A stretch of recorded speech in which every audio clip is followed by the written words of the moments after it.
Rip Curl, Olukai, Costa Sunglasses, Polynesian Adventure Tours, HMSA, Hawaiian Airlines, the Office of Hawaiian Affairs, Council for Native Hawaiian Advancement, Kaiser Permanente, Rogue.tv, Salt and Air Studios, KHON2, and KHI. Thank you for joining us for the Eddie Aikau Foundation Rip Curl Eddie Aikau Big Wave Invitational, presented by in memory of Eddie Aikau. We got Dave Wassel here, a former city and county lifeguard, but more importantly, a former competitor in the Eddie, as well as Rocky Cannon, North Shore born and bred, former Hawaiian Water Patrol. Dave, I'm going to start with you. The waiting period just started on the 14th of December. Here we are on the 22nd. And we're already looking at a start day. Very impressive. And because of that, because of the early start in the winter season, I think there's going to be a lot less alternates able to get in because not too many people have gotten hurt so far. There has been a few, though. I heard rumors that Bruce Irons might be out with a broken collarbone. Yeah, with a shoulder injury that he's healing up from Bruce Irons. So we're going to see him replaced in the mix. I think first on the alternate list will be Clyde Aikau's son, Aikau. Wow. Rocky, talking about Waimea, talk about this Coliseum of big wave surfing, the original Coliseum for big wave surfing. Gotta say aloha kakahiaka with a double shaka and a big mino aka. And it's almost Christmas, brah. Mele kaliki maka. And Christmas is in the air. Winter has officially begun. Yesterday, the winter solstice, official first day of winter, the Eddie kicking off. I mean, talk about the atmosphere being just so tense, the pressure, the energy, palpable. The Coliseum, like you said, it has been lined with tailgaters from 2 days ago, Kaipo. Yeah, that's right. Longest night of the year last night, and potentially the biggest swell of the year today. Let's take a look at the history of this incredible event, the history of the Eddie Aikau Big Wave Invitational.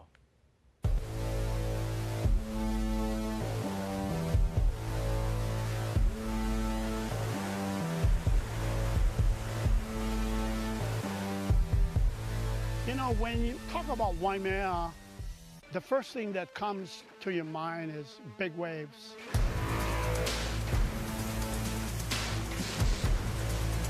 This event, compared to all other events, it brings like this energy that you can't really compare to any other event. You're going to showcase the best big wave surfers in the world. You want them at Waimea at its full potential. The community at large really comes together to celebrate. There's no other event like it in the world, in my opinion. Oh my God, that's a wave?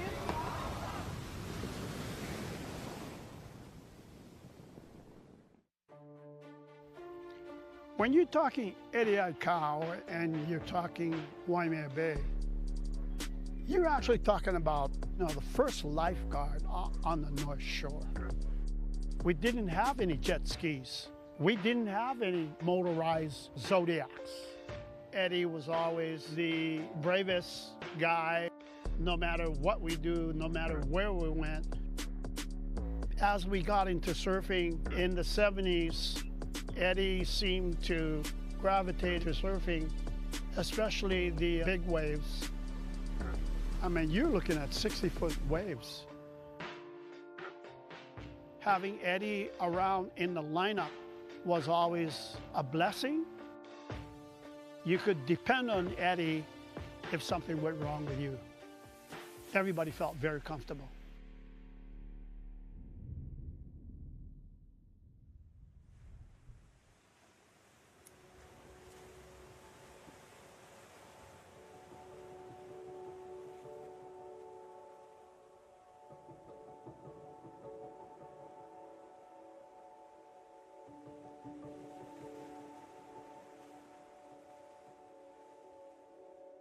Eddie and I was very close.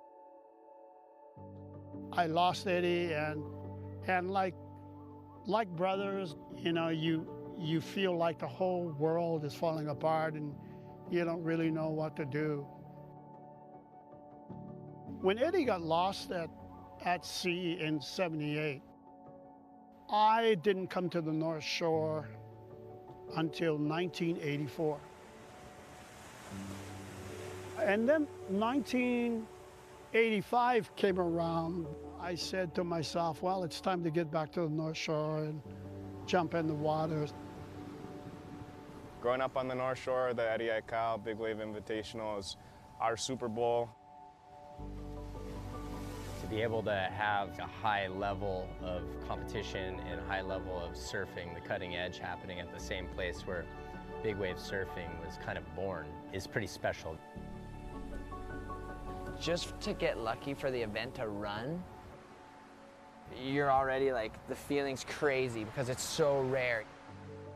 We might hold the Eddie opening ceremony for 10 years, but if you get to run it once or twice, that's so special. It kind of has that feel that something greater than just an event is happening. It's a natural phenomenon that's happening.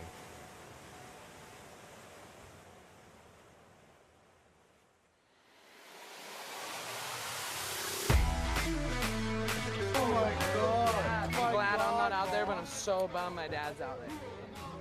I've seen enough. Conditions for the Eddie are 20-foot waves, so that equates to like 40-foot faces. There's a certain energy and respect accompanied with it that you're not going to find with any other event. Everything stops, nobody goes to work during the events. The amount of nervous energy in the air is incredible. Be an athlete getting ready in the area, some sort of like old gladiator vibes, you know? At this event, you never really know what's coming. The giant sets are stacking up, you just hear this roar, and then it just gets really loud, and this is a big amphitheater. It just pushes all the sound out to us. Oh my God, that's a wave? What makes the Eddie different from any other event? It is revered as the elite location of big wave riding.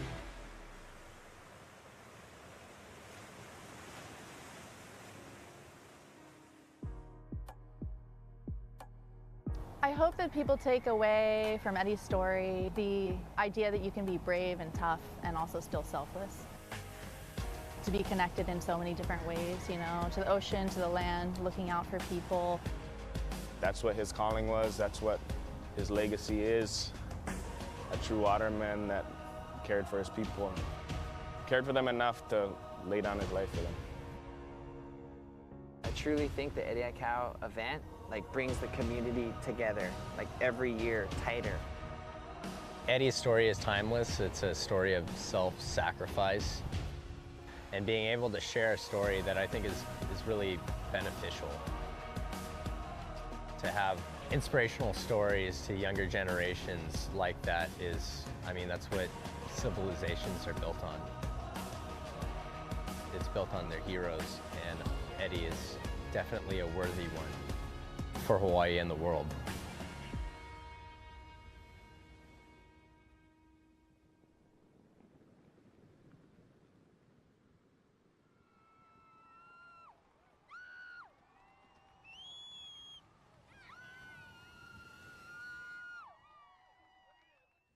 There's nothing else like it. The Rip Curl Eddie Aikau Big Wave Invitational. Kaipo Girl, Rocky Cannon, Dave Wassel.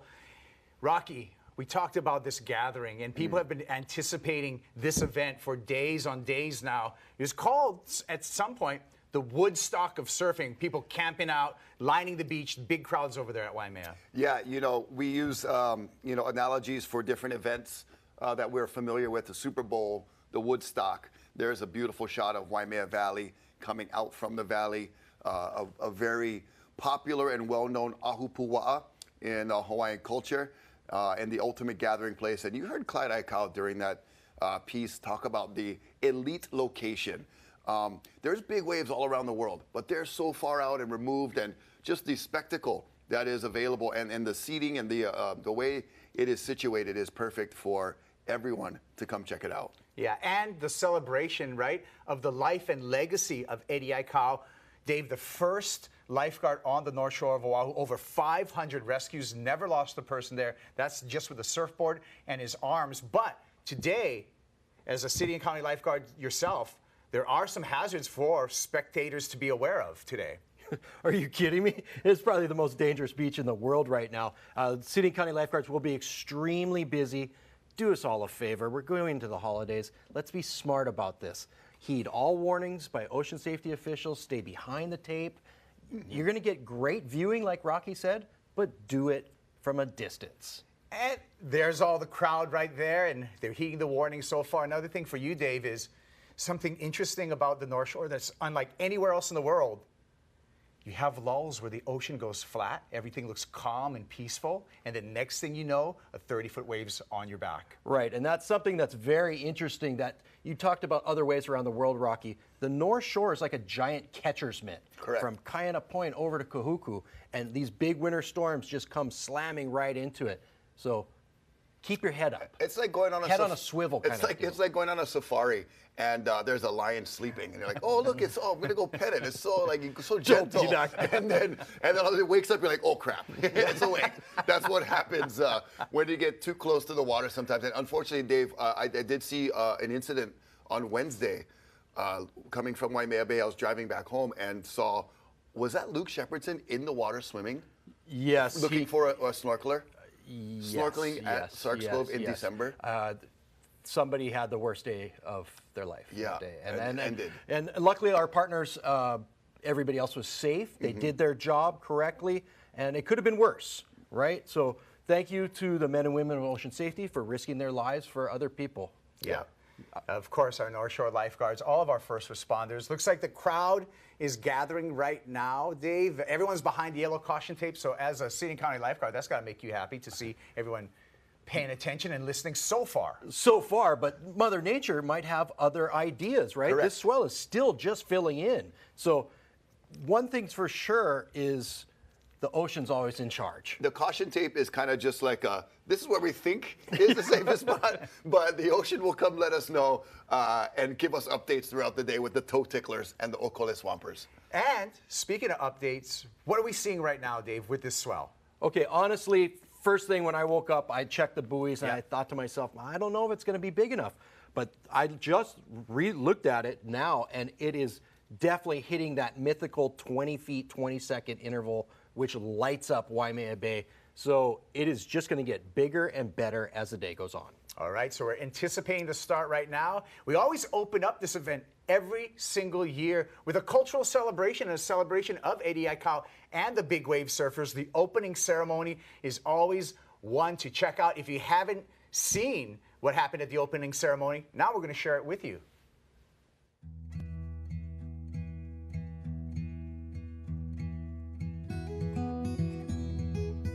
It means a lot. This is an opportunity to honor such a beautiful legacy, a waterman that sacrificed so much for our lahui, and I'm truly honored to be a part of this special event. There's mana in this valley and just power, and it's just amazing to celebrate together. It is one of the best things you could possibly be a part of in the world. It means everything, like life, to be a contestant in the ADI Cow, for me. It's an extension of what my ancestors were doing for thousands of years, bringing that into modernity, capturing the essence of aloha and sharing it with the world. This is one of the greatest, not just surf contests, but sporting events in all of the world. You know, because it's not a competition; it's a celebration of Eddie's life and what he stood for, which was being of service to humanity.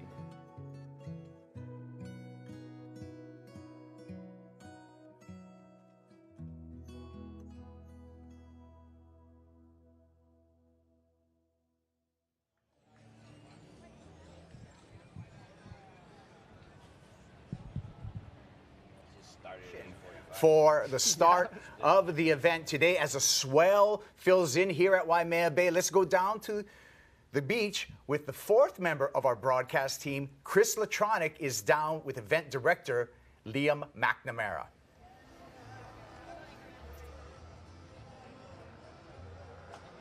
Yes, good morning to you, Kaipo, Rocky, Dave Wassel, and everybody on this Aloha Sunday, Eddie Sunday, as the wave has called today, and I'm here with the event director, Liam McNamara. Have we made a decision when we're going to start? We are officially going to start at 9 o'clock this morning. Round 1 will be 45-minute heats. Round 1, 45-minute heats. The surfers are going to have, everyone's going to have good opportunity out there. We're waiting for the consistency. The size is there. The conditions are there. This swell is here. The Bay has made the call. The Rip Curl Eddie Aikau is officially going to start at 9 o'clock. That's the last call, and let's get ready to rock and roll because this is the day you guys are going to remember for the rest of your life.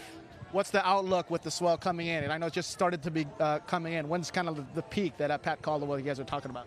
So the peak's going to be anytime from 10 to 2, centered on noon. You know, the forecasters want to say this, that, or the other. The surfers want to say this, that, or the other. I'm going to say we're going to see some 60-foot faces today. I'm going to almost guarantee there's going to be 50-foot. And I'm also going to say that I really feel that this is going to be an historic day, and may the best man win. What does it take to be the best man? What's the kind of the rides that going to count? Well, obviously the biggest waves are definitely in the criteria. The deep takeoffs, the late drops. We're going to see some guys pull into some barrels today. There's some barrels out there. Very rare to see people pull into the barrel, pull into the tube at Waimea. Making it, whole nother story. But we have some amazing judges up there. We're going to make sure that the best man's going to win today. We're going to have replays. We're going to have everything in our ability to make sure the scoring is right, the winner is the winner, and the Rip Curl Eddie Aikau is going to happen, and we're going to have an amazing experience. Okay, Liam McNamara, event director, always good to see you, Uncle. Making the call. It is officially on, so stay tuned. First heat's going to be in the water at 9. Of all the info, all the live updates right here. Chris Atronic, Liam McNamara, back to you guys. Thank you so much, and there you go. 9 a.m. Hawaii time, we'll have heat number 1 get underway, Rocky. Liam, talking about barrels potentially today. I'm looking back at, you mentioned it with me earlier about Brock Little and some groundbreaking surfing that Brock did out here at Waimea. Yeah, that was just an amazing Eddie. Keone Downing ended up winning that event in 1990, but it was Brock just on the rail from the start, getting into a barrel, came out and then off his board, and then that same year took off on that crazy bomb. I had the poster on my wall, getting chicken skin talking about it, and we really love and miss Brock Little for sure. We sure do. Brock on is our good friend Rock and roll. of all of us. Rock and roll. He's with us right now, I'm sure. Heat number 1. Let's talk about it a little bit, Dave. Let's get into it. We got 2 women, 2 wahine in every one of the heats here this year. So we have 10 wahine participating. The 2 we're going to start with in heat number 1, Emily Erickson, Izzy Gomez. Also, we're going to have Luke Shepardson, Ezekiel Lau, Eli Olsen, Cole Christensen, former champ Greg Long, Jojo Roper, and Russell Bjerke. Your thoughts on how we're going to open up the day? Come on, Russell. Come on, baby. I've been a big fan of Mr. Bjerke for a long time. Even before he was born, his father, I just loved his approach at charging outer reefs. An amazing surfer. In fact, he passed on that knowledge to Russell and shapes his boards. They've moved from the North Shore over to Ulladulla in southern Australia. But, you know, Russell has carried on that tradition of charging. He was at Jaws yesterday doing what he does, holding up that name. Next in line, you want to get into the females? Sure. Let's talk about it, right? Yeah. Okay, one thing that I saw at the opening ceremony was Clyde Aikau said, I believe that the females can only replace other females. Correct. Okay, so that's a big point there. But we talked about people coming up and taking over from where their parents left off. Emmy Erickson. Roger Erickson, former North Shore lifeguard. Okay, 79 to 85. 89 to 95. He was in the Eddie, passed it on, actually passed on one of his boards to Emmy. And she used to ride that. Yes. Now I think she's on Lyle Carlson's. And then Izzy Gomez. Yeah. Just celebrated her birthday. Young 20s, yeah. right? And she comes from a stand-up paddle background. I think she has 5 titles to her name. Interesting, though. Is she going to be able to She doesn't have a paddle, so Right. she's got to really use those arms to get into these waves. They're going to be moving really fast. Yeah, it's going to be a test of physics today in big wave riding. We're going to talk more about all the participants as we anticipate for a 9 o'clock start. We're going to step away right now with a short break. We'll be back with more of the hype for this edition of the Rip Curl Eddie Aikau Big Wave Invitational. Stick with us.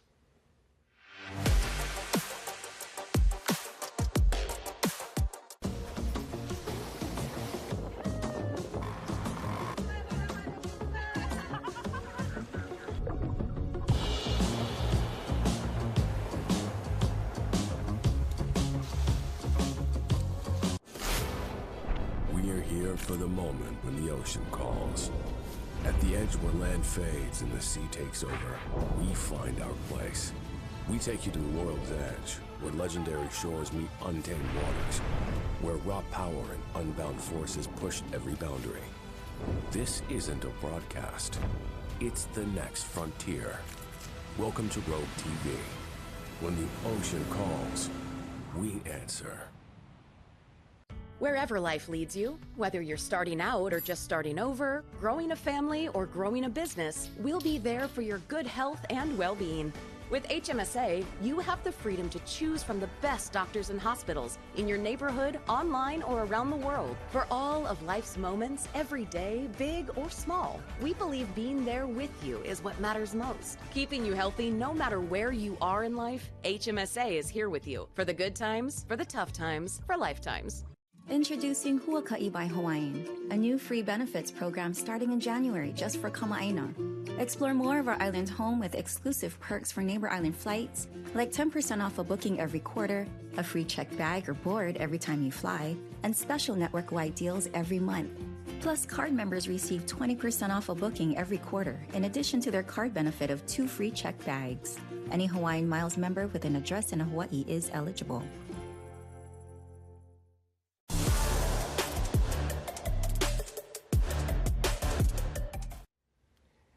And we are back at Waimea Bay for the Rip Curl Eddie Aikau Big Wave Invitational, and we can see heat number 1 making their way for the paddle out. It's Rocky Cannon, Dave Wassel, my name's Kaipo Guerrero, talking you through the action today on this historic event as we're anticipating a big day with the swell filling in.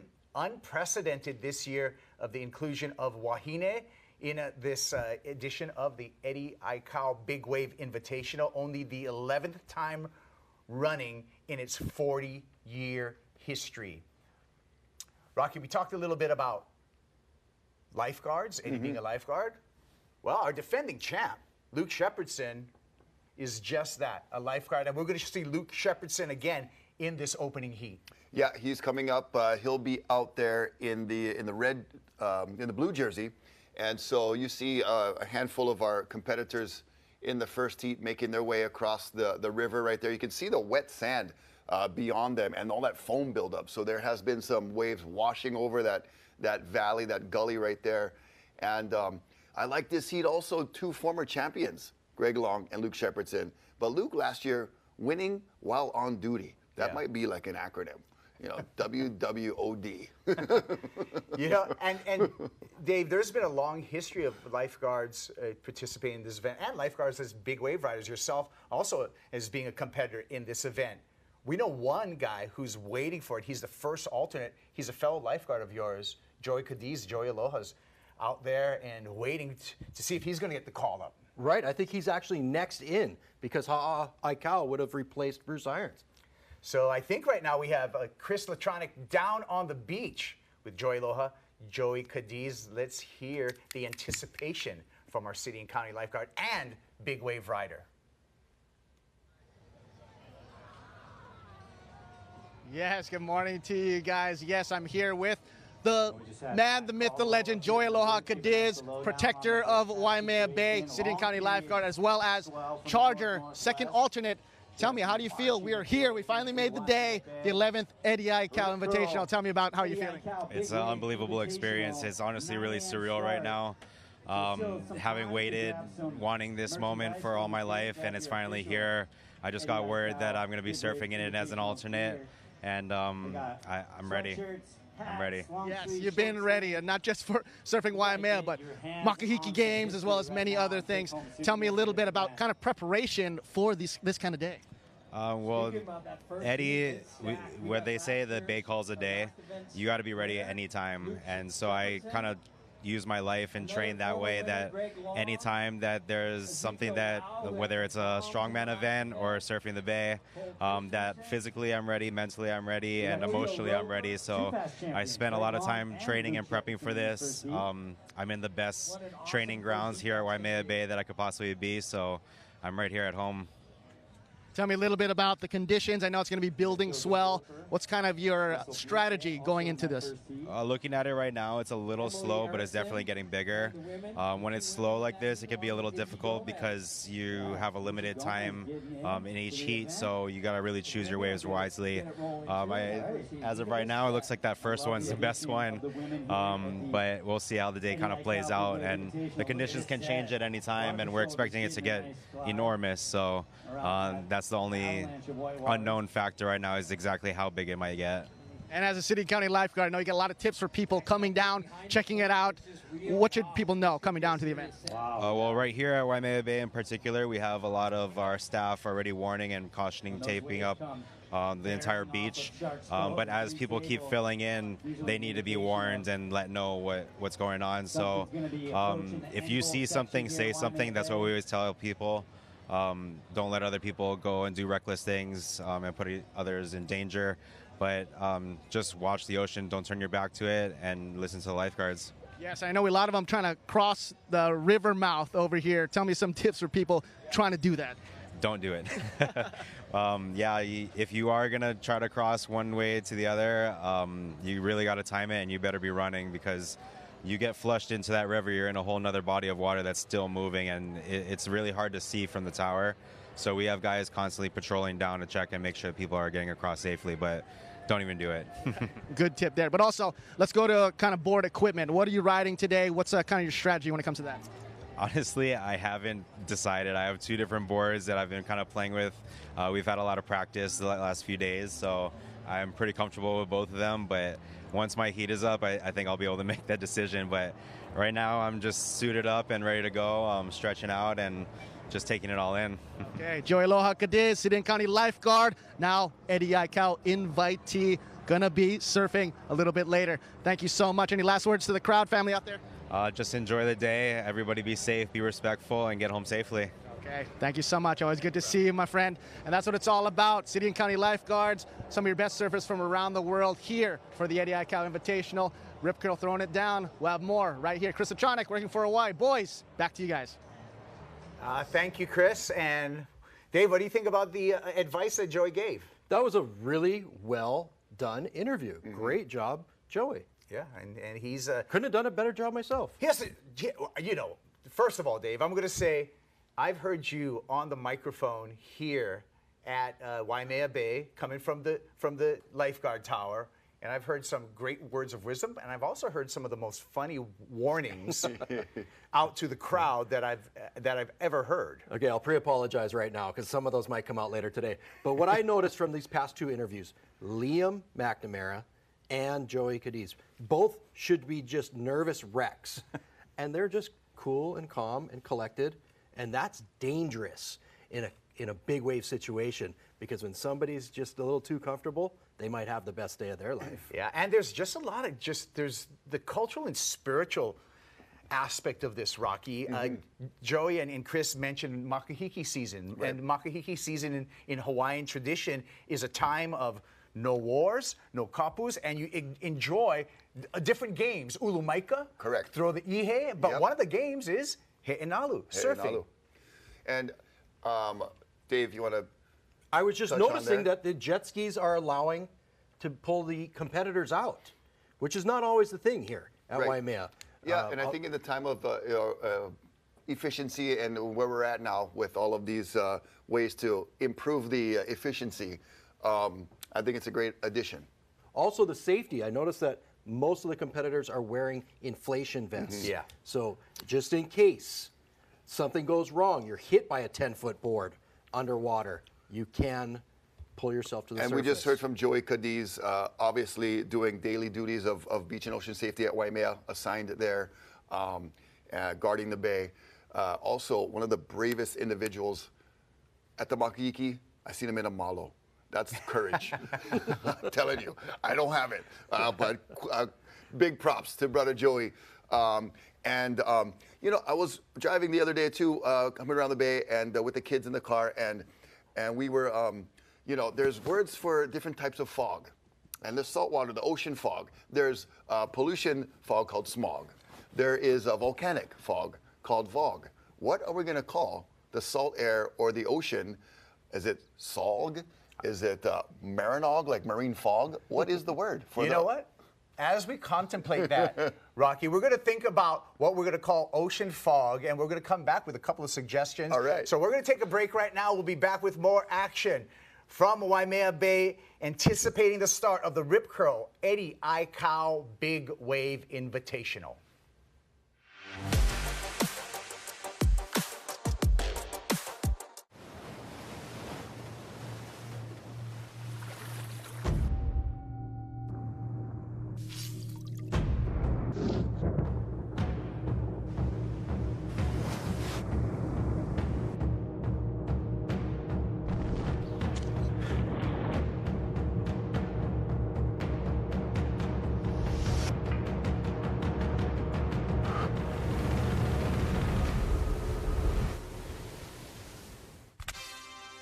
We've been heading out to sea since 1983, bearing witness to 40 years of some of the water's best moments, and being there to help our mates when seas get rough, always looking to go further and stay a little longer in places we call home, like the Gulf of Oman, Ningaloo Reef, Mag Bay and the Little Creek out back.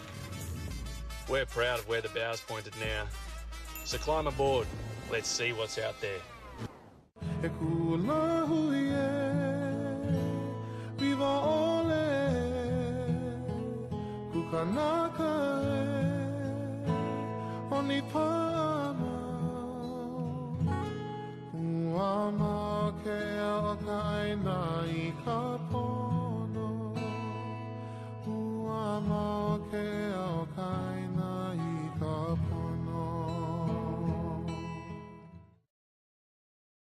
Hawaii's only 100% fiber internet is now Hawaii's fastest internet.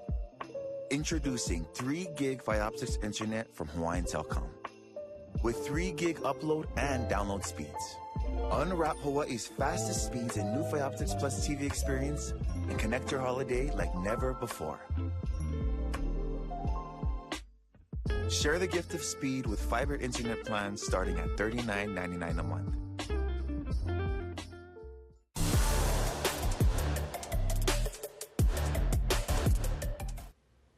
Welcome back to the Rip Curl Eddie Aikau Big Wave Invitational as we fly over Waimea Bay on the island of Oahu, the original big wave testing ground, and it still has that title still to today. We are anticipating the swell starting right now. We're 8:33 local time on Oahu. We have a 9 o'clock start with heat number 1, Kai Pagura, along with Dave Wassel and Rocky Cannon on the call. What do we see out here in the ocean, Dave? We see a beautiful drone shot, and that's either going to be done by Pat Myers or Tucker Wooding. Little tidbit there for you. And I love, that's my favorite color, is corduroy. Yeah. Corduroy to the horizon. Corduroy. I just love to see that. There's going to be some big waves. Liam talked about it. Joey talked about it. The swell, it's on Hawaiian time. Correct. Right? It seems like it's showing up a little later than usual. But interesting fact, right? All the science in the world, and you still can't say, hey, this is on for sure at this time, at this point. It's still Mother Nature. She's still in charge. Yeah. The mystery of the ocean that we're still trying to dial in, and that's why it brings us back every single time.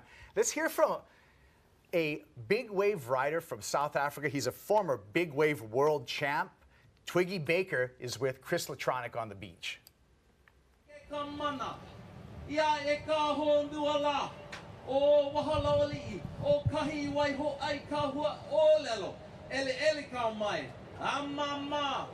Yes, I'm here with Grant Twiggy Baker, one of the alternate this year. Grant Twiggy, I know you've been a big wave surfer. So many great waves that you've got. Tell me about being in this year's event, and I think you're up next, right? Yeah, I'm an alternate this year, so you know, I've never been on the sidelines before, but I'm hoping, well, not hoping, I'm hoping for myself, but maybe I get a chance today. I'm next in line, so if someone hurts himself in the first round, I can get into the second round. So I'm just hanging out, hoping for the best for me, but not for someone to get injured, obviously. I know, Twiggy, you're always ready to go. Have you been getting some warm-up swells with these the past waves that came in? Yeah, we've had an amazing week here, 3 or 4 swells in a row, just beautiful conditions, morning offshores, light winds, and we've been hitting the outer reefs all along the North Shore, and we're full of waves at the moment. Yeah, so that's kind of the best way to prepare for big waves. Go catch some big waves yourself, right? 100%. It's the only way to prepare. And that's why, you know, we get on the program for the winter. I start my winter in Nazaré, get a few waves under my belt there, then go to Mavericks, get a few waves there, and then I'm ready for the Eddie season over here. Tell me about this year's competition. If you get in, tell me your strategy going out to Waimea today. Well, it's interesting. You know, the swell was supposed to be here and big already, but it's not quite filling in this morning. There's a lot of period. I actually had an early surf the first hour after light, and because there's so much period, it's actually breaking wide and inside, so I've got an idea of what to do if I do get a chance. With kind of the swell direction and the waves, anything with your equipment, what size board are you going to be riding? I just ride a 10-0 out here, you know. I don't really surf it out here unless it's pretty big because of the crowds, so I've just got a magic 10-0 that I use. And yeah, you know, no matter what size it is, I'll use that 10-0. Sounds good. What'd you eat for breakfast this morning? What's the winning meal?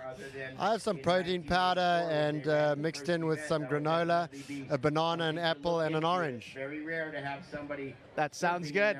Oh, couple sets coming in. Grant Twiggy Baker, good luck to you, sir. Always good to see you, my man. Thanks for having me. Appreciate it. You have a great one.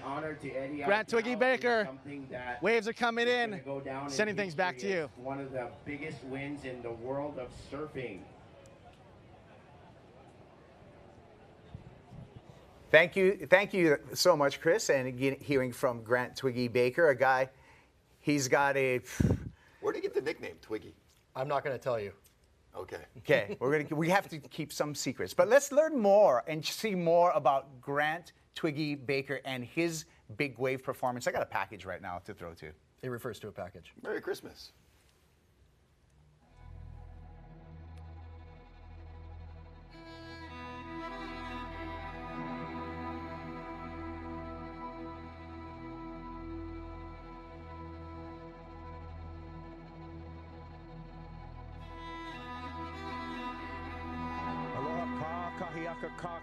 Good morning, everyone, and welcome to the 10th running of the Eddie Big Wave Invitational in memory of Eddie Aikau here at Waimea Bay.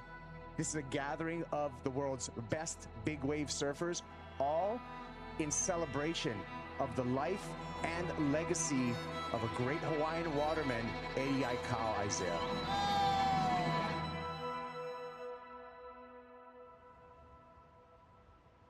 It is 8 o'clock. Test away for Florence. Oh, and gets caught up in the whitewater, dives off. So that's going to be our first score of the morning. It's going to be a long day at the beach, see? Long day at the beach. Just first heats in the water. I'm only 5th heat, so we're still at home. It's only like a 20-minute walk to the bay from here. The outer buoy's got huge around midnight, so should really just start pumping. The next 2 hours should really start filling in, and hopefully just in time for my heat. It's as big as it gets for the day. So.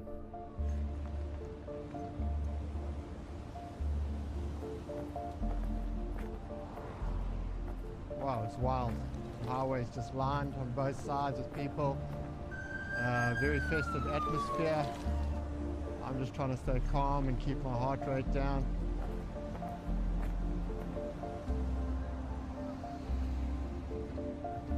Flight check in. Jake Maki, check in. Hi, Lenny. Landon McNamara, check in. And Nick Von Rupp, check in. One on heat 3. This is. What heat you in? Number 5, first 5. round. Yeah. Okay. Mike is in there. How long are the heats? Do you know? Not sure. 40. Okay. Were you nervous in my heat? How did that happen there? I was like, today's the day I'm going to smoke him. I love you. You ever seen this guy nervous? Nervous idiot. I was like, today's my day. 25 feet. In the last 4 heats in the Eddie was fucking. Think about that part. Ah, classic.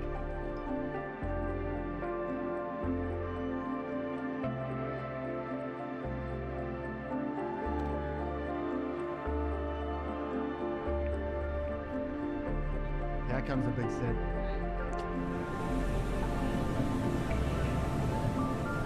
Everybody's scared today except me.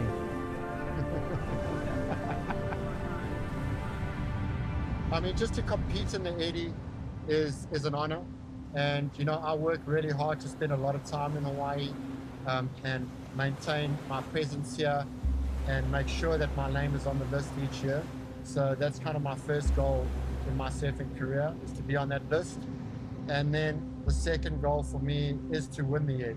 And, you know, I've won pretty much every event is to win. The 80 is the ultimate. I mean, if you win the 80, that's the ultimate big wave trophy, title, whatever you want to call it. And it would just cap a career that I would be satisfied with. Back at Waimea Bay for the Rip Curl Eddie Aikau Big Wave Invitational. We just saw a piece on Grant Twiggy Baker. Twiggy, he's an alternate this year, so he is on the beach, readying himself, kind of on the sidelines, and you know, always having to be prepared. But it was interesting in that piece, following Twiggy and seeing the preparation and how you keep everything together.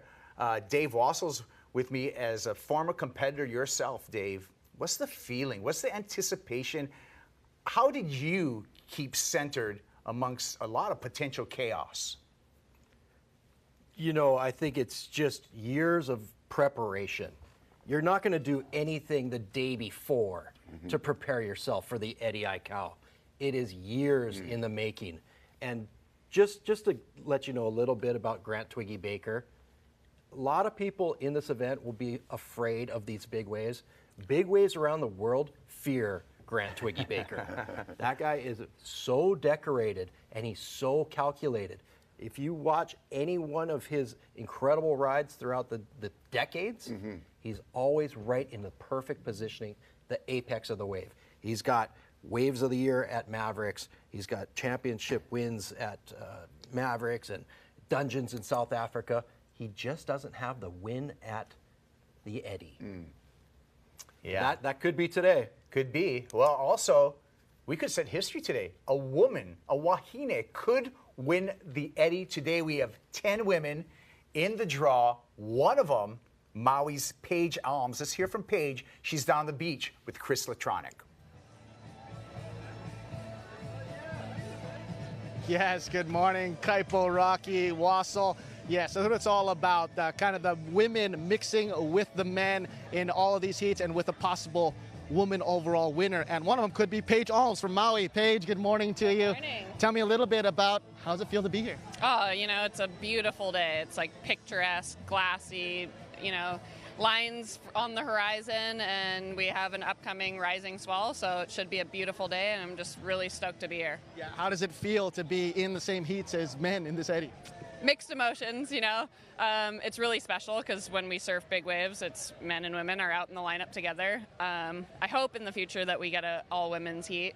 The boys are pretty gnarly and don't, you know, back down at all and aren't really good at sharing.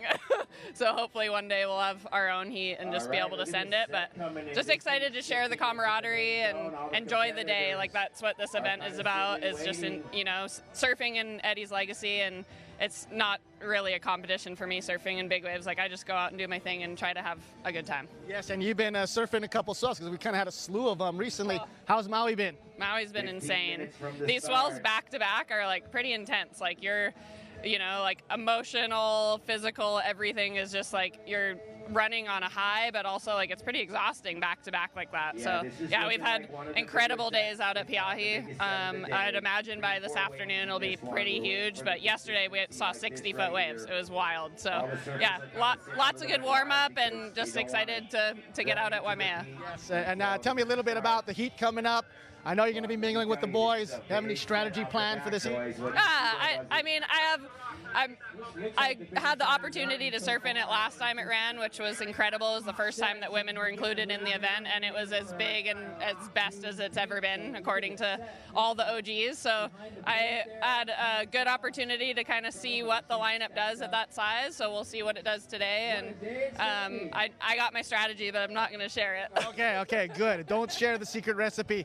What about equipment-wise, preparation-wise? How are you doing with that? Yeah, I mean, I'm really fortunate. My fiance, Sean's my shaper. We've been together 18 years. He makes the best big wave guns in the world, especially for out at Piahi. So I have a 9.8, a 9.10, and a 10.2 here, and I'm thinking a 9.8 or 9.10. That's perfect. So yes, good tips. Marry your shaper if you want to be a big wave surfing woman. Thank you so much. Any last words to friends and family out there? Hi, Mom. Love you.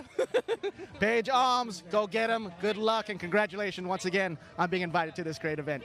That's what it's all about. Kaipo, Wassel, Rocky, back to you guys. Thank you so much, Chris and Paige Alms. That's right.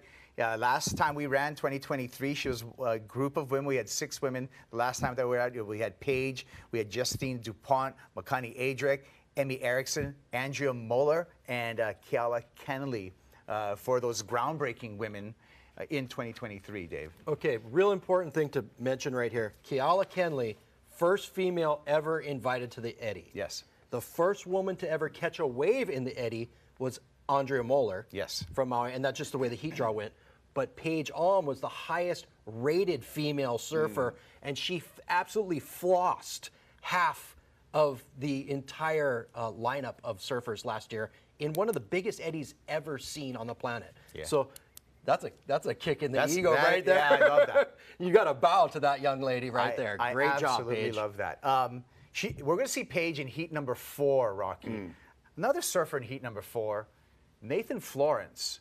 Nathan has a chance to win at Pipe, which he's already done this week, and in the same week, on Wednesday, and the same week, what a story would that be for Nathan to take out an Eddy, 2 big titles in a single week. I mean, talk about, just mental, emotional, physical overload of adrenaline. And Paige talked a little bit about it, just back-to-back swells and just the dump afterwards, you're just like exhausted from all of the, preparation, actual surfing and everything that goes into it. Nathan Florence, I mean, his performance at Pipe was just amazing, especially that final heat. The wind came on. There weren't a lot of barrels in the final, and he just somehow was able to sniff those out, find them, and schooled everybody. And what we could also see in a historic fashion, we mentioned the Wahine being in the event, potentially, with the opportunity to, be the first Wahine to win. We could see our first repeat. We've got several champions. So we've never seen a guy win it twice, and that's on the table. There we go. So you got to take out Clyde Aikau because he's not in it. Denton Miyamura's not here. Right. But there's 8 other past champions still in the event. Right. Who could repeat? We shall see. Well, we got more talk coming your way, and we're anticipating the start. Will we have a new champion? Will we have a repeat champion? We're going to find out as the clock ticks to the start here at the Rip Curl Eddie Aikau Big Wave Invitational. We'll be right back after this.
Caring for the people of Hawaii has been HMSA's mission since day one. As a father, everybody just wants the best for their kids. HMSA allows them to get the best health care they can get. We believe in meeting you where you're at. That's why we have the largest choice of doctors, hospitals, and pharmacies across the state. Having HMSA as a coverage, we know that we're going to be covered no matter where we go. Caring for you is our privilege. It's why we started this company. It's what we do today, and is what we'll continue to do tomorrow. Kahiao had a bright personality. He wanted to make a change wherever he could. Kyle loved football. He hoped to one day play for a college team. Hannah was vivacious and meant to do such great things in life. Their future was denied by speeding and impaired drivers.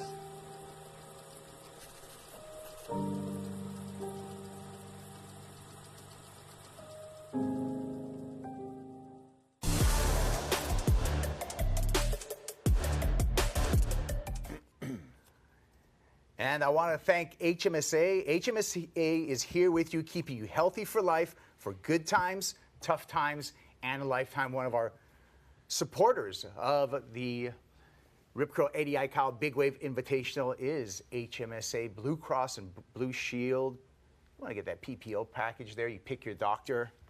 Been supporting my whole family. For the good times, the rough times, and lifetime. Amen. Yeah. Thank you, HMSA, for the new knee. As we see the Water Patrol, Hawaiian Water Patrol, they're in place there. Rocky, you're at ex-Hawaiian Water Patrol. I think you're still on call. I'm going to call you alternate Hawaiian Water Patrol. Hey, once you're in for life, bro. Yeah, it's like, wow, it's like a gang, huh? So, so what are the guys doing right now out in the lineup on the skis? So, you know, it is a lot of communication. You got a lot of crafts in the water, and it's a very tight area when you look at the structure of the bay. And then you've got the big closeouts potentially as well. So there's a lot of finite boundaries that you want to be aware of. Quick question. Yes, sir. Okay, in a situation like this, like at the Eddy, how many skis are there just to grab individuals? And how many are for cameras? And are they specific to actual surfers? That is all communicated pre-game. And so you'll have skis assigned to colors, surfers. Okay. And then you'll have skis that have cameramen, but those cameramen are also briefed. They need to dump or jump off if that ski is required for safety. Safety is the utmost, predicated value for everybody, and the surfers' safety is top priority. So you'll have that coordination and communication, so important. And radios and walkie-talkies can only hear and do so much, while you're out there with a machine, with the big waves, a lot of hand signals and a lot of just that unspoken and knowing each other so well, being a tight-knit group. And there's no place other than Hawaii than you can get the Hawaiian Water Patrol. Nobody's better at this job. Best in the biz. Thank you, Terry Ahue, for putting all these individuals in the place and giving them a job. Yeah. Right? They're the best in the world, but they're also getting paid to do it. So yeah, awesome. And was on message with Kavika Foster, Cliff Botello this morning, giving them good luck. Yeah. Love you guys. Be safe, and have a good day out there. Yeah, like Dave said, best in the business and just true. And in the words used a lot, watermen. But like when you see these individuals, it's not watered down. It's not watered down. It is, it is thick and syrupy. These guys are true watermen, and I'm proud to call them all my friends. Yeah, they're not the guys that are delivering water to the competitors, like the water boys. All right, well, hey, since we came on air about an hour ago, Dave, I've noticed that the sets are showing up, and that last set that came through seemed a little bit bigger than what we saw this morning. So are you feeling this incoming swell? You know what? I always just look at the buoys. That's all I do. And I used to get actually a bit of grief for doing that from guys like Roger Erickson that I looked up to. We didn't have buoys back in my day when you go out there. I said, yeah, but if I want to really capitalize on the biggest part of the swell, then that's what I look at. Yeah. I've got a family, I got a job, I got responsibilities, but I still want to have the most fun possible. So the last thing you want to hear ever is, you should have been here yesterday. Well, I feel like we're the only ones not there. We are in the Ohia Lounge, Ohia, and everybody's over there. You know who's over there right now is another part of our broadcast team, Lucy Lopez. Let's check in with Lucy. We are here live at Waimea Bay where the event is about to begin. The waves are perfect, the day is a beautiful, beautiful day, and the crowd is absolutely exhilarating. As you can see, everyone is so excited for being everyone to start. We are excited to witness history be made, and we're going to keep on K-High and Grove.tv. Make sure to stay tuned because history is about to be made. Unreal. Thank you, Lucy. And you could notice behind Lucy, we got a big screen there. So I want to thank Island Vision Pacific for supporting us and having that big screen so they can see the program too. You can be there live and you can see the program. The best of all worlds, brother. Jumbotron, the big screen, such a great idea for surf events. Dave, we were talking about swell, and I was trying to pull some information from you. I got another guy that's got some swell information. That's Hawaiian forecaster Pat Caldwell. Pat's down on the beach with Chris Latronic. Take it away, Chris. Polynesian Adventure Tours. KHON. Yes, good morning to you guys. Exciting times as we're less than 5 minutes away from the start. But yes, the swell is here, and we got the swell master here, Pat Caldwell. If you're tracking the swells, you're pretty much following this guy. Pat, tell me a little bit about kind of the trickiness to actually tracking the swell.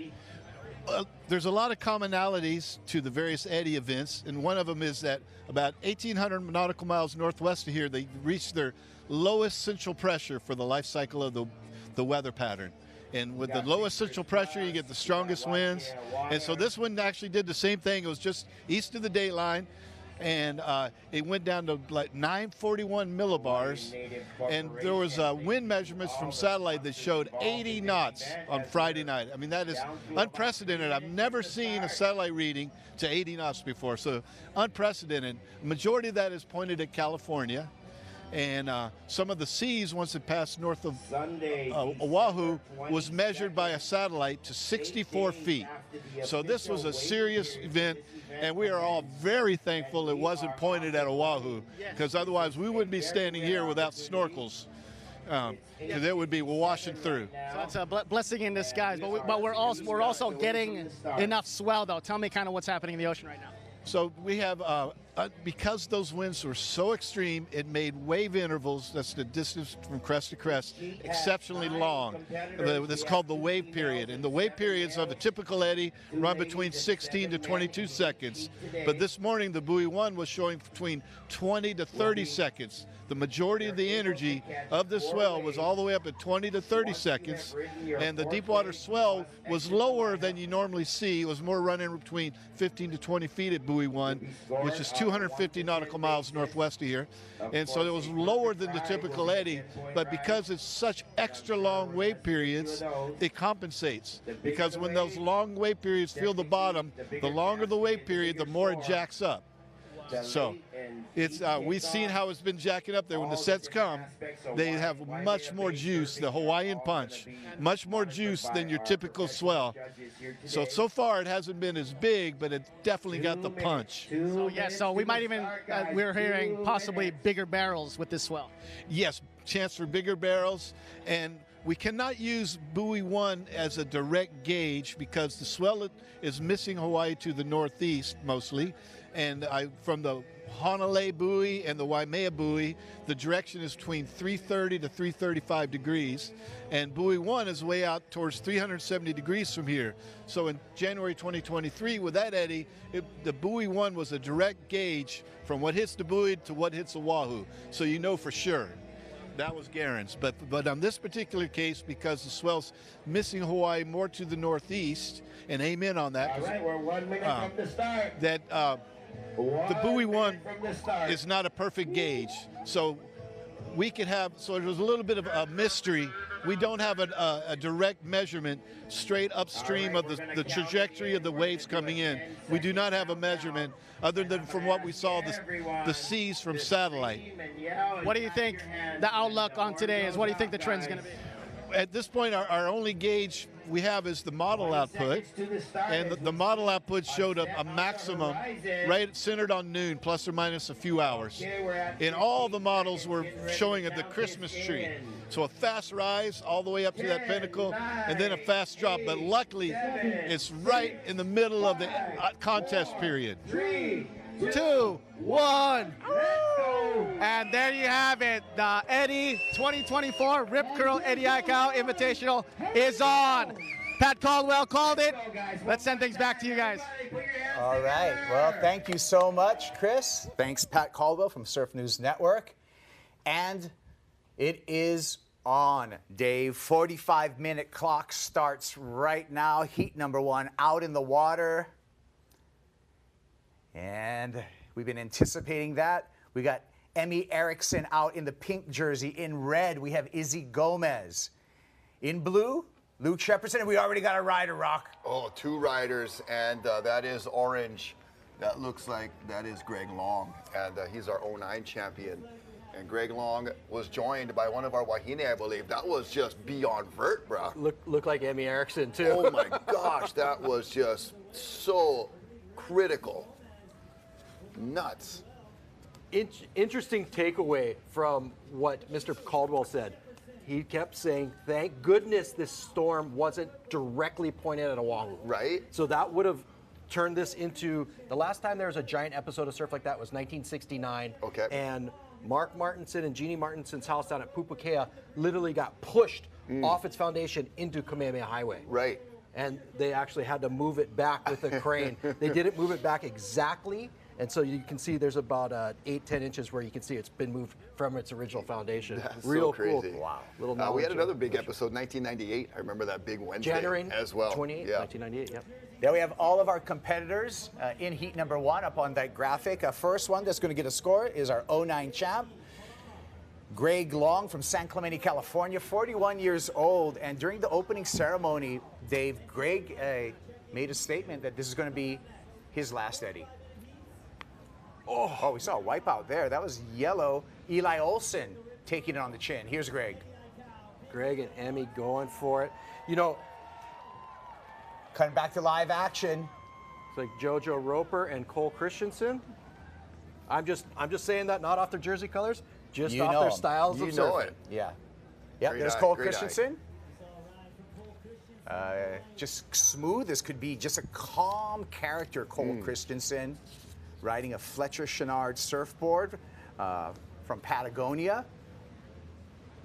And yes, you did mention that Greg Long made a pretty moving speech. Yes. That this would be his last Eddie. Another thing, I saw him yesterday for warm-up. He said he hasn't surfed in 3 months. He had a knee injury. And he just went back yesterday and warmed it up.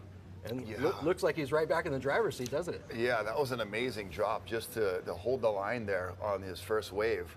And props to Emmy Erickson on that just beyond vertical drop as Cole paddles back out. Yeah, there's a paddler, 47 years old, Cole Christensen from the North Shore of Oahu. Mentioned his shaper, Fletcher Chenard from Patagonia.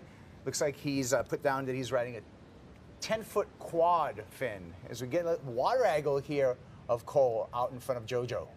Oh my gosh, both surfers in a critical spot. Obviously JoJo a little deeper and Cole getting that little extra room on the further end of the wave. But you know, I love Cole's demeanor. I love his approach. You know, he's just like the blue collar charger, just daily shredder, always out at Waimea when it's going off, Himalayas. Obviously got some amazing waves at Pipe, and just really a nice guy. Is that because he lives on the North Shore now, or is it because he's born and raised in Kailua? Hey. You got some Kailua pride there, Dave. Hey, Cole was asked, how do you conquer fear? And his answer was one word: acceptance. Interesting. And you know what? He has He has 2 daughters and a beautiful wife, and he has to accept the fact that they run the show as well. I got 2 daughters and a beautiful wife, and I can confirm that statement right there. I am also in that concurring boat and vessel that you're in, Kaipo. So I was at the bay yesterday rolling up hand roll sushis for Water Patrol, just getting everybody in the right mood. And one of his kids yelled over, "Uncle, you rolling sushi?" So, yes, it's coming your way. Hold on. He said, I didn't want to fear the wrath. Yeah, he said, roll 'em tick. I know. So if you get one of Dave Wassel's sushi hand rolls, consider yourself very lucky. Oh man, I scored some hand-caught venison last year's backdoor shootout, Dave. Thank you so much. Absolutely. Hey, you're the guy with the property. Oh, easy, bro. That's all what right. my hat says. Out there in the black jersey, guys, is Russell Bierke. And let's hear from the Australian. We caught up with him before this event. My name's Russell Bierke, and I'm from Ulladulla, Australia. To be a participant in the 80 is kind of it's a childhood goal for me, and it feels so good to have achieved that. Oh, yeah, if I won, I'm over the moon to be invited, but to win it would be absolutely insane. And yeah, hopefully get a chance to compete and try my best. But yeah, just to be here on the day is pretty amazing. The Eddy is the pinnacle of big wave surfing still. Yeah, Russell Bierke, a second-generation big wave rider. Dave, you talked about his dad, Kirk, and his influence just as a shaper, but also as a charger when it comes to big waves. His father was the epitome of this solo warrior. I would paddle out to these outer reefs that I didn't know anything about. He'd be the only guy out there. I'd get out there all excited, like, okay, at least somebody's out here, can show me the ropes. He would take one look at me and go, "It's too crowded. I'm out." Wait a minute, I don't know much. And he goes, "Uncle, wait. Guess what? You'll figure it out." and to this day, I've seen that man do some incredible things in the water. And that's something that's different from, we are here promoting surfing, talking about these accomplishments, but there's some underground chargers out there as well. And Russell Bierke's father was one of them. And I feel it's crazy in a way, I'm going to stay on that subject, is that a lot of these surfers, there's not a ton of big wave events anymore. And these guys, Rocky, are doing it, and women, these men and women are doing it mostly for passion, for love of just challenging themselves with the ocean. Yeah, and then to get the call, to be in this event, whether it's invited, whether it's alternate, you've obviously done something to catch the eye and to get the respect of your peers and community that is the big wave surfing community, which is, ultimately so unique in itself. And I look at guys like Russell Bierke, not from here, and kind of, there's an old skit and joke of, you don't know what that guy's done to be with those rough fellas, and to be not from the North Shore, not from Hawaii, to get invited like that, I mean, you've got to be on your game and proving some really, really amazing things. And what an honor for our surfers like Russell Bierke to be invited. Hey guys, while we have a lull here, I think it's a great time for everyone to take a quick break, but we'll be back with heat number 1 here at the 2024 Rip Curl Eddie Aikau Big Wave Invitational.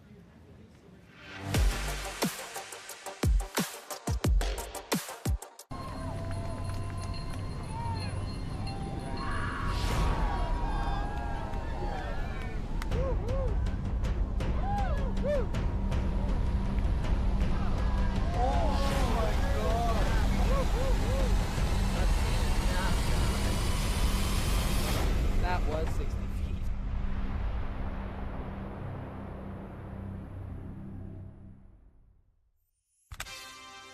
We've been heading out to sea since 1983, bearing witness to 40 years of some of the water's best moments, and being there to help our mates when seas get rough. Always looking to go further and stay a little longer in places we call home, like the Gulf of Oman, Ningaloo Reef, Mag Bay, and the Little Creek out back. We're proud of where the bow's pointed now. So climb aboard, let's see what's out there. Before we switched to Kaiser Permanente, we didn't know what we were missing. I'm all about convenience. We use the app to message doctors, fill prescriptions, and make appointments. I love that I could go on kp.org and choose the doctor that was best for my family. A lot of them are local. They're rooted here. With every staff member, the quality of care has been superb. We're so impressed with Kaiser Permanente that now we're lifers. For all that is Cherie, for all that is you. Grab these year-end specials before they're gone at your Surfco Toyota dealers. Lease a new Tacoma SR5 for just $379 a month. Or save over $4,000 on a new BZ4X. Hurry in to the Surfco Toyota year-end sale. When severe weather threatens, turn to KHON2. We'll alert you when storms approach. And bring you current information on air, online, and on our mobile app. Stay safe and informed with KHON2, Hawaii's weather source.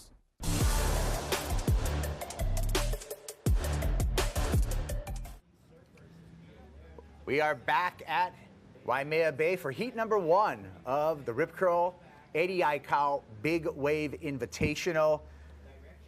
All of these surfers are going to surf 2 times, 2 rounds, and it'll be a leaderboard format. So everyone's going to have 2 bites of the apple, if you would, Dave, as we anticipate this swell to increase throughout the day. And then they're going to take their top best waves, add them up, and we'll have a champion. We'll have a champ. Now, in the past, we've kind of kept that. We haven't announced the champ and the math before it's done. So we'll see this year if we do the same thing where we kind of keep that anticipation, Rocky. Yeah, kind of get it back, to the old school of you just write down the scores, you go out and surf. Yeah. There's no situations, there's no updates of, And there's no priority. And no priority. It is, the honesty policy, the, deepest, the surfer closest to the curl, the rip curl, if you will, as we see a rider, potentially, no. That was Russell Bierke on the inside, reading that really well. We talked to Pat Caldwell, listened to him speak earlier, and he said with this incredibly long interval swell, what you're seeing is the sets are actually going wide and inside. There's a big difference, an incredible difference between a 15-second interval and a 20-second interval of how much more deeper that wave energy goes into the water column. And it's like exponential where I'll just throw it out there, a 15-second interval goes 250 feet into the water column, where that 20-second interval goes like 1,200 feet. So what that translates into is something literally slurping off the deep ocean floor and throwing into a big barrel. And Dave, you also talked about the bathymetry here at the Bay of how we're a little bit tucked in as well. So that affects, that was a replay of that take a little attempt. Replay of the attempt. And talk to me a little bit about the bottom here and the aspect of Waimea Bay. The bottom here at Waimea Bay is a lot of big boulders. It's a river mouth, right? But it's also a ledge. It's a drop-off. We are volcanic outcroppings in the middle of the Pacific Ocean. There is nothing slowing down that energy. We don't have a continental shelf here, right? You'll never see anything break outside. It just comes in and takes all its energy and just throws it right in your face. We saw that wave just spit on that replay. I would say it barfed. Oh my God, that was regurgitation. Did not like its breakfast. Yeah. That was wild. You can use the Hawaiian word. Palu. Palu. To vomit. Yeah. Just We talked about possibly seeing some barrels. John Florence got barreled at Waimea yesterday and made it. Oh wow. Let's see it. Let's see that repeat. Yeah, that would Looking be awesome. forward to that. All right. Well, we got more characters on the beach, and one of the characters on the beach right now is a young man who's making a big name for himself, just 20 years old, and he's an invitee for the Eddie Aikau. We got Jake Maki with Chris Latronic. On the 28th floor, and you're in the elevator. Yes, Kyle, yeah, it is Jake Maki, North Shore boy, Red Raider for life. Good morning to you, Jake. So good to see you. 20 years old and already making a name for yourself, as you said, Kaipo. So, Jake, here we are, the 11th Eddie Aikau Invitational. How do you feel to be here? All right, aloha kakahiaka, everybody. It's a beautiful morning at the bay and feeling the mana. There's some big swell out there, a lot of energy. We just saw nobody got it, but the sickest barrel ever out here, and then it went all the way in and barreled again on the shore break. But I'm just super hyped. It's going to be a good day, and hopefully there's some waves by the time my heat comes and I can catch some bombs and just try and do what I know what to do and just, yeah, get it done. I'm super psyched, if you can't tell. I know, just emanating with stoke. It's so cool, and it's so good to see you doing this.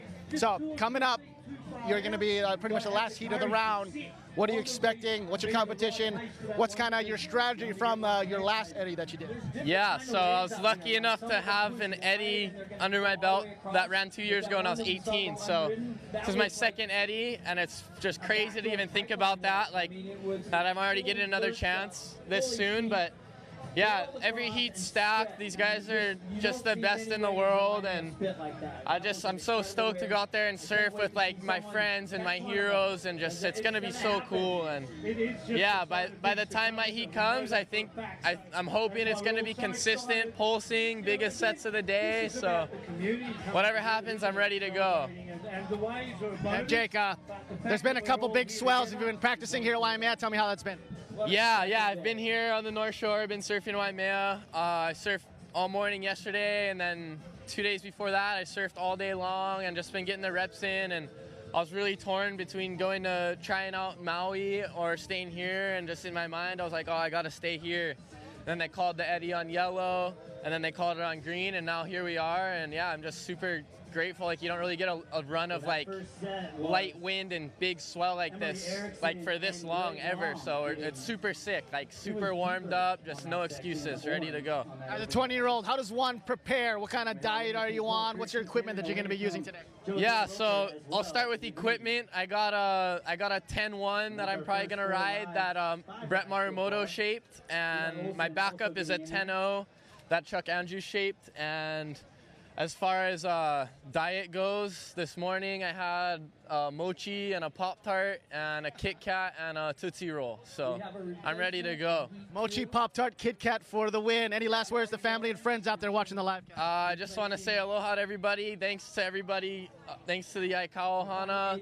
We're here to honor the greatest waterman, pioneer, lifeguard, surfer, one of the greatest men to come out of Hawaii and inspiration across the world, Eddie Aikau. And yeah, shout out to everybody on the Big Island watching, my family watching, everybody, Red Raiders, yeah. Right on, boys. That's what it's all about. Jake Maki, good luck, my friend. Right. You have a great Eddie Aikau Invitational. There he goes. That's what it's all about. Kaipo, Wassel, Rocky, back to you guys. All right. Hey, that was a great interview with Jake Maki, and you saw Jake wearing a necklace, and that necklace is a replica of a necklace that Eddie Aikau had on his voyage on the Hokulea, which kept his family's spirit and love close to him. All the competitors got that replica necklace from Rip Curl. So thanks again for Rip Curl for being the major supporter of this event. Remember, Rip Curl, bringing radness and supporting surfing, the ultimate surf company since 1969. Very different interview, right? Where everybody else was so calm, cool, collected. Here's 20. Here's Jake Maki just going loony. He just can't wait to get out there. Brother don't can buy beer yet, but eating Pop-Tarts and mochi for breakfast, bro. And a Tootsie Roll to top it off, bro. You know, that gentleman is the youngest Eddie competitor in the history of the world. At 18, he got in, and it was like a bar mitzvah of big wave surfing. He went from a boy to a man with one giant airdrop after the other. The parents have done a great job. A very mature 20-year-old, I might add. You know, he showed his youthful enthusiasm, obviously, in that interview, and just grinning ear to ear, obviously. But I've seen him work so well with guests who at Turtle Bay, where we do our surf lessons and things, he's able to humble himself down to that level. Because, you know, the hardest part about being a surf teacher, surfing is so narcissistic, it's all about you, right? When you're being a surf teacher or instructor, you got to release that and be so into the person. And I've seen him do that with without a flaw. And I just want to commend him for being, like you just said, you know, good roots, good support, and a good guy. Yeah, and good happenings happening with the work from the Eddie Aikau Foundation. Of course, putting on this event is their major goal, the Eddie Aikau Big Wave Invitational, but also conducting annual essay contests. They've been doing that since 2006 for students in Hawaii. They published a bilingual children's book about Eddie Aikau, written both in Olelo, Hawaii, in Hawaiian language, and in English. You can find out more about everything that the Eddie Aikau Foundation does. Just go to eddieaikaufoundation.org. And thank you so much for Linda, Eddie's former wife, and the rest of the crew over there at the Eddie Aikau Foundation. We couldn't do this without you folks. Yeah, and it's so important that we continue to remember, the event itself obviously is, just a parade of emotion and, recognizing all of these big names in surfing and also like I said earlier, the blue-collar chargers that are invited to this event, names who might not be household surfing names, around the globe, but when it comes to big wave surfing, everybody knows these guys belong here. And then also the homage and tribute to Eddie Aikau and what he meant not only to this location and the bay, but what he means for Hawaii and the sport of surfing overall. Here we go. Take a look at what we got here. This is Laura Enever. She's going to be in the next heat. She's walking down the beach. She holds the world title for largest paddle-in wave. She's got new equipment under her arm now. Laura Enever now on Paisel surfboards. I believe that she was a 42 or 43 foot wave on an outer reef here on Oahu. The Paisel Padillac, you guys, seems like it's maybe Padillac. I like that. That's the model from Paisel that she's holding right there. The four-fin Paisel Padillac seems to be one of the favorites for a lot of these big wave surfers. We got Laura on it, Billy Kemper, Bianca Valenti will be on one, Cora Rothman will be on one, Landon McNamara, Nathan Florence, of course. Yep. And Chad Keolana is going to be on one. Okay. Of course, John Florence will be on his winning board from actually from 2016. From 2016. Actually, he's going to be on his board from last year. I'll take that back. Okay. And Moana Jones Wong will be on one of those Padillacs as well. So, man, Paisel has been mowing a lot of foam, Dave. Well, when you got your top rider winning 3 world titles, I think people are going to kind of jump on that. Just talking about boards, your average board out here is going to be about 10 foot. Not too much has changed in the idea of the shape of the board. The biggest contribution to surfing has been the fin. Okay. Let's talk about that. I see 90% of these individuals are riding 4-fin boards. That's a huge thing. That was brought about back to life by Nathan Fletcher. Yep. And what you'll see is the bigger the board, smaller the fin. I myself am more of a 3-fin guy. I talked to Nathan Florence. He went back to 3 fins as well. Okay. Depending on where you stand on your board, if you stand a little too far forward, the 4-fin causes so much thrust that the board will cavitate and the tail will lift up, which on these steep drops is not a good thing. Right. Saw a shot of Uncle Mel Pu'u. There's Abe Lerner, Hawaiian Water Patrol. Just a couple of many jet skis that are in the water today. Uncle Terry Hui handling the beach patrol. I think he had some eye work done, so he'll be coordinating things from shore. And the Hawaiian Water Patrol team, it's every capable individual from every faction. You got the North Shore guys, you got the West Side guys, you got, from all around the island converging here, and we have a rider. And it looks like we got Eli Olsen. Eli Olsen. So this is a surfer, Dave, that literally, this wave's his backyard. Right down the road. Right, so Father E.O., Eric Olsen, lives right down the street. Wow. That was taking one on the head there. ID that surfer. Oh man, this looks like a good set coming in right now, just looking out beyond and the surfers. You can just see how far he got washed in there. That is black, that's Russell Bjerke. Yeah, Russell handling the foam, and this is live action. Looks like JoJo and Cole again. Did they work something out beforehand? Russell is not afraid to play with fire, but right there he just got burned. Again, Jojo Roper, second generation surfer. I think that's the city and county jet ski also out there on duty today, Dave. Oh, City and County, let's see, who would be there today would be Nolan Kealana, Okay. Kahiao recipient. Yep. Would definitely be there. I believe there's actually 3 ski units in play today on the North Shore. There's usually just 2. Correct. One that goes from Waimea to Kayana and the other one goes from Waimea to Pipeline. But they added a 3rd, so thank you, Ocean Safety. It's going to be a busy day. So everybody around the state of Hawaii who is with Ocean Safety, mahalo for your service. Yeah, thank you so much. We appreciate it. You guys don't hear it enough. Yeah. I'm telling you right now, from the bottom of my heart, love you guys and women. Thank you for doing your job. Yeah, no better hands to be in as we check out this replay. That is Eli Olsen, like we said, literally in his backyard. I mean, you could probably hit a 9-iron from his house and land the ball right where he is. And has spent so much time at this wave. There you talk about playing with fire, Dave. Oh, he was going for the barrel. Exactly, exactly. Thank you. That's exactly what Russell was doing. And it's Jojo Roper representing San Diego. He's a wind and sea guy, right? Father was a big rock surfer. Okay. Good barrel rider, goofy foot. I wonder if he's a little upset that his son was a regular foot, but he's in the Eddy, so I guess you got to give him some slack. Right. Not to mention, he also won the biggest paddle wave this year. Yeah, Jojo. Oh, Yes, yeah. he did, over at Mavericks. Busting onto the scene. So Jojo's dad, Joe Roper from San Diego, really a pipeline pioneer as far as Californians coming over and surfing pipeline. Joe Roper was a fixture there. They got a little slabby wave that they like to surf there in their neighborhood in San Diego that I'm probably not going to bring up, but you know what I'm alluding to. Here we go, Emmy Erickson on this wave. And we talked about boards, Dave. You talked a lot about boards. I think that's the only surfer in this competition on a single fin.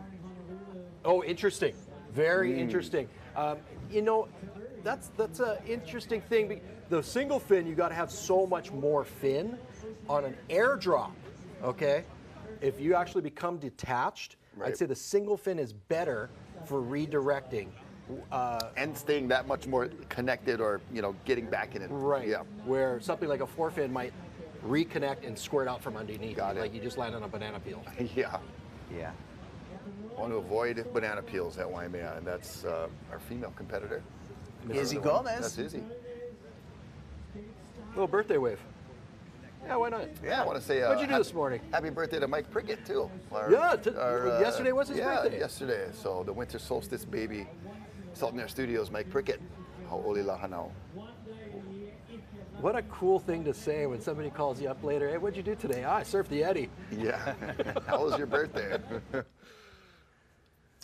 All right, so it's a 45-minute heat. You guys, looks like we're about 27 minutes into this first heat of the day. We'll get you updated as information comes to us as far as scores, but it appears to be that this is kind of, and Dave, I'm going to let you be the judge of it. This seems like a warm-up heat as we look at Emmy Erickson. Right, thanks for bringing that up. I think that's going to be a big factor here for the first half of the day.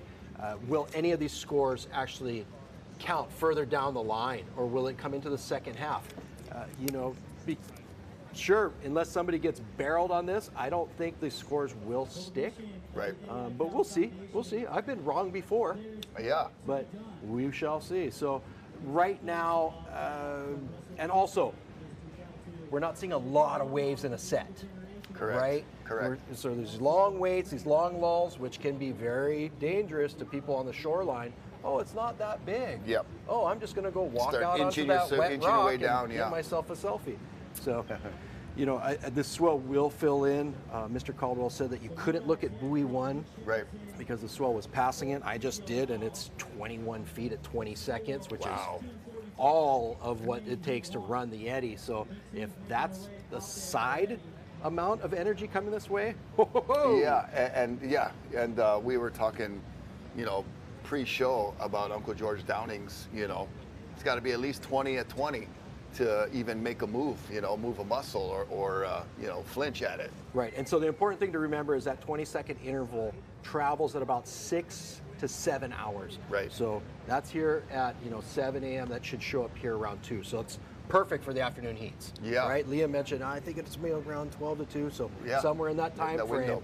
it should really start pulsing. Well, I like Uncle Pat's new nickname. Uncle Pat called it Caldwell. There you go. There you go. Hey, guys, let's hear from another one of our competitors. Tayo Shipman's on the beach right now with Chris Latronic. Yes, good morning to you guys. So much fun happening as we're just in the first heat, excuse me. But we got another invitee, local boy, Honolulu Fire Department, Tayo Shipman. Good morning to you, brother. Always good to see you.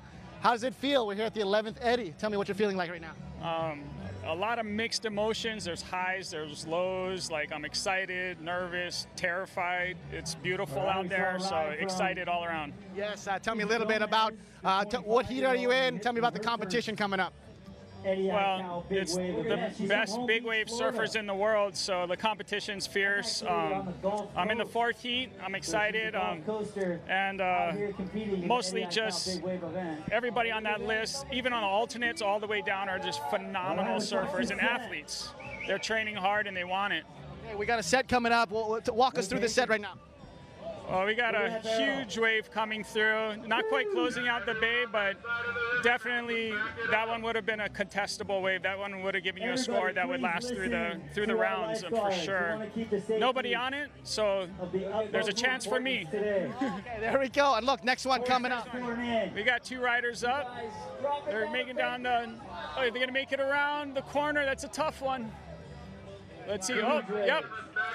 I think that is Luke Shepherdson. Oh, the past champion. And yes, and we were also talking about this earlier. Right now, we're kind of seeing the building of the swell. What do you think is going to happen around 11, 12 o'clock? So I think around 11 or 12, it's going to be, the bay's going to change. It's going to really start coming in, and it's going to be bigger. It might actually even, I dare say, double in size by the time it's about 1, 2 o'clock. It's going to be bombing by then. So. And as a Honolulu firefighter, how do you get ready for this type of event? Well, actually, it takes a lot of support from my brothers in HFD. I want to appreciate the guys at my station stepping in, the guys on other watches stepping up, covering my spot, making sure that I don't have to worry about that so I can focus on what's here. Also, just a shout out for people coming to the bay. If you're coming here, please be safe. You know, like, there's no real rush. You'll get here when you'll get here. So, you know, like, no need to speed, no need to run in the road. It'll happen in due time. That's perfect words from a great hero. Tell me a little bit about your preparation. What'd you eat this morning? What's the board that you're using for equipment? So start off the morning with oatmeal, and just a real quick bowl of oatmeal, and like I'll probably be hitting up a peanut butter and honey sandwich, you know, just to keep the nerves calm.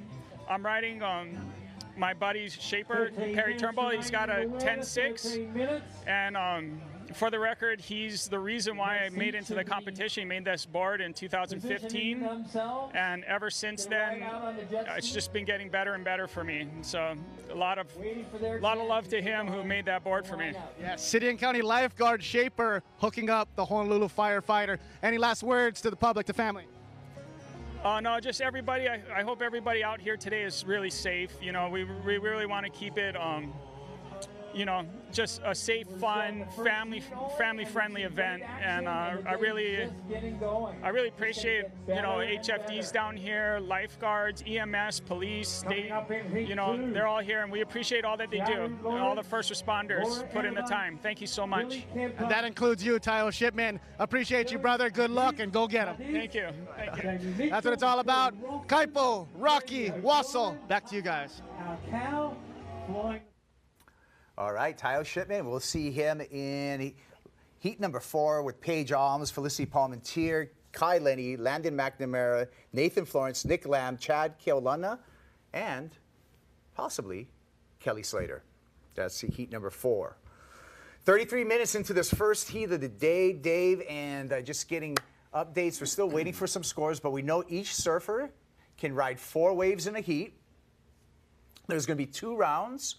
And then your top 3 waves are added together for your score on the leaderboard. And if you are to catch 4 waves in your heat, they kick you out of the water. I know this from experience. Well, you never get to surf big, giant Waimea uncrowded. Right. So when you're in the eddy, you're like a kid in a candy store. Yeah. Yeah, you just want more. Interesting point of view. I see some people looking at every single wave. On that last giant set, we saw Luke Shepherdson and we saw Ezekiel Lau take off on the biggest wave. They're waiting for that score. They know that it only takes a few rides. Right.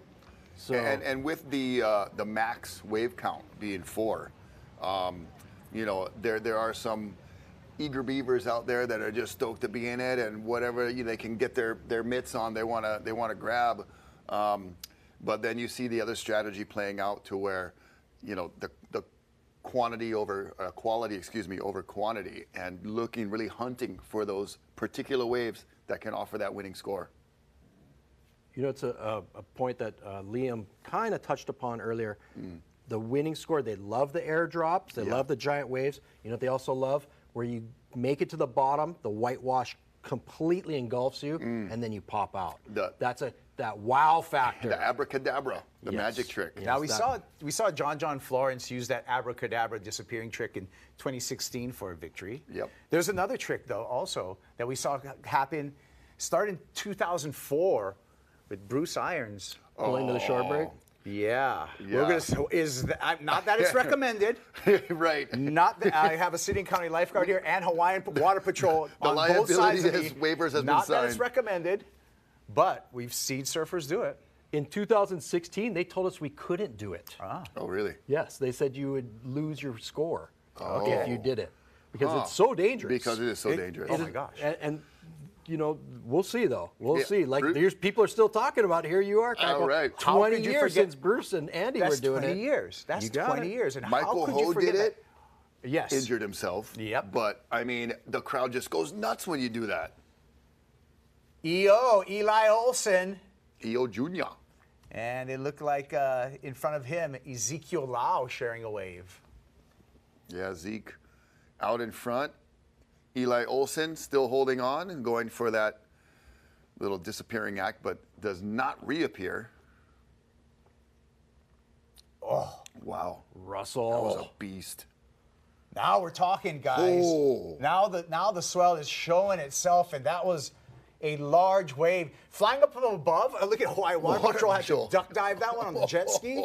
But flying up from above, I feel this is like flattening out the wave. This is not giving you a real good perspective of how big that wave was. Well, hopefully we'll get and look at Hawaii Water Patrol had to take the U-turn, Rocky. Yeah, what's that about?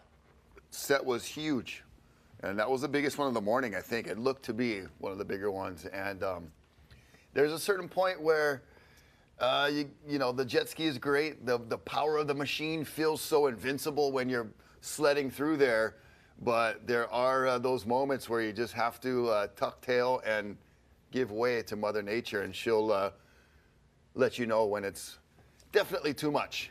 That one looked like it nearly closed out the bay, so we'll see if we can get a couple more angles, maybe a straight-on angle. We saw that big wave from Russell Bierke from up above. I'd love to see it straight on. Here's a water angle right here. This is Eli Olsen with Ezekiel Lau out in front.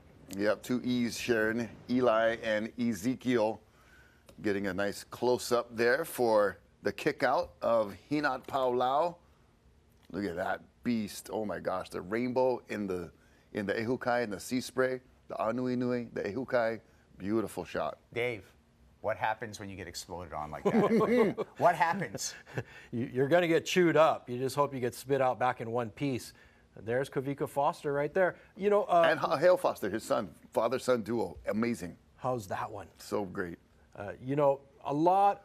Whoa, how was that one? A lot of the Water Patrol used to be lifeguards, or still are. You yourself, right? Kyle Pa'o, he'll be in this as well. Yep. Nolan Kealana participates quite often. They have that knowledge behind them. That last interview we saw with Tayo Shipman used to be a City and County lifeguard. Correct. Prior to being HFD. Yeah. Also, Jake Mackey's father, Jeff, used to be a lifeguard, now is HFD. That was a beautiful drop. That looked like Greg Long. Another one of those individuals who will wait for the right opportunity. Greg Long is probably the most patient surfer I've ever met in my life. And he waits for the opportunities, they come to him, but he never misses a chance to put a score on the board. There's Luke Shepardson, and going for the kind of the fashion color coordination this year. The green shorts, the green board. Every Not year, sure if he he's put it, always done that. I don't know what it is. He's got a sense of fashion, you know, unassumingly so. Yeah. Pretty quiet, calm, collected guy. You don't, you know, think he'd be thinking about what he looks like too much, but Luke Shepardson looking good on that one. Waimea is starting to rear its teeth. Oh, wow.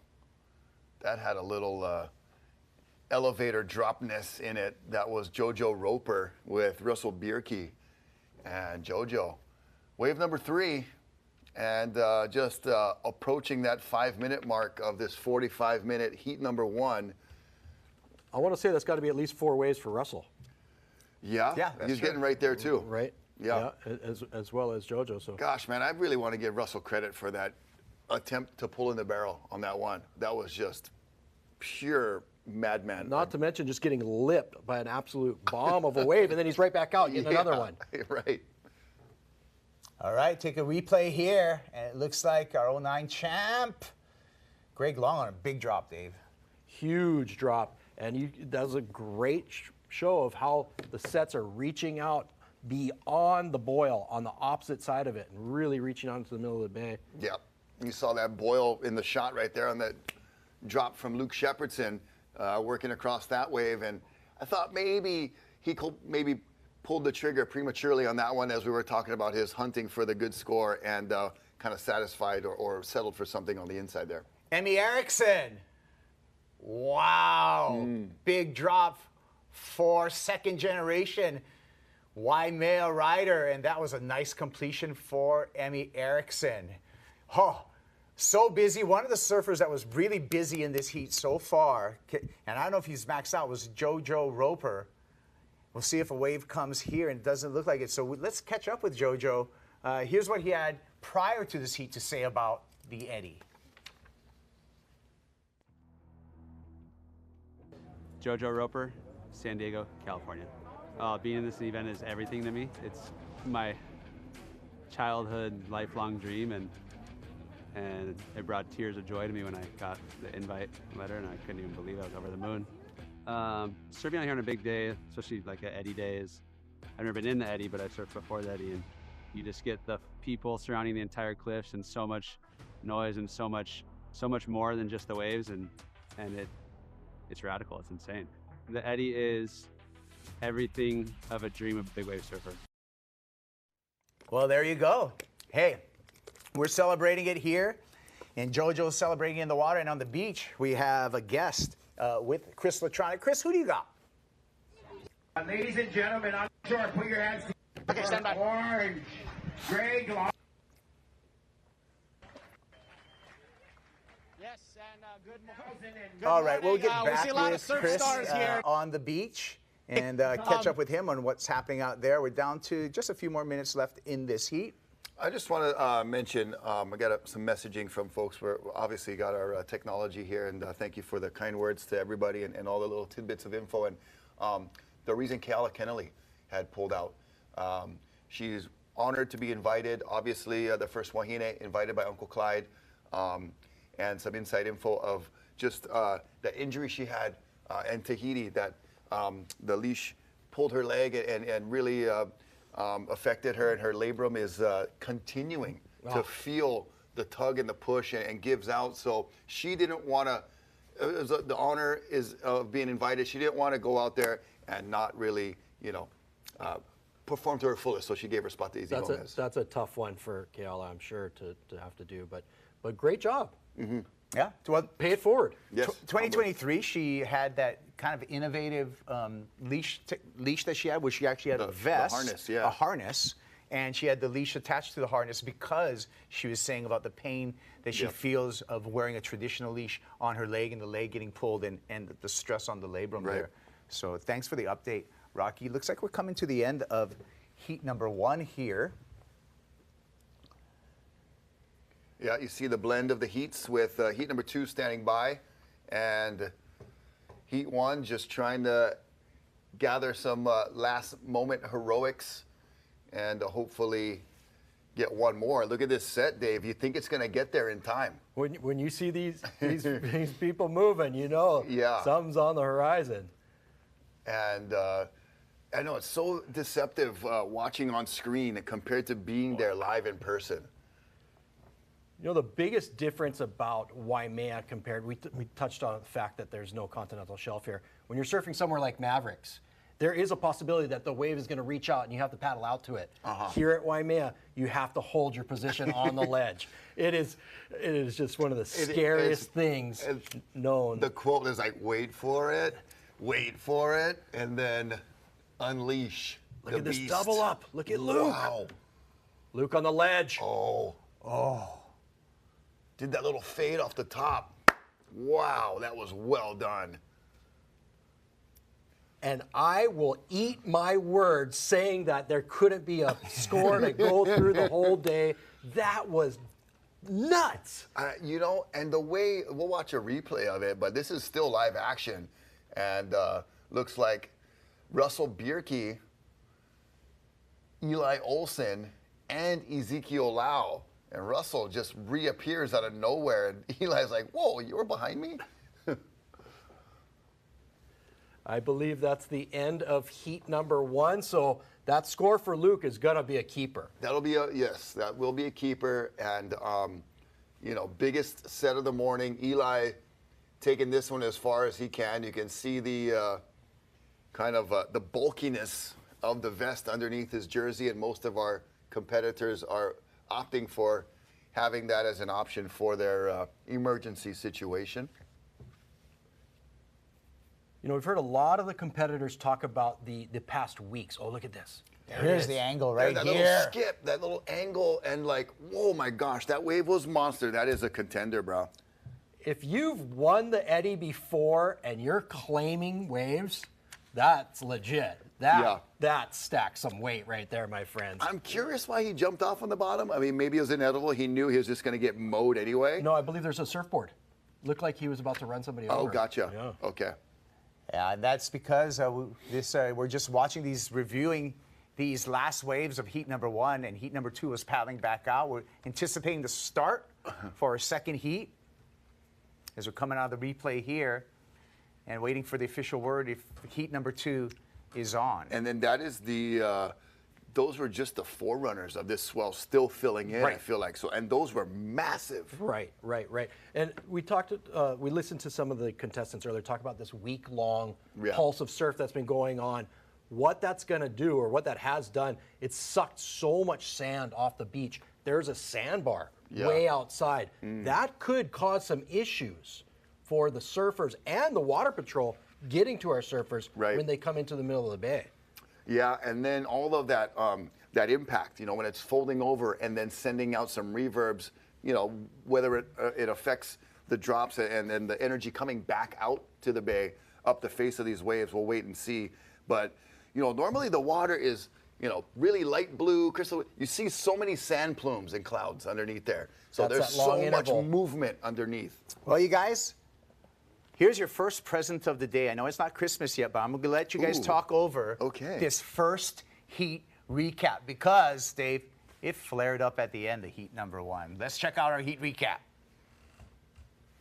And started with a huge drop from Emmy Erickson, unable to make it with Greg Long right there, our 2009 champion.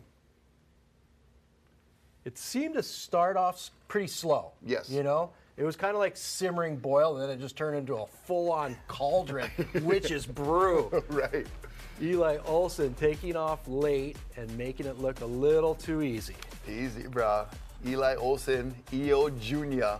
from right down the road, literally not far from where he was getting his diapers changed growing up. And the White Walker. Yeah. Russell Bierke made it to the wall and got frozen. These epic water shots, too, courtesy of Hawaiian Water Patrol, out in their studios, getting in live on the action from sea level. There's no better view than right there from the skis in the channel. And Izzy Gomez got in as an alternate and made the most of it. Yeah, thanks to Kiala Kennelly and her, humble retreat. And I know it's heartbreaking for Kiala, but Kiala, we love you and continued healing for you. And look at this shared wave with Zeke Lau and Luke Shepardson. Luke was definitely picking his waves carefully. That was the beginning of Luke's run, right? Right at the end of this heat, Dave. But then we saw Luke really with some great wave selection, grabbing the biggest wave of the day later in this heat. Like a kid left alone with a pack of matches, huh? He just lit this thing on fire, didn't he? Zeke Lau getting his close-up for the morning. And kicks out for more. And Russell. Big old Russell Bierke. Man, who needs a fin key when you got a beer key? Making Dad proud. Speaking of making Dad proud, JoJo Roper from San Diego. Yep, JoJo out there. Russell Bierke once again. And Emmy Erickson, beautiful. We mentioned the single fin mentality going big at the bay for Emmy Erickson, second generation Charger, Dad Roger, I'm sure, all smiles. Little claim there. I think this is the highlight of the heat, guys. Oh, yeah. What do you think, Dave? Come on, people. Are Wow. you kidding me? That was ludicrous. Now, let's see if there's a board in the Okay, there's a photographer. Yeah. That's what that was, photographer. And then straight into a closeout. Looked like it just closed out the whole bay there. That thing did not stop, and that's the one that scurried the water patrol back to the inside. So that was the beast of the day so far, and what a great opening heat. HMSA is here, keeping you healthy for life and for good times, tough times, and bad times. Thank you to HMSA for their support of the Rip Curl ADI Kyle Big Wave Invitational. I hope you like what you're seeing today. We're just getting started. Heat 2 in the water and surfing when we return.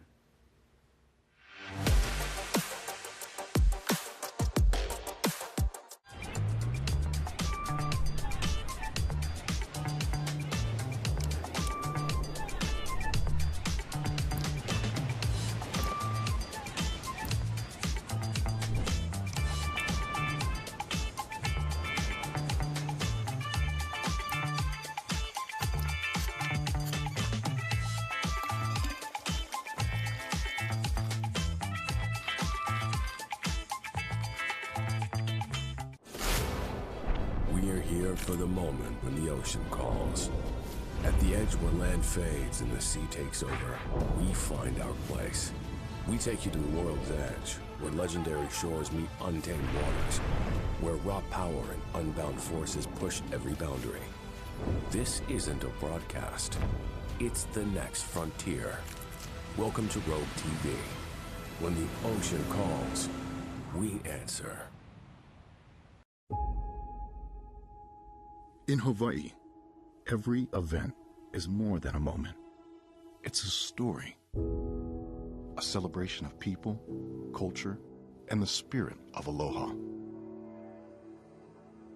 At Hawaii's Stage Event Production Company, we're not just building events, we're investing in people, empowering a workforce driven by passion and creativity. We're preserving culture, weaving it into the fabric of modern innovation. We're elevating art, bringing visions to life on a scale never seen before. This isn't just event production, it's a movement. Led by a Native Hawaiian organization, we're revolutionizing the industry. Because Hawaii deserves nothing less.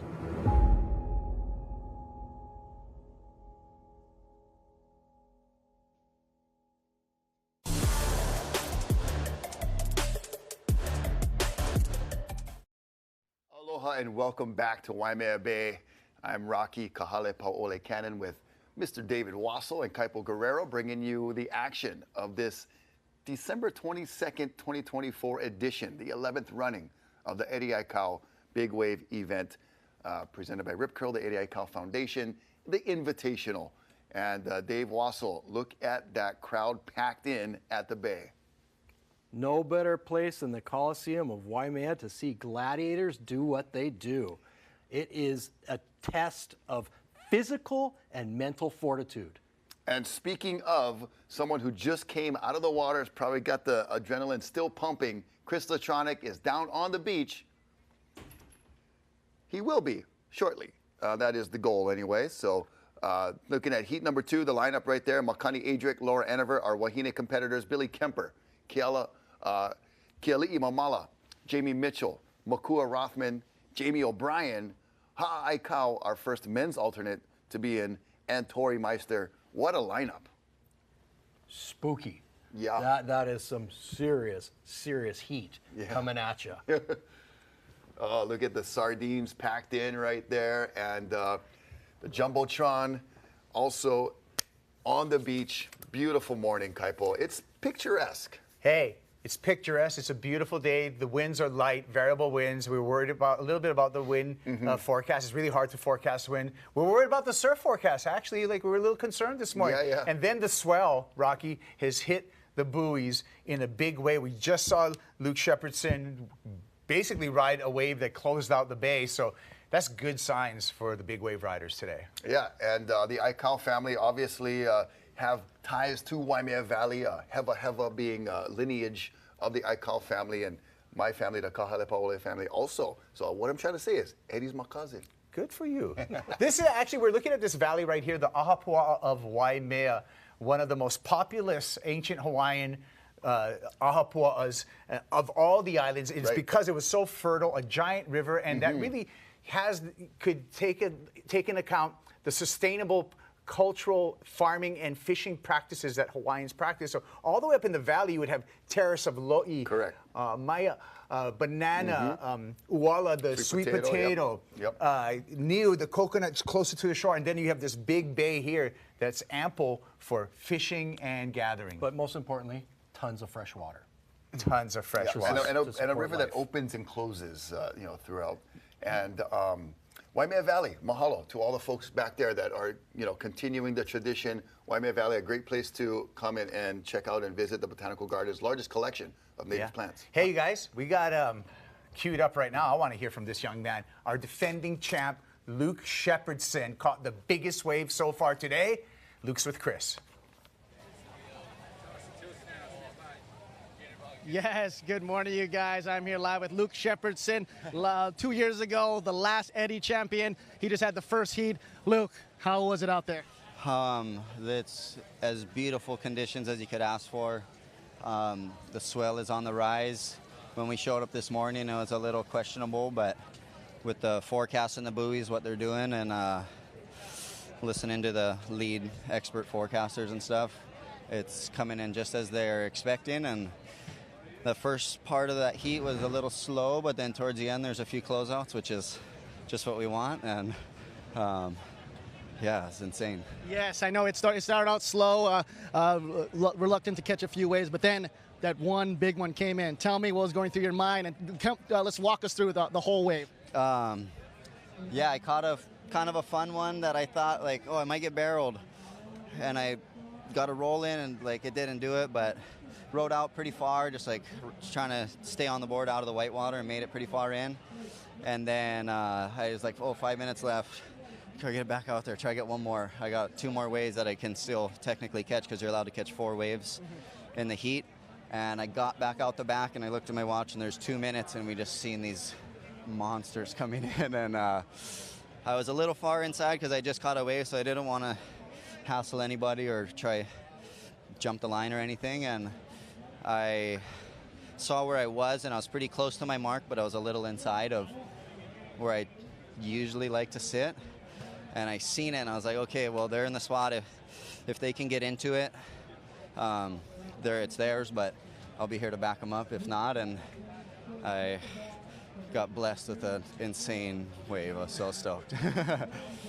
The competition out there, tell me a little bit about the camaraderie or even the little battling that's been going on. There's not really much battling or anything. Everybody's super respectful. We're here in one of the greatest watermen in history's name and celebrating his life and his legacy.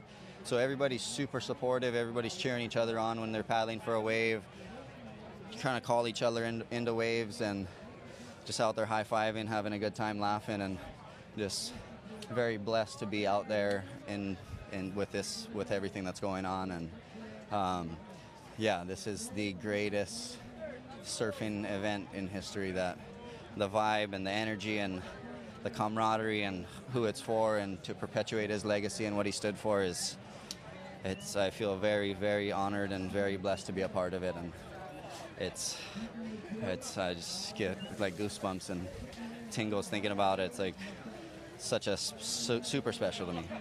And you're also a city and county lifeguard. Are you on duty right now? No, I'm not on duty today. I got a vacation day, so I'm here and able to relax, and I'll be here to back up my fellow co-workers and stuff, and if they do need, because if you look around, there's 40,000 people packed in here, so a lot could go wrong really fast. But yeah, I'll be here to back them up if they do need help, but I trust my life with them, and I think they got it. And Luke, for preparing for this event, I know you always got to keep in shape being a city county lifeguard. Doing anything special for this event?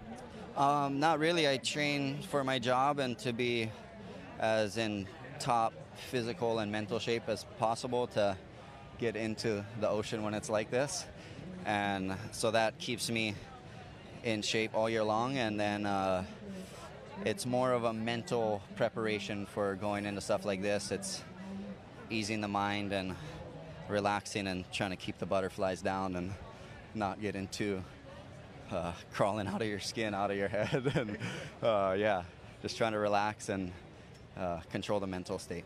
Any new equipment, or are you riding that same magical board?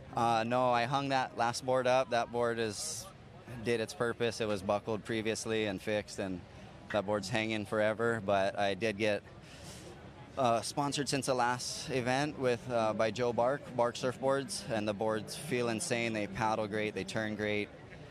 That last wave just put like 1,000,000,000% confidence into the boards, because that thing held through that. I thought I was goners when I stood up, but yeah, very blessed. Thank you, Joe Bark.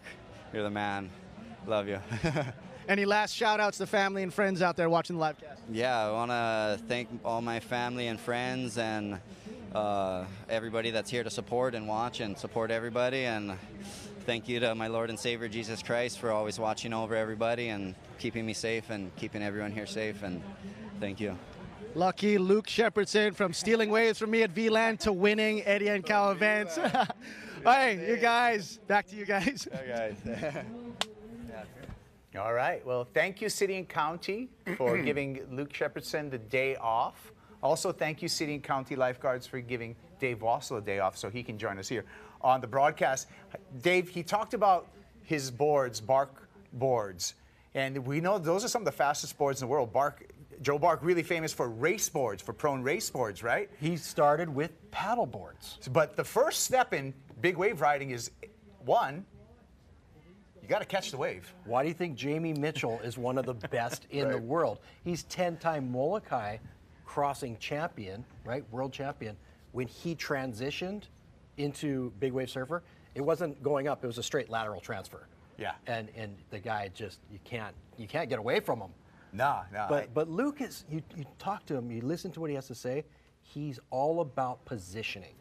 He does have great long arms, he has phenomenal boards under his feet, but his positioning is so crucial. So Luke talked about, in a past interview, on his landmarks that he has out here at Waimea. And he says he's using the same ones that he was using, that was taught to him 15 years ago by GMAC, by Garrett McNamara. Right. How important is that? Right, and it's vital. And so going into this event, last time it ran, I was like, oh, Luke's winning this thing for sure. Yeah. I looked at the buoy reports, I know where he sits, and I thought, oh, this guy's got it. And but this year, I thought, you know what, Luke's got a target on his back. Yeah. Everybody knows his lineups, where they're going to follow him around, and you know what? He's playing a game. He got inside, right? He looked, he saw that cookie jar on the counter, and he just snuck it right out from under everybody. Once the cat's out of the bag, right, everybody's onto it. And Luke, has to take that in consideration now, because we talk about these guys and girls being in this event, so stoked to be here, honored, all that, but they also are fierce competitors. They want to win. You think Billy Kemper wants to see Luke win a second one? Yeah, exactly. No offense, but Billy is a fierce competitor. Right. He's got 4 championships over at Pe'ahi Jaws. Correct. Yeah. You don't think he wants the Eddie? He wants this one on his mantle to match for sure. And this is the deceiving part, right, guys? In that, Rocky, you have these lulls. Yes. And The then sleeping you lion. have the flurries. You talked about going up and because lions look really friendly and they look fuzzy, right? Yeah, especially and when they're sleeping. If you didn't know any better, you would definitely love to give a sleeping lion a hug. Yeah, go cuddle and snuggle. But this lion will be a beast when it awakens.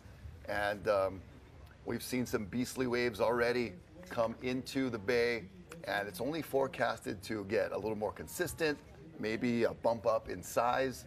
And, you know, coming from some real experienced riders, we saw Tile Shipman even talk about it, you know, even using the word double or just exponentially increase, we could see that. Just to hear Luke talk about how it was one of the best ways he's ever had, a straight up closeout. Yeah. Went from a really slow heat to closing out the bay by the end of his 45-minute heat. Yeah. Hey, you guys, we caught up with Makua Rothman during the opening ceremony and what he felt about this event. His father actually one of the founders of this event. Let's hear from Makua Kai Rothman. A lot's going on out there, but the most important thing is the energy of Eddie Aikau is out there. And it's in each and every one of us. All of the words that we speak, the way we treat each other, and putting others first, like Eddie. So I think that Hokulea has a calling to be somewhere, and Eddie didn't wait. You know, when it was time to go, it was time to go, and I really think the legend of Eddie Aikau started on that boat when he went on his way to save his fellow seamen. So I believe that more than any protocol on land that we respect Hokulea, where it all started. We go out there. She's called to another place besides here, and has a way bigger purpose. That boat was made for it and continues to serve. So we go out there, we honor that when it's time.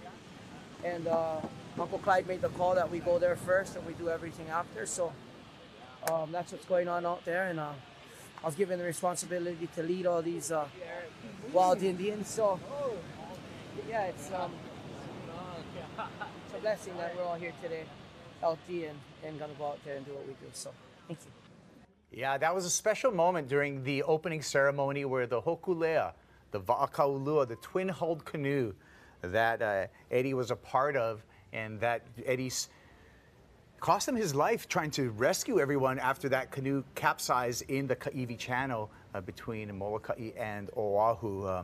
But we celebrate Eddie's foundation, we celebrate his legacy, and you can learn more about all the good stuff that the Eddie Aikau Foundation does. You go to eddieaikaufoundation.org. There's cleanups.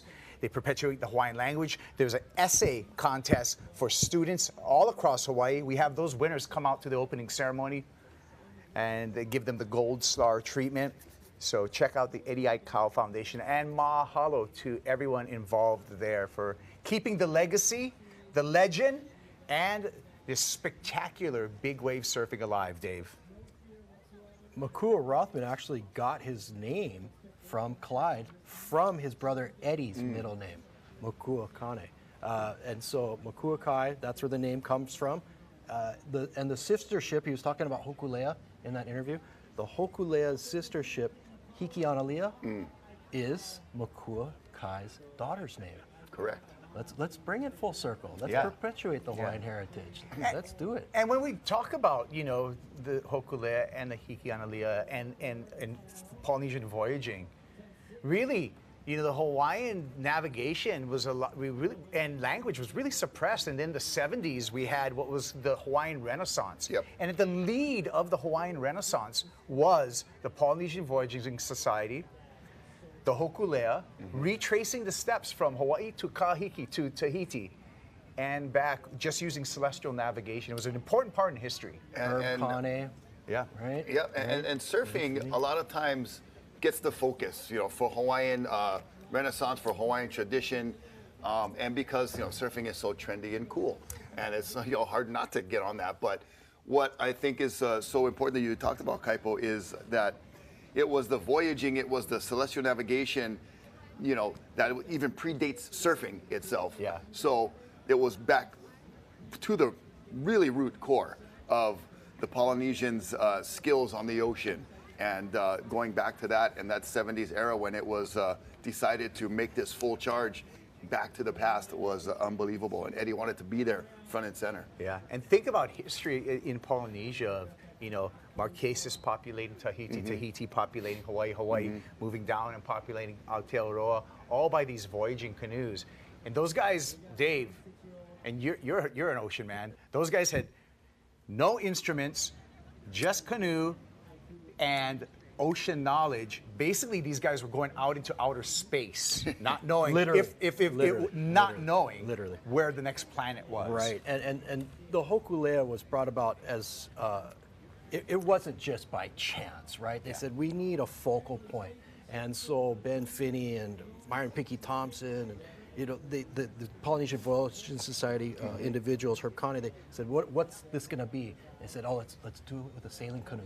That's how everybody got here anyhow. They needed something, a symbol. They needed a symbol, so they built a smaller one, which Mary Kavena Pukui named Nalihia. And they said, okay, what does that mean? That's the skilled ones, the people with the knowledge that was passed down from generation to generation. Can you build this vessel? Absolutely. Here's a mock one, and it ended up being the Hokulea today. And I probably shouldn't be talking about. I'm not Hawaiian. Okay, No, I just listen. I try and learn. It's cool to see how far it's come, and what it means to everybody today. And it's a resurgence. You talked about this this renaissance. Yeah. And here we are, celebrating a man who went above and beyond, living that aloha spirit. Yeah, Hello, and his, everybody. his daily duties, like we said, saving over 500 folks from the ocean. Here is a wave right over the boil.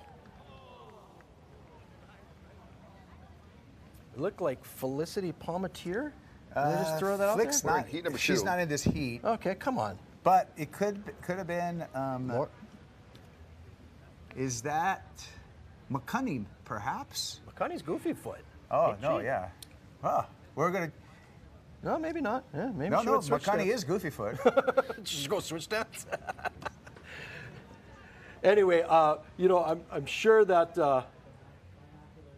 So let's. Okay, so we need our first wrinkle in wrinkle in time. Hey, we had a plan. We had a plan this year with info everybody. from the beach. Okay, and we were hoping for that. I'm encouraging everyone out there. Because what we are sure of is that is a pink jersey. Yes. But McCunny Adric is a Goofy Foot. Yeah. And unless she's been training to go frontside at Waimea the last year and a half. I wouldn't put it past her. The name like Adric. Yeah.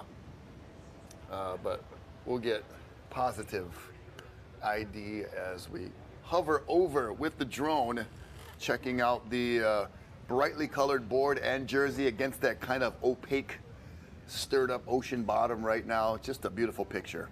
Oh, by the way, when you talked about Palu, who vomit earlier, boy, I got some flack on my phone.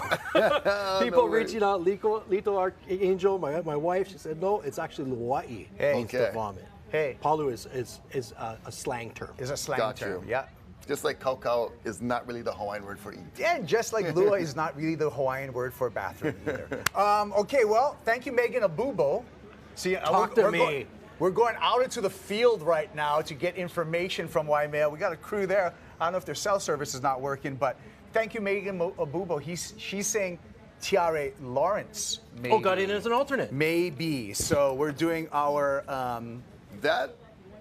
Then that makes sense because Tiare is the next alternate. So I'm gonna say shout out Megan Abubo, pioneer in women's professional surfing. Right. Shout out to Tiare Lawrence. Yeah, and Tiare Lawrence. Come on, sending it. Not to mention, probably raised more money single-handedly for the Lahaina Fire Cause than anybody. Yes. Yeah. Huge. Yeah. Huge. Thank Millions you so of much dollars. for that, for sure. So our U.S. Coast Guard zooming by. And thank you, Uncle Ian at Lele's for saying he's saying that we're doing a great job. I love those powerful reinforcements as well as the ribs. And I also love the no spaces in the text message. That is signature. Awesome. Uncle Ian, mahalo, Lele's right there. North Shore, that's the go-to spot for any surfing champion that is wanting to celebrate publicly the fun way with the ohana. Mahalo, Uncle Ian. And that's Tiare Lawrence, so that is confirmed there. And, you know, she has been, just like you said, Dave, so instrumental in raising awareness, raising funds, always putting others first, for sure, in the spirit and legacy of Eddie. Hey, I just found something out now. Now that I'm getting messages, I want to welcome the surfing public for filling us in on everything. And again, we're all kind of one tribe. We're all one kind of people. So I love when I'm stuck out on a limb. You can't find out. I'm not getting any information from my people on the beach. Right. And then out of the blue, you have a legend in surfing come and say, hey, going to help you out. You got the, you know, the community banding together. It is beautiful. Lovely. There's Billy Kemper in the frame right there. Jamie Mitchell. Hot Eye Cow. Tightly packed. Dave Wassel. Looks like Hot Eye Cow in green there. J.O.B. right there as well. That's how do you do that? How do you walk not only in Clyde's footsteps, but Eddie's footsteps? You've been born into this. Right. You knew this day was coming. Yes, sir. Are you scared or are you stepping up to the plate? Oh, the pressure. The pressure's got to be just weight on his shoulders. Young Hawaiian, he's going to do his deal. Yeah, I saw a beautiful shot of him last couple of months, Free Surf Magazine on the cover, busting a nice front side air and showing that he's got the well-rounded ICAO game going on. Oh, get that guy at bowls and you can't stop him. Yeah. The crowd, be safe, be kind to each other, and happy holidays, everyone. Yeah, you heard Tile Shipman say keep it family friendly. That means no act up. No act up. Don't make any kind. Yes. And you can see. Oh, on the ledge, bro. Look at that, all the way out to the Iliohu dead end cul-de-sac over there. Just pack them in everywhere you can fit. Hey, let's hear from a kid who's surfing basically his backyard, Eli Olson on the beach with Chris Latronic.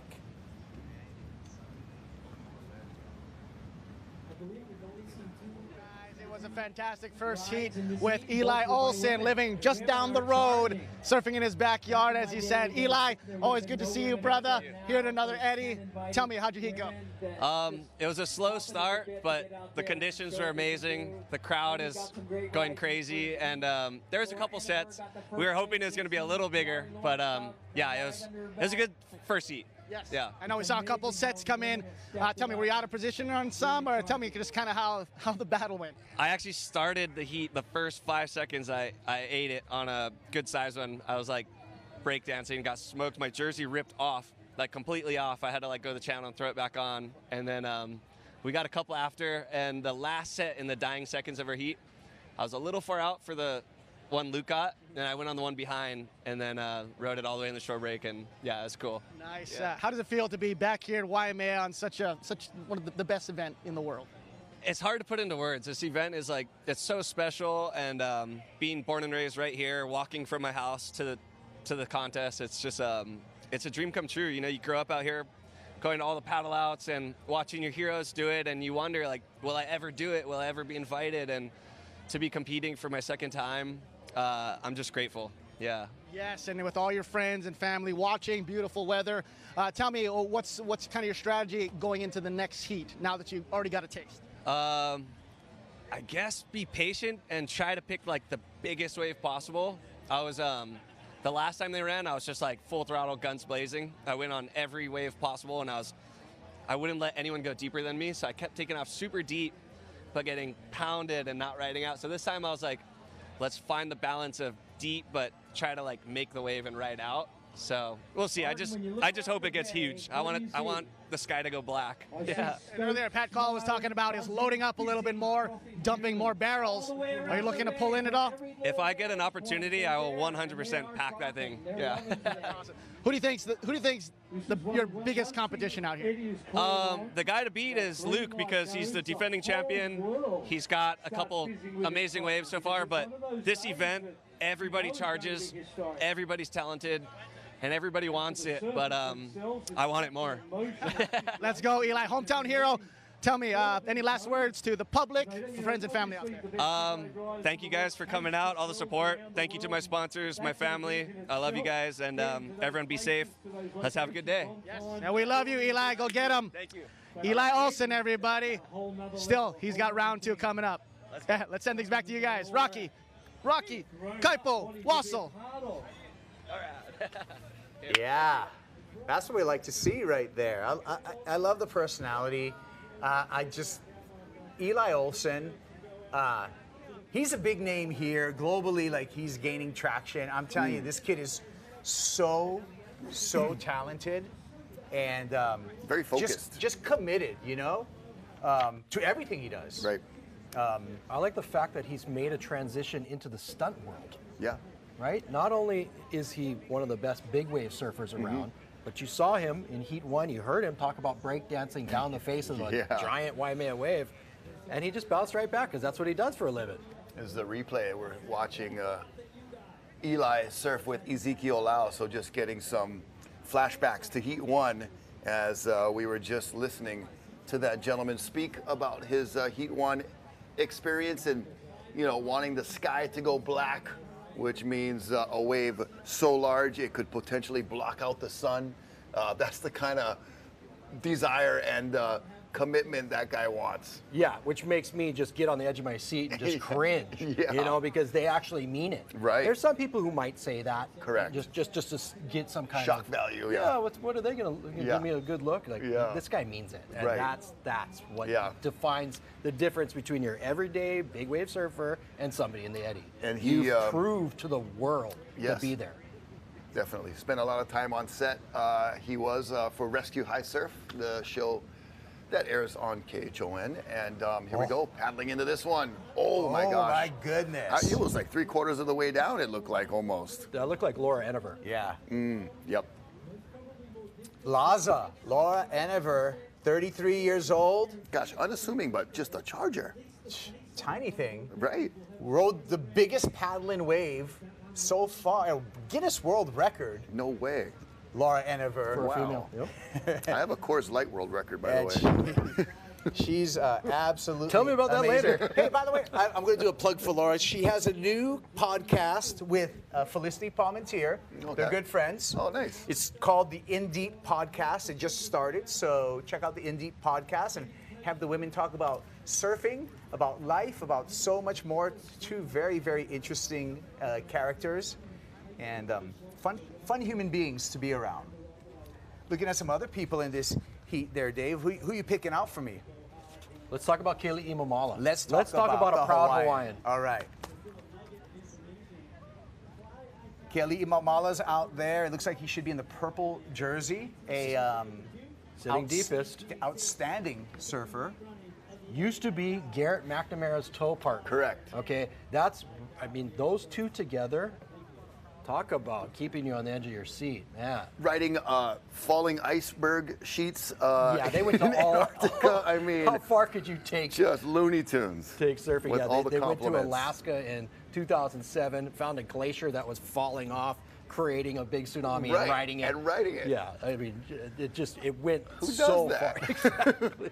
Those guys. But you know, seeing him perform around the world, whether it was here in Hawaii at the Eddy, whether it was at Mavericks, whether it was at Chopo, the man is very talented. Got another guy out there.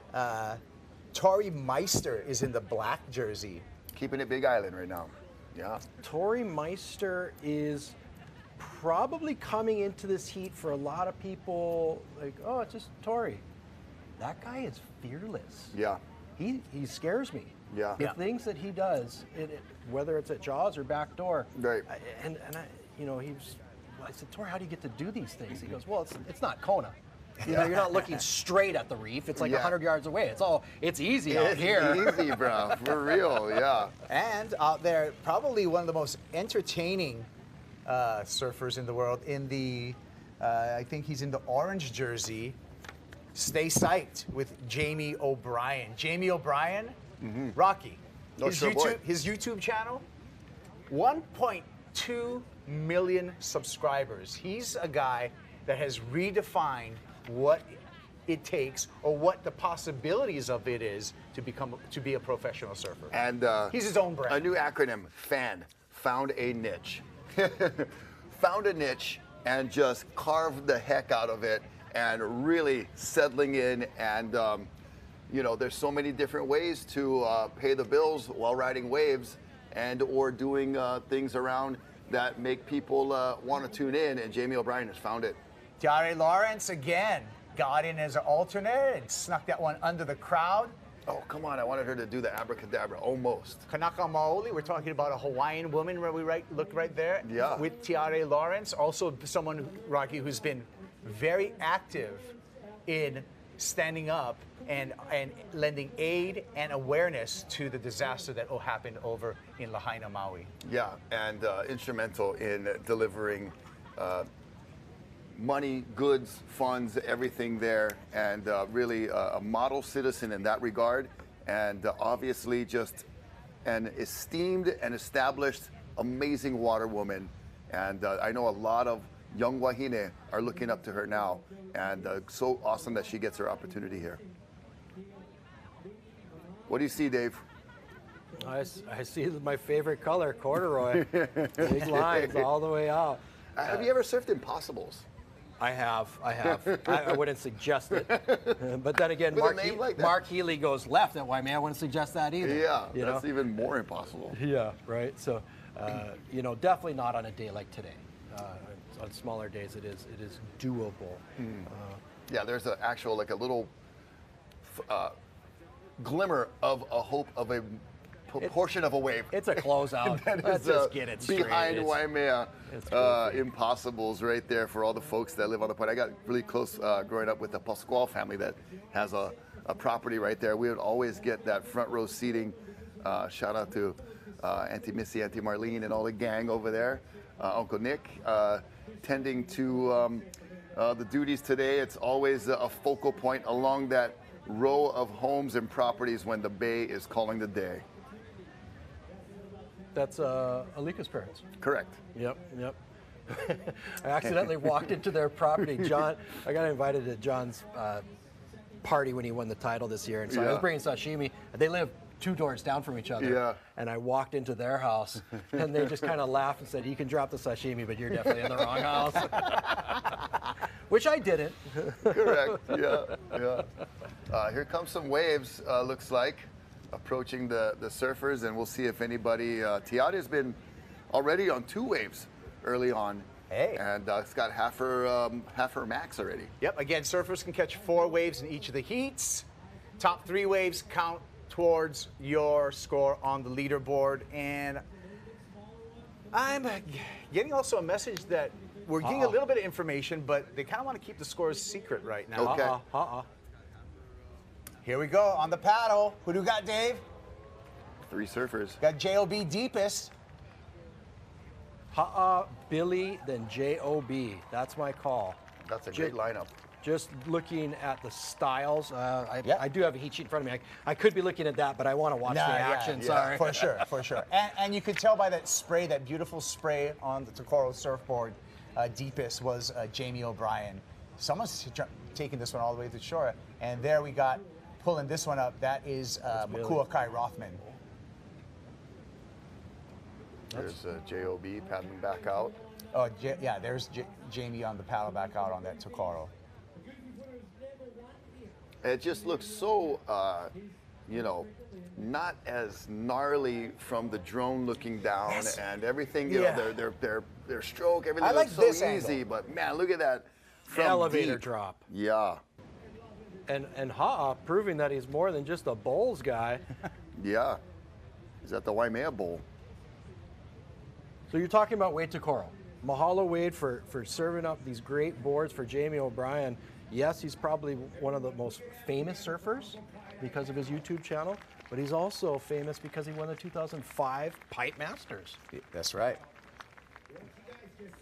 This guy's been doing it for 20 years. He's been at the top of the game for 2 decades.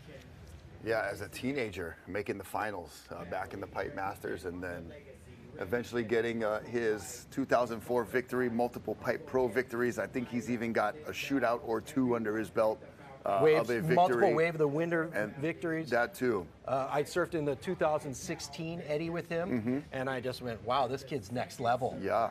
Paddling for waves that just did not want to be ridden. Yeah. And he just pushed the issue. Yeah, some waves are like bulls. They don't want to be ridden. Yeah, but yeah. He Did was, get bucked off a couple He was giant ready ones, to jump but on it. Wow. Yeah. Very impressive. Very impressive. It looks like something trying to make some movement out on the horizon right there. We'll see if this fulfills any potential. Yeah, that looks like a giant bomb, doesn't Yeah, it? doesn't it? I was just kind of. Sometimes it's hard, you know, with the drone level and looking on the screen. Your eyes are trying to adjust to some different. Also, you got to remember, Waimea is a bay, Yeah. so it does fill up with water, and so sometimes those waves just don't stand up on the outside ledge, and they push way inside, like Luke's wave did. Yeah, and right? then it'll pop up. But Looks like we got some movement, guys. Oh man. And here we go. Oh, I'm getting chicken skin already watching everybody. We see everybody. So it looks like I went paddling. heat 3 in the water as well, because Yep. there That's should a lot only of be surfers. 9 surfers. That's a lot of surfers right there, Rocky. Look, it looked like one regular day, all crowded. There's that double up look at factor that I was one on talking the about. ledge. That's Oh the my angle right gosh. there. There's that double up. Yep. All the water in the bay. Oh, this one's gonna spit too. Wow. Head for the hills. Yeah, no doubt. Now, who's going to hold their ground and whip it around? Dave Wassel. Kaylee Imamala, he's looking at it. Oh. That was Tori Meister too in black, and there's blue. Yes. Billy Kemper and Jamie O'Brien. Wow. Billy whipped it on that one. I am baffled at how fast these guys are getting back out. Right? We just saw Jamie paddling through like some foam and whitewater, and he's on the next wave. Kaylee. I love the color scheme on his board.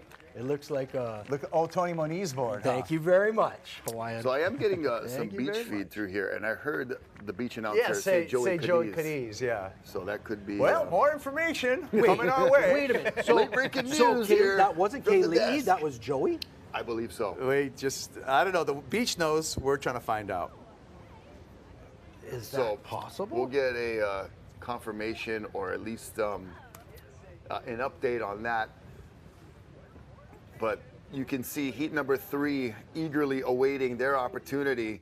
And look at this Holy Billy big Kemper, drop from Billy Batman. Kemper. Meanwhile, JOB airdropping on the outskirts there, but Billy was in the spot, Dave. That's legit, people. That is some big old Waimea energy. That is Joey. It is, and that's the Chuck Andrus. Yeah. There you go. Taking it back like almost the old school Tony Moniz kind airbrush days. Yep, the red and yellow. Yeah, the We royal colors. We saw Seth when he, Tony's son, when he surfed in the Eddy. He had a replica of his dad's board and dad's colors.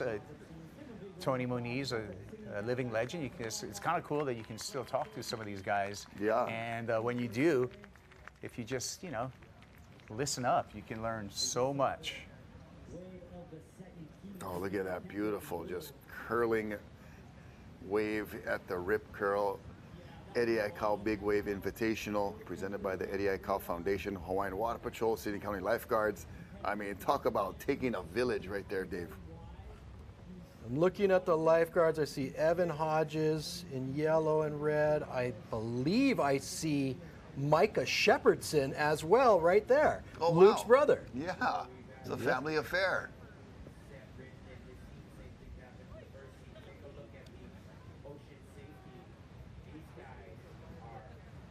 And of course, Mr. Nolan Kealana on the ski. I call him right? Yes Wada because his name is Noland. Correct. Correct. Okay. If you know Hawaiians name their children very appropriately, it doesn't get any more appropriate than No Land. Yeah. That guy's water skills. He's all water. Are just unprecedented. Amazing individual. Fortunate, very fortunate, just to know him. Yeah. Let alone work with him. You know, he was the one who saved Kala Grace during the backdoor shootout. Literally had to ditch the ski to jump off and bear hug and make sure to get Kala before the next set of waves came in. Because you've seen it before, Dave. We've seen it. If you lose somebody there, it's so hard to regain or find them again. And Mr. Froyseth did it the day before with Billy Kemper. Yeah, Makani, yeah, exactly. So. But that was an interesting rescue by Nolan because the grabber actually jumped off up current. Well, he saw the helmet. Down current. Kala's helmet was floating. So he thought that was the head. Nolan had to make a split decision. He didn't have a grabber. Where he did not have a grabber, so he's like, I ditch my ski or I save this person. Correct. Quick thinking, selfless thinking. Human over equipment. And every time. Interesting point, right? So Kala Grace took off with the helmet, wiped out. The helmet came off. Got ripped off. And then it was the second wave where he's caught inside that actually did the damage. And that slammed him. Yes. And then that's why the grabber jumped off where he saw the helmet floating. And Thinking it was the body. It was an empty helmet. And Nolan then was lucky enough to come upon Kala, and that image was just chilling of just he just like grizzly bear just jump off and like.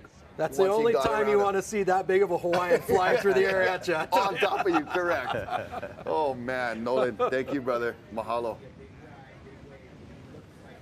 A little bit of low in the action with heat number 2 still in the water. Yeah, it's just heat 2. Bakani Adric, Laura Enever, Billy Kemper, That's Joey Lawrence out Cadiz, there. Tiare Lawrence. Actually, I'm going off my old. I'm Kuiper Guerrero. This is Rocky Cannon. That's Dave Wassel. And thank you for joining us because we're enjoying ourselves here at the 11th running of the Rip Curl ADI Cow Big Wave Invitational, and the swell is on the rise all day long. We've seen some highlight rides so far, Dave. Billy Kemper, Luke Shepherdson. Right now, amazing completed rides. I like the charging of Russell Bierke in Heat 1. Just amazing attempt trying to pull in to a 20-foot beast and getting axed, but getting right back on the board. And I'm getting barreled right here. See this little awesome studio. We also want to thank behind us K-High TV Hawaii, KHON, and everyone for giving us this beautiful set right here. We're taking place in the news desk right now because this is news today in Hawaii. This is all the news you need to know. I got a couple of news for you. The waves are big. Yes. Be careful out there on any shoreline. Be patient in traffic. And you only got a few more days left of holiday shopping. And so be patient with everyone else, too. And pick up your rubbish. Oh, there you go. Extra one. Pack your trash. Well said. Yeah. And also a big mahalo nui to Rip Curl, bringing you surfing since 1969. Rip Curl also not just supporting the Eddie Aikau, also supporting the longest running professional surf contest in the world. That's the Rip Curl Bells Beach Easter Classic. Oh man, and if you're like Bodie waiting for the 50-year storm, that's where you'll be. So the heat looks like it is transiting from heat number 2 to heat 3. And there's a second ride for heat 2. Not sure if that one's going to be within the time frame, Dave. No, I think the other heat started. That was Billy Kemper coming in right there and just getting a ride in, and maybe aware this wave was after the heat, so just riding to the shore break for the fun of it, but I'm not sure if he wants to, he's going for it. Okay, he's doing it. And pulling in, oh my Lord, that was really entertaining. And what the heck, Billy, that was nuts. Well, watch the hold down. Skis right on it, double checking. Wow. Here we go, heat number 3. This one counts, it's on. Oh my goodness. Oh, Couple of goofy foots there. We got Francisco Porcella. He's a goofy foot. We got Cora Rothman. He's a goofy foot. Healy deepest. And 100%. Healy? Come on. You know that. You didn't even have to look at a heat No, sheet. sir. That was Healy Yeah. going bonkers back there. Look Always. at this Oh, my. Carnage. Mason Ho. That looked like that was Mace, dog. Oh, my Right gosh. there on a huge one. That looked like Keone Kealana on a jet ski. one. Yeah, that Hey, Keone. Oil Oh, Water man. Patrol double checking. You know what? To put yourself in that position, just to double check on somebody else. Yeah, it looked like Jeffo Okuyama. Oh, he Jeffo pulled- checking on That's Mason Ho. Mason. It's like he pulled his vest. Oh, there's so much turbulence in the bay right now. It is just a bowl of frothy soup. You know, the jet skis kind of hit those air bubbles, and the acceleration can give out. And look at the left across the bay as Billy Kemper comes in from a Broken heroic leash? finishing You ride. get him. That was got after beat the up. horn, He got beat but up. That's he dangerous. went off the bottom into the barrel and then got thrown head over heels, heels over head, whatever you prefer. He was getting tumbled. Billy makes the walk back up, shock us to the crowd. Oh, my. That's live action. That was beautiful. Was that Laura? That would look like her. And here's Tiare Lawrence. So this is our heat recap, guys. And you see how, like, you just can't get any penetration if you fall flat on the face here. And that's a way to get really tumbled and get your bolts jostled. But Tiare Lawrence started off with 2 waves back to back, dude. That wave of Laura Enenberg was legit. There's another great angle of Jamie O'Brien deeper, Billy, and then Cal. Billy and Jamie seem to be really on the same wavelength, huh? Yeah. Definitely looking at the same waves, definitely sitting in the same spots. But Billy's wave right here. This was just the water angle, looking from sea level, gives you the true gauge of the size and steepness of these waves. Joey Aloha, Joey Cadiz, going for a bit more coverage than the traditional Hawaiian surfing garb with the wetsuit bottom. So definitely want to mahalo Joey for all his daily diligence and duties at Waimea Bay. Yeah. Well, things are heating up here at the Bay. We've got huge sets, a number of waves being ridden. We're going to step away just for a little bit, but we'll be back with more epic action from the Rip Curl ADI Cow Big Wave Invitational after this.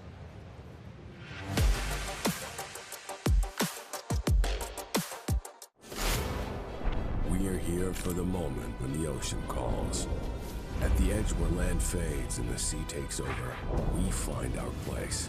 We take you to the world's edge, where legendary shores meet untamed waters, where raw power and unbound forces push every boundary. This isn't a broadcast. It's the next frontier. Welcome to Rogue TV. When the ocean calls, we answer.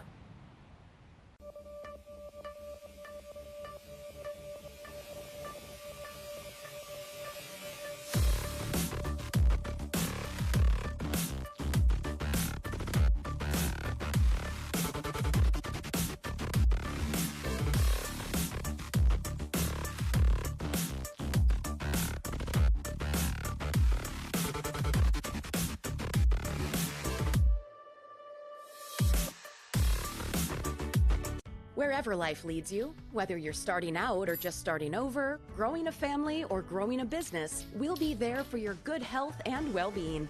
With HMSA, you have the freedom to choose from the best doctors and hospitals in your neighborhood, online, or around the world. For all of life's moments, every day, big or small, we believe being there with you is what matters most. Keeping you healthy no matter where you are in life, HMSA is here with you. For the good times, for the tough times, for lifetimes. Hawaii's only 100% fiber internet is now Hawaii's fastest internet. Introducing 3 gig Fioptics internet from Hawaiian Telcom. With 3 gig upload and download speeds. Unwrap Hawaii's fastest speeds in new Fioptics Plus TV experience and connect your holiday like never before. Share the gift of speed with fiber internet plans starting at $39.99 a month.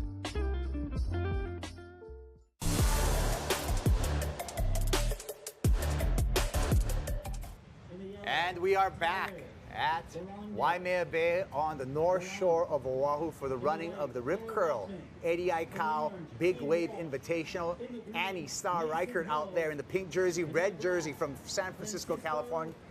Bianca Valenti, that's Valenti. Mark Healy out there, who's a top performer. Ross Clark Jones, our champion from 2001, out there in the purple jersey. Tyler Laurent, Koa Rothman, Ian Walsh, Mason Ho, and Francisco Porchella, all rounding out this 9-surfer heat, Rocky. Yeah, and you know, each and every heat is just like packed and filled with these newer names that are busting onto the scene, these absolute legends that have been around and doing this for a long time, and then just your, you know, household pro shredder names that everybody knows that can do all these other things, but this here at Waimea Bay is a whole nother level, and that was a super late steep drop. Whoever that was in the back, I believe that was... It was a goofy a footer. Goofy footer. And it looked like Ian Walsh went complete on that one, too. He was a little bit more on the corner. Look at these wave. sets. Oh, my gosh. Dave Wassel, what are you seeing? Wow. Fear and loathing at Waimea. That's what I'm seeing. Yeah, and some bubble bathing. Oh, my. Mountains of water, and we got to take her here, paddling in. Looks like... Wow. Mason Ho? That is. Look at that style. Yeah, Mace. And the hair. The fro. The ho fro. We like that. Talk The about style. representing your family's name. Second generation Eddie surfer in the way of and style. And his uncle's the first Hawaiian world champion. Oh, absolutely. Come on, let's talk about that. Yeah, can't count out his sister Coco. Right. Ripping it up all over the world tour, and now a successful business person. Check out Exo Surfboards by Coco Ho.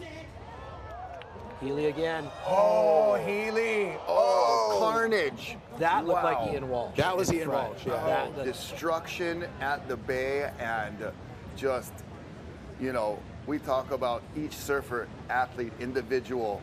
We cannot never obviously forget the main star of the show, Waimea herself.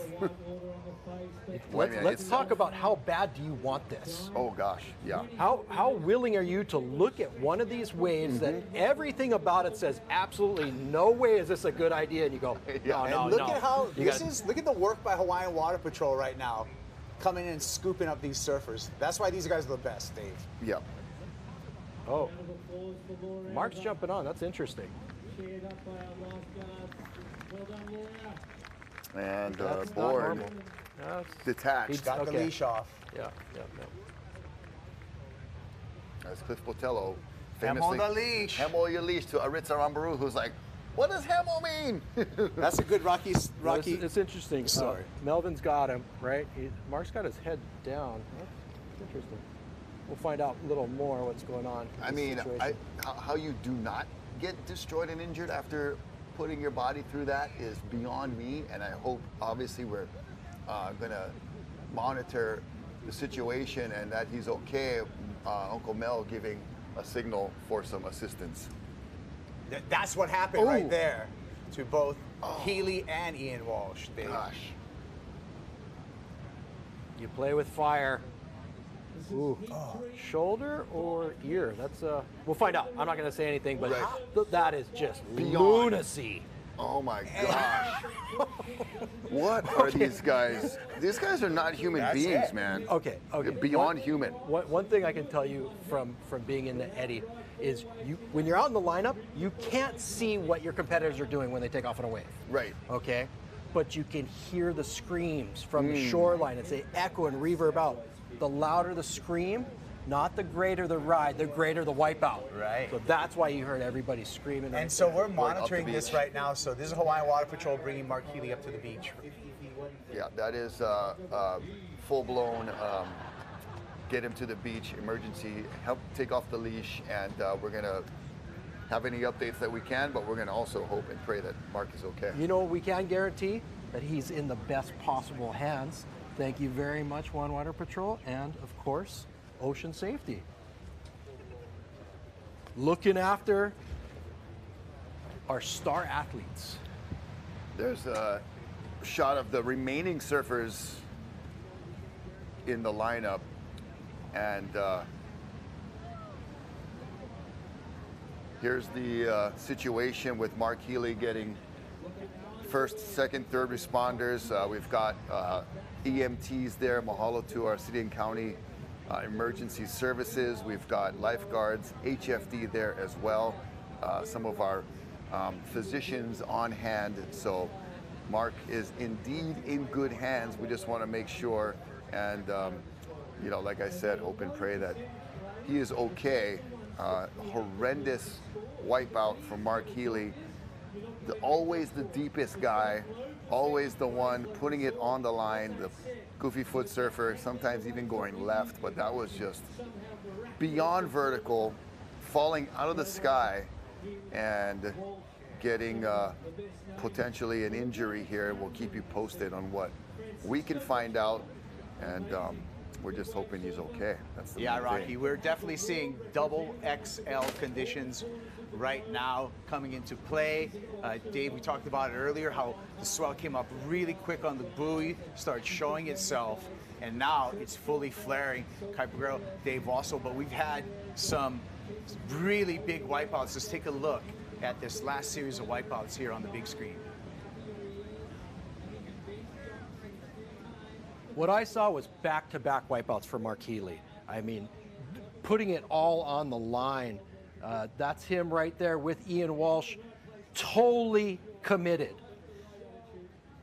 That kind of stuff should actually put you in a rubber room. Talk about committed. That is lunacy.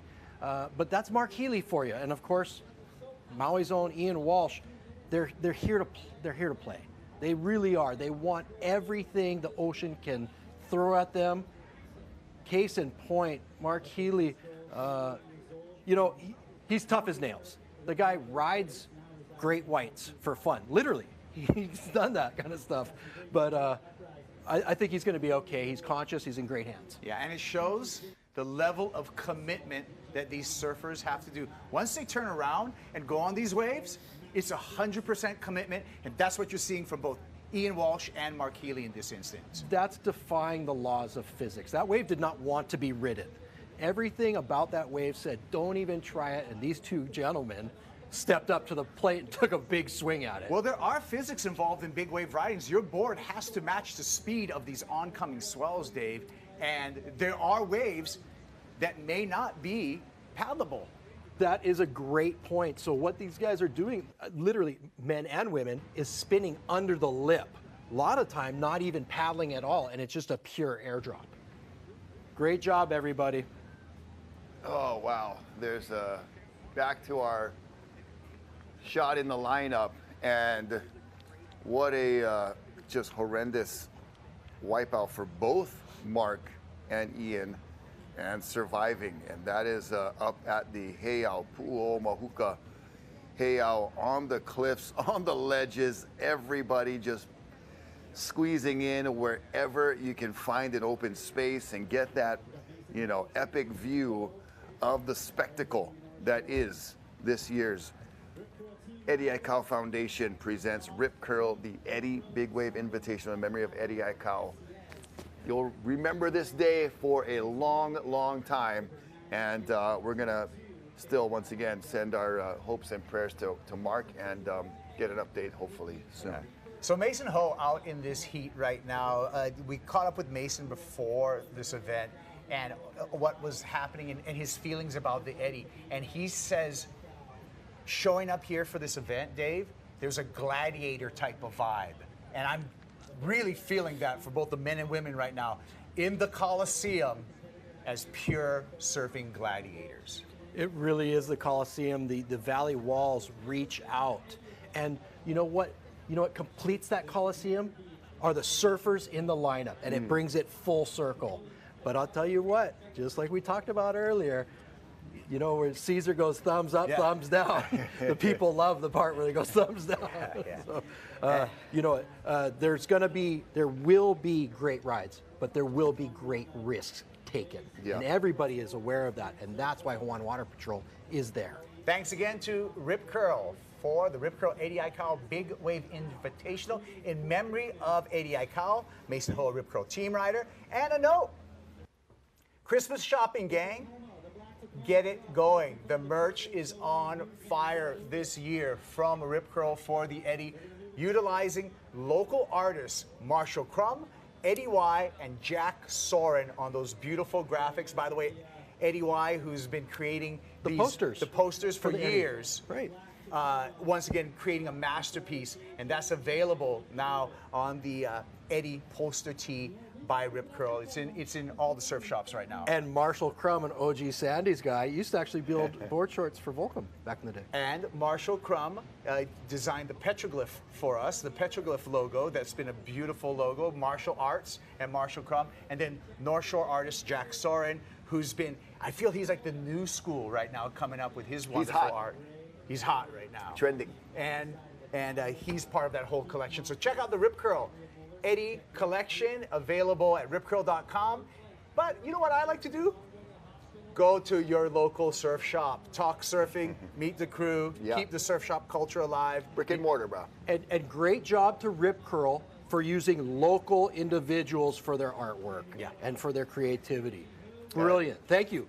Mahalo, guys. Features none other than Uncle Clyde Aikau. A couple of images on this year's poster. And you know what? There can never be enough televised surfing. Okay? No. So right on, Rip Curl. Thanks for backing this. Yeah. And, stepping up. You know what? You know who's stepping up? These surfers right now.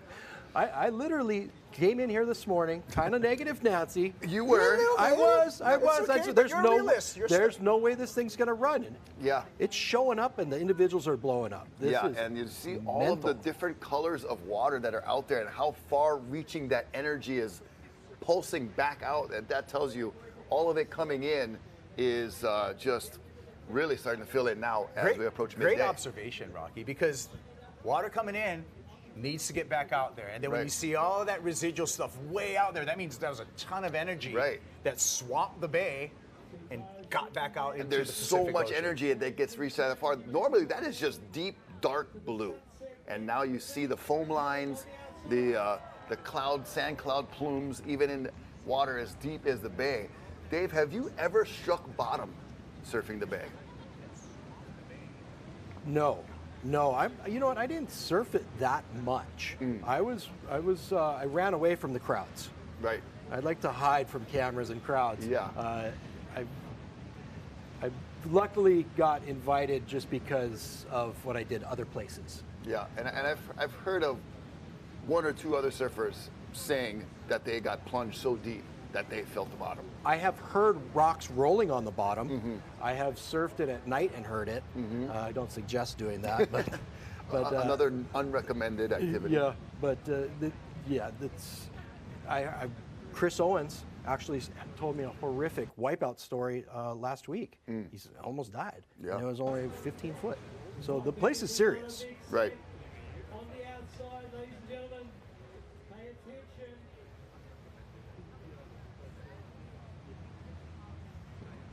Phenomenal surfing done. Paddling into this wave here, nice and deep.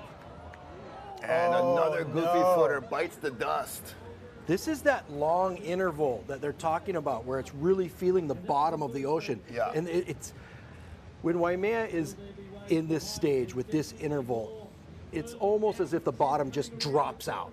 And it's just, the waves stand still. It gets so steep. And that's why these people are just poking, these surfers are just poking, going down the face. It's trying to get an ID on that goofy Yeah, foot surfer. it was a goofy foot. I feel that might have been Francisco Porcella, the Italian stallion? The Italian stallion out of Haiku, Maui. We'll look and try to get the ID right here. I was feeling that it was Francisco, and it looks like on the black jersey that would be, but we got to take a look at this. Yeah. Oh, it looked like he had it right in the beginning. Halfway down, he looked like he was cruising and coasting. Did you see the wave double inside? The bottom just keeps dropping It jacked up, and the bottom just disappeared. The bottom dropped out like a trap door, just snagging your leg from beneath the stage and pulling you down. Yeah, Francisco Porchella, 38 years old, born in New York, now residing in Haiku, Maui. And representing Italy. Because he spends half the year on Maui and half the year in Sardinia. Yeah. Yeah. Did you know that? It's a true story. I did not know that, but I think he dabbles in fashion as well. He actually has come out with a medallion. It's called the Italian medallion. With a stallion. That's a stretch. you go. Okay, look at these guys. I'm limber. Things are happening at the Bay, and more decision time. Remember, no priority. Multiple surfers can ride a wave. Of course, if you're the deepest, you're going to get the biggest score. It was funny to hear Luke talk about everybody being a gentleman. And then you see some other individuals just like, I'm going deeper. I'm pushing this. I want the win. Oh man, looks like more energy stirring up out beyond the surfers. What has the day got in store for us? Oh my gosh. Large, enormous mountains of water. We know that for sure. Oh wait, hey, if Healy's out, does that mean Twiggy goes in? That is what we were hearing earlier, is that there still could be a second round insertion of an alternate just to fill the heat. So Twiggy may have his shot. And if I know Mark Healy, he doesn't want to let Twiggy in. Okay, inside info from Dave Wassel, going deep. No, we'll see how serious that injury is. The wipeout was ridiculous. Yeah, I mean, for a guy like Mark to be throwing it in and getting the ride in from Uncle Melpu and the jet ski, you know it's got to be something. I've never seen it exactly in my life. That's Ian red. Walsh, former Jaws paddle-in champion. Peahi, excuse me. Peahi, let's give it its real credibility and its actual name. To beckon. To beckon. Whew. Is that an invitation that you want to take when it's beckoning? I don't know. Some special human beings say yes. I'll pass. Us me as a normal person say no, but it's fun to watch. As this is fun to watch. Thank you for entertaining heat. And you know what? We got a low. So this is a perfect time for a break, although it's getting really consistent, so it's going to be a quick one. And we're back with more action from the Bay. Heat 3 continues when we return.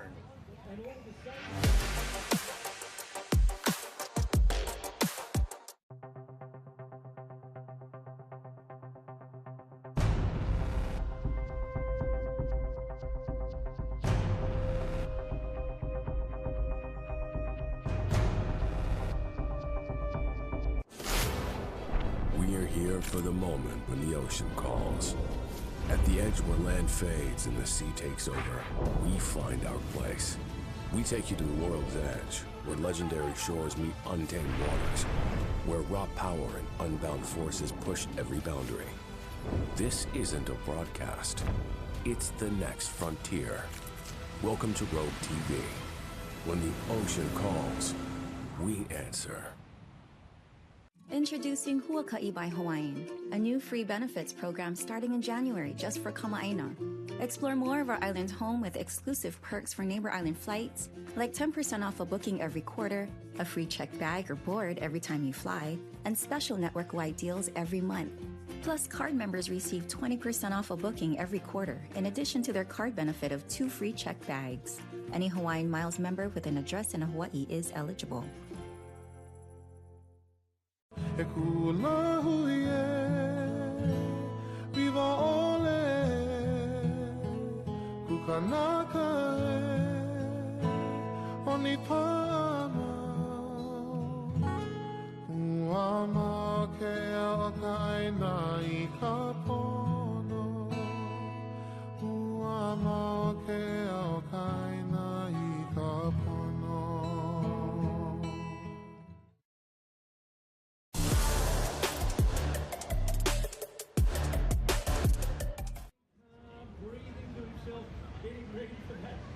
And we're back at Waimea Bay for the 11th running in 40 years of the Rip Curl 80i Cow Big Wave Invitational. It's been a monster swell. Started off pretty slow this morning, and it has been increasing throughout the day. We've seen a couple of almost closeout sets across Waimea Bay, and some spectacular wipeouts, some spectacular rides. I'm Kuiper Girl, along with Rocky Cannon, Dave Wassel, talking you through today's incredible action.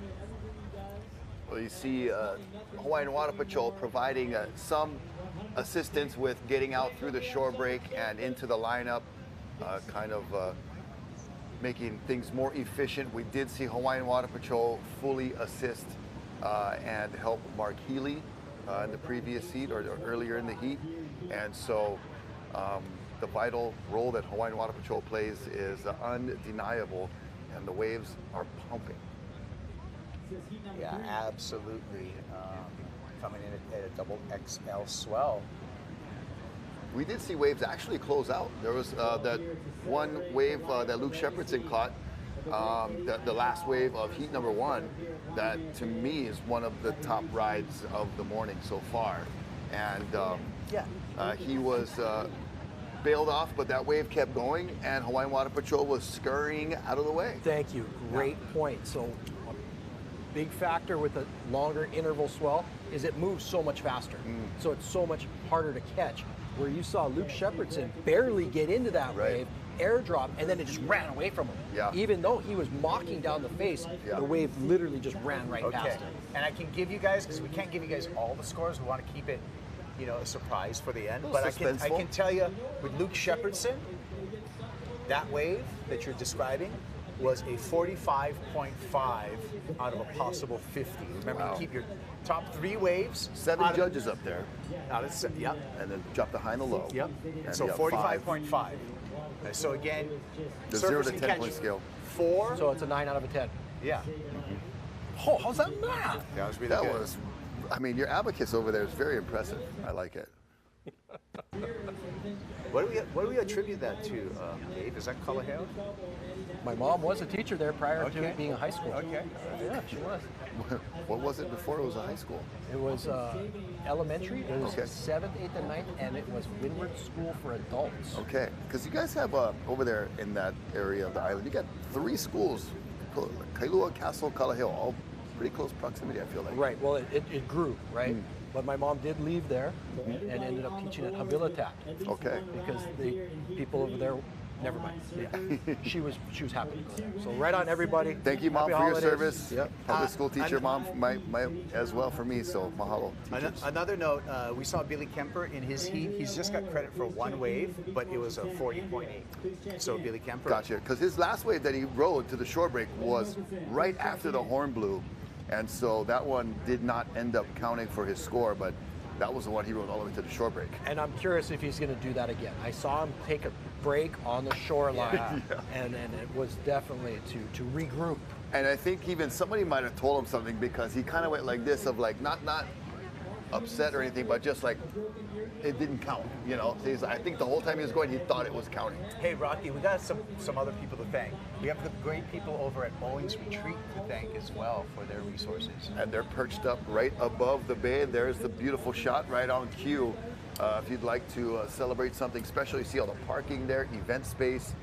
That is a very awesome place to have your gathering, and we want to thank them for posting one of our camera folks up there getting some epic shots. They've got that Ohia Farm. See, if you're not Orea, then you must be Ohia. And also, they've got a few properties over at Mokuleia. So you guys are on camera. What's up? And if you see Phil Owens out surfing, stay out of his way. And by the way, this is the friendly drone coming down here. You can tell how excited people are to see this drone. Oh, yeah. Yeah. Pat Myers and Tucker Woody doing the drone footage. Yeah, it's epic pilots droning there. The swimming pool, the awesome views right above the cliffs there as you drive by the Kahuku side of the bay. So you're saying that you can rent those properties out? Yeah. Yep, for your can we your next bar mitzvah. Next year? And I think they have another property in Mokuleia as well available. Right near Mokuleia Beach Park, right near there. There you go. Yeah. There's the Waimea River and Waimea Valley. We got some helpful notes or some suggestions of the wave ocean fog, the WOG. that is, Okay, moved in. okay. I'm guessing those incredible shots from behind the peak are coming from that property. That's quite possible. There we go. Look at that beautiful shot looking down, all that smooth velvet sand, knowing that big waves have washed over the dimpled footprinted sand that is high above. Check on out the this berm. upgrade, Rocky. This What do we is got? the TV1 mobile video wall. We call it the big screen. Genius! From Island Vision. That way, you can be at the beach and you can also enjoy this broadcast on KHON at the same time. Thank you, Island Vision People Pacific. are like laying down, looking straight at, not like backs to the ocean, you know, like they're like down in the park, but they're like, you know what? I didn't know this was gonna be here. I'm gonna just park and watch this side. And we want to thank also Christina Lockwood and the crew over at KHI, KHON, for Oh, yes. blocking out an entire day for you to enjoy. Yeah, wave at us. And I would say, hey, you know, it's nice to be on the beach, but actually, I prefer watching the big screen on my TV. Because you know why? When you're joining us, you get replays in slow motion. Exactly. And interesting conversation. And also, Lele's, I see the logo. The logo in the corner. Can't do anything but thank Lele's. It's one of the best places on the North Shore. Delicious. It's the gathering place of the Gathering Island. Delicious crab dip. Yeah. Oh What my about gosh. the ribs? Oh, the whole rack. I whole heard rack. Coco Ho polished the whole one by herself. That was news that came through the wire for real, bro. When I got a text from one of our Lele's guys saying. And one of your favorite Italian dishes. Interesting over Oh, there. yeah. Calamari. Yeah. It's Bob Marley's favorite seafood Italian dish. I did Pasta calamari. Aye. Yeah. But yeah, just a great place to be. Mahalo, Uncle Ian, and Olukai, the footwear official for this year's Who's Eddie that with the Mahalo. helmet on? Looked like Landon McNamara. Landon McNamara coming Was up it? for Come heat, on. heat number 4. Very good. Landon, not just an incredible surfer, but also incredible musician, Landon McNamara.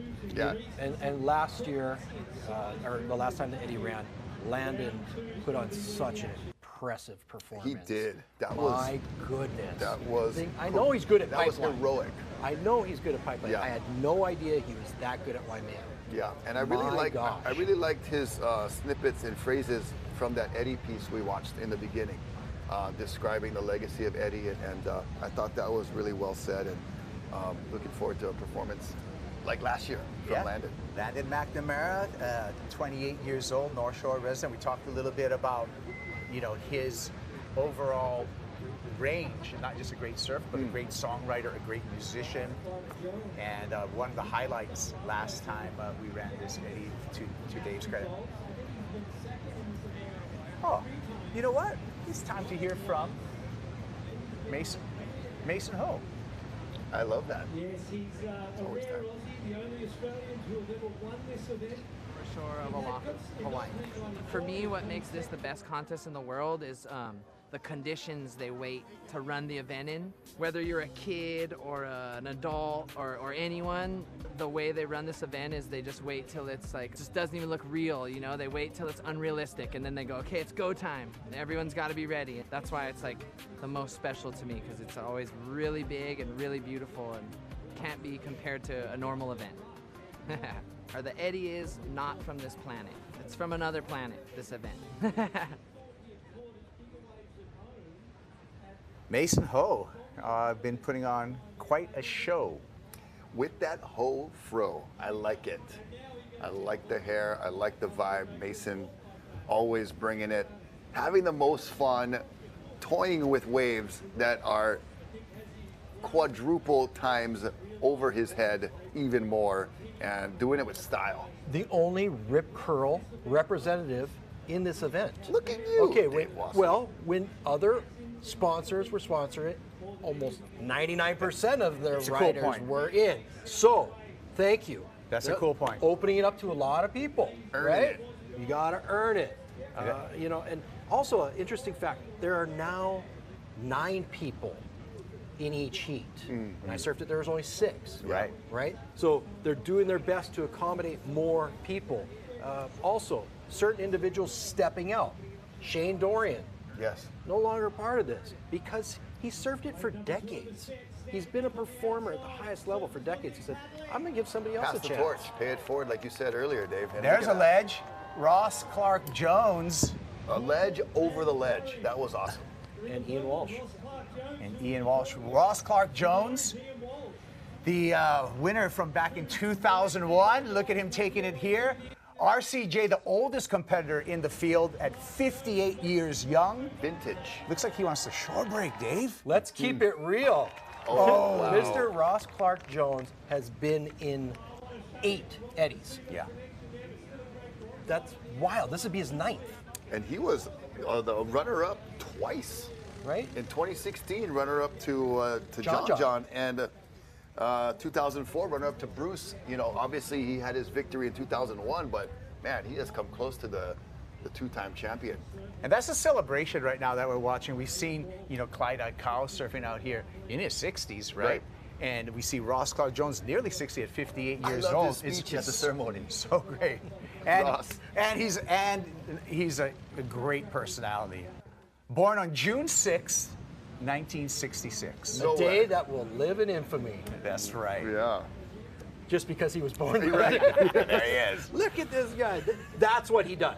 Oh my gosh. His speech at the opening ceremony basically went like this: please don't ever uninvite me. 'Cause Correct. This is my entire life. This is all I want to do. He'll never not do it.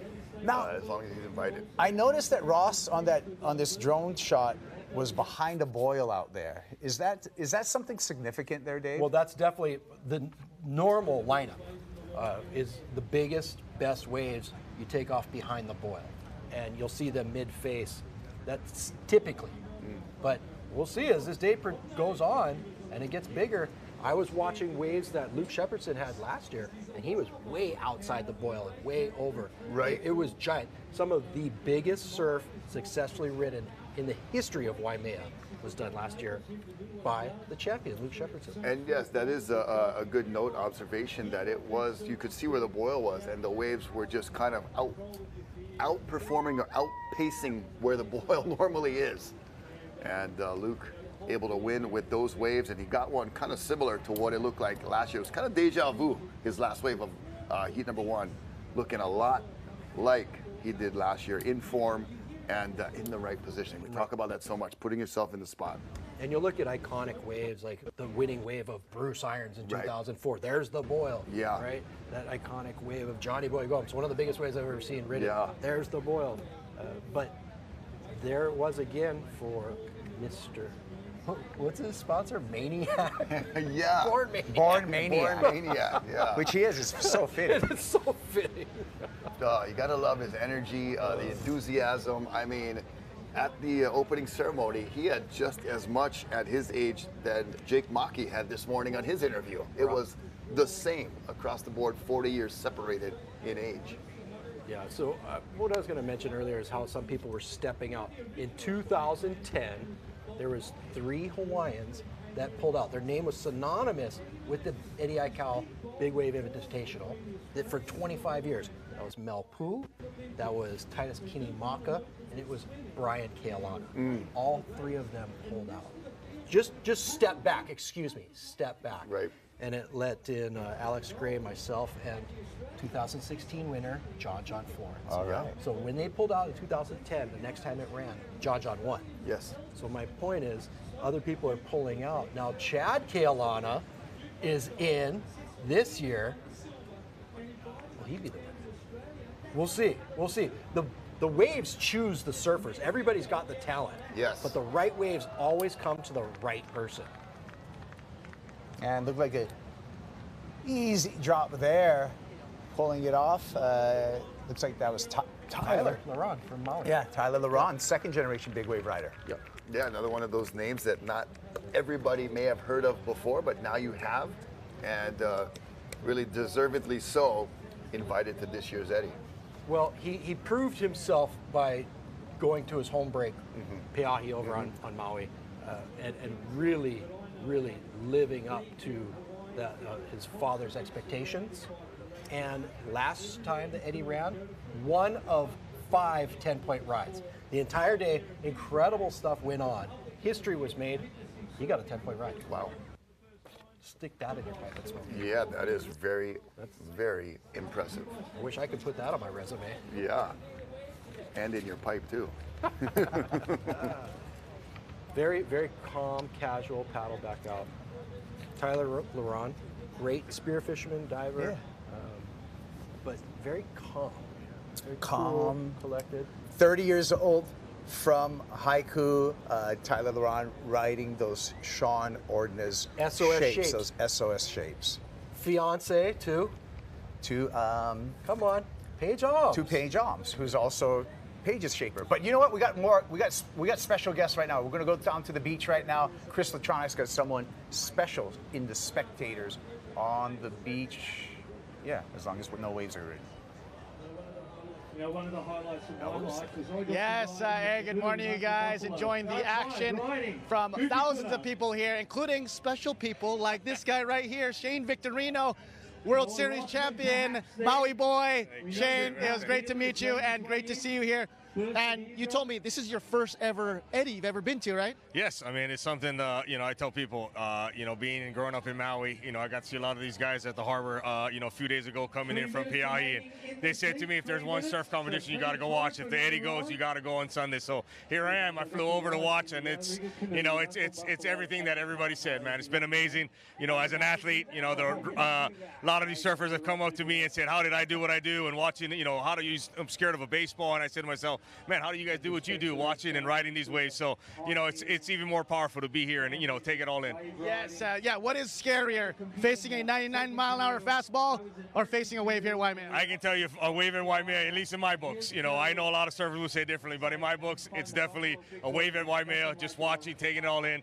I mean, as I said, to be among surfing royalty here, it means a lot. Yes, how does it feel to see these waves up close in person? Oh, man, it's something special. I always tell people, anytime you get to witness Mother Nature at its finest, it's something special. So being here today at Waimea, watching this surf competition, the Eddie would go, it's been amazing. On par with seeing him in the World Series. But yes, any words to the people that are watching right now? Have fun, enjoy. Take a back seat just like I am. Enjoy the experience. I mean, it's been fun to watch these guys. Yes, Shane Victorino, World Series champion, Maui boy, Hawaii ambassador.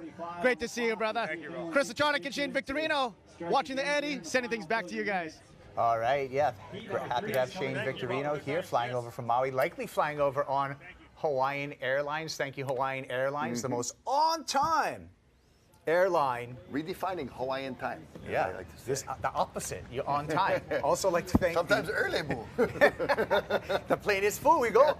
Hey, Hawaiian Airlines starting that Huaka'i program. Yeah. One free bag or a free board. Come on. Yeah. That's huge. And also thank you to the Eddie Aikau Foundation. Find out more at eddieaikaufoundation.org on all the great stuff that the Eddie Aikau Foundation does, right? Hey, that's so cool, bro. Seeing a fellow sportsman, a Hawaiian sportsman in a league of a total different category, baseball, and making it to the top level World Series. And he's just taking this in like a kid in a candy store. Yeah, I'd way rather get beamed by a baseball than get caught inside a Waimea. I know. Man, what if you got both one time? Somebody threw a baseball at you while you're dropping in and getting pounded out. Just be horrible. You'd have a rough day. Mark Cunningham hit me in the head with an orange pipeline. That's a good story. We're going to wait for the next Yeah, call. the board broke. It sucked. I want to hear the whole thing. Here we go. We got some paddles, Dave. Ross Clark Jones. Look at this guy. Look at this guy. And I think it might have been Mason Ho out in Yeah, front. Mason Ho in the front, but RCJ.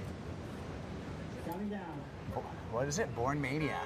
I love Mason's little look back. Little fade, little look back. See, this is kind of, there's Tyler Laron and looks like Ian Walsh. Oh, Bianca Valenti. Interesting, I looked at her board yesterday. It's a 3-fin, but the two side fins are giant twins with a little nub center fin. It's really cool. So the horn sound, these guys are heading to the beach. We're going to talk about in John John's heat. He's got a really unique fin setup on his board as well. As we watch Tyler take this one all the way in. Oh, has he got those curved fins? No, back fins on the quad are bigger than his front fins. Okay. Yep. Tyler, this ain't Koki, buddy. Shout out to all the Hana friends. Oh boy. All right, Dave, I think it's time for our heat recap from heat number 3. There was a lot of action in this heat. Starting with this. Tons of action, lots and lots of waves heating up. Ross Clark-Jones getting loony. Making it out successfully. You know, kind of odd. He's usually the deepest guy in the lineup, but he definitely knows where to sit. Speaking of where to sit, Mason Ho. Yeah, doing it with that style, signature, just always dependable for putting a smile on your face. And things went wrong here. For two of our surfers, Mark Healy and Ian Walsh. Mark Healy getting the assistance from Hawaiian Water Patrol.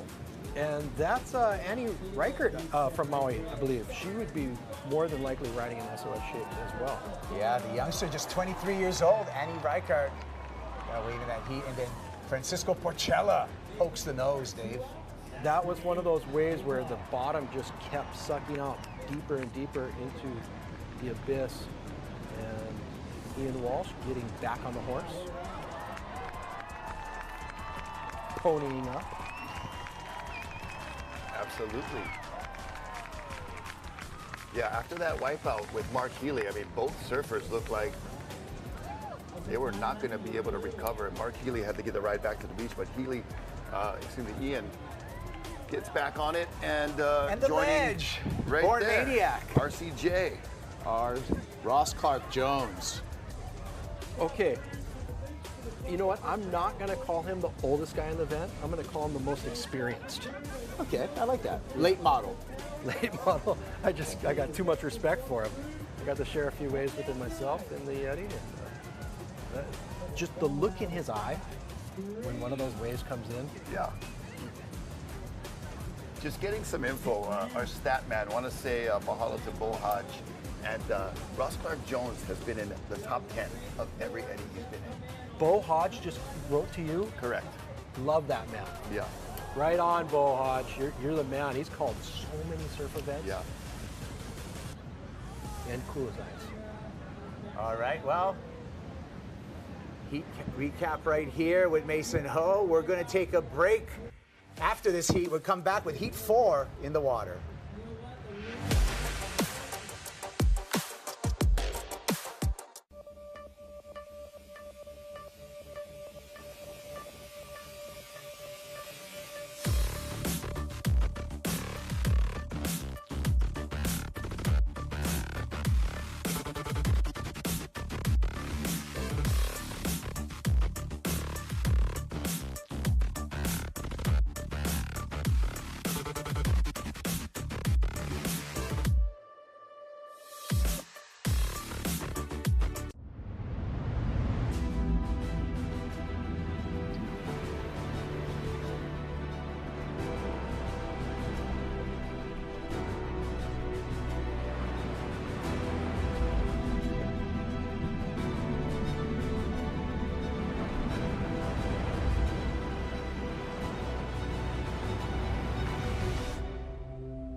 At Kaiser Permanente, we strive to be at the forefront of healthcare. Patients have more ways to contact us, and it's easier for care teams to consult with each other. We can look at notes from other physicians in one place, which helps us see the whole patient. Our collaborative model is unique and helps build confidence and trust. It means we can act sooner. Days and weeks make a big difference. It's all a part of our mission to deliver world-class care, and I love being a part of that. Save big before the year ends at your Circle Toyota dealers. Drive a new Tacoma for just 4.99% APR for 72 months. Or save over $7,000 on a new GR Supra. Hurry in to the Circle Toyota year-end sale. Hi, I'm Luke Shepardson. Whether I'm out on the water or on the road, I always make sure I'm fully prepared for what the day has in store and that I'm riding in style. That's why I get my vehicles at Aloha Kia. The new Kia Telluride is perfect for me and my family, especially with Kia's 10-year, 100,000-mile warranty program. Stop by any Aloha Kia location to test drive the 2024 Telluride or take advantage of these great savings during our 2023 model year-end sales event. Aloha Kia, your Ohana dealer.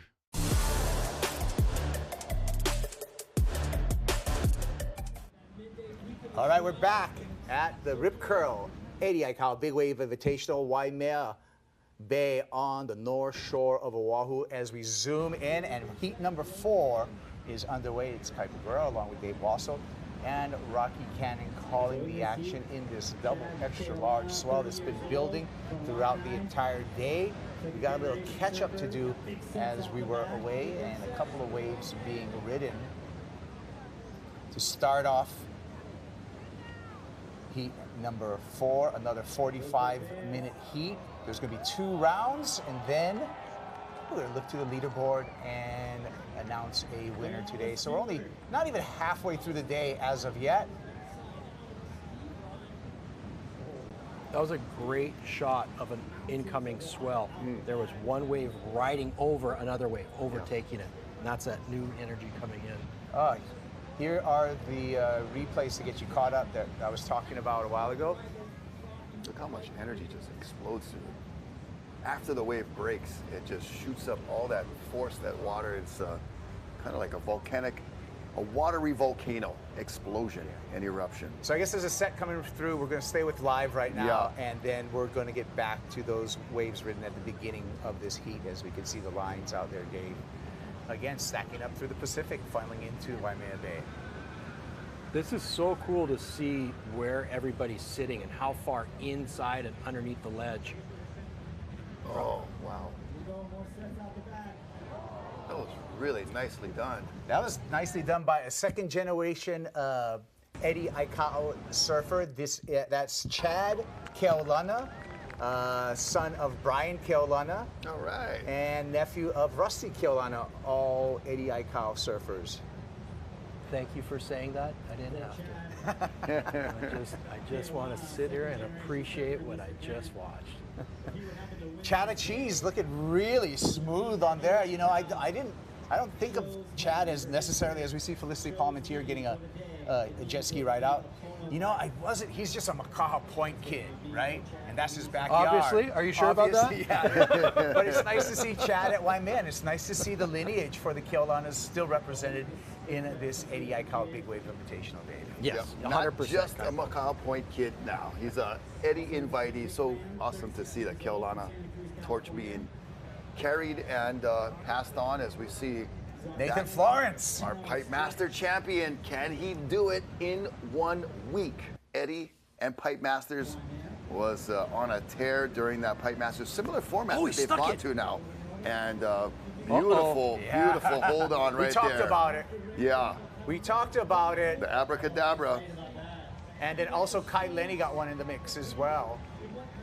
That's Kai out in front. I'm sorry to talk over you, Rocky. I was just caught up in the moment. Yeah. I totally rode off Nathan on that wave, and that's going to be a huge score. Yeah, that'll be a keeper. And here's Chad Keaulana, Dave. Calling people off. Son of the West Side Pride coming from Waimea. Yeah. And I like the no claim too. Yeah. New father, Chad Keaulana, so congratulations to him. Also, shout out, speaking of the West Side, to Duke Ka'ai Kuahivi. Yeah, I got the text too in Vegas, bro. I think we just won Dude a bet right now. Thank you for watching, Dude. Yeah, bro. Dude's texting you. You got all the... From Vegas, bro. The 9th Island. Oh, yeah. Probably flew Hawaiian over there. Only get less taxes over there, though.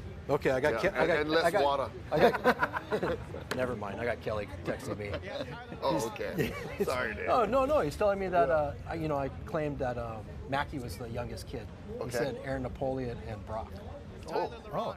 So we'll do a little fact checking. We'll do a little fact checking. I think they were in it, invited. but I'm sure they didn't surf yet. But I can't say that. Right. I can't say that. You know, that's never go against the go. No, exactly. Talk about fact checkers. Yeah. Kelly he backed up his scores by doing the math and won that. Yeah. Right? Oh, yeah. Over Tony Ray. Yeah. And, you know, not only will he bust an air right in front of you, but then he'll fact check you on it right after. So Kelly is supposedly in this heat. That's another question to ask him. As we're getting more information, we're going to go down to the beach with Chris Latronic and Tyler Laron. John Florence was. Hey, how's it, guys? Yes, it's been an exciting contest so far, and here we are with Maui's own Tyler Laron, who just got done with his heat. Hey, good to see you, brother. In the yellow. Tell me a little bit about your heat that just happened. Yeah, so it was a little slow at first, but we got some nice waves that came through, and it's so good to be back out there. Like the last time I was out there was the last Eddy, so yeah, it's amazing to be back out there just sending it with all their friends, and you know, it's good to have Mason in our heat. He's always entertaining out there. Yes, and you're from Maui. You just surfed a bunch of swells in Maui. How has that helped you in anticipation of this event? Yeah, so Jaws was firing the last 4 days. I got to surf it Wednesday and Thursday, and it was really good. Some huge drops getting me ready for out here, you know. I kind of rested on the last two for this, so I'm all charged up and ready for the next heat. Yes, tell me about some of the waves that you got. Come over here a little bit. Sorry. Yep. Yeah, I got one. My first wave, I thought everyone was too deep, so I went, but ended up surfing it with the legend Ross. You know, I was in front of him, kicked out. That was a sick one, and then paddled back out, and I got another one, a really good one. Ross was in front of me on that one. He fell, and then I made it. Then the whitewater covered me, and I was under the whitewater for a while, holding on, and I was about to come out, but then somehow tripped, and I was pretty bummed. But that was a sick ride anyways. I paddled back out, and I got a couple more, so made a couple, so stoked. Yeah. And I'm so stoked with you because I remember seeing you on some of the first swells you ever surfed at Jaws, and now you're here. Tell me about kind of your whole big wave surfing career as of now. Yeah, it's crazy. My dad is here with me, you know, and he started my whole big wave thing because he was a big wave surfer. So he got me out at Jaws when I was 14, and you know, I never missed a swell after that at Jaws. And now I'm here, and I talked to my dad yesterday. I'm like, look, I made it here. I'm in the Eddy now. He's all stoked. It's a good feeling, you know. Always good to make your dad proud. Oh yeah, he's smiling right now watching this. Going into the next round, what kind of things, strategy-wise, are you going to change to maybe when you get out there? Yeah, so I'm just going to focus on waiting for just those huge bombs, and I need to get a perfect score today. So I'm going to wait for a perfect one, try to make it, and yeah, have fun. And just for some perspective, when you're paddling for these giant waves, are you paddling all out, or you need a little bit of patience, a little bit of strategy also when you're paddling? Yeah, a little bit of strategy for sure. You got to kind of read the wave, see what it's doing, and kind of whip it right there and kind of use that little momentum to get going, and just like 5 or 6 hard paddles and up, looking down, kind of stick that drop, make the drop. Do a bottom turn around this section, try to make it to the channel before that wave clamps and blows up on you, you know? But it's always sick when that wave blows up on you and you get covered up, everyone thinks you fall, and then you make it out. That's the one. Tyler, you're making me think you're like the Mason Ho of Maui, the way you're talking like that. All right, when it comes to equipment, what are you riding right now? Yeah, so I'm on a 10.0 SOS right now. Oh, sorry. I'm on a 10.0 SOS right now, and I rode it in the last Eddy, and it felt really good, so I busted it back out, so it's feeling good again, so I'm super stoked. Okay, any last words to the public out there in the Maui peeps? Yeah, Maui boys, love you guys, all the boys, France too, all of my Frenchies in France, love you guys, and yep. Tyler Laron, you'll see him in round 2. Hey, back to you, more surf. Woo! Yeah, more surf. Oh my goodness. Dave, what did we just witness? Oh, man. Nick Lamb from Santa Cruz is what I'm thinking. Oh, wow. Look at this one. Nate Florence? That is Nate again, I believe. Making it. I'm not going to look at heat sheets. I'm just going to look at guys surfing. Yeah. Okay. Well, individual surfing. Because if we look, good for you. Because if we look at heat sheets, we would think that Kelly Slater's in this heat, but actually he's been replaced by Ayala Stewart. All right. Come on. Just getting the news. Yes. Sometimes the coconut wireless, it moves real slow, Rocky, but Yeah. sooner or later we're going to get the news. You know what? When I was a little down when Healy got taken out, but I feel like I've been brought right back up because Ayala Stewart is in. Always leading, never follow. Ayala. That man is he's an epic individual. Yeah. He really is. I had a fun talk story with Ayala, Ezekiel Lau, and Luke Shepardson at Turtle Bay, presented by Olukai a few weeks ago, and just beaming with enthusiasm. He's got that, you know, that young kid vibe approach, but he's just so enthusiastic, and such a nice kid, nice guy. Now he's a grown man. We've watched him, you know, from the rat days of Waikiki, right there you go, and then making the move out to the North Shore and becoming one of the best. Becoming one of Liam McNamara's favorite kids. Yeah. Uncle Liam took him under his wing. Kind, actually. So cool. Ayala's in for Kelly. He was texting you, Dave. So I was thinking, is the only guy individual in the world that could drop in at Waimea and text at the same time? Look, it's Kelly Slater. Anything is possible. We've already learned that. Yeah. He could have very easily been out there texting us at the same time. I have no doubt. But Ayala's in for Kelly. That's good news for Ayala. Yeah. And here he comes. On the spot. Baby Chad. Ooh, everybody is just, that's so thick ledgy. and underground these waves are. And it goes from really slopey to instant ledge. Right. The bottom is just dropping out. We saw that wave of Nick Lamb's. Yeah. Just absolute beast. And kind of just like it was for Luke Shepardson, way underneath everybody. He's from Santa Cruz, okay? He's out there with a bunch of local boys. Yeah. So he had to find his own niche. That was smart. Yeah, and played a good game. A little bit about that too. Of you've got tile. You got Billy Kemper, look like tile shipment. You got Billy. Oh my! Carnage on the shore. They know what to do, and that is just all of the price of admission, the price of paying. Then it's gonna get hit again, and they'll stabilize it, grab the sled, let gravity do its thing, and hold on for dear life, and hopefully everybody's okay. That is just treacherous conditions. All hands on deck. Photographers like, can I get in there? Excuse me. So drill on the shore, and it looks like Archie Colette. We're loaded and ready to go again. Well, Archie, he's a legend. Yep, and Archie Kalepa, his niece, got in here, Tiara Lawrence, as an alternate, and we saw Tiara catch a couple of giant waves. So the Maui people, Maui Power, are here, and I got a news. Just hearing from Tyler, that's seeing Ian Walsh out there, Billy Kemper. Hey, Hawaii is evidently very good too right now. So shout outs to the Garden Isle and Steve Rex at Rex Surfboards tuning in. Oh, there's so many good waves being ridden right now across the state of Hawaii. When you have a swell this big, conditions like this, it's going off in multiple locations. The trick is when you find size waves. Right, yeah. Today. Oh, well, conditions like this. Rabbit Island pool. Dave just looked at you. Dave's an East Side guy. He said, why did you say that? Sorry, I meant Bunny Beach.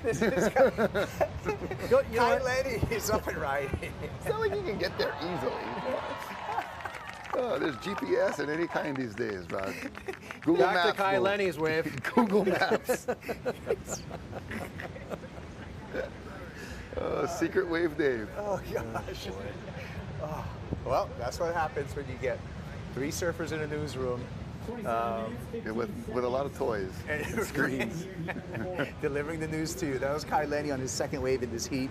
Of course, Kai Lenny, proud father of twins, a pioneer in all forms of wave riding, and good to see him. Expecting a third child. Okay. All right. Yeah. Red Bull gives you wings. Yeah, 32 years old, and Kai's been dabbling in shaping himself. So he's been working with Pete Thibault from KT Surfboards, but he's been helping shape his own boards and stuff. Here we go for round 1, heat 4. And we'll just midway through there put Ayala Stewart in place of Kelly Slater. We did see Tyle Shipman on a wave, Nathan Florence on a couple of nice ones, Nick Lamb with that just epic bomb. Would love to see that one again. In the heat recap, Nathan's wave and Nick Lamb's wave. Yeah. I'd have to say that Nathan's probably a little more exciting because I totally wrote him off. That whitewater disappearance, yeah. And then Chad Keolana, his wave that he got by himself. Smooth. That was a steep, gnarly wave, but he made it look so smooth. Smooth operator. But we talked about at the beginning of the day today, Nathan Florence taking a win at Pipeline on Wednesday. Could be a big, big week for Nathan. We're taking a look at some replays here. This is Kai Lenny, Dave. Kai Lenny looked like he was kind of fading, waiting for a barrel there. Yeah, if there's any guy who has the ability to set that rail and get in there, it would be Kai Lenny. He thought about it right there, and the wave kind of didn't cooperate. I know he had seen some of those ones earlier that just held open and spit out, that he was hopefully, for his sake, trying to sneak into one behind the curtain, but didn't happen on that one. I feel like that's a small one for Kai Lenny. He wants more. Absolutely, absolutely. Kai is one of those individuals that just exudes energy and excitement, and it looks like he's really calm right now. Yeah, like he's just trying to pace himself. And is that one of the keys to big wave surfing? Is to be able to control your emotions? Any sport, you want to peak at the right time, Okay. but especially big wave surfing because you're just becoming overwhelmed with so much excitement, the ocean, and you can't control that. Check out Flick. This is Felicity Palmentier. So one for the Wahine right there for the surfer from Western Australia. Flick's an interesting story, you guys. I mean, a year ago, she was recovering from a badly broken foot that she did toe surfing over there in West Oz. The foot got stuck in the strap, and she had to get some hardware put in there. It took her like a year. Is that a crazy coincidence of like hurt your foot, toe surfing? How does that mind of yours work? I'm going to give that a laugh. Everyone can laugh at home with us, too. Wow, okay. Took her a year to really get back and to be able to do what she loves to do. Here she goes again. Oh, man, look at that. Just kind of grabbing the rail, touching the rail a little just for good measure, and handling that vert drop like a champ. But to her point, she was always really into her fitness, and so she was always focused on overcoming challenges. And so that might have been a little setback. Yeah. But she came back stronger than ever. Yeah, she hit her today. Yeah, absolutely. And that is some raw coastline, Western Australia. You know, they got these big waves out there, Right. cow bombing. The cow bombing, eh? Yeah, cowberry bombing. So, you know, I've been there, and that place scares me. I'll tell you that. Big fish. Paige Alms. So the Wahine going 2 for 2 right now with a couple of completed waves. Look at Paige, looking very casual, Dave. What a great interview. Yeah, the guys aren't giving us waves out there. You know, you got to be real, right? But you got to earn it. Hey, Aladala on the deep one and Chad Keolana on the corner on this one. Yeah, both guys splitting the boil right there. One in front, one behind. I like the consistency. I like a lot of waves in a set. Yeah, another just a beautiful HD shot from the drone right there. Just getting right in the lineup with the competitors, with the athletes. Amazing what Sultan Air Studios and all of the crew that are the work that we're doing on the beach, in the water, in the air, in the studio, in the control room. Just a total amazing team effort. I want to thank all of you folks that are making this possible. And look at that energy up the coast, up towards Sharks Cove and the area there, just pumping with swell energy. You know what's a really cool thing about the Eddy is you've got the world's best surfers in it. Yeah. Male and female. Some with all the sponsorship in the world, like Kai Lenny, and then somebody like Tyle Shipman, who's sponsored by the City and County of Honolulu. Absolutely. As a fireman. Yeah. And anybody can win it. Yeah, and you know, it's sometimes a life-changing moment to get that victory. We saw Luke Shepardson just go from, you know, this great, amazing North Shore surfer to world-renowned name, claim to fame. Ayala and Chad Kilana again, who we Right. see on that replay. Couple of proud Hawaiians. Ayala sponsored by Patagonia, and Olukai, this one of the sponsors for this event, and Chad sponsored by himself. Good, hardworking individual. And he was on set a lot, directing the stunt aquatic coordination for Rescue High Surf, and good to see him step up and fulfill that role. And looks like Shipman got another wave as well, keeping you updated on the action here. And you heard Tayo give thanks to his battalion, you know, all the folks that, you know, they got to cover the shift, they got to make sure they're still going to be able to staff what they've got going on. So Tayo and his crew, thank you guys. I also heard him give huge praise to his former partner, my current partner, Perry Turnbull, for shaping that board. That was so Said, cool. that's the magic board. That's the whole reason I'm here. Yeah. In 2015, I got some great waves, got to ride it in 2023. He went ballistic in 2023. Here's Tayo again from a different angle. And it's amazing what that magic board can do for an individual. You know, we've all had them before as surfers. You go through a lot of boards, but you have those few that stand out where you're like, oh man, I never realized I could carve like this or get a wave like that. And that equipment under your feet is so much a huge part of how successful or how confident you are. Flashback to Heat 1, Luke Shepherdson. This is a brand new board I got from Joe Bark. Took off on a wave that shouldn't have been ridden, and the thing did all the work for me. Now I know I have all the faith in the world in that board. And that confidence goes there. It a goes. huge, long way in this kind of surfing. Beautiful shot, looking back into the valley, and just never gets old looking at this frame from this angle. Again, we want to thank HMSA. HMSA is here with you, keeping you healthy for life, for the good times, for the tough times, and for the lifetimes. Thank you, HMSA. We're wishing everyone safe. We still got more action to come. We're going to step away for a quick break. We'll be back with the conclusion of Heat 4, Round 1 of the Rip Curl 80 Aikau Big Wave Invitational.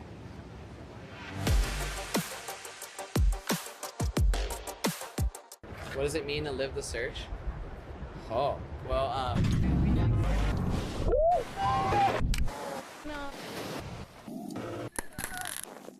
Gotta go search, you know. Stop being lazy. Almost everything in my house has been framed by Pictures Plus. No matter how perfect a painting is, I still believe that it needs a frame. Actually, I come here not really knowing what I want, but I figure if somebody is going to frame that picture that I want done, then I just should leave it to their creativity. You have a trusting person that can do what you want, and that when you come back, perfect hit every single time. Caring for the people of Hawaii has been HMSA's mission since day one. As a father, everybody just wants the best for their kids. HMSA allows them to get the best health care they can get. We believe in meeting you where you're at. That's why we have the largest choice of doctors, hospitals, and pharmacies across the state. Having HMSA as a coverage, we know that we're gonna be covered no matter where we go. Caring for you is our privilege. It's why we started this company. It's what we do today, and is what we'll continue to do tomorrow.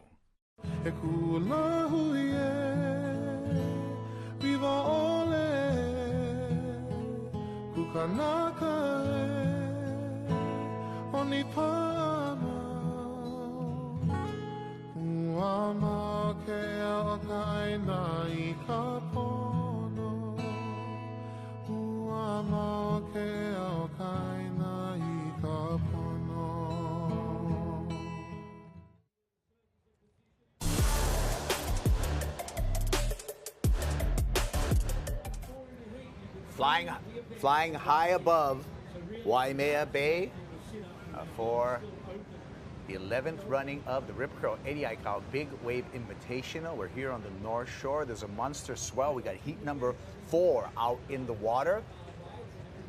9 surfers in each of these heats. We're going to have 5 heats in the first round, 5 heats in the second round.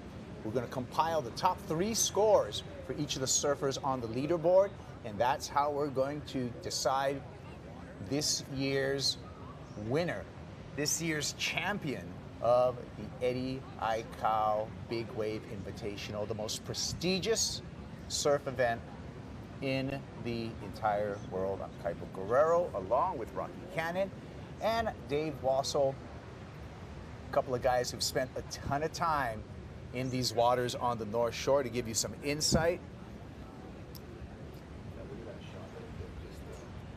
Beautiful arrangement of ocean, mountains, the shoreline, and then just all of the, like you said, the different colors in the water. The amount of energy that has arrived for this swell. And the conditions that are slightly changing, right? This morning we saw a light southeast breeze blowing straight out of the valley. Now we're going to a little more of a convection pattern, very, very light, but not straight offshore anymore. But you just see just a little bit of ripple on, on the water. The texture, yeah. But that'll pull tight when those sets draw out. Yeah. For sure. It'll be smooth as. And look at that beautiful line of waves coming in there. You think we have a set right now, guys? I mean, it appears that there's some energy approaching. Okay. Do we have time to check in with Chris on the beach? I'm asking you as an expert. Let's watch and let this play out for a few seconds. And meanwhile, take a look at the surfers and what they're doing too. And looks like we've got almost tile shipment. Thinking about that one. I'm not sure if it's the optical illusion, but it looks like there's some energy out there. I'm gonna find out. Chris on the beach, you ready for us? Because I think you have a special guest, Chris Latronic. Let's do it. Right on, Kaipo, Rocky, Wassel. Appreciate all you guys of that commentary. I'm here live with Edward Walson, who, if you're watching on Rogue.tv, he's actually one of the founders with Mike Prickett, but he's also a movie and Broadway producer, so it's good to have him here. Edward, tell me about your experience here so far. Oh, just amazing, Chris, and we're honored and pleased to have you here with us on Rogue TV because you're so personable and professional on Channel 2 in Honolulu, but I just want to thank Mike Prickett and shout out to him and a happy birthday to him. And he had a monumental birthday yesterday. Happy birthday, Mike. And, you know, Mike and I, like I said, as a movie producer, I've been working on some pre-production with Mike about a movie about big wave surfing.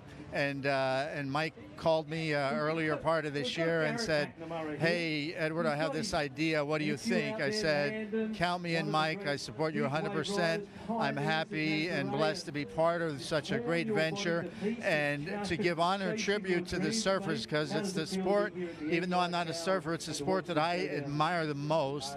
And it's just really, and people like Mark Fu that gave their lives for this sport. It's just really wonderful to be here and give tribute to another Eddie Aikau. And of course, that was my childhood nickname. And we give the best shout out to his family and to keep his name alive in this legacy and saving lives and having fun. Yes, that's so beautiful. Eddie Aikau for Eddie Walson. But also, tell me more about Rogue.tv and how a lot of people are watching it right now. And tell me just kind of how it got launched and how it's getting so popular right now. Yeah, you know, we just launched it a few weeks ago during the opening ceremonies of Eddie Aikau. Never thought it'd be back so soon, but it's wonderful to be here, and it's worldwide. Anybody could download it on Apple apps and other app streaming services. And the goal for it is to showcase some of the best surfers and the best waves in the world. We'll be doing a live event coming up in Nazaré soon, probably, depending on what happens with the waves, probably in early January. I know great surfers like my friend Jamie Mitchell, Kai Lenny will probably be there for the events in Nazaré. And we'll be everywhere in the world where there are great waves. So wonderful. Okay, so go right now, big surf. So let's send things back to you right now. Yeah, Landon McNamara on a monster, Rocky. Yes. Just falling out of the sky on that one. And he was in the perfect position. We saw the shot earlier as Landon's working towards the shore break here, maybe looking for a connection. But looks like it's going to end right there for Landon. But what a great wave and a good score. And appropriately raising some fists right there. And mahalo, Edward Wilson, founding Rogue TV, and Mike Prickett, so mahalo. And Chris catching up with Uncle Ed down there on the beach and watching live in person. And when we saw those waves approaching the surfers, you get an indicator kind of looking across to that left, you know, towards kind of point, Dave. And I mean, these waves were almost blocking out the horizon. As that wave approached, I got on the edge of my seat. I got nervous. Yeah. And what I saw in the lineup was right there. Landon McNamara make it perfectly clear that he wanted that wave. I mean, he just turned around, kicked, and just scratched. It was like an alligator on a log. Just he dug so deep to get into that wave. That's the performance that I saw in 2023. Yep. And he's backing it up. Yep.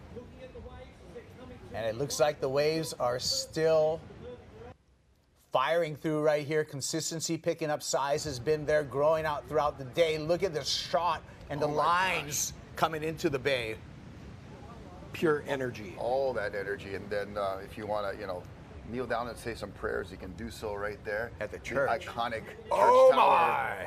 Oh, that wave just jacked up, and nobody wanted a piece of that one. Look at it just peel across, unridden. Are these going to be connectors all the way through? Well, it's safe to say the energy has arrived, and, you know, knocking on the beach, now knocking on the door right on time, as with every forecast that indicated. So Tile Shipman, one of Honolulu's finest, HFD. Talked about the magic board, Rocky. Yeah. Looked like that board had the perfect rocker for the entry right there, as we saw this from above on the drone angle. It had no problem paddling into it. Looked very comfortable. You know, a lot of times we use the adjective to describe it as easy, but it's far from. But he just carved the cutback right there on the rail. Talk about magic Waimea board. What do you think makes a good Waimea board, Dave? The surfer. No, a great bottom. Okay, it's all about how well it paddles. All the underneath. It really comes down to that. You know, people say, "Oh, I'm going to add a couple inches in length or thickness to the board to make it paddle better." No, it's all hydrodynamics. It's how the water flows underneath the board. You get somebody who knows that, and you've got the best shaper. Treat them to dinner. Yeah. Keep that person close at hand. Are you saying volume is overrated? Volume doesn't guarantee you better paddling. Oh my gosh. Goodness. Well, that is down near the shore break. That is some precarious operating right there by Hawaiian Water Patrol. That's Nolan Kealana, of course. And there's going to be some cavitation in the impeller right there. Oh, they're trying to get away from that whitewater, and it wasn't working for a bit. And he's going over the double up. Oh my. That's expert survival right there.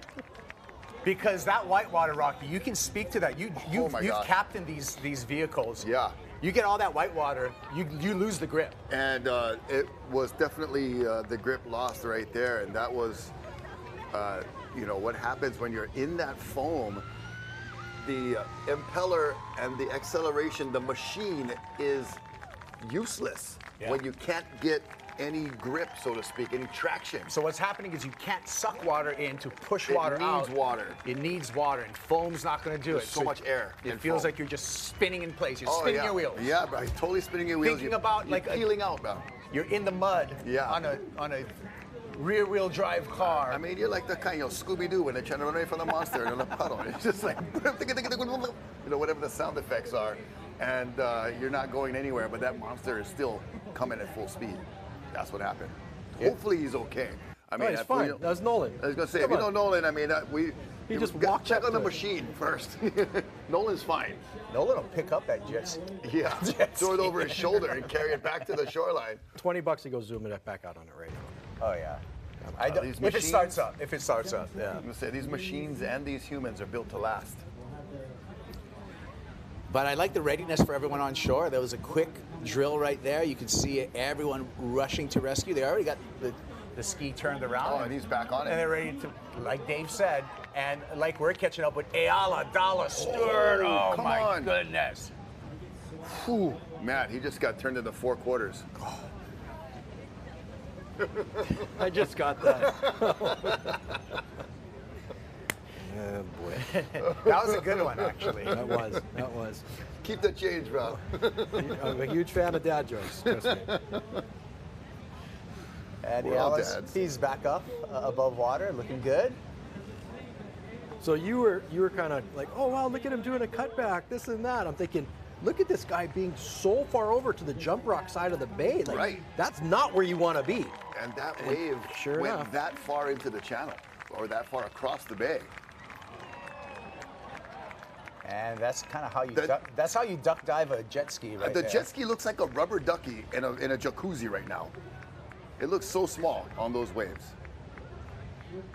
Looks like Cliff Botello on the back, Nolan Keolana. Oh, both guys are thankfully still okay. That wave just overtook that ski from behind. And that's what Dave's talking about. You can see in the background the jump rock. And Dave, can you talk to us a little bit about how the energy moves and also how the current can pull you over there if you there's a point of there's a point of no return, right? Correct, and that was as close as you can get.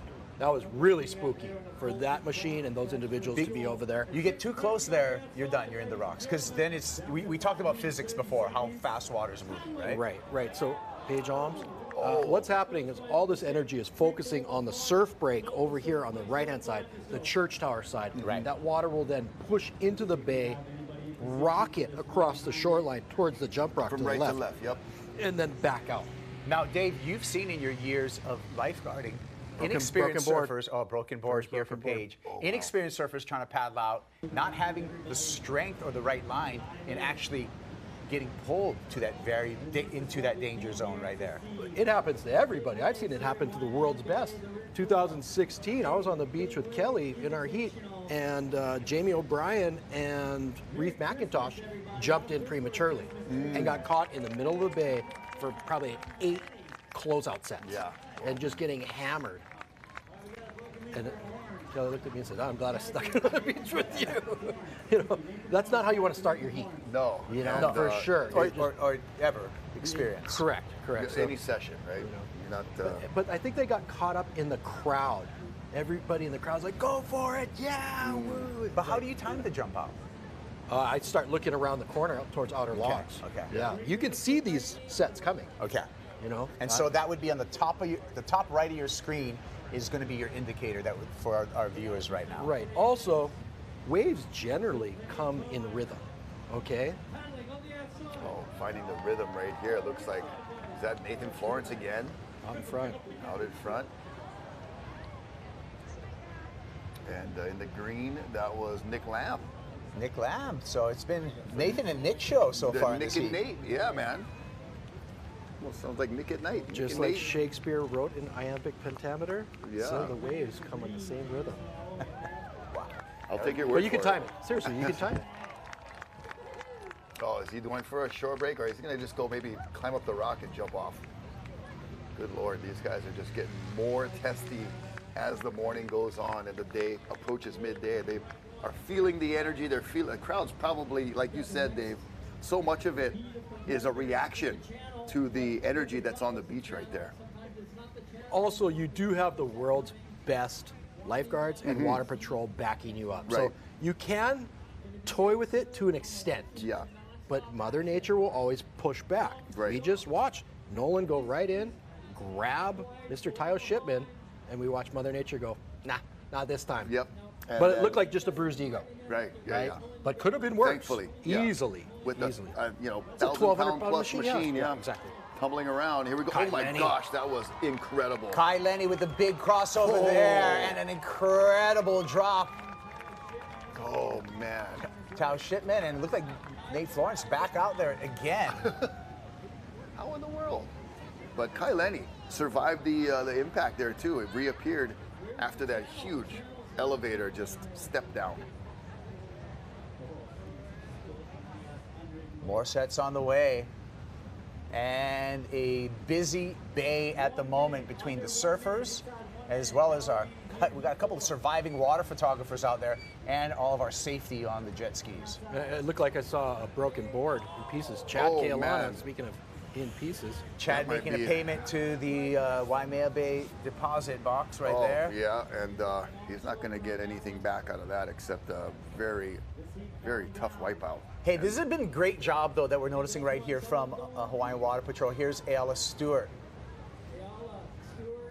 kind of playing with it right there. A wave that was a little further on the inside. You can tell by all of the foam and turbulence on the drop, but Ayala thankful to get the opportunity here. Landon. Oh, once again. Beyond vert. Looking super confident, Dave. For sure, that is shot from the Owens property. The Owens retreat property up above the bluff right there, looking into the wave from that reverse angle. That just is the most beautiful shot. You know what? Great to see in this heat, a lot of big waves ridden. Yeah. Like it wasn't just like one or two. There was a lot of big waves ridden. And we're not even halfway through the day. Yeah, we are not. We are still one more heat to finish off round one. Landon's going to take this one all the way to the beach. But it's been a great performance by the young McNamara. And a great performance by this guy too, Nathan Florence. Yeah, nasty Nate dog coming off a incredible Vans Pipe Master victory. Had his brother in the final with him and took out the victory. Ivan, yeah. And choosing to surf with the GoPro on the nose. Yeah. Hey, gotta feed the YouTube. Multitasking. And that's what, I mean, if you haven't checked out the Slab Tour or any of Nathan Florence's on YouTube, you gotta check it out. It's extremely entertaining. Here's Landon McNamara coming in after a strong heat and a strong round one. Well done, Landon, on that Paisel Padlack. The Padillac, you know, why didn't I think of that? That is just like such a cool name. I like that. There's Uncle Terry Ahui in the foreground right there. So the surfers coming to the beach makes me signify that this must be the end of Heat 4 on round one. We got one more heat to go, Heat 5 coming up, and there's our view of Kamehameha Have they Highway. closed the Kamehameha Highway? Because, I mean, it's Why just no more car? giving way to pedestrian traffic. That's it. And maybe a bus can go through. That's about it. But, man, it is... everything shuts down. It is Hanaho on a Sunday for the Eddie Aikau. And we will go into heat number 5. You know what, though? Speaking of the bus, one of the best, you know, shout out to Mayor Frank Fossey. Fosse's limo. Let's just do the heat recap. We're going to get back with the bus routes after this. Nathan Florence starting off the heat recap, Dave. Single-handedly, I'm going to say this is better than Luke's wave. Luke's wave for sure. That's the best wave of the morning so far. It was just so late, so deep. The fact that he was able to punch through that, really impressive. You know, that's me, couch surfing. Yeah, desk chair surfing, and that's Chad Keolana and Kaileni actually surfing. There's Chad again. That reverse angle coming from that Owens Retreat view, and Chad, man, has put himself on the map as a Waimea Charger for this year's Eddie. Good job. Nick Lamb.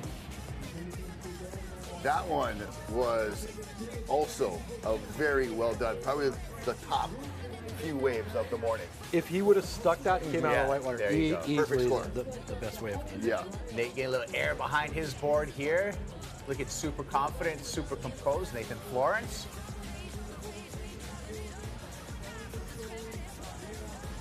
Yeah, it's like you get out in that zone, you're like, okay, what do I do now? And beautiful line here by Kaileni, Rocky. Yeah, and that was the one he thought about a barrel, maybe try to sneak under that curtain, but the wave had other ideas, so he wisely straightened out, and we'll see it one more time. Hanaho is worth another look. That beautiful water footage, Hawaiian Water Patrol. And Flick Palmentier. Give it up for the Wahine in this heat. Western Australia represented here. Oh, nice solid.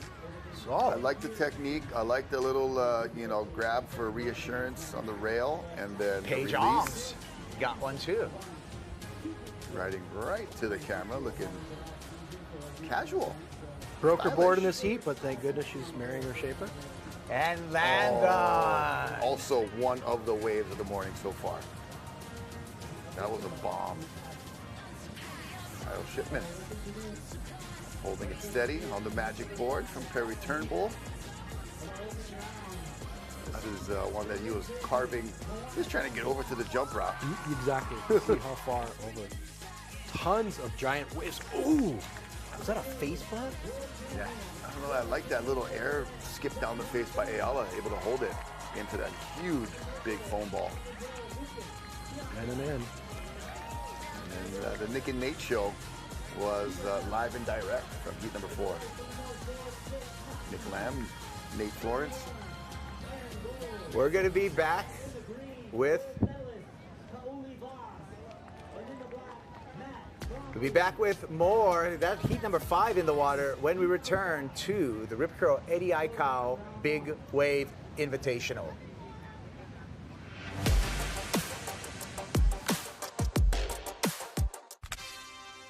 We've been heading out to sea since 1983, bearing witness to 40 years of some of the water's best moments, and being there to help our mates when seas get rough. Always looking to go further and stay a little longer in places we call home, like the Gulf of Oman, Ningaloo Reef, Mag Bay, and the Little Creek out back. We're proud of where the bow's pointed now, so climb aboard. Let's see what's out there. Welcome to Waimea Valley on Oahu's North Shore across from Waimea Bay. Enjoy the scenery. Walk along paths that weave through 5,000 tropical plants and 36 collections. Waimea Valley offers a rare window into Hawaii's rich historic past. Give yourself a Hawaiian experience that lasts a lifetime. Feel the difference at Waimea Valley.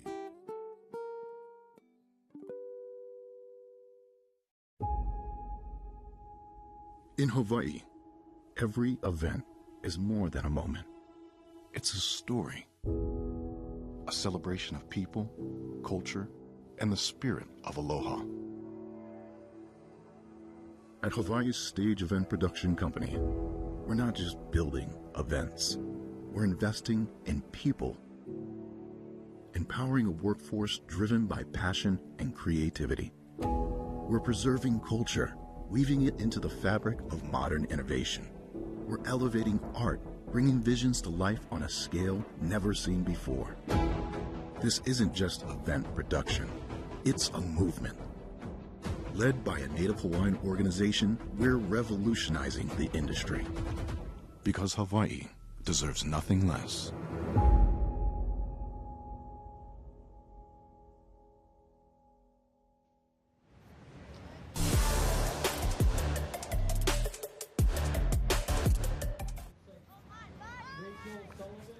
Welcome back to the Rip Curl Eddie Aikau Big Wave Invitational. We got Heat 5 of the opening round out in the water, and the waves are outrageous.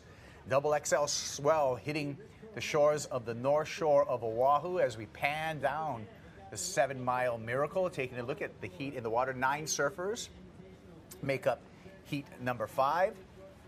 And as we are waiting for the first exchange of this heat number 5, let's check in with Chris. First, we're going to give you an idea of everyone in the heat. Moana Jones-Wong is out there along with Justine DuPont, a brand new mom in the way of Justine DuPont.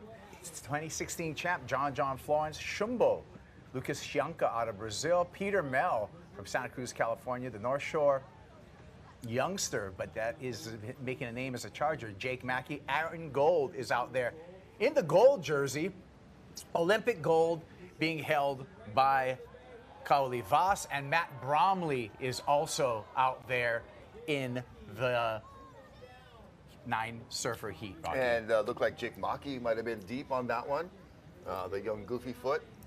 And another goofy footer out in front might have been Matt Bromley. So 2 goofies sharing a wave, and look at these massive mountains of water. Matt's regular. Oh, excuse me. That wasn't Matt then.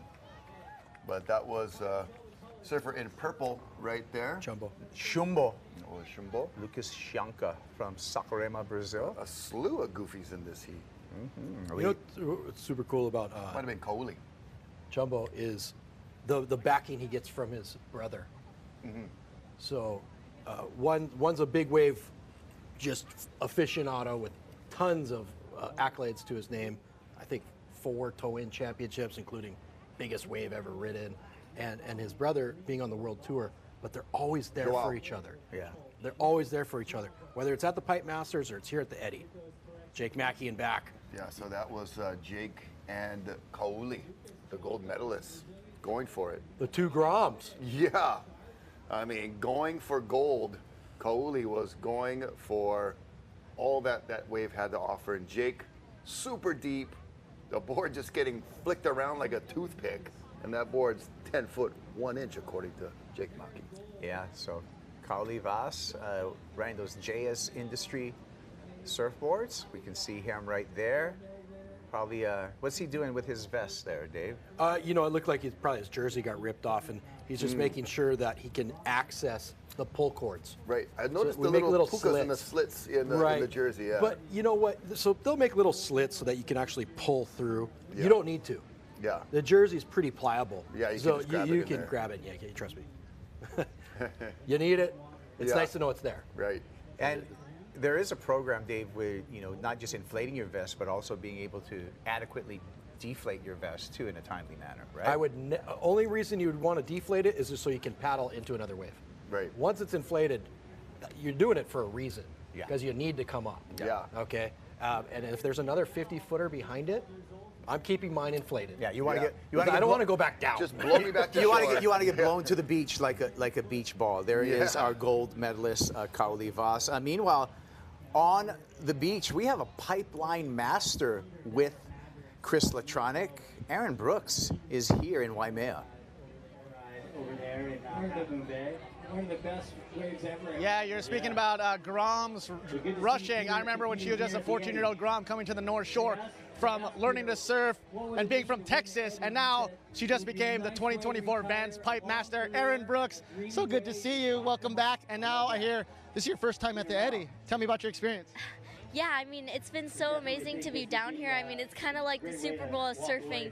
So many people just coming to watch these amazing surfers ride these incredible waves, and it's just been such a fun day. Yes, and it's almost coming off the heels of your victory at Pipe, charting some pretty big waves. Tell me about that final and some of the big waves you got. Yeah, the final was amazing. I was out there with like some of the best girls in the world, and I knew it was going to be a tough one, and the waves were so big. It was definitely the biggest pipe I've ever surfed with third reefers out there, and I knew I had to send it if I wanted to win. Yes, and you definitely did. I saw that close out. That was amazing. I wouldn't even go on that one. But also, you just qualified for the tour. Tell me about your future endeavors. Yeah, I mean, qualifying for the tour this year, I mean, it's the best year we've seen so far with all of the breaks that they've added, and hopefully I can win a world title and compete in the next Olympics and win a gold medal. I mean, those are my goals. Oh, well, you're well on your way. But what about possibly surfing right here at Waimea Bay at the Eddy? Yeah, that's definitely a dream of mine. I haven't really surfed out there before when it was like solid, so I need to work on my breath hold before I'm ready, but I feel like it's something that I'm definitely looking forward to in future years. What else are you looking forward to in today's event? Just some big waves. I mean, we've seen some guys and girls charging out there, and hopefully someone will get barreled. Okay. Oh, we're all excited for that. Aaron Brooks, Chris Atronic, live from the Eddy here at Waimea Bay. Sending things back to you guys. Everybody believes that too. Mahalo, Chris, and great job, Aaron Brooks, our most recent Wahine Vans Pipe Master champion, along with Nathan Florence, won the men's division. And what a great show that was just this past Wednesday. And here we are within a week calling things on for the Eddie Aikau Big Wave, the Rip Curl Invitational. Dave Wassel, it has been a tumultuous morning so far in the way of the energy building, the thrills and spills, some great rides, some heavy wipeouts. Still waiting for an update on Mark Healy's condition. He was helped back to shore by Hawaiian Water Patrol. And here we are, Dave, after midday. What's going on? It's pumping. Yeah. It started as a sleeping giant. Now the giant has awoken. Yeah. And it is cranking. Lots of big waves being ridden. Lots of success. Lots of not so much success. And some carnage. You know, taking out surfers, taking out boards, and also jet skis getting put in their place. So it's always something over here at Waimea. But you're talking about how you can have the Eddy and the Pipe Masters all in the same week. Interesting, right? Yeah. Hawaii is just so dynamic on its surf scene. I remember in 2004 when Bruce won, the very next day he went to the Pipe Masters and requalified for the World Tour. Yeah, that was an amazing 2004, and living up to it here 20 years later in 2024. We're going to take a short commercial break, and we'll be right back with with more of Heat 5 right on the other side. Stay tuned.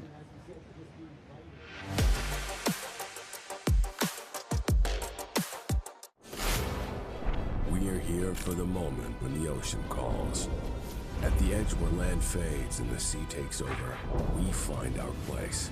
We take you to the world's edge, where legendary shores meet untamed waters, where raw power and unbound forces push every boundary.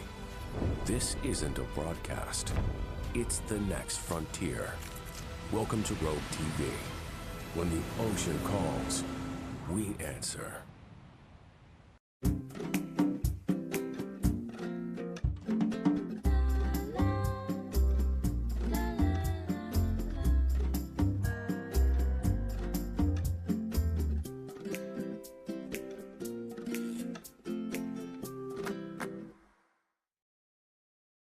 The doctor will see you now. But do they really? Do they see that crick in your neck? That ache in your heart? Will they see that funny little thing that wasn't there last year? The new bounce in your step? The way your retinal scan connects to your blood sugar? At Kaiser Permanente, all of us work together to care for all that is you. Kauai Coffee is more than just a coffee company. We're Ohana. We're committed to sustainable practices as it is our kuleana to protect our land and resources from seed to cup.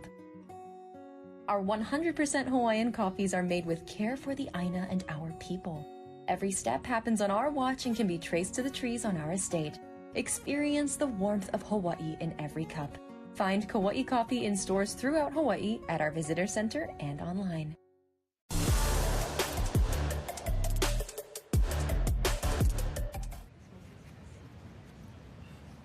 And welcome back. There is the scene from high above at Waimea Bay, looking from the bluffs there out into the water. It is the 11th edition of the Eddie Aikau Foundation presents Rip Curl the Eddie Big Wave Invitational, of course in memory of Eddie Aikau. And you see the energy in the ocean, so much different colors. I'm Rocky Cannon. We got Dave Wassel and Kaipo Guerrero.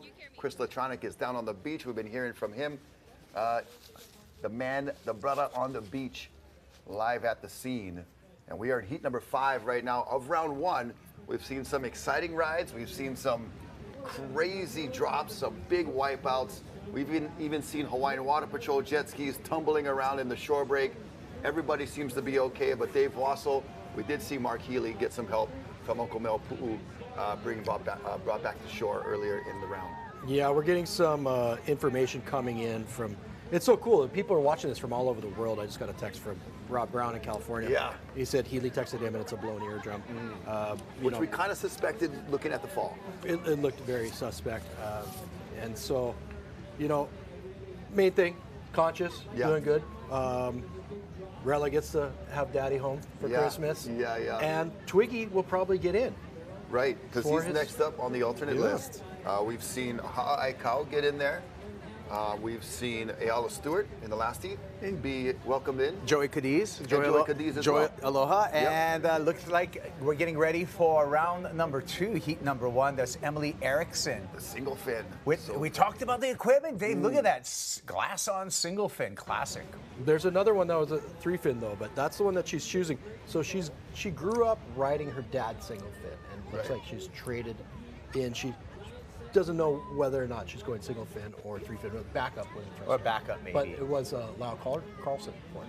Yep. Lyle Carson with the cool elephant logo. So I'm just curious. I'm just throwing it out there. I don't know, what the strategy would be for Emmy in particular, but do you think it would be just for more of a paying homage, nostalgic thing, or a performance thing for a single fin in this situation? I think it's more just what she's comfortable with. Gotcha. Right? So if you spent more time on a single fin than anything. Because I love watching a single fin walk down the beach like that. Well, and there's, having 12 years working for an unnamed fin manufacturer, that given fin dynamics, a single fin still will go fastest in a straight line. Gotcha. Because it has less wetted area in a straight line.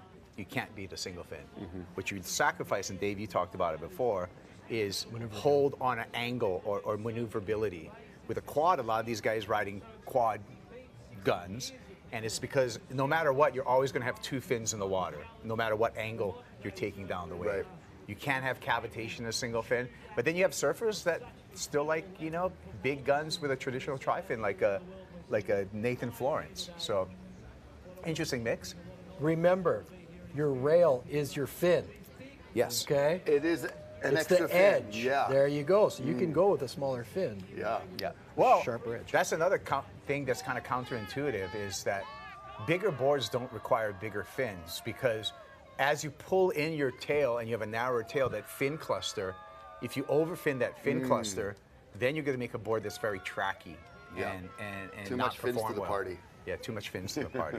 And you wouldn't think of because you look at a lot of these big wave guns, they don't have huge fins on them, especially in a quad setup. Right. Because they're so clustered, so close together in that narrow tail. Well, look at the Speaking sea. of clustered together. Speaking of the party, there it is right there. Thanks to Mother Nature so far for playing nice. Yeah. Last year at this event, waves were just washing around the bathhouse, blowing people up. I mean, Smash them against the rocks. Smash them against the rocks. By 8 a.m. last year, there was somebody trapped under a log that washed up the beach. I mean, it was spooky. And if we stay on this shot, you notice that, look at the size. This is not a conventional judge's tower. That's a 5-story. It has to be a 5-story tower so that the judges can see these mammoth waves. And that's something that you're only going to see at the Eddy. Right, because the first wave of the set will actually block the next wave. Right, and you these can't waves see are the trough, yeah. Exactly. We talked about them sucking out below, the bottom's dropping out. So it's like a wave that is basically underwater. And you know, it's funny. I don't know if it's a coincidence or whatever, but it's because of the view. But you almost you match the wave height with the size of the scaffolding. These bigger waves, we need a scaffolding as high as the waves. Oh wow! Speaking of high waves, look at that beautiful shot coming from behind Kamehameha Highway and the Peter and Paul Church right there, and then zooming in to the break. Lele's logo in the corner. Couldn't ask for a much better scene than this. So cool seeing that overall view where you see the wave peeling down the line. And that's one thing when you're out at Waimea, it lures you in. Yeah. Right? Seeing those waves peel down the point, thinking, oh, I want to go up there. But then that big giant bowl on the end, that ledge, that's what we keep calling it because that's what it is. Just drops off into the abyss, and that's where all these surfers are sitting. All right. Hey, you guys, let's check in with Lucy Lopez. She's on the beach. What do you got for us, Lucy?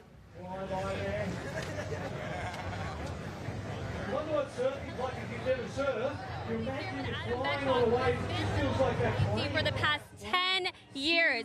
This is his second Eddy working, a very monumental moment for him. He's going to go ahead and share with us just a little bit about how you're feeling today working the Eddy, what's going through your mind, what's going through your heart. Tell us a little bit about what's happening in Adam Betchak's mind.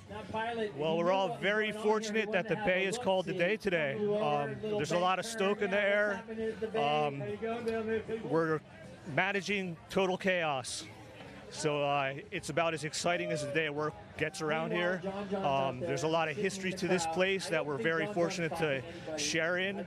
And we're doing our job. We've had some injuries to competitors that we've been able to handle and help them with. And then just the general crowd control and amazement at this place today is what we got going. Right. And you have such an important job here, you know, and an iconic moment was shared with you not too long ago, last year with the swell that came in and took in some people, some animals as well.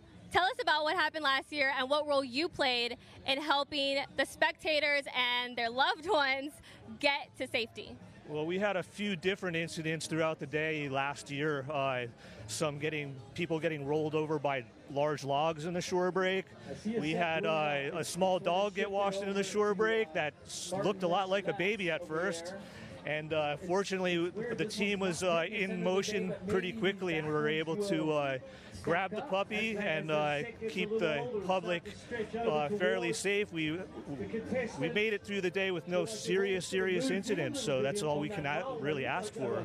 Absolutely. And I know you don't have social media, but that iconic photo of you saving that dog has circulated across the nation.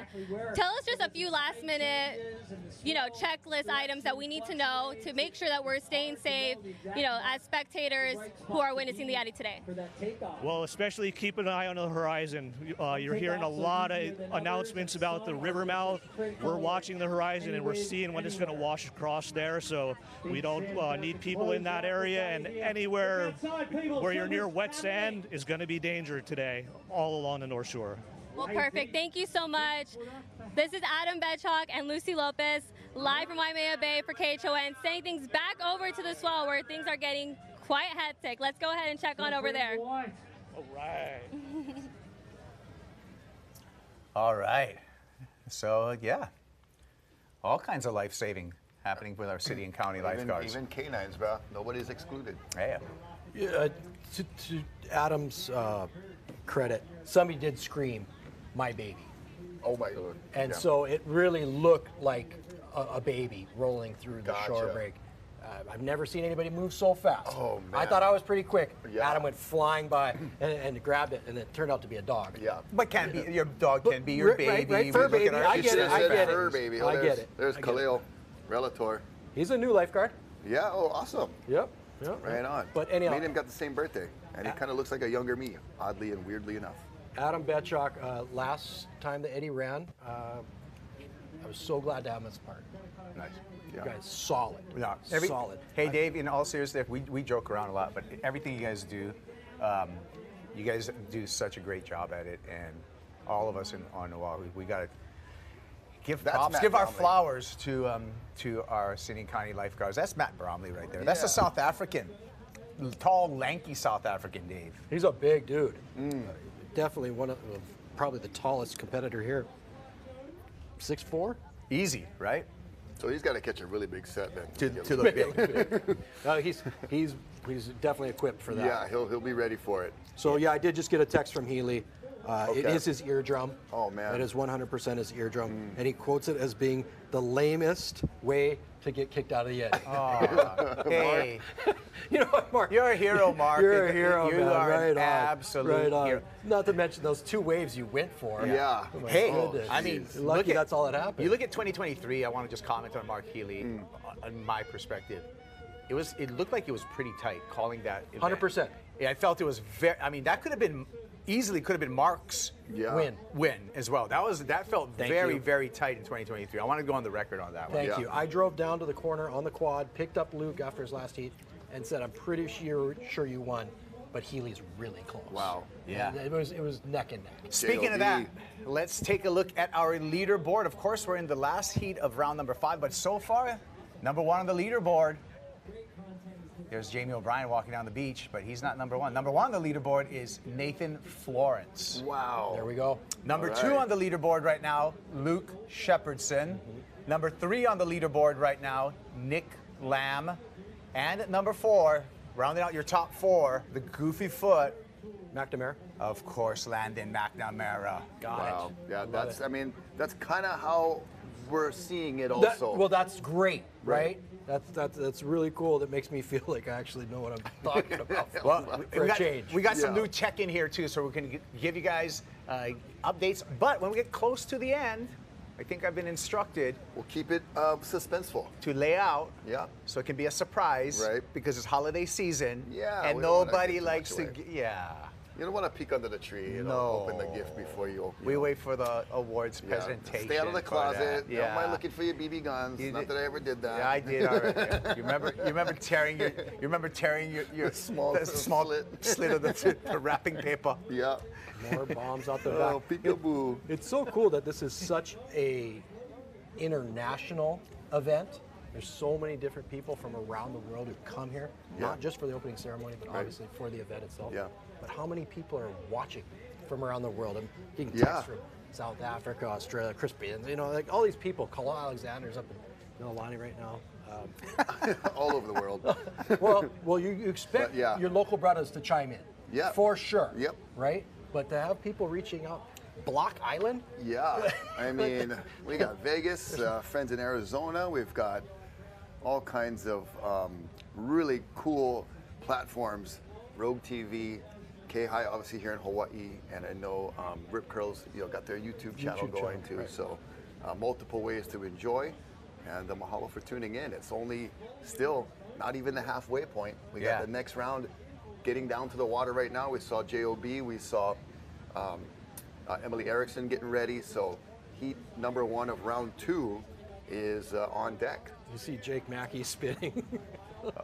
There's the paddle that we're talking about, Mackey. Nice drop there. Carving a 10-1. Smooth operator. You know he was thinking about that, setting the edge for that barrel. He wanted it. Thank you. Thank you. He wanted it. Not to mention, he made it clearly known to all the other competitors that he was going. Yeah. Way in advance. I mean, that was a Tootsie Roll grab if I ever seen one. Yeah. By the way, that was part of his breakfast. We got to give a shout out to brother Brett Maramoto, the shaper for Jake Mackey, making that beautiful Brett board right there, 10-1. Long-time North Shore staple in the right in there. terms of board making. Sunset Beach, he shape them, he glass them, he airbrush them, all right over there. And he still looks like he's pushing 22 years old. Yeah. Who, Brett? Forever young. Baby face. No, look at this. Look at aging. Here he is. The technique is so far beyond his years. It is. Very mature. If there was one person that I want to win, it's Jake Mackey. Just on an emotional level, the parents have gone so far to raise not only him but his sister. Dad had him swimming open ocean races, 1 mile open ocean races at 8 years old. Yeah, wow. On the Big Island of Hawaii, raised up in a yurt when I first met him, up in Volcano. Then they moved to Hawaii. Yeah. But he's food, clothing, and shelter, or yurts. He told mom and dad, look, I want to be a surfer. And I said, well, there's not really that big of a surf scene on the Big Island. So he's like, yeah, I got to travel to Oahu to do it. I said, okay, you're going to have to earn your own money, not only for the flights, but also for the entry fees. So he started doing bake sales, making cookies. The guy would be on the side of the road selling cookies. And then he got a little older. He started making coffee mugs. Yeah. And then when he finally said, okay, you're actually doing this, we're going to move to Oahu. He went to Ku'uku, became part of the surf team for Ku'uku Red Raiders, started making hats, Ku'uku surf team hats, selling them for $20 so you can get into the sunset, get into the pipeline. I mean, industrious. Yes. Smart. Entrepreneurial. But it's all goes back to the backing of the parents. So great job, Jill, Maya's sister, and Dad, Jeff. And teaching, how to earn it. Yeah. Some stuff just given. Great job to the Maki family, and great job to Rip Curl for their support of this Eddie Aikau Big Wave Invitational. Rip Curl, a certified B Corp. That means they're certified putting the environment first over business or profits. Rip Curl since 1969 and a new partner with the Eddie Aikau Big Wave Invitational. Also, thank you to the Eddie Aikau Foundation. The Eddie Aikau Foundation bringing you all of this, all their volunteers, Linda Ibsen and the rest of the crew there who have been instrumental on pulling this together and pulling the community together, all in memory and legacy of Eddie Aikau. We are in heat number 5. This is the final heat of round 1. Hey Kai, let's hear from Kai Lenny, because I think Kai is with Chris on the beach. 15 minutes. Yeah, you know it. Kaipo, Rocky, and Wassel. I'm here live with the man, the myth, the legend himself, Kai Lenny. Just got done with his first round heat, but also a big slew of big wave swells. Tell me how things go right here at Waimea. You know what? It feels so good to be back in the Bay. I didn't think I'd be back out here so fast. You know, the last Eddie in 2023, and here we're 2024. So different ends of the season, but really good. The energy's insane. I mean, this is the pinnacle surfing event, and totally honored to just be a part of it. And bummed my first round is over just because I was having so much fun. You know, love to just surf all day out there. And I know you've been riding. Did you ride that smaller board that you've been talking about, or what was your equipment today? No, I rode different boards, kind of more traditional length for out here in the 9-foot range. I've been riding a 7.6 out of Jaws, but a little bit different because you know, you can spend a couple hours hunting and being in the right spot.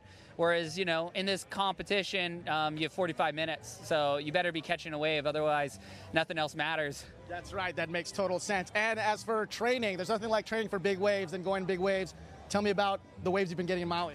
The waves have been really good lately. It's been just this amazing swell bender, and it's not even stopping. I think, you know, we'll be able to go surf Jaws tomorrow and take a 2-day break for Christmas, and then day after Christmas we'll be bombing again. So, I mean, it's what I always wanted for Christmas, for sure.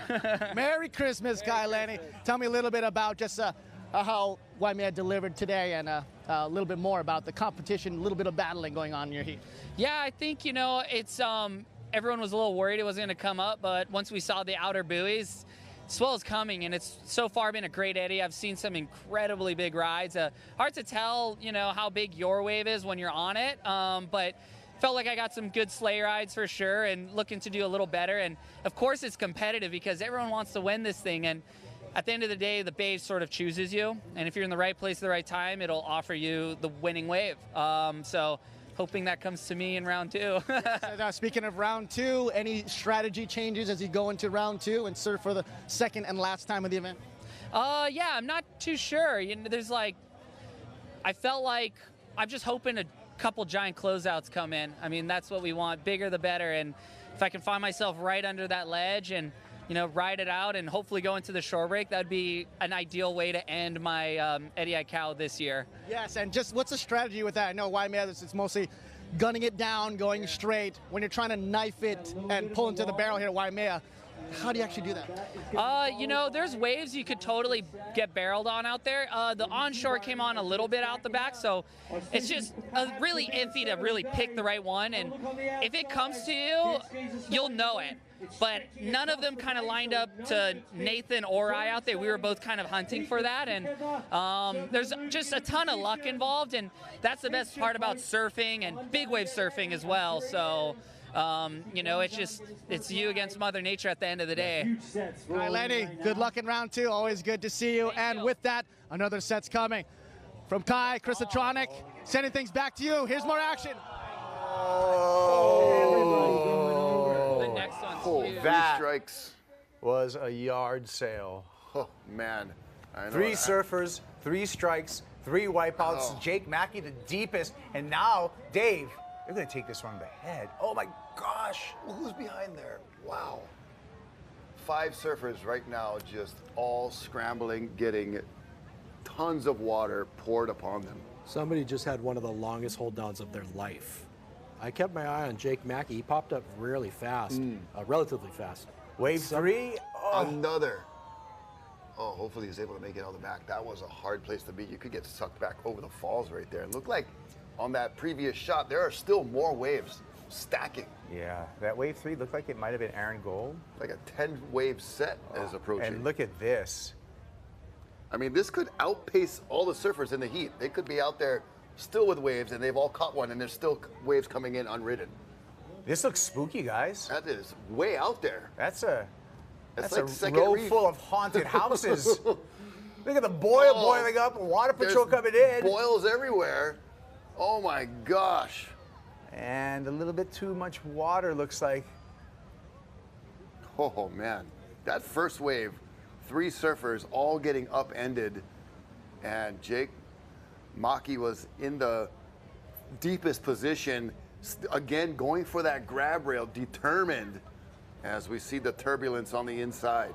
Here's Kaoli Voss, the Tahitian gold medalist. Negotiates a nice drop there.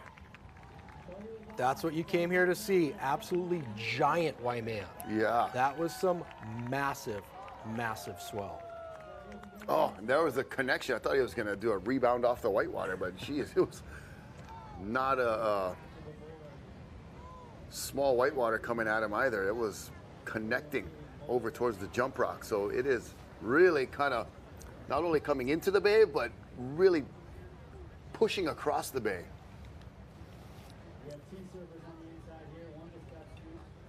And he looks pretty casual on the paddle back out. Just cruising along right there. Hawaiian Water Patrol going to give him a lift. More surfers are out the back with possibly more waves as another surfer takes a look. No ride. We're in the final heat of round one. There are 5 heats in each round with 9 surfers in each heat, so 45 overall competitors, 35 men, 10 wahine, and the Hawaiian Water Patrol. Multiple jet skis, numerous vessels, crisscrossing, grabbing surfers, grabbing photographers, avoiding huge walls and mountains of white water. Just a great job, and thankfully so far everybody's been quite safe. Mark Healy, want to say, hope he heals up quickly. Had a eardrum busted during the previous heat and was not able to continue, so we'll see if we have an alternate getting into his spot coming up in round 2. Yeah, and the fireworks continue here at the Rip Curl ADI Cow Big Wave Invitational. Dave, we're just going to go through some replays right now. We saw some hot action. We saw some big waves coming through. Check this out here with Jake Mackey. Jake Mackey is possessed. And that looked like a young female. So looked like a new mom. Can we pull that back a little bit? We want to take a look at this again. Slow it down, yeah. And get a look at that. Here we go. Jake sending it. Absolutely. Is that Justine DuPont? That's Justine DuPont. Fred David, do you know what your wife's up to? This is what she's doing today. Oh, my Lord. Wow. You know, thank goodness everybody came up in one piece, but that is going for it. That's what you're here to do? Fine. I'm hats off to you. Here we go. Another series of waves right here. Shumbo in the front. Someone got axe back there. You want to rewind that one? That's blue. Is that John John? I love Chumbo's approach all the time is doing that tail tap air thing that he does. He likes to do the bunny hops down the face, Yes. right? It's a signature move. We're going to see him do it again here. And right behind him in the blue jersey, that does look like it's John Florence. Let's check this out. Oh, wow. Yeah, I've got 3 world titles. I could just kick back and relax on my laurels, but no, I'm going to send it in the eddy. Yeah. And more on the way. Take a look there. So it's heating up here. It's official. The individuals have come to play, but Mother Nature is fighting back. This is some wild, wild stuff here at the Eddy. Any doubts we had this morning of a monster storm coming through? I was wrong. It's here. It's going on, people. Thank you for watching. We're going to continue on. He's heat number 5, and we've seen some epic waves here so far. And we got another, 15 minutes to go? Yeah, so I show up, I left North Shore. I got up at 3:45 and did just a quick morning routine and got on the road by a little after 4 o'clock and came around the East Side Way, living right at Sunset Beach. I wasn't going to mess with the bay, try to get through there. And then I'm kicking back in the KHOM. We got the lobby, the coffee, and Dave walks in. And almost the first thing he says is like, I don't think it's going to happen today. And whoops. and no, but I mean, like we're looking at the same information, and it just we talk about Uncle George Downing and the 20 feet at 20 seconds as well. It's got to be, and just because that is still a potential. I was getting trimmed up last night at Supercuts, and the stylist Martha was asking me like, what are the chances? I think it's a perfect time for us to take a break right now. We're going to come back. We got 7 minutes, 20 seconds on the road. We'll be back with the conclusion of heat number 5 and the end of round 1 right after these messages.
And we are back here, and you can see, the coast lit up with stirred up Pacific Ocean here at Waimea Bay on the island of Oahu. It's the Rip Curl Eddie Aikau Big Wave Invitational. Rocky Cannon, as well as Dave Wassel and myself, Kaipo Guerrero, talking you through. This is the end of round number one, the fifth heat of round number one, you guys, and we saw some huge waves come through here at the Bay, Dave. Spooky. Just straight up spooky. And the competitors are just going for it. You know, I guess that's what you're supposed to do in the Eddy. Yeah. Right? That's what you're supposed to do. But it seems like it's just, the level has kicked up a notch in these latter heats. For sure. I've definitely seen it kick up in the past 2 years. This level of just being totally committed to going for it, this send it attitude is just, I want nothing to do with it. I'm so glad to be retired. We'll be watching from here, cheering you on. Oh, man.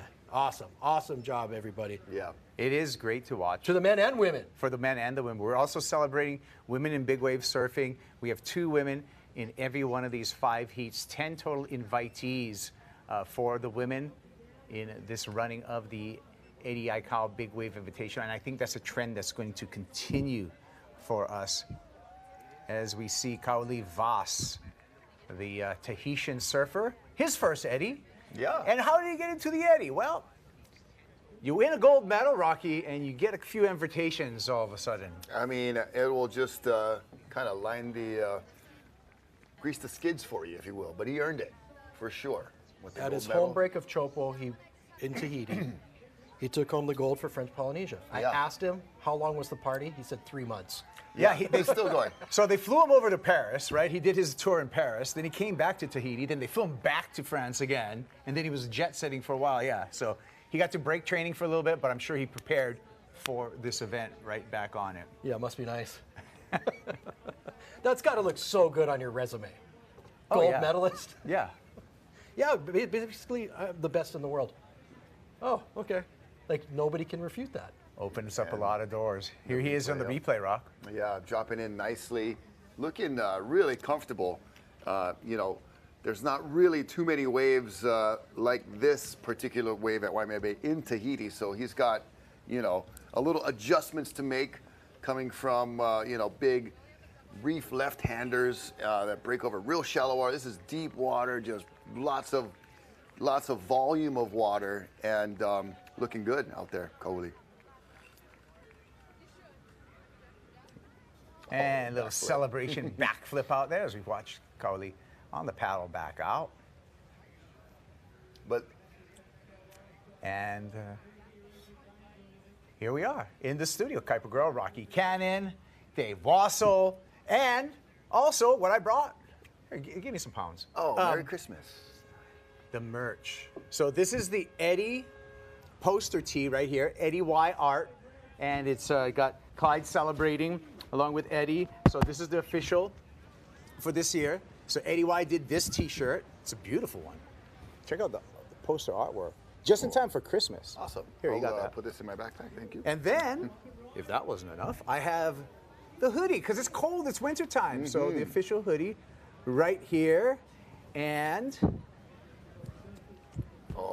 the beautiful petroglyph art right here. And this art was done by Marshall Crum from Martial Arts. And this we're bringing this back together again. And then we also have art by Jack Sorensen in the collection. Check out the entire Eddie collection at ripcurl.com or your local surf shop, which I encourage you to go check out your local surf shop. If you're in Kailua, go to HIC. Great people there. Tsukiyama's. Yes. Yeah. Oh, trust me. They've been at it for a long time. And look at that scene right there on top of the hill at the Heiau at the Pu'u Omohuka. Well, actually, that's one property over. Hey, Rocky. That's one ridge over. Rocky, Yes, sir. Sino Magallanes, your Yep. father. Uh-huh. Got my first surfboard at HIC in Kailua. It was a Sino Magallanes. Oh, man, I let's might have say it. thank you right now. I might Appreciate have it. that at my house. We've got this little 20 HIC, definitely from that era. Yeah. I love the storytelling. I love the talking. Hey, you guys, we got more storytelling. We got On the Beach, a ala Dalla Stewart. Okay. With Chris Latronic. Chris, take it away. If you didn't get them in round one, Yes, what's up, guys? The action continues, and of course, we just started round 2. But also, I'm here with Dalla Stewart, local boy, started in town, now a North Shore Charger. Just came off of a great result over at the Pipeline for the Vans Pipe Masters, and now you're here for the Eddie. Ala, so good to see you, brother. And you got in, your third alternate. You got to surf in the Eddie. Tell me about your heat. Yeah, it was just an honor to be invited as an alternate for the first time and to be actually able to surf in the Eddie. It's been a lifelong goal, and any kid running around the beach watching today, they're like, oh my gosh, I want to do that one day. So to actually paddle out to Waimea in the heat was just, I'm kind of speechless, to be honest. Try to tell me a little bit about just sitting in that lineup, waiting for those first couple waves out in your first heat of the Eddie. Yeah, so I've been surfing out here the last 2 days, and I just feel like I have a good connection with Waimea. We slept right on the rocks with my family. My second daughter is born right here on the rocks. Home birth. My oldest daughter spent the first 10 days of her life in Waimea, so I just was like looking around like, oh, I've seen this view a million times, and take it all in, and there's swells moving today during this view, so I just was trying to take it all in and line up as best as I could with the waves, and yeah, just enjoy, take it all in. Tell me about some of those first rides that you had. Yeah, I feel like Waimea started a pulse right when our heat started. It was midday, the tide was sucking out, and a couple big swells are coming in, so I'm like, here we go, guys. And I had a bunch of chargers in my heat, Landon McNamara, Nathan, Florence, Kai Lenny, all the 2 girls, Paige Alms, and Philippe, and Teao, Nick Lamb, Chad Kailana, but I was like, everyone was hungry, so watching them want to catch some waves was sick. And yeah, my first wave, Chad's like, paddle harder, and paddled hard and got underneath it, and it was, I think, one of the best waves of the heat. And all the rest of the girls and guys got beautiful waves in that heat though too, so it was cool. Does this feel like a competition really when you're out there with all your brothers? A little, just because the sets are a little on the slow side and everyone's so hungry. Like, this is such a prestigious event. Everyone just wants to catch a set, get that real deal Waimea 20-foot boil wave. So it's a little like, who's gonna get it kind, but after that everyone's all talking like, how was that one, sick wave. It's in honor of Eddie, and it's all about Ohana and family, this event, so that's the vibes. Yes, and especially with your connection as a native Hawaiian, as well as having your daughters born here. That's beautiful. Now that you got a taste of it, we're going into round 2. What do you expect? Yeah, just everyone kind of got that first heat out of the way, so they kind of feeling how Waimea is moving, and I'm anticipating a peak of the swell pretty soon. I think the tide might be low, and it's going to be a beautiful afternoon. Dalla Stewart, see you in round 2. Congratulations, brother. Now back to you guys for more action. you better catch it. You better make sure. Yeah, Dalla Stewart, just another great name on the North Shore of Oahu. North Shore native. Let's take a look at our recap for the final heat of round 1. This is the Heat 5 recap. And we saw some great performances. Rocky, we also saw some big wipeouts. Let's take a look at the recap here, Jake Maki. Some carnage. Jake Maki and trying to recall who that was. Kauli, and just both of these guys charging, one a little deeper than the other, but Kauli just much too steep on that one. Had to eject from the top and got the penetration to hopefully pop out the back. But that was a horrendous start, crazy start. How's this, Dave? Bromley, Matt Bromley from South Africa. You know, he cut his teeth at places like Dungeons. Just known to charge. That doesn't sound fun at all. Yeah. Big waves and big sharks. Speaking of the shark in this heat, this guy's been moving around. Yeah, I like the grab rail technique. I like the approach, and you could see where his head's at. You know, he wants that glorious backhand pipe, Waimea barrel that will just impress the crowd and the judges. He tried it again right there, and then 3 surfers paid the price dearly. So I'm thinking that was Bromley in the middle. And there's the one with Mr. John Florence. He almost popped out of that one. That was like crazy how he busted through that lip. Coley.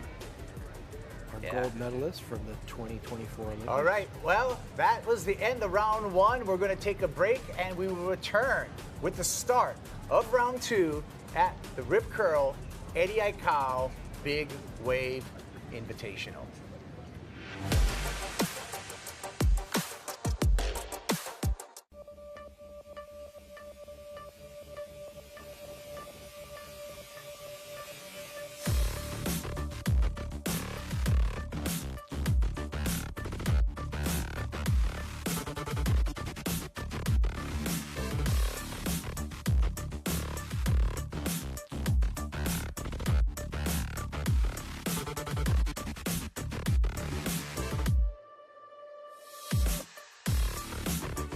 Welcome to Waimea Valley on Oahu's North Shore, across from Waimea Bay. Enjoy the scenery. Walk along paths that weave through 5,000 tropical plants and 36 collections. Waimea Valley offers a rare window into Hawaii's rich historic past. Give yourself a Hawaiian experience that lasts a lifetime. Feel the difference at Waimea Valley.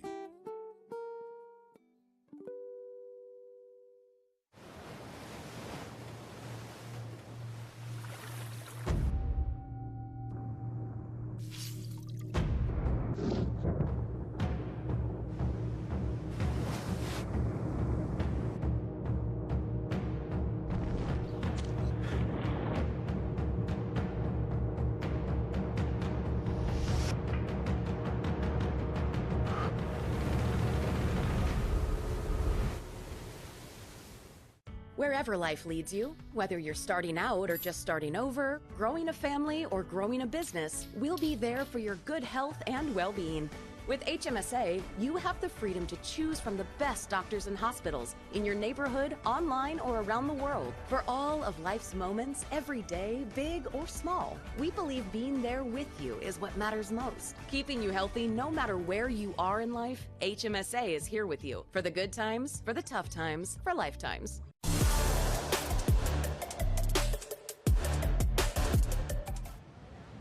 Oh, Rip Curl Eddie Aikau Big Wave Invitational. And did I say big waves? Yeah, we mean big waves. Some huge waves as we see Zeke Lau look like he's emerging from either a successful endeavor or a horrible wipeout. or yeah, all the above. I mean, geez, we've seen it all today in this first half of this 11th edition of this not only Big Wave Invitational, Gigantic Wave Invitational. Ginormous waves. We got Emily Erickson out there, Izzy Gomez, Luke Shepardson, Ezekiel Lau, Jamie Mitchell, Makuakai Rothman, and Jamie O'Brien. This is what happened, Dave, to Ezekiel Lau. Zeke absolutely charging. Young Hawaiian from KS, Kamehameha School's Kapalama campus, did what most people think they want to do. Right? It looks good on paper. Yeah. Charging the shore break.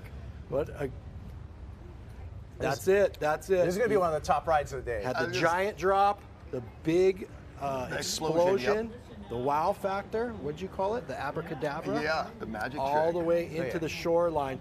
You know the crowd is going Looney Tunes when he pulled into that. Oh man, that was incredible. That was incredible too. So it looks like that was Jamie O'Brien. The waves are on fire. Yeah, it is pouring in right now and kind of peaking right at the expectation of that buoy reading that came up at about 7 a.m. Now, we wish safety to everyone, but if you are to have an injury, HMSA is here, keeping you healthy for life, for the good times, for the tough times, for your whole lifetime. Don't worry, get coverage. So get your coverage from HMSA, especially if you are going to ride giant waves like these men and women.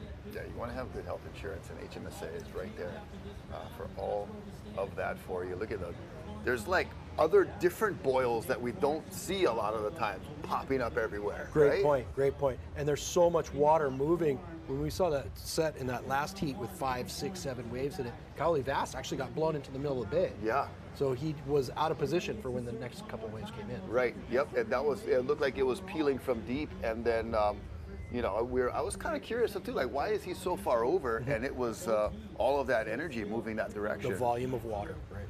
Yeah, and you know, even just that milky turquoise that we're seeing.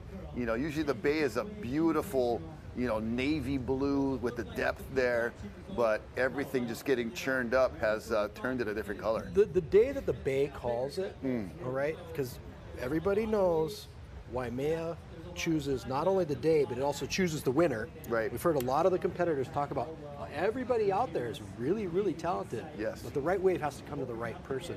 But that's where this color comes from. This is a totally different day than you surf Waimea. You know, we go out there and we're on these 18 to 20 foot days. And, oh, there's some big waves. Yeah. The day the eddy's on, it's a whole nother animal. And it gets to the point where you're like, ooh, I don't know if this is really a good idea. And it's not like you get a lot of reps in this kind of size, because that means the eddy's on. Right. And you get one of these swells per winter maybe, you know? So it is, all of these competitors are somewhat, unless they've been in multiple eddies, drifting into this unfamiliar territory. And Jake Mackey at the young age of 20 has already been in 2. Tell me about it. Jeez, man. Oh, great stuff. Good energy. And there he is, right Jake. there. Double shaka. Mele Kaliki Maka. He's ready for round 2. Maki making it happen. Mele Kaliki Maki. What a great first round performance. Charging. Heroic, courageous. Really wish he could have stuck one of those grab rails, but I think he's got a beat on maybe the timing, and obviously he's bouncing around like nothing even happened. And I don't know if any other, you know, folks that take a beating like that would be as enthusiastic for more. So this is the second round, correct? Yep. Because we already saw Zeke surf earlier. Yes. So I think he learned from the first heat what to do, what not to do, right? And it just got a great ride. Funny, you know, his dad's a football coach. Yeah. Right? Yeah. They wanted him to be a football Well, player. he's built like a wide receiver, right? Absolutely. Yeah. But dad said, okay, you want to be a surfer, huh? You're gonna have a shaved head. Yeah. Until you win, what was it? A national title. Yeah. Yeah, we talked about that in our talk story a couple of weeks ago. And I was like, well, how come you always had no hair? That was it. Yeah, that was the story. But that's the mindset that Dad put in there. You know, you want to be a champion, you got to earn it. Yeah, yeah. And it paid off. Yeah, I mean, he's got just an amazing surf career and presence, and representing Hawaii so well. Glad to see him do well. That wave, big late drop, like we said, you know, had the trough just kind of unload, and didn't disappear for a really long time. But the way that it kind of shot outwards, you know, and like blasted him, and he held on, and then did the shore break shuffle. That was a big shore break barrel as well. Yeah, I know. I mean, even if you're looking from a drone, which kind of flattens it out, it still looked huge. And the technique was there. It looked like he was at a foamy shore breaky pipeline. Oh, I'm sure. On a I'm 9.6. sure the crowd loved it. Oh man, this is lighting up, and that's the biggest difference, right? I mean, Salt and Air Studios doing a great job of covering the event, but being there live is just something different. Yeah. It really is. You really feel all that energy. It's awesome. Salt and Air doing our production. Make sure you keep up with Rogue TV. That's the newest app that is available for a few bucks a month. And this is the Rogue TV signature event with the Eddie Aikau Surf Contest. But Rogue TV going to be specializing in a lot of free surf sessions, a lot of showcasing of the everyday shredding that goes down at any given surf break. So we'll keep Pat Caldwell in our pocket for those forecasting swells, and wherever it's happening, wherever it's pumping, Rogue.tv will be there. So that looks like it's on the shoreline. I'm going to say that's Justine DuPont? No. with the. Oh no. No, she was in the last. Yeah. So well, I'm just looking at the logo, the O'Neill logo on that. So that might be Dos Santos. Yeah, Annie Dos Santos got in. Good call. Good call. So okay, I didn't want to. I'm just going. No. You're 100% right. Sorry. Okay. We're doing this like we're doing this the old school way, you guys. Yeah. And by the old school ways is by recognizing. And that does because I think that we had an injury maybe with Laura Enever actually. Okay. So and I don't know the details of that, you guys, but it looks like Annie Dos Santos is going to be in Heat 2 of round 2. Yeah. So right now we're just about the halfway point through Heat number 1 of round 2, and I believe we're sticking with the same format of 45 minutes also for round 2. So I know we were. It was depending on the time frame of starting and when we have to end at around 4:30.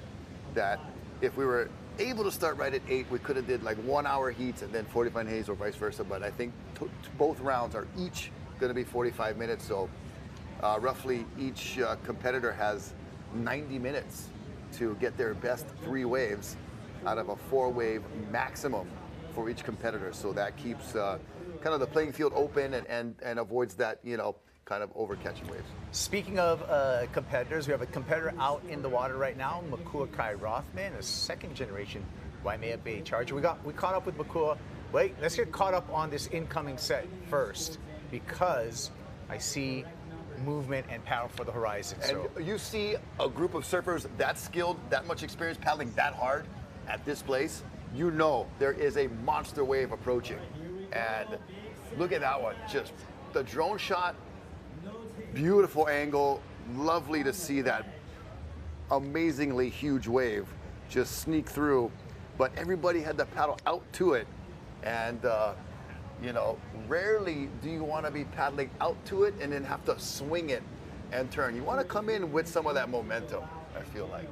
Yeah, we could wish in one hand and do something else in the other and see which fills up first. I'll tell you. Yeah.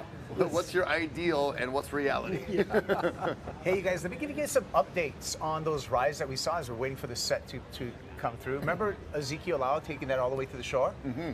Yeah, I know what's going to happen. 44 out of 50. Nice. Not bad. Okay, and Jamie O'Brien, we saw him with the ride, and he's got 41 for his ride. So his 44 bumps out who to put him in the top? I'm going to go into the leaderboard right now, and it bumped out Landon McNamara. So our current leaderboard is Jamie O'Brien out in front, Nathan Florence in second, Luke Shepardson hanging on to third, Ezekiel Lau in fourth, Nick Lamb in the 5th place, and Landon McNamara rounding out the top 6. Wow.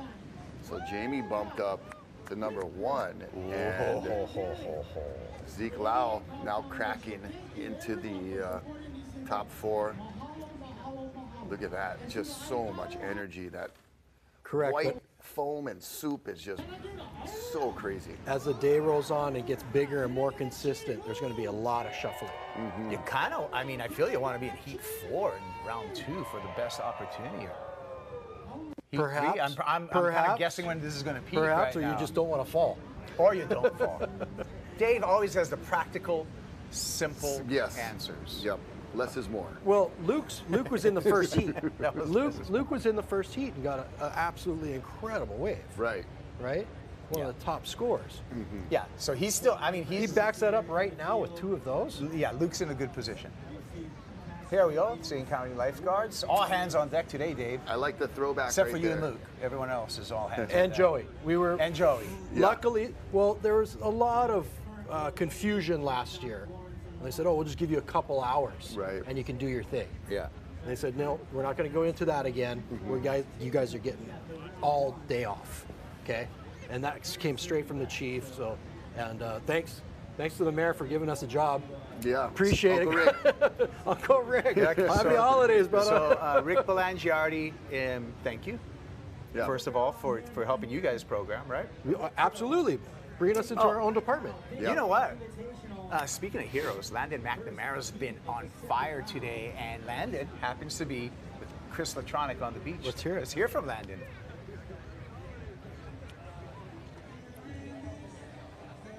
Yes, how's it, guys? Yes, the action's been awesome, including with this musical sensation right here, born right here at the North Shore. Landon McNamara, good to see you, brother. Tell me how your heat went for first round. First round went good. I got one score in the excellent range, and just stoked to get the nerves out of the system on that first round, because, I mean, it's just so much leading up to this, and until you're up on a wave, it's like you just don't want to kook it, you know? So getting through with a nice score, I'm super stoked. When you're approaching surfing, you approach it like you're playing music as well? Yeah, you know, it's preparation, and then the day comes, and you just got to lean on your experience and what you've done leading up to it, and I show up and do my part, and I let the gods do the rest, let Eddie do the rest, you know?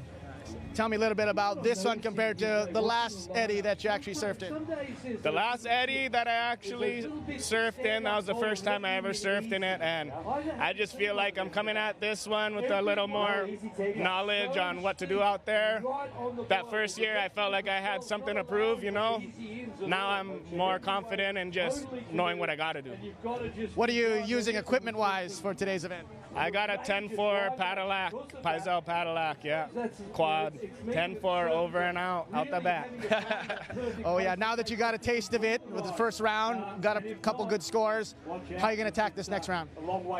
Just wait for the bombs, you know. I got my uncle Garrett over here coaching me, and I got my dad, and I'm just taking it as it comes, you know. Just looks like it's getting bigger and bigger, and I feel ready to be in the spot and get one of them.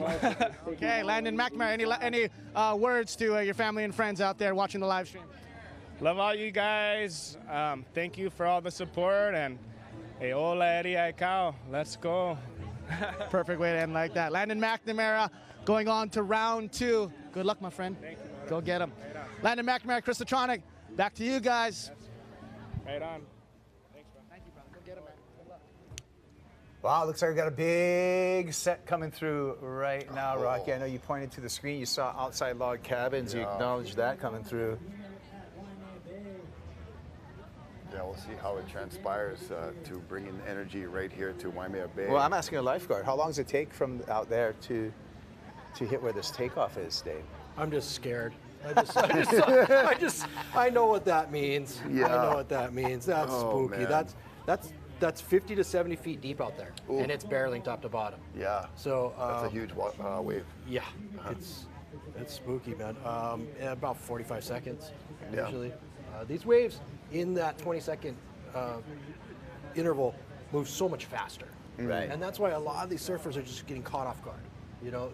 And you got somebody like Landon McNamara, who's nearly 6 feet tall, has this giant wingspan. He's still riding a 10'4" surfboard. Yeah. To try and maximize the speed of maybe 1 or 2 paddles to get into that wave, where the bottom is just free falling. And when you see these boards like in person, I mean, they are just massive pieces of equipment, and they look like toothpicks in these conditions. Yeah, great point. But they're real high tech. Yes. You know, it's not like days of old where they just, we're just gonna knock down this It's a tree big and try log, and ride it. Yeah. But there's some pretty high-tech pieces of equipment. For sure, the curves and lines and everything used to get it that finite detail. But man, the boards are just so big. And speaking of big, the Hawaiian culture, huge part of this event.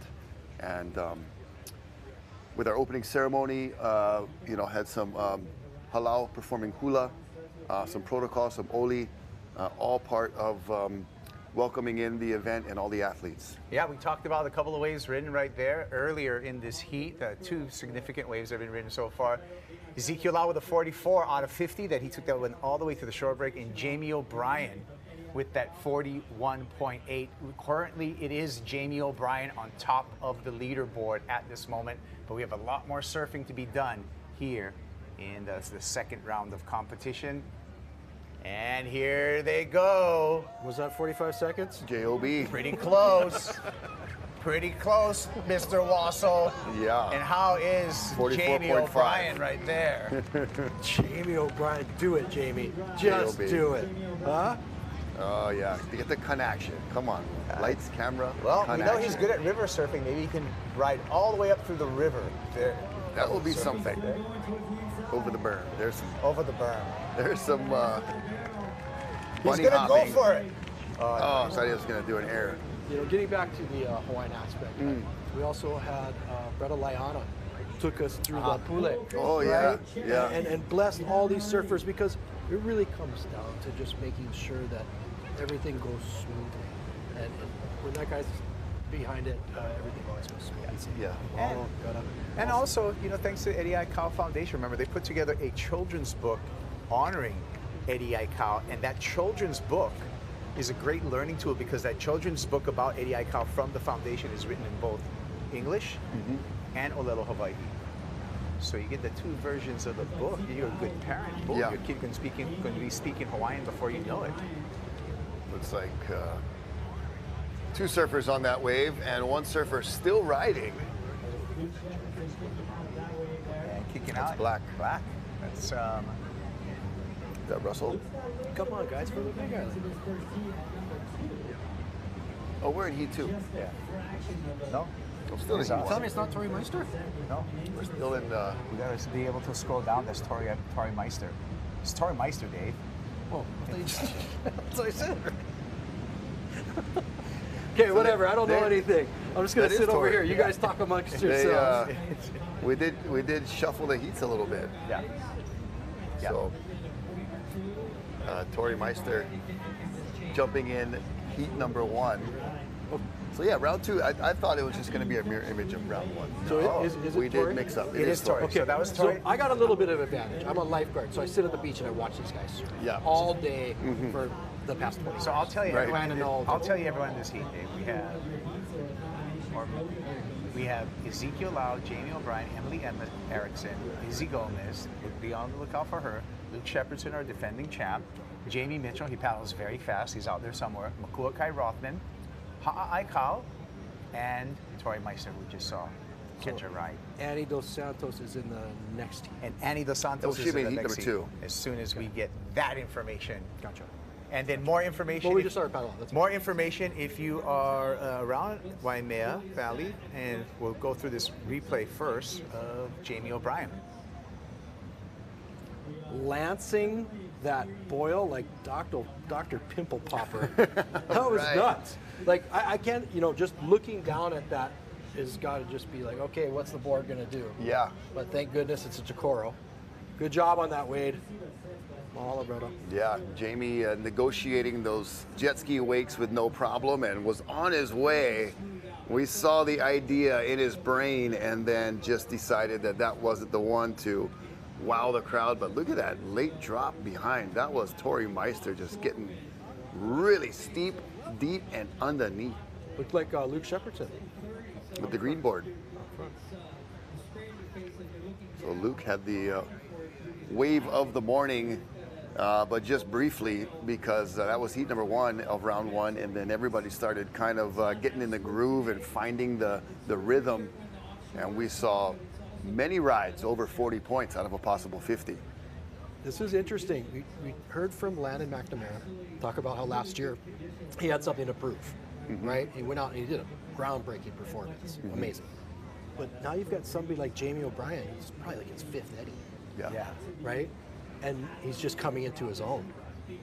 Oh, there's Luke in the back. There we go, is Luke Shepardson on cue. Deep on that one. And Ha'a Aikau. So cool hand Luke, huh? Mr. Casual? Mr. Casual. Now, so a perfect wave in this year's Eddie is a 50. Now, when you surfed it, was it still a 50 for a perfect wave or 100? Because I know It was 100 back then. I think we've gone back and forth. So I'm just it was 100. I got a little confused at the beginning of the day with this. So now it's a 50 for a perfect score, right? And so maybe it's just easier to go smaller numbers. But easier math, huh? Yes. Yeah. But not really, because it's an odd number, so 100 would be. Oh my goodness! Oh, packing a barrel. Who was that? It was kind of glary with the lighting on it. Hard to see the jersey color. Surely a regular foot surfer. Might have been Zeke Lau. Might have been Tori. Might have been able to make it back out there. These guys have been making out to the lineup so fast. Yeah, it would have been something like that. It's Gaspacho Ramirez from Guadalupe Island. Okay. Not to be confused with his cousin, Pancho Ramirez. Oh! Oh, that's a bad spot. And that looked like that was Jamie Mitchell. Oh, that's who was on the green. There's a couple green boards out there. Yeah, so Jamie Mitchell on his green, he usually writes Pearson Arrows. Out of Santa Cruz, sure. Santa Cruz. Well, he's been such a standout at Mavericks. Those are great boards, by the way. They've been around a long time. Yeah. I met the young man. He shaped all the boards for the Mavericks movie, Chasing Mavericks. Okay. So did some stunt surfing, so all the boards were Pearson Arrows. Yeah. I'm like, I don't know if I really want to ride this. They were great. Phenomenal. So Bob Pearson over at Pearson Bob Arrows, Pearson, right? You got it. You got it. Got to meet him and his daughter out there at the time. Thanks for doing that, buddy. So you see Jamie kind of head on the hands, taking a breather, and looks like another jet ski. Is that Tanawai? Reed? Yeah. All right. They brought the muscle for the beach work. Hey, could be The Rock, could be Tanawai. We don't know. Oh, you man. never know. Hey, he's a nice guy. Yeah, he's a super nice guy. Yeah, great community member for sure. Makuakai Rothman. There we go. So Makua getting into the mix right now, goes with a clean ride, hanging on through some tough water, so strong legs by Makuakai Rothman. Yeah, last time around this Eddie, he was coming off the injury at the backdoor shootout. Radical. And had his, he had a hinged knee brace. A brace, he had a bionic. Makua had an entire blown out knee. He was saying, nothing's going to stop me from surfing the Eddie. He was surfing the Eddie in 2023, Rocky. Yeah. On one leg, basically. Yep. Which was crazy to watch. Yeah. So you talk about the will in someone. I mean, talk about someone with a strong will.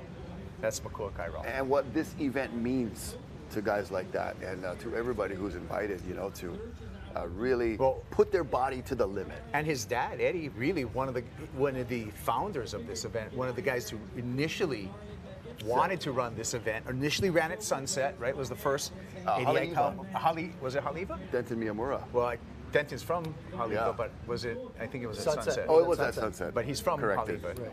Haliva Ripper. So Clyde won the first one, Denton won the second. yeah, Clyde won the first one at the Bay. Speaking of Tanawai Reed being a super nice guy, I got to get this off my chest. I caught him off guard one day. I pulled up on the ATV and I challenged him to an arm wrestling match. Yes, you did. Yes, you did. And he doesn't know me, and I Yes, don't know you him, did. and that's how I introduced myself. But he, the guy's, his biceps are the size of my waist. Yeah. And he took it in stride. He laughed, and luckily for me, my arms are still where they're supposed to be. Yeah. Well, I would say, From all give me around, odds. right on. You might have a chance with two hands. That was.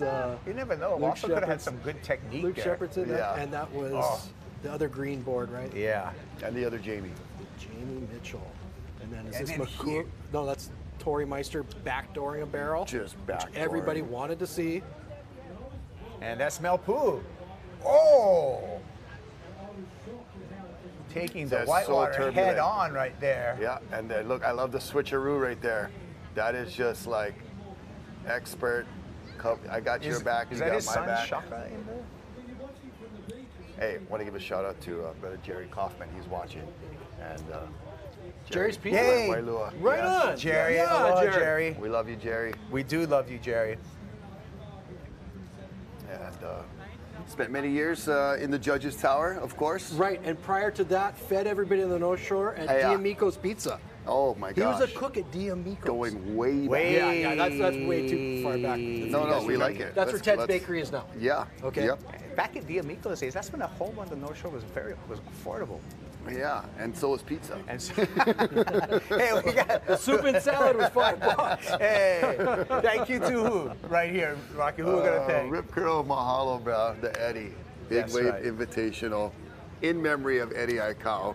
And just a way to step up, Rip Curl. We thank you. And world-class event. Yeah, if Claw, one of the founders, is watching, thank you, Claw. Also, thank you, Rocky. Oh, mahalo to the Eddie Aikau Foundation. And they've got not only the printed book version, but the audio book on Spotify is Awesome. available too, that we're just getting word about. So Even better. Yeah, multiple ways to enjoy the story of Eddie.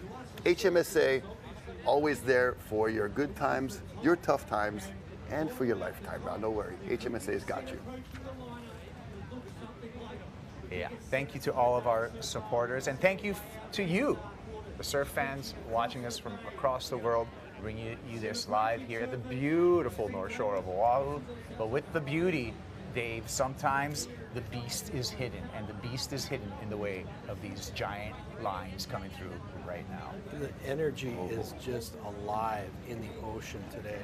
And it's been that way for a long time here in Hawaii. We've had some tremendous surf from Peahi Jaws to the Pipe Masters. Here we are at the Eddy at Waimea. Yeah, this year it has been, the La Nina weather pattern, and Which you wouldn't think would be that big. And it definitely has the reputation of not being as proficient for the big waves. But man, this is just coming right to us at the right time, pre-Christmas. Mele Kalikimaka, everybody. Enjoy. These waves are monsters. Wow. Zeke Lau. And Ezekiel Lau looking strong there. Yeah, casual. Probably on that smart to explosion. take the first wave of the set, too. Again, going for the shore break. Got the explosion, got the wow factor. Is he going to do it? He's going to do a rebound off the jump rock. He's going to do it off the rock. Whoa. Look at that one. Luke and Jamie? Yep. Come on, Jamie, stick it. Come on, Jamie. Oh, that was nice. Wow. So more from Jamie O'Brien. That's going to be tough to beat. Oh, he's feeling it. Yeah, He's he liking should it. be feeling it. He should. Looked like he had a Luke Shepherdson in front of him. Yeah. And he just positioned himself in a precarious position, Jamie O'Brien, and comes through with a make. That was huge. That's Dave. 3 huge scores. Yeah. That puts him way up there. J.O.B. getting the job done right now. It's right in the name, isn't it? Yeah, that fits. Psych juice. You know what else? Guess who's psyching? You know what else fits? Costa, our sponsor with the sunglasses, great contributor, and they have these Yetis. And I was saying Yeti should make a big, large cup and call it the Yeti Aikau. That's weird that they only put one Yeti cup on the table. That's super weird. I just stuck mine on Yeah, your one's in your pocket. Or is that All a right. Yeti in your pocket? So looks like we have to bring another ski up, but this is what we want to see. Oh, Zeke. First, we're going to start with the first wave of the set with Zeke Lau. Hinat Pau Lau. This is a great ride. Had the wow factor, big, the size is there, everything, the explosion makes it out. But then, behind it was an even bigger bomb ridden by Jamie O'Brien and last year's champion Luke Shepherdson. Huge, big old drop. Jamie does a couple hops, but that explosion, that wow factor, the judges love it. And from ground level, it that probably would've been looked more gnarly. intense. Yeah. The drone, we could see him. Okay, this guy's won the Pipe Masters. You think he's excited to be in the Eddy? He's screaming at the top of his lungs, arms that in the angle air. didn't do it justice right there. Yeah. Is what Rocky's trying to say. Oh, I gotcha. You know I what I gotcha. mean? Like that From beach level, from that beach was level, that insane. would have been incredible. Yeah. I'm just saying that guy's freaking out, and I'm just For as him to excited freak him out as he is something impressive. Right? Yeah. He's done everything, as Dave said, multiple victories at multiple locations under his belt, and he's just psyching. So this is what we're looking at is the current heat total, but I have a feeling that we're still waiting for another ride for Jamie O'Brien. So that heat total is what we currently have, but the judges owe us O'Brien's ride as well as Zeke Lau's ride to really make it complete. And you see the under 5 minutes, 4:30 remaining in this second round, Heat 1, and the Heat 2 coming up next. Okay, I was on the beach at last year's Eddy working in the tower. I didn't see it. Did you guys have live scores like this? Because Because there's a lot of things we have this year that we didn't have last year. Right, that's cool. Yeah. That's really neat. Hey, we got a lull right now, and I think it's time for us to take a break, is what I'm being told. So we're going to take a break. We'll be back with more action from the Rip Curl 80i Cow Big Wave Invitational. It's Jamie O'Brien out of the lead currently.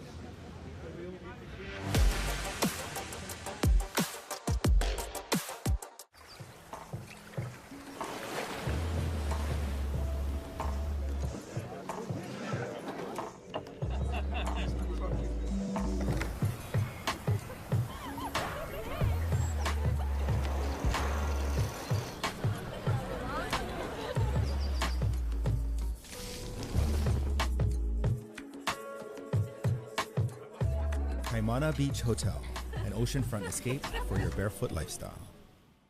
Almost everything in my house has been framed by Pictures Plus. No matter how perfect a painting is, I still believe that it needs a frame. Actually, I come here not really knowing what I want, but I figure if somebody is going to frame that picture that I want done, then I just should leave it to their creativity. You have a trusting person that can do what you want, and that when you come back, perfect hit every single time. We are here for the moment when the ocean calls. At the edge where land fades and the sea takes over, we find our place. We take you to the world's edge, where legendary shores meet untamed waters, where raw power and unbound forces push every boundary. This isn't a broadcast. It's the next frontier. Welcome to Rogue TV. When the ocean calls, we answer. Hawaii's only 100% fiber internet is now Hawaii's fastest internet. Introducing 3 gig fiber optics internet from Hawaiian Telcom. With 3 gig upload and download speeds. Unwrap Hawaii's fastest speeds in new fiber optics plus TV experience and connect your holiday like never before. Share the gift of speed with fiber internet plans starting at $39.99 a month.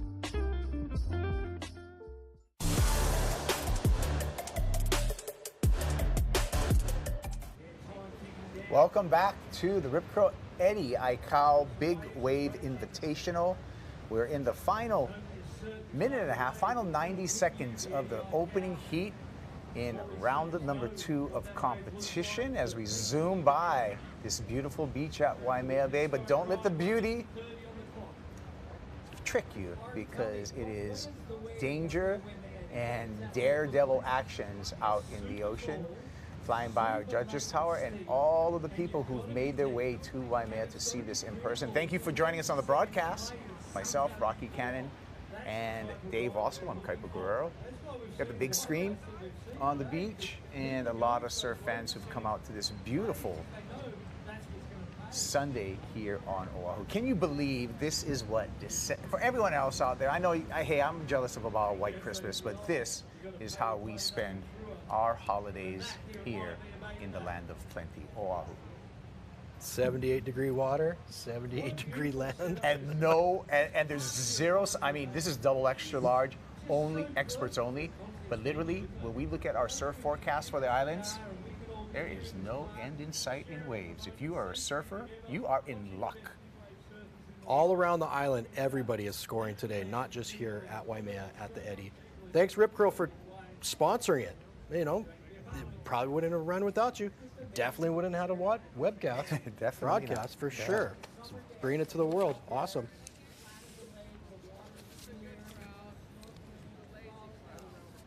Yeah, Rip Curl. Remember, it's been over 60 years of Rip Curl championing surfing events around the world, including the Rip Curl Bells Beach Easter Classic, the longest running professional surfing event on the planet.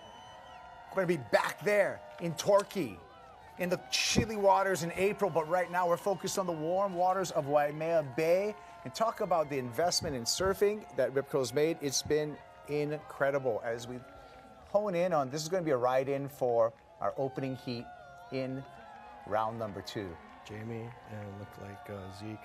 Yeah, and Jamie O'Brien, his third ride, you guys, 44 points for that incredible drop and negotiation by J.O.B. There he is coming into the beach. He's currently in the lead on the leaderboard, Jamie O'Brien. He's done for surfing today, so we'll see if anyone else can catch up to his wave total. Looks like Russell Berkey. The White Walker. Get barreled.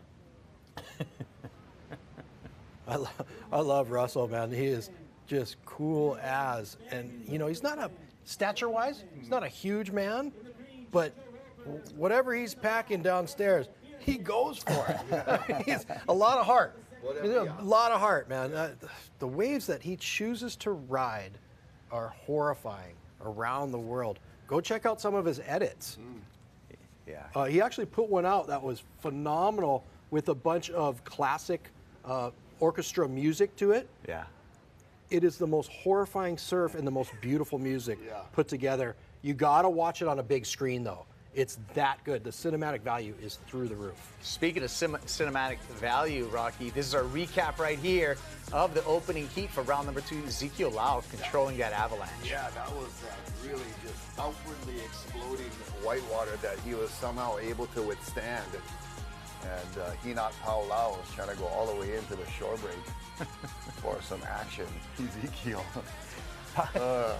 This is an international broadcast. Pao meaning finish. Yeah, he's not finished. He's not done. He's not done yet. This was like in the beginning of the heat too. Remember we caught up with him and we're like, it looks like he's close to shore right there in that shot.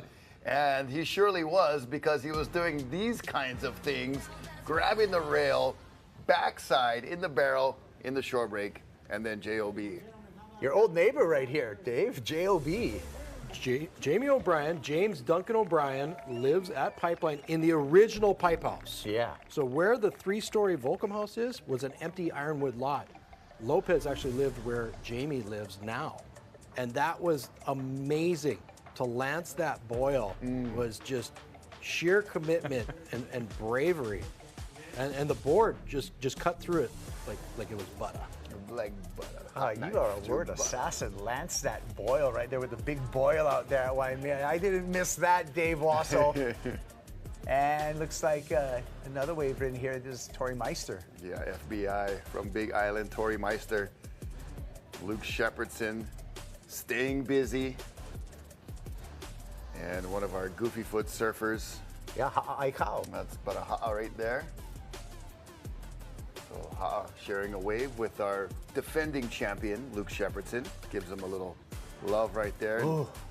The other Jamie Mitchell, had a little bit of a false start right there. Couldn't get over the ledge. And then Tori Meister just backdooring a Waimea wall with a downright lunacy. Of course he did. Yeah. And here's the guy. Hinat Paolau. Another look, that first wave, that's the angle of that explosion. And Ezekiel Lau survives and then just goes into soulful, casual Hawaiian style. Oh, that was 2 waves he survived the blast. Right. Check this, though. This was the wave of the heat, I feel, with Jamie O'Brien. That explosion was... So I'm saying Jamie's ahead by a mile, and Zeke's way up there too. Yeah. You know, that's pretty impressive. He did a great job last year. Jamie hasn't had that, like a breakthrough eddy until now. Right. I mean, he's always charged, no matter where he is in the world, including here at the eddy. But this year, it looks like he's got the mojo. Yeah, he, in the event, obviously, you know, kind of participating, being out there. But this is the first kind of time I've seen him. And like you said, I remember, you know, years past of he's just in the mix, you know, out there. But this, he's really making a statement. Right. Well, I see him charging. Don't get me wrong. sure. I saw him taking off on waves that didn't want to be ridden. Right. But he wasn't successfully making them. Now here he is. Yeah. There's something going on, whether it's he's focused on his boards perhaps, or just focused on where he is in the lineup. I'm not sure, but it's paying off in dividends. Here's the heat in the water, you guys. Russell Bjerke, we saw him ride a wave. Also, Ben Wilkinson got a wave. Tiara Barnes came on as an alternate. She's out in her second round. Annie Dos Santos got the call. She's just going to surf one round in this eddy. Billy Kemper, Keali'i Mamala, Eli Olsen, Cole Christensen, and JoJo Roper. So we'll have to confirm Keali'i Mamala because he was not in his first heat. We saw Joey Cadiz take his spot. Correct. So we'll see if Keali'i came in for a second round too. Also, Annie Dos Santos. Yeah, girl. Nice. Awesome. Also, Ben Wilkinson. Yes. Alternate. Alternate got in. Big Ben. First time.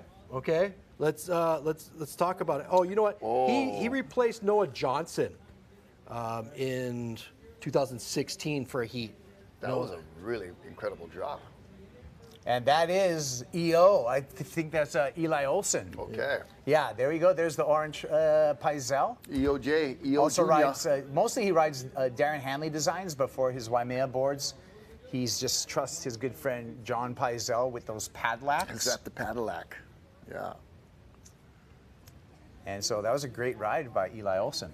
And that's not uncommon. So I'll see a lot of World Championship Tour surfers everywhere from, Mick Fanning and, they do have their DHDs back home, but when they come here, they pick up Tokoros. Yeah. They pick up Arakawas, maybe a Paisel, but usually it was Wades. A Brett, yeah.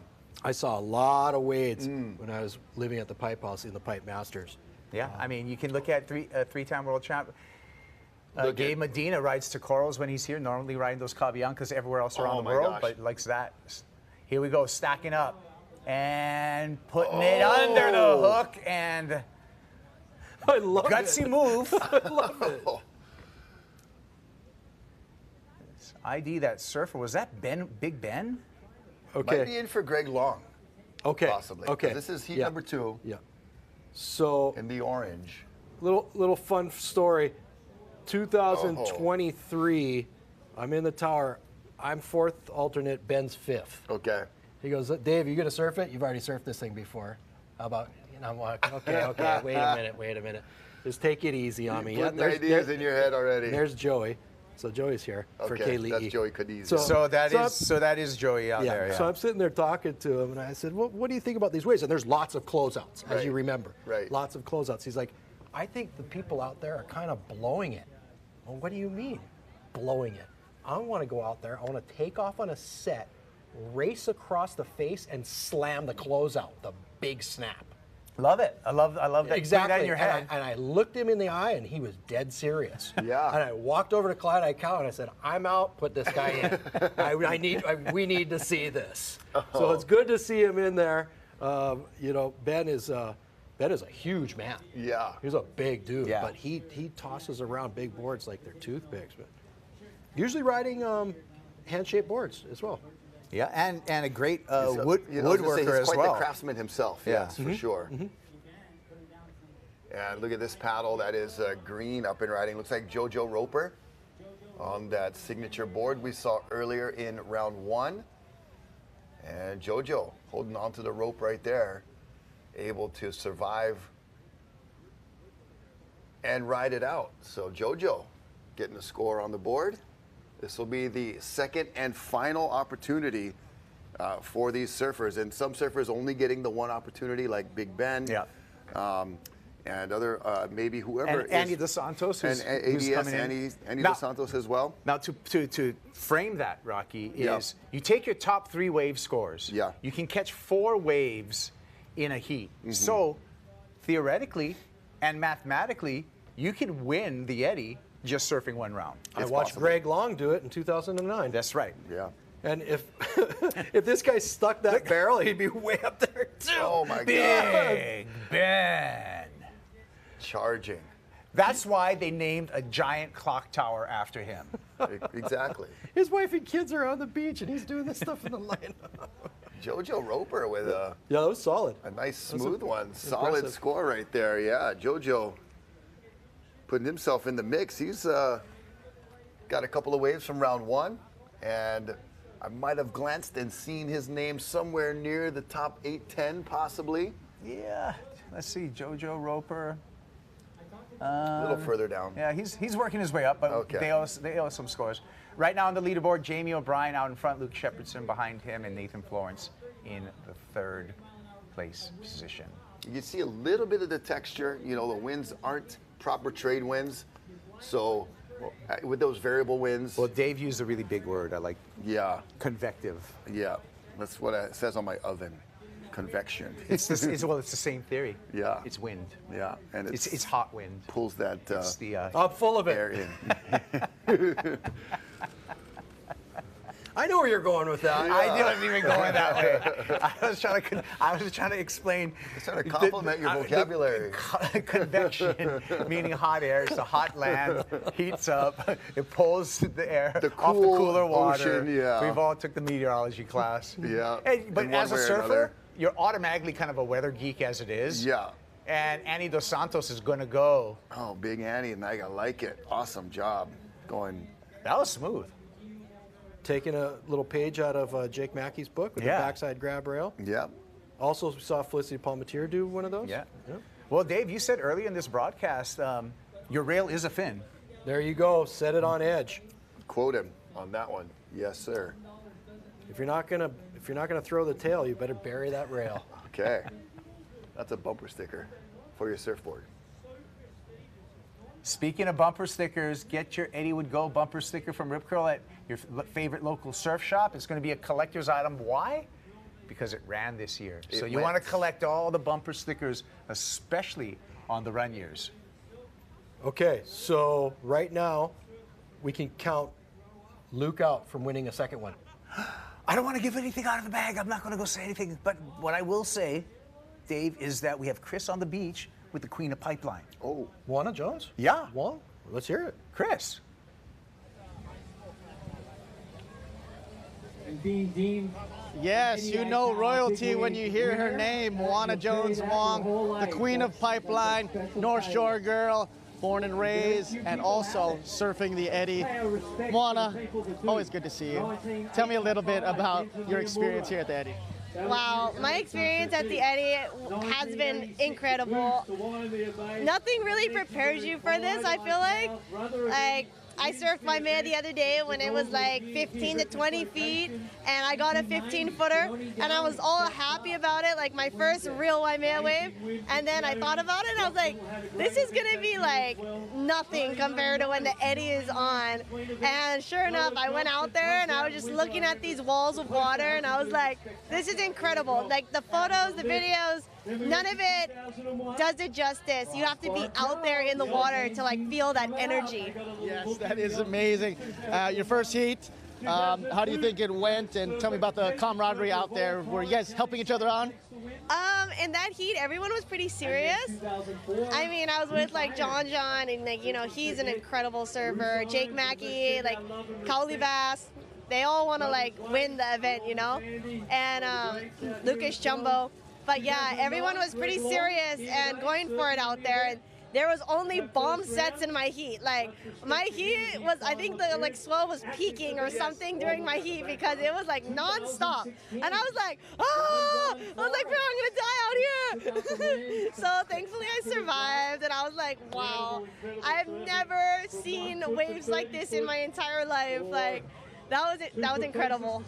And you still got one more chance to go out. Tell me about your strategy going in after you got that first heat jitters out of the way.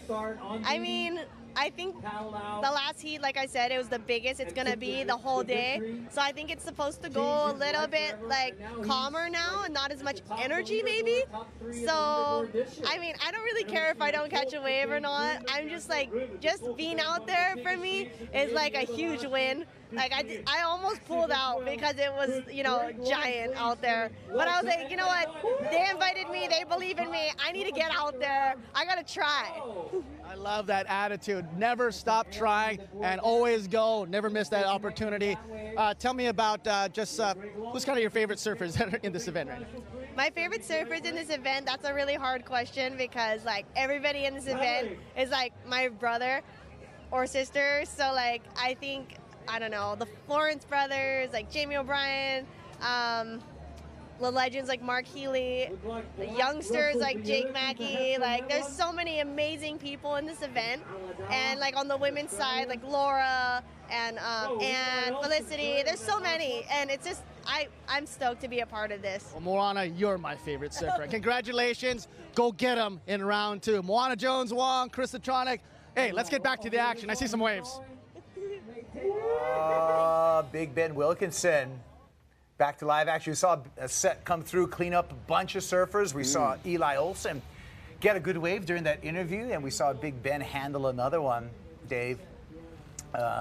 little bit of ruffle, a little bit of mixed up bays that won the win, but is it because it's a lower tide right now? I think it's just say whatever you want. Mother Nature is just flaring. We need an explanation. We demand an explanation. A bunch of marine adjectives out there. I think the waves are just pulsing right now, and so the bay will fill up with water at times from the first wave, and so the second wave will move in further, right? So the first wave of that set, it actually caught Billy off guard. You saw him throw his board through the lip, where the next one... Billy, Ben, and Russell. Right, and then the next one was Eli Olsen, who was able to spin and catch it way inside because the bay fills up with water. The next wave moves in. Yeah. Now look at Billy right now. He's on the inside. Don't put me on the spot like that. He's not. You can see the texture though has changed over. Correct. That's a little bit of the northeast wind, which is predicted to come in. Right. Hey, maybe it'll give him a little chip shot into these things. Possibly. Okay, so Billy holding the inside right now out of the three. Keeping that position, Billy. That's not like him at all. He's such a competitor. I guess that was the point I was going to make. Look at these waves. But look at these waves coming through here. Oh no, not another one on the head. Jet skis are running for the hills. Here comes the close-up. Wait, I love the fact that Moana Jones-Wong just did an interview and said that it was supposed to calm down. We saw in the background while she's doing that interview, giant outer logs. Yeah. 45 seconds later, there you go. Oh my, who is that? And it's Kemper. Billy. Wow. Oh, Billy. That is going for it. That was horrendous. Billy Baru. Oh, Billy would go. That was a full Billy would go. Oh, man. Was that Willie and Billy? Oh, yeah. Russell. Russ. Bierke. Oh, my gosh. Yes, threads the needle. Holds on. Wow, he did the little ankle check right there. Russell was actually born here. I did hear that, yes. Yes, so I know he lives in Ulladulla, and the Australians are trying to claim him. I'm claiming him. I'm claiming him for Hawaii. Well done, young man. You ride a wave like that. Dave's claiming you. No, that was well done. That was extremely well done. Also by Billy. Yeah. Just to make it down the drop on that ledge. Billy, I've watched him win 4 events at John's, Pe'ahi, right? And he does it because he sits deeper. Yeah. He does it because he wants it. He does it because he knows he has the fierce talent inside. And the other thing, but that drive is that drive. And the other thing in big wave events, the thing that works for Billy is there's no priority. And Billy will. Okay. He is a confident person. He will impose his force upon the lineup. Yeah. Because there's an aura that that's comes what out. he wants, and I feel like watching him in all these competitions, he'll basically dare other people, like, you want to paddle as deep as me? You sure you want to do this? Because I'll keep on going. He'll force the issue. Yeah, and that's what's led to his success. Yeah. Well, he definitely forced the issue. That's very easily the biggest wave we've seen all day. Right. That wave had size. Had he been able to survive that explosion, that would have been a 100-point ride. The perfect score. But here we go, spinning, turning, and burning. That is, looks like JoJo Roper having a paddle. It'll be purple looking over the ledge. That would have been Joey Cadiz, and not able to get into that wave. It goes by unridden, and it's so amazing still that these waves can sneak through with nobody on them, either because the incorrect positioning or just out of position, I should say, and or just the fierceness of these waves. Yeah, it's just crazy cat and mouse out here right now, Rocky. And who's gonna tangle with the yarn ball? We'll see. Oh man, that is a fierce yarn ball right there. That one will tie you in a knot. Look like Eric Olson. Or Eli. Yeah. Sorry, Dad. Sorry, whatever. We got 2 EOs. That's right. Yeah, we got EOS and EOJ. Senior and Junior. And pretty lit up out there, Rocky. And it's interesting to watch right now the surfers and how they have to hold position. It's a fine line between holding position and saving yourself. Yeah, right under the ledge. I mean, Waimea is a hard wave to, it just jacks up so quickly. You can be too far out and too far underneath just within a couple of feet, so being in that exact correct position is such a difficult task. And look at how giant this wave is. Are you kidding me? Oh, it is feathering. It is a horizon blocker, not a horizon tickler. You can't even see 12 miles out into the horizon because the wave is so gigantic.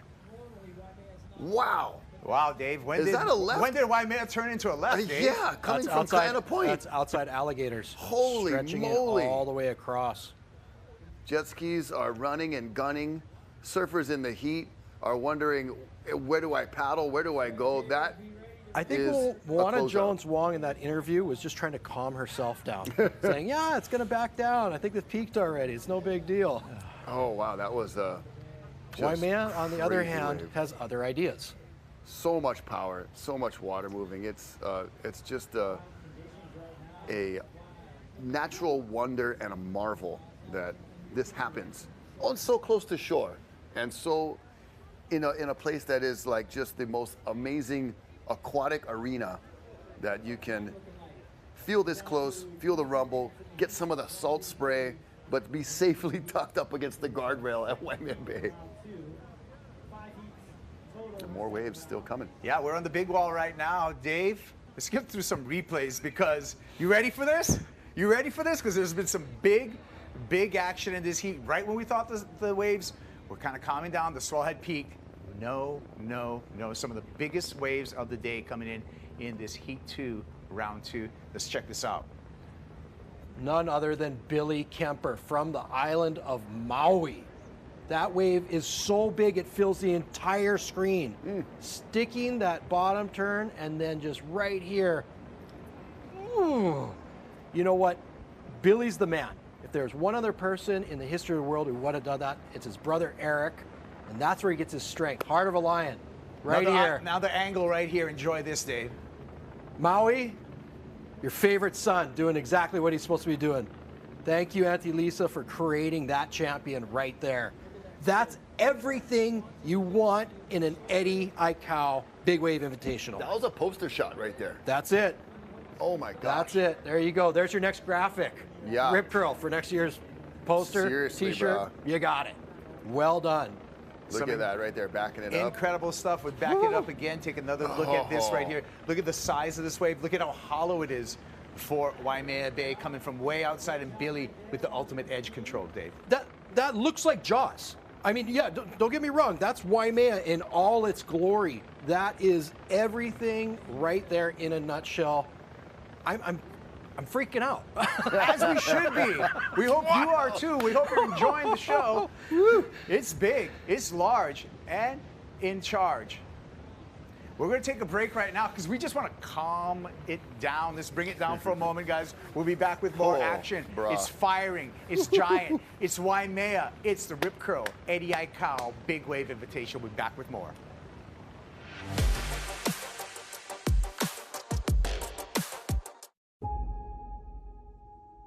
In Hawaii, every event is more than a moment.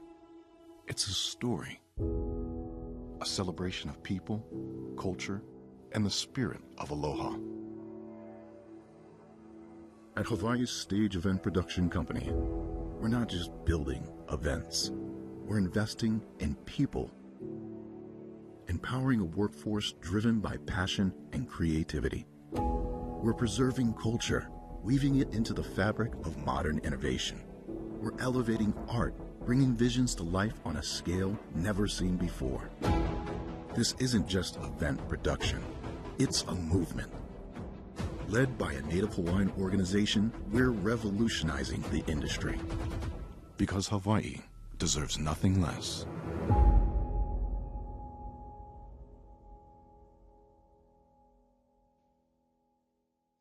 Introducing Huaka'i by Hawaiian, a new free benefits program starting in January just for Kama'aina. Explore more of our island home with exclusive perks for neighbor island flights, like 10% off a booking every quarter, a free checked bag or board every time you fly, and special network-wide deals every month. Plus, card members receive 20% off a booking every quarter, in addition to their card benefit of 2 free checked bags. Any Hawaiian Miles member with an address in Hawaii is eligible. Bounced from one doctor to the next. Did they even send my lab work? Wait, was I supposed to bring that? Then there's the forms, the bills, the nota bills, the... Press forward and repeat the caption. Healthcare can get a whole lot easier when your medical records, care, and coverage are in one place. At Kaiser Permanente, all of us work together for all that is you.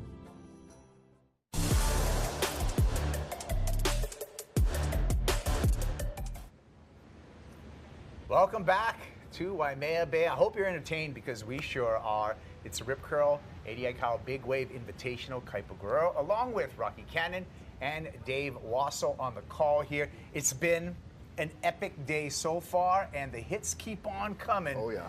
As there's been some giant waves, Rock. Yeah, we just watched that replay several times. You guys were on that big screen for Billy Kemper, and I mean, it was one of those ones that'll never get old.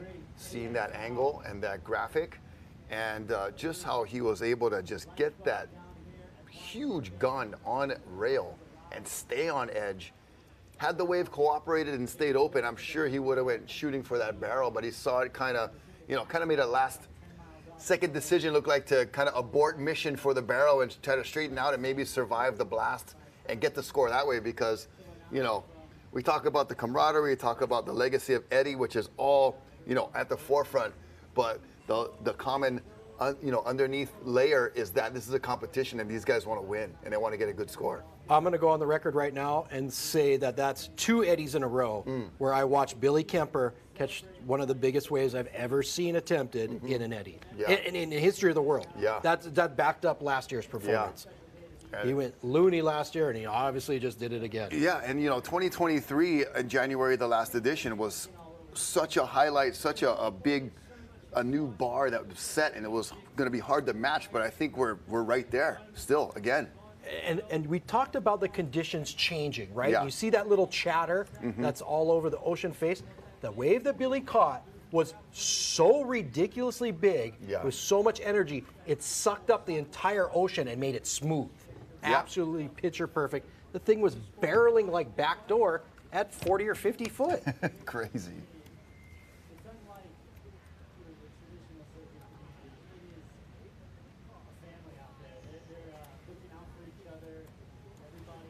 And we still got more time in this heat. Yeah. Yeah, so there's that little bit of texture we talked about, and that was expected to fill in, part of it with the variable wind conditions. The word convection earlier, the land heats up and then just starts pulling that cool air, from the ocean. It's a gorgeous day, not a cloud in the sky, but then the underlying, hindrance is that it does start to pull that air in. Yeah. If it was cloudy, the picture wouldn't look as nice, but the wind might have stayed a little bit. A lot of things have to come into place to make the Eddy successful. Right. One, you can't have a heavy trade wind pattern. The high pressure actually blocks these storms from coming close to the ocean. Right. Not only do they beat it down, but they actually will block it. They'll bounce off it and go up into Aleutians and around us, which is good for places like Mavericks. But when you want to see your local heroes like Eli Olsen charging the best Waimea you've seen in years, you need these light variable conditions. Every single one of these swells in the past month has shown up with this type of condition and to all of their expectations. They're actually overperforming. I was going to say, and exceeding in some ways. Yeah, they're overperforming. Yeah. Speaking of overperforming, Russell Bjerke. Oh, who needs a fin key when you've got a beer key? Kind of went samurai karate chop right there, but that was a really sick drop. Russell has been putting himself on the map. Maybe folks on the fringe of the surfing world, they know the Kelly Slaters and the John Johns and such, but Russell has been really coming into form. He just came off a, really good performance at the Vans Pipe Masters. A lot of folks are like, who's this guy Russell? He's pretty entertaining and he rips and charges, and now you're getting a double dose in 1 week of the Russell Bierke show. He won the Red Bull contest down at Cape Solander, which is nicknamed Hours in Sydney. One of the most horrifying waves that you could ever imagine, breaking directly in front of dry rocks. Right. And he went in, and nobody even knew he was in the event, and he just walked away with the win, kind of like Luke did at this Eddie last year. And in the 2019 Jaws event, Peahi event, I watched him get completely barreled in heat number 1. The man is serious about what he does. There's no denying that. Unassuming character. He's his father's son. Yeah. Let's just leave it at that. His father's son. Precisely. These unassuming characters that don't carry a lot of this particular fame or charisma or whatever you want to call it, and that's how they slide through, and then all of a sudden they blow your mind, and like you said, Dave, walk away with the trophy. Well, right now, out in front, with 3.5 more heats to surf, really, is still Jamie O'Brien. So we'll see if anyone can top Jamie O'Brien in these upcoming heats. Everybody keeps out paddling these waves. They keep going out the back. That's the hardest thing about Waimea is holding your ground. Yeah, you said that earlier. It really is. It's almost impossible. Because I'm sure, Dave, you have a survival instinct, right? You don't want that on your Is head. that Billy again? My! Of course, it's Billy again. Billy again. Oh, man. And he gets a little faded there. Oh, couldn't hold on. I thought he was going to be able to stick that, and then out in front. I want to say it's the lifeguard. Is it I Joe? swear to God, I think it is. Is that Joe? I think it is. As we watch yellow, that's Eli once Olsen. again. It's got to be probably close to wave number 4. That. I just Okay, we're gonna see. We're gonna get a replay. We can see if that's Joey Aloha. Yeah, I'm pretty sure it was. Well, you know what they say, Dave. Aloha. It also means goodbye. Well, I tell you what, if there's a time to do it, that's it, right there. Oh my goodness. But Billy Kemper, once again, the deepest guy, obviously, on that wave. Here's Big Ben Wilkinson, had a barrel attempt earlier, and keeping it rolling into this second round. Is his first round. He got in there for Greg Long. Greg might have decided to pull the retirement card. We did hear his speech at the opening ceremony, and what a gracious individual, to say the least. And here's Ben looking for that oncoming section, Dave, like you talked about in the previous edition. There it was. He didn't quite make it there, but you saw in his head what he was going for. To be on that side of the bay, that close to the jump rock, is spooky. Right. At this point right now, Ben's only option is to turn around, bear hug that board, and hopefully get blown in. Yep.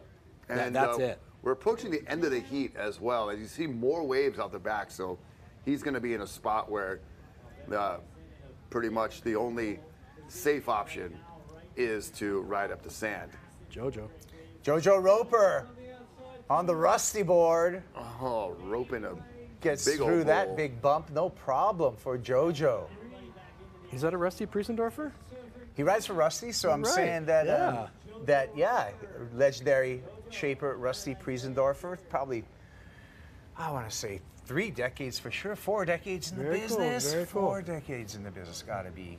He used to be Canyon Surfboards before he turned into his own label, Rusty Surfboards. No kidding. And Yes. yeah. Fantastic. So good to see, and rightfully so. The San Diegan Jojo Roper representing a San Diego brand. Look at Billy Kemper here, though, Dave.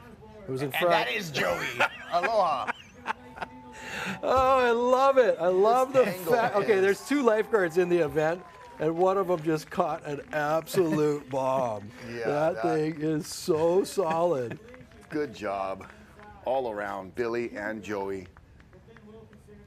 Somebody was behind Eli going over, it looked like. That might have been someone from the previous wave, but it was Eli Olsen riding through and scooting by his friend Billy, who was bailing in the whitewater, and no chance of duck diving these boards. It's bailing all the way as Big Ben. Maybe Ben might be able to duck dive that thing. Yeah, He'd be the exception. Right. He's a Not a small human being right No, there. he's like 6'4", 230, and he looks like a regular sized guy on a wave like this.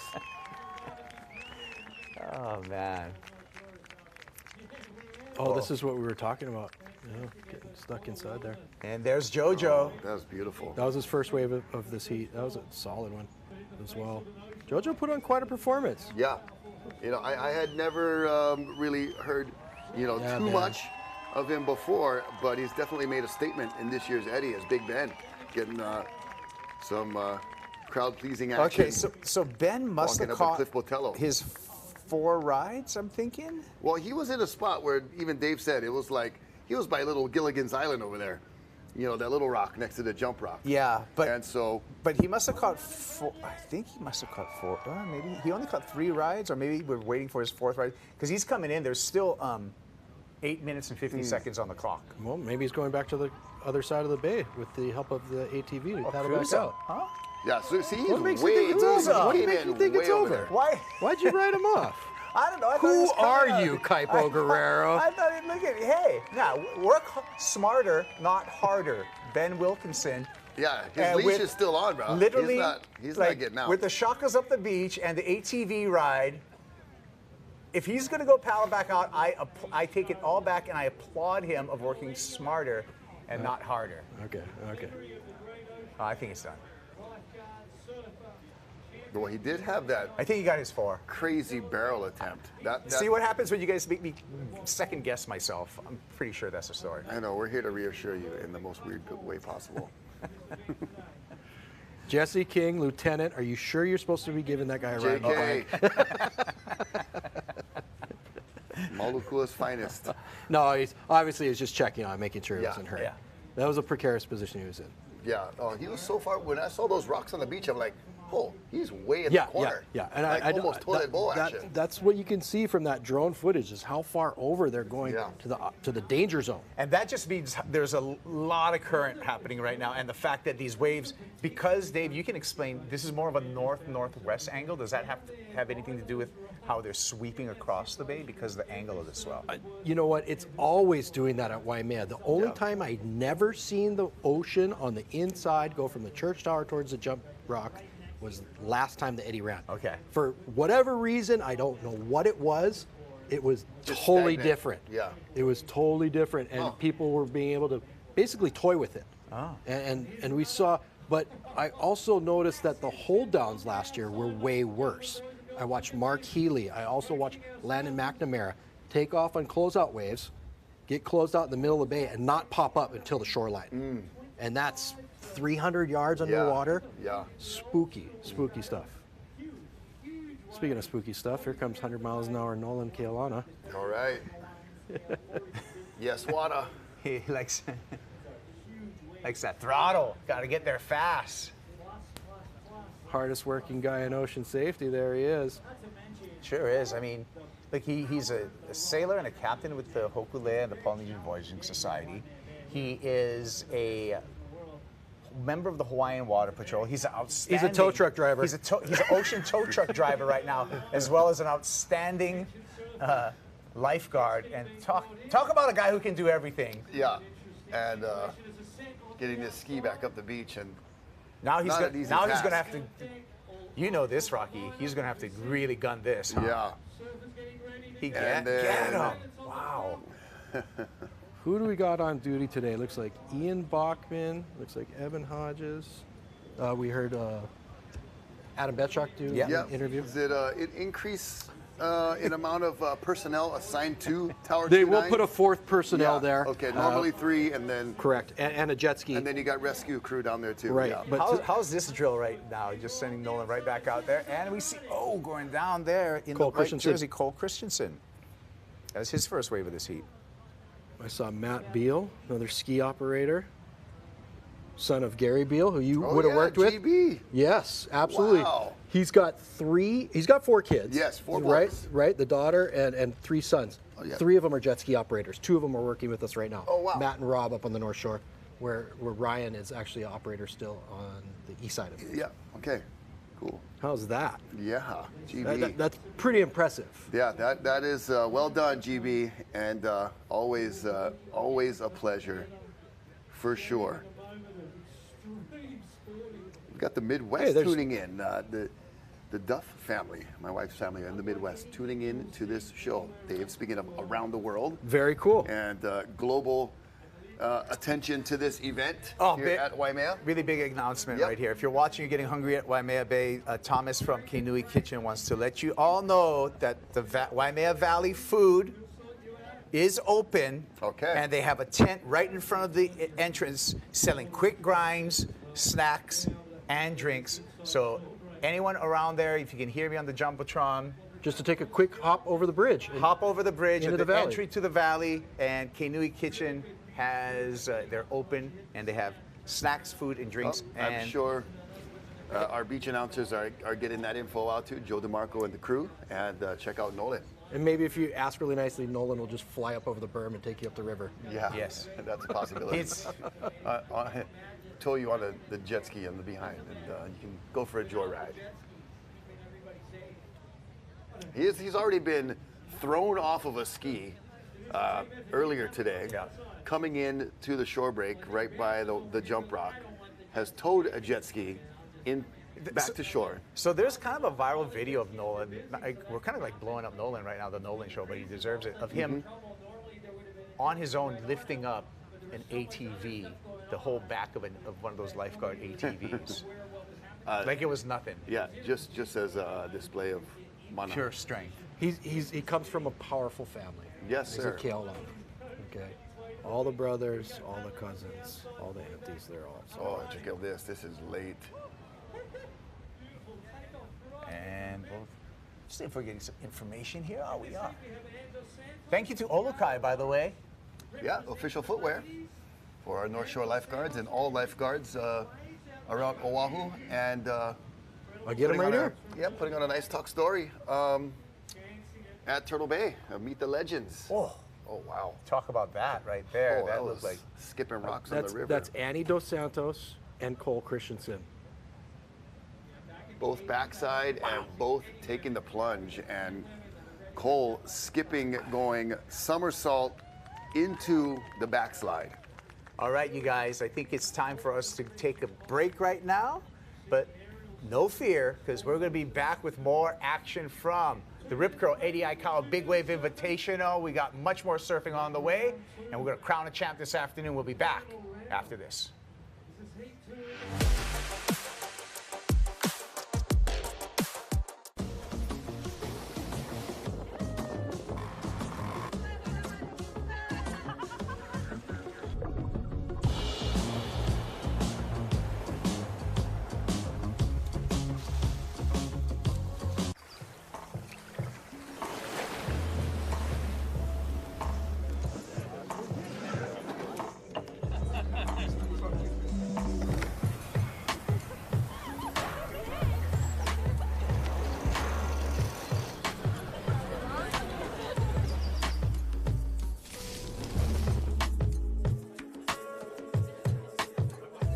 Kaimana Beach Hotel, an oceanfront escape for your barefoot lifestyle.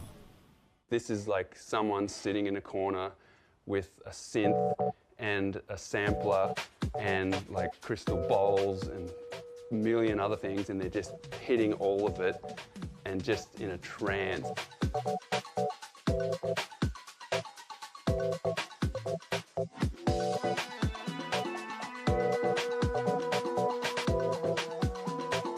And you're over in the corner, like maybe tapping a triangle or something. Caring for the people of Hawaii has been HMSA's mission since day one. As a father, everybody just wants the best for their kids. HMSA allows them to get the best health care they can get. We believe in meeting you where you're at. That's why we have the largest choice of doctors, hospitals, and pharmacies across the state. Having HMSA as a coverage, we know that we're going to be covered no matter where we go. Caring for you is our privilege. It's why we started this company. It's what we do today, and is what we'll continue to do tomorrow.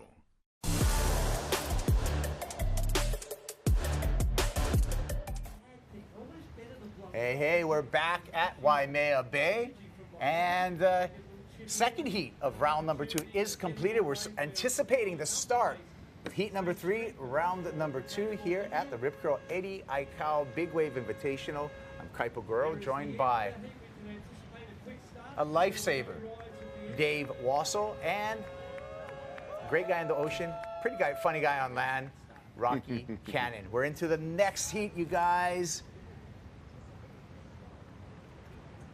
Yeah, heat number 3. Heat number 3, and we're in round 2 now, so let's get we're down getting to the there. nitty-gritty. We're getting there. Oh, look at these monster waves just filling up your screen right now. Speaking of getting there, Annie Dos Santos is really getting there. She's getting busy out there. Yeah. Yep. So Annie's heat's done. We're in a new heat now with Annie Reichert, Bianca Valenti, Grant Twiggy Baker. Dave got in. There we go. So Twiggy's got his chance. The ledge, Ross Clark Jones is out there, along with another legend, Peter Mel, Jake Mackey, the youngster, Aaron Gold, Kauli Vas, and the Brew, Matt Bromley. So we got 2 South Africans out there. We'll see if there's going to be any teamwork between those 2. No, not at all. But there's going to be a battle for the biggest waves between a lot of these guys. There's no way Twiggy's holding back. There's no way Ross Clark Jones is holding back. Right. Whoa. This is Billy coming in from the last Speaking heat. of not holding back. Oh, wow. Wow. He's just pure entertainment going for it. Oh, my good Lord. That was really, really scary. Just that big board.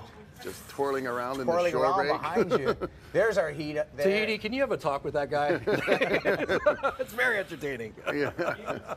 Look at that. Grant Twiggy Baker, Ross Clark Jones, Peter Mel. How many decades of experience in big waves is that right there? That's over 100 years. That's a century. Only 100? Oh, that's a century right there. Yeah. 100. All right. Let's take a look at our heat recap of what happened in heat number 2, round number 2 here. A lot happened. Billy Kemper got a couple. And here we go. Dave, here's the beginning of that heat 2. This was some of the most impressive surfing that I've seen in a long time. The ocean just came alive. Yeah, right? Big Ben got his chance. Oh my gosh, and just airdropped. Free fell into eternity. Annie Dos Santos. ADS, doing it. Gets in as an alternate and gets to experience a huge wave at Waimea. Big Ben tried to pull in, Dave. Big Ben is not afraid. Big Ben will go. And Annie, she'll go as well, Rocky. Yeah, a little touch on the rail right there, adopting some casual backhand technique and looking comfortable at Big Waimea. And Annie Dos Santos stoked to get her chance to be in this eddy.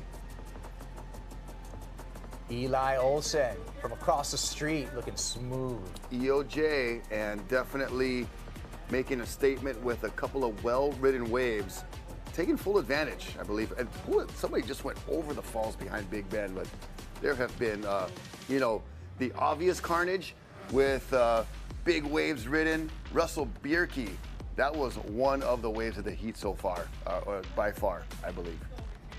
I saw Russell going ham, and I also saw this man this guy. going absolutely ham. Looking for a barrel, Billy Kemper. I'm not even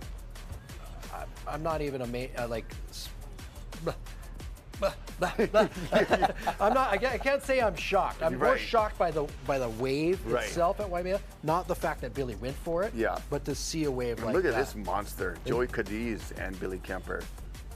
Because that's the kind of stuff that I see Billy do all the time. The world knows that. Right. It's pretty cool to see the young lifeguard match up to Billy. Yeah, and really.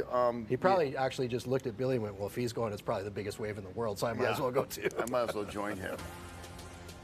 And we saw Jojo Roper put together a nice collection of good rides and possibly jump up a few spots on that leaderboard and making his first appearance well worth it. Right, and you talked to Kaipo briefly about how somebody could surf one heat and win the eddy. 2009, last heat of the day. Yeah, Greg Long. Greg Long. Kelly Slater was in the lead. He stole it from Kelly. He said, thank you, here we go. All in one heat. All in that one heat. There you go. Yeah, Andy Dos Santos. I was amazed, and actually to know that Kelly put an incredible display on that year as well.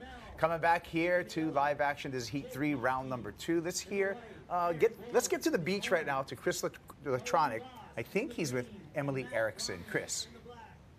This is Heat 3 of the round 2. Yes, how's it? Kaipo, Rocky, and Wassel having a great time with some great surfers, including this woman right here, Emmy Erickson. How you doing? You just had your second heat, right?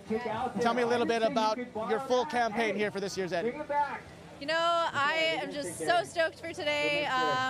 Having a great time surfing with all the friends and seeing all the other friends on land. This is like such a big celebration, you know? Celebrating, you know, surfing in Eddie's legacy, and the first round heat I had was super fun.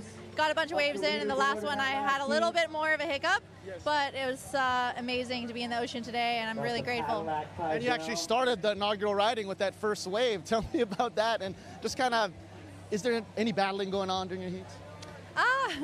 Good question. Yeah, you know what? As soon as, we were waiting in the channel for a little while before the whole event started, and I realized that it was a little slow still, and so as soon as the buzzer sounded and I realized we were on, we had one wave right after that, like, I don't know, 10 seconds or something after the buzzer sounded, and so I figured just go, you know. At that time of day, the sun is just, you know, coming through the valley here and is really magnified on the water. You've got the offshore wind, the valley winds, you know, in the morning, and the sun. So I couldn't really even see anything, like, except just light as I dropped into that first wave. But out of the corner of my eye, I could see Greg Long, and I was like, oh no, Greg, oh gosh. And I just was so up and down, it's just vertical that, I came unglued, but it was a beautiful moment, and yeah, really happy to start the event like that, shake off all the cobwebs, you know. We haven't had that many big, of this caliber swells like this, so you don't get much of a chance to warm up, you know. When you're wiping out like that, how do you handle that? How do you stay calm during those moments? Yeah, just kind of like, you know, if you love what you do, I think that really helps. And I just kind of do the whole, you know, prayer to the ocean and ho'oponopono and, you know, thank you, I love you, the whole thing. It's just, yeah, you make peace with what you love to do, and that's where I'm at. That's beautiful. So, yeah. Tell me about we got your first heat. Tell me about going into it for the second time. Second heat, I would say, was a little bit harder positioning-wise. A bunch of the, you know, guys are a very tight-knit group, and, you know, everyone's a joy to surf with. With less waves, you're jockeying for position and just trying to do your best. And, okay, we got a big wave coming up. Emmy, good luck. I'll talk to you later. Back to the action on the ocean. Yeah, we do, Chris. We got some big waves. Taking off first on that one, I think that was Aaron Gold. Looks like Aaron in the orange. We're in heat number 3, and look at this monster out the back. Just there's a closeout. Where is everybody? There's a closeout. There they are. Biggest wave of the day. It's getting smaller. Yeah, it's calming down. It's easing up. Holy moly! During that interview, I just kept pointing to the screen, to outside log cabins. It's serious. Yeah. That's as serious as it gets. That's as serious as it gets, Dave. That closed out the entire bay, no place to hide. Talk about a haunted mansion. I didn't even see that happen last year. No. Last time it ran. Not top to bottom like that. Yeah, that was. Where the whole pack, they were already at the lineup far out, and they started, I saw wakes coming off their tails as fast as they were paddling to get out through that wave. Maybe a couple of them had the inclination, I'm going to spin it and go if I can, but holy moly, that was huge. What goes through your head when something like that happens? I know you've been out there in that situation. What goes through your head? You're just trying to calm yourself down. You're just focusing on your breath. That's all. That's all. You know, just try to take yourself to your nice, comfortable place. And that's so counterintuitive because you're such a vulnerable, spooky, life-threatening position. And that, I guess, is the art of big wave riding, is to be able to calm yourself down. And I'd say it's probably the same for any type of of major league sport. You know, whether it's MMA or a boxing. You know, you got to say Pacquiao. He's just taking himself to some comfortable place in his mind. Right. The only person who's probably going ham in his mind is Tyson. Yeah. So that's different. So I had it explained to me before when I was a lot younger, hanging out with my good friend Peter Mel, your friend too. And I'm like, dude, I can't do what you do. There's no way. And he's all, hold your breath right now. We're on the beach. And I held my breath, you know. And he's all, okay, you're never going to get held down longer than that out there. You just have to be able to do that out there. Correct. Okay, but I said, no way. I'm a human being that lives in fear of that, and that I think is the special trait that you big wave riders have. Right. So if somebody can hold their breath for 4 minutes in a pool, it doesn't mean It squat. doesn't mean, right? Exactly. No, it does not. It does not. So that's 1,000 Olympic swimming pools coming down on your head. And you're Quick, hold your breath. You're expending so much energy, you know, even before you get to that point. You're paddling so hard, you know, you're expending a lot, you're getting your heart rate up, and then to get bumped and jostled and pounded and still be able to keep calm and hold your breath is quite a skill. A calm character is Aaron Gold. He's ridden the largest paddle wave in the entire world. He did it without inflation. We heard from Aaron before this, Eddie. Let's hear what he had to say. My name is Aaron Gold. I'm from Hawaii, Hawaii.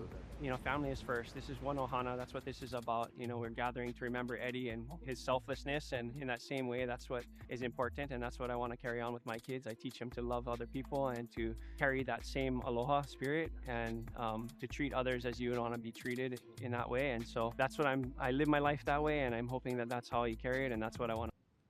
Yeah, Aaron Gold, you know, a man of faith, an incredible surfer. I think he shapes his own surfboards, Dave. I think he's got 4 kids. And and just like one of those guys that's such a hero and so humble, you would never know meeting him what this guy does, right? And the fact that he holds a world record, and the fact that he puts himself out there for love. I mean, he's not a professional surfer in the way of he doesn't have to have a job. He works construction.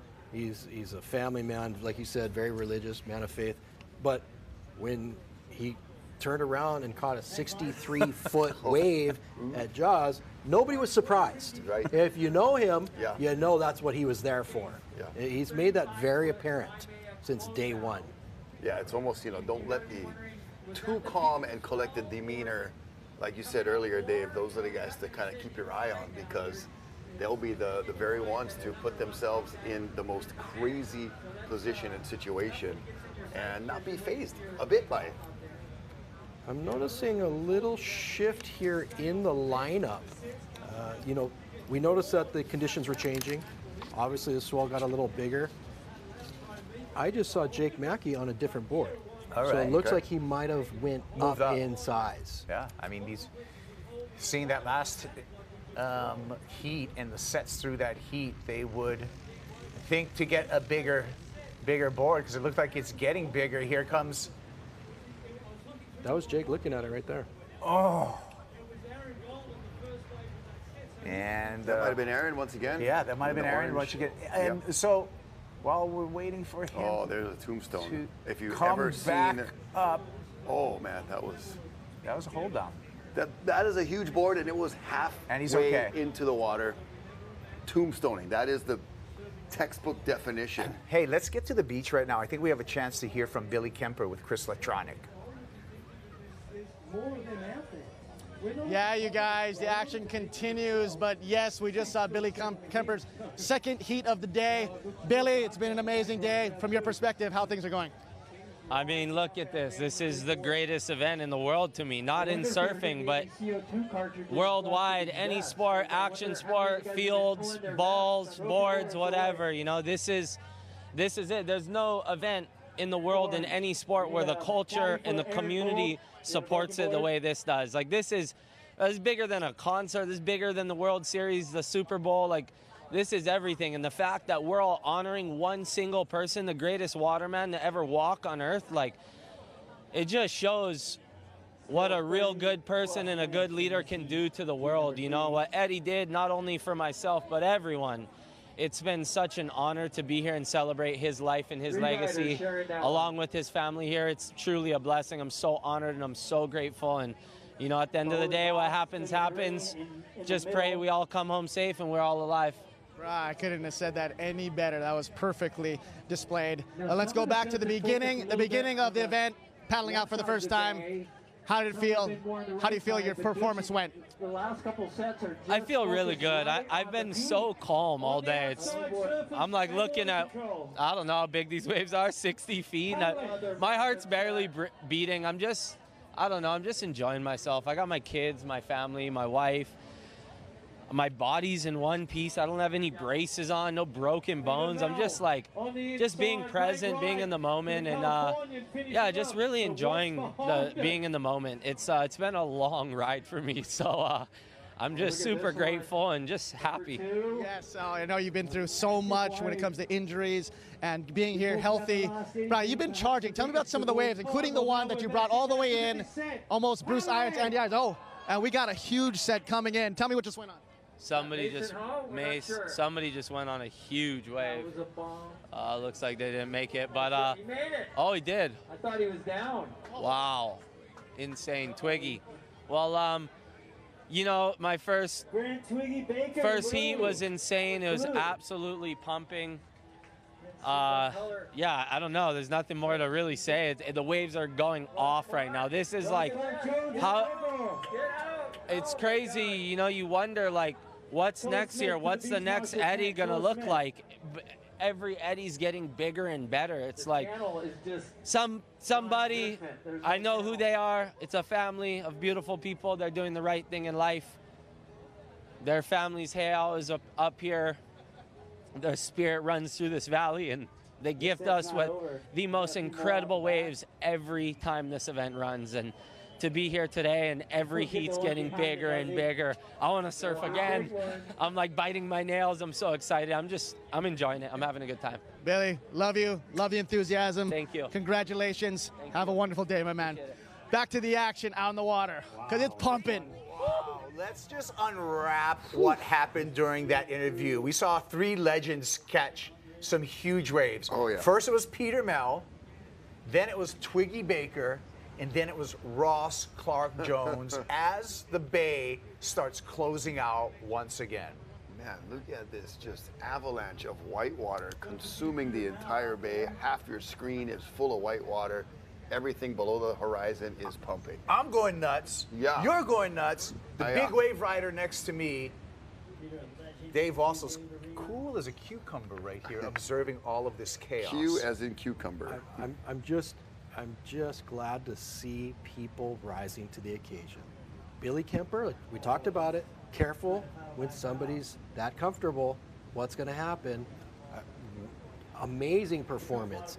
And then Wine Water Patrol, look at Akavika and the gang. Oh, yeah, that is a great shot right there of one legend center screen with the next generations of water boys and men, legends. Oh, Na'i by nature, with the mean hair. Yeah, I like. See them by the hair. Yeah, reckon notice that one. And there's looking down, Kamehameha Highway into the bay. But like you were saying, Dave, it's been pretty inspirational what we've just seen in this last hour. And what you talked about Ross Clark Jones, you talked about Peter Mel.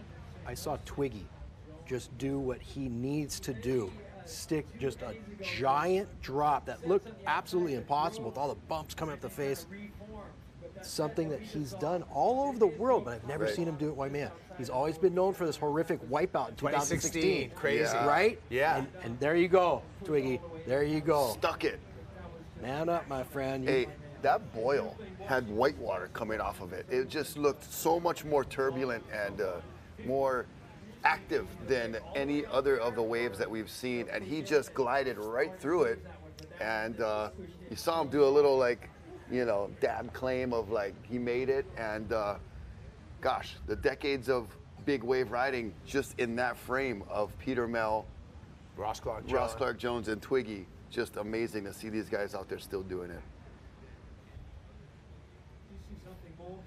Waimea Valley.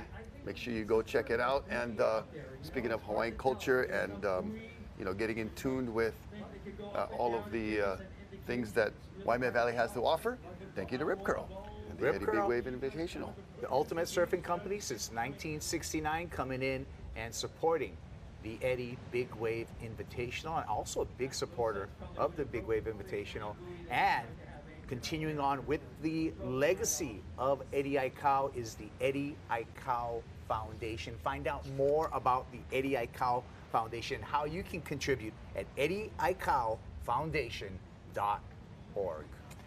We're gonna take a break right now, take a breather. Waimea certainly isn't, but we're gonna be back just in a couple minutes with more action from the Rip Curl Eddie Aikau Big Wave Invitational. We might want to watch this. Or let's stay here. Twiggy again. Oh, yep. And Peter Mel, maybe, looks like. No, surfer in... Twig's on fire. That's Bromley. In black. That's Matt Bromley. Two South Africans. So Lazatha sharing a wave. Baby T-Boy too. Okay, now we're taking a break.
Here for the moment when the ocean calls.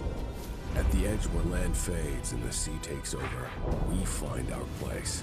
We take you to the world's edge, where legendary shores meet untamed waters, where raw power and unbound forces push every boundary. This isn't a broadcast. It's the next frontier. Welcome to Rogue TV. When the ocean calls, we answer. Before we switched to Kaiser Permanente, we didn't know what we were missing. I'm all about convenience. We use the app to message doctors, fill prescriptions, and make appointments. I love that I could go on kp.org and choose a doctor that was best for my family. A lot of them are local. They're rooted here. With every staff member, the quality of care has been superb. We're so impressed with Kaiser Permanente that now we're lifers. For all that is Cherie, for all that is you.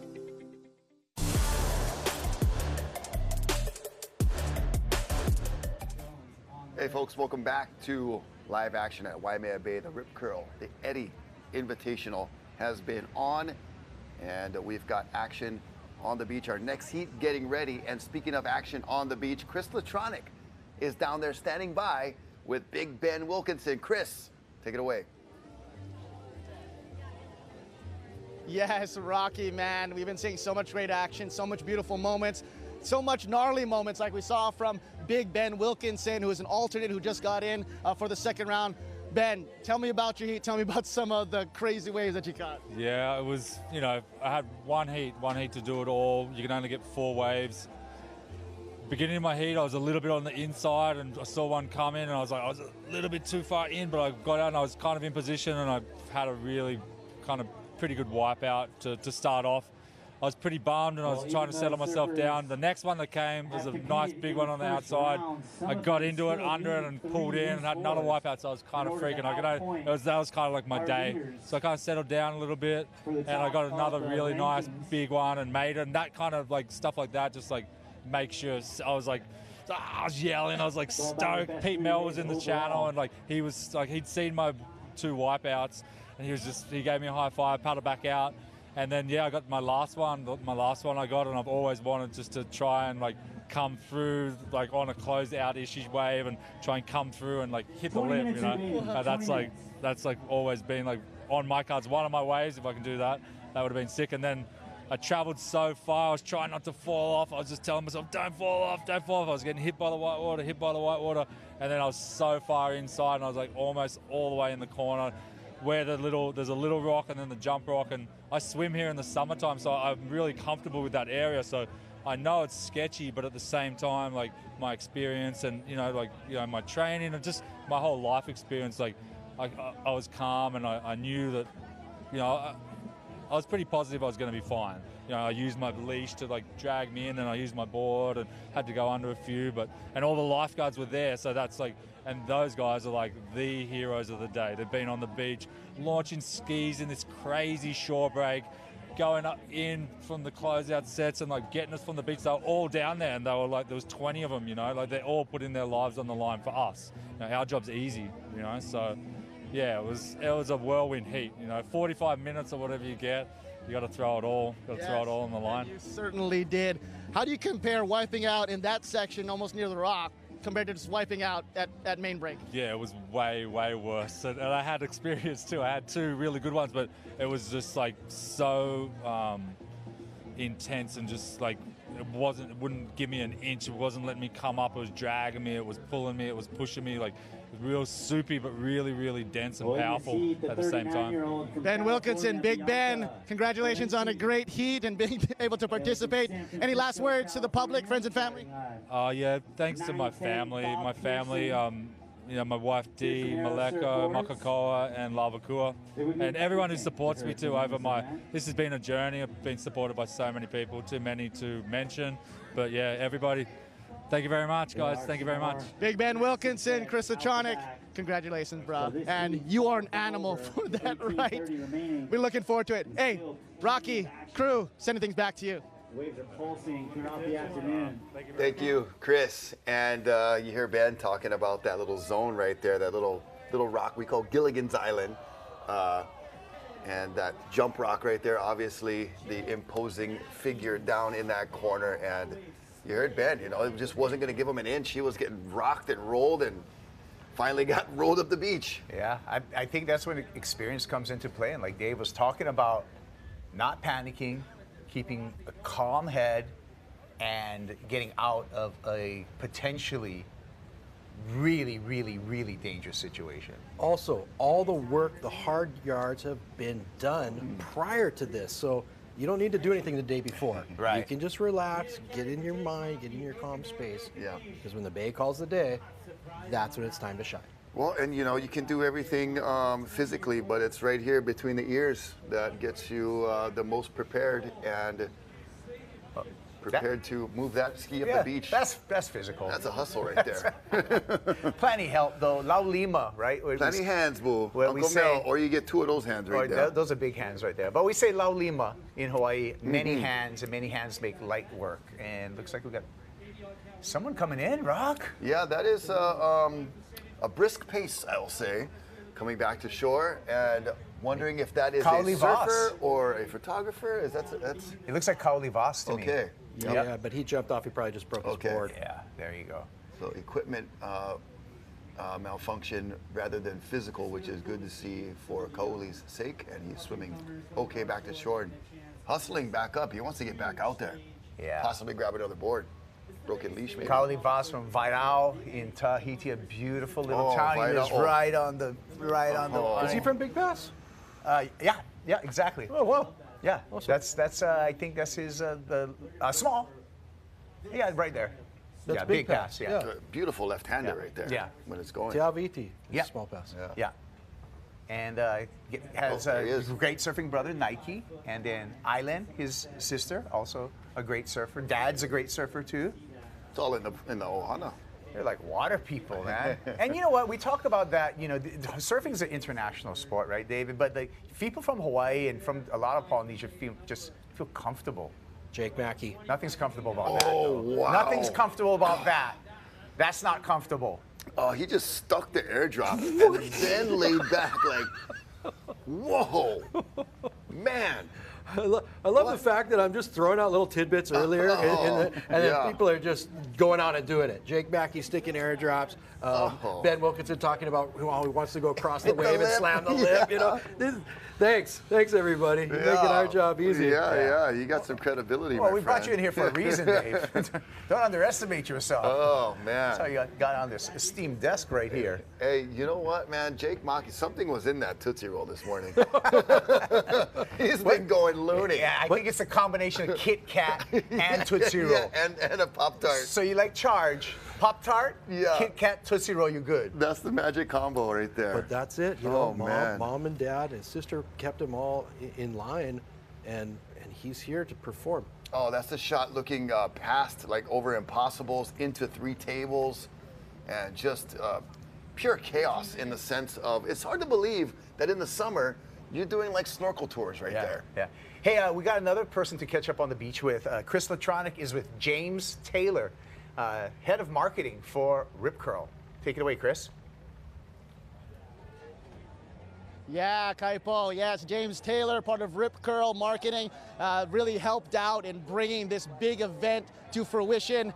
James, good to see you, brother.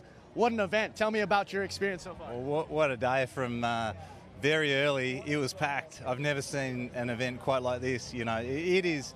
And then the wave showed up, you know, at about 10 o'clock. You know, quite incredible. Yeah, so tell me let's take it back even before this. What brought you guys, Rip Curl to sponsor the Eddie Aikau Invitation? Well, we're the ultimate surfing company. We love surfing and we love everything about surfing culture. And when the opportunity came up, it just seemed like one that was a natural fit for us and our brand and what we want to do with surfing. And partnering with the Aikaus is just the biggest honour that we could have. And you know, I just want to thank them for trusting us with partnering and bringing this thing to life. And you can see the shirt, the inaugural shirt that a lot of people maybe turn around, do a little circle. You get to see the back, see Eddie dropping. Tell me about this design, and is there any shirts left? Yeah, we've had a massive day in the merchandise booth just out the back there. That's been incredible. But the petroglyph is a classic Hawaiian motif, and it seemed appropriate that we do that, and we actually took that into the perpetual trophy, which you'll see later this afternoon. That's amazing.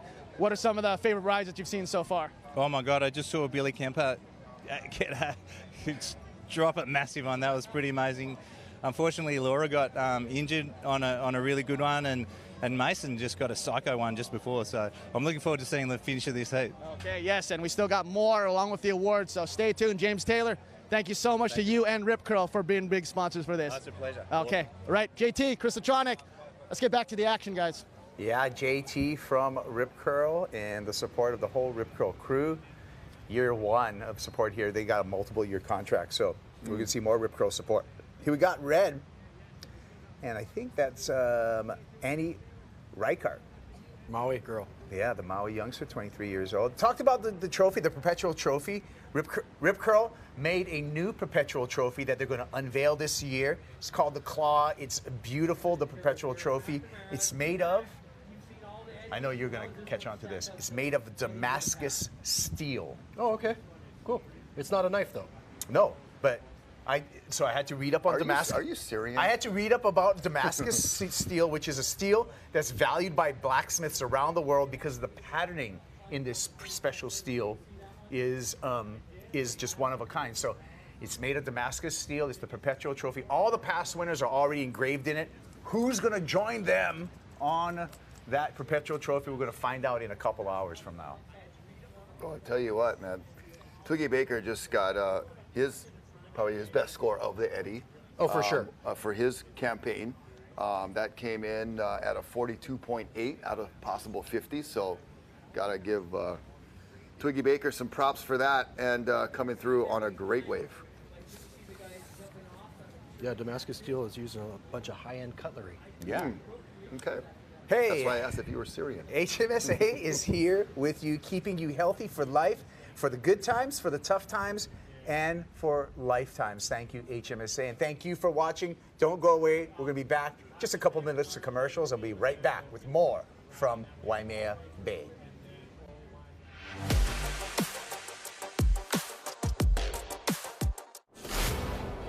We are here for the moment when the ocean calls. At the edge where land fades and the sea takes over, we find our place. We take you to the world's edge, where legendary shores meet untamed waters, where raw power and unbound forces push every boundary. This isn't a broadcast. It's the next frontier. Welcome to Rogue TV. When the ocean calls, we answer.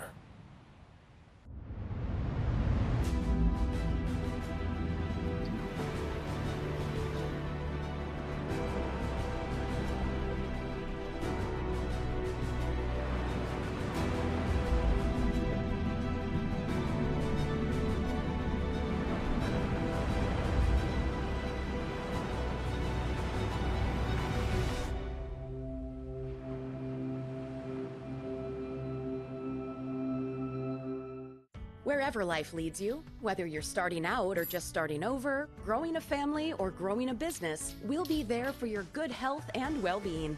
With HMSA, you have the freedom to choose from the best doctors and hospitals in your neighborhood, online, or around the world. For all of life's moments, every day, big or small, we believe being there with you is what matters most. Keeping you healthy no matter where you are in life, HMSA is here with you. For the good times, for the tough times, for lifetimes. Grab these year-end specials before they're gone at your Servco Toyota dealers. Lease a new Tacoma SR5 for just $379 a month. Or save over $4,000 on a new BZ4X. Hurry in to the Servco Toyota year-end sale. This season, new traditions start at Aloha Kia. See where the all-new Kia Carnival Hybrid can take you. With its best-in-class cargo and passenger space and 17 standard driver assist features. Or upgrade to a sleek, modern K4 sedan, yours for just $240 per month. And with Kia's 10-year, 100,000-mile limited warranty, you can keep your tradition going for years to come. Visit any one of our 6 locations across Hawaii today. Aloha Kia. We hear you.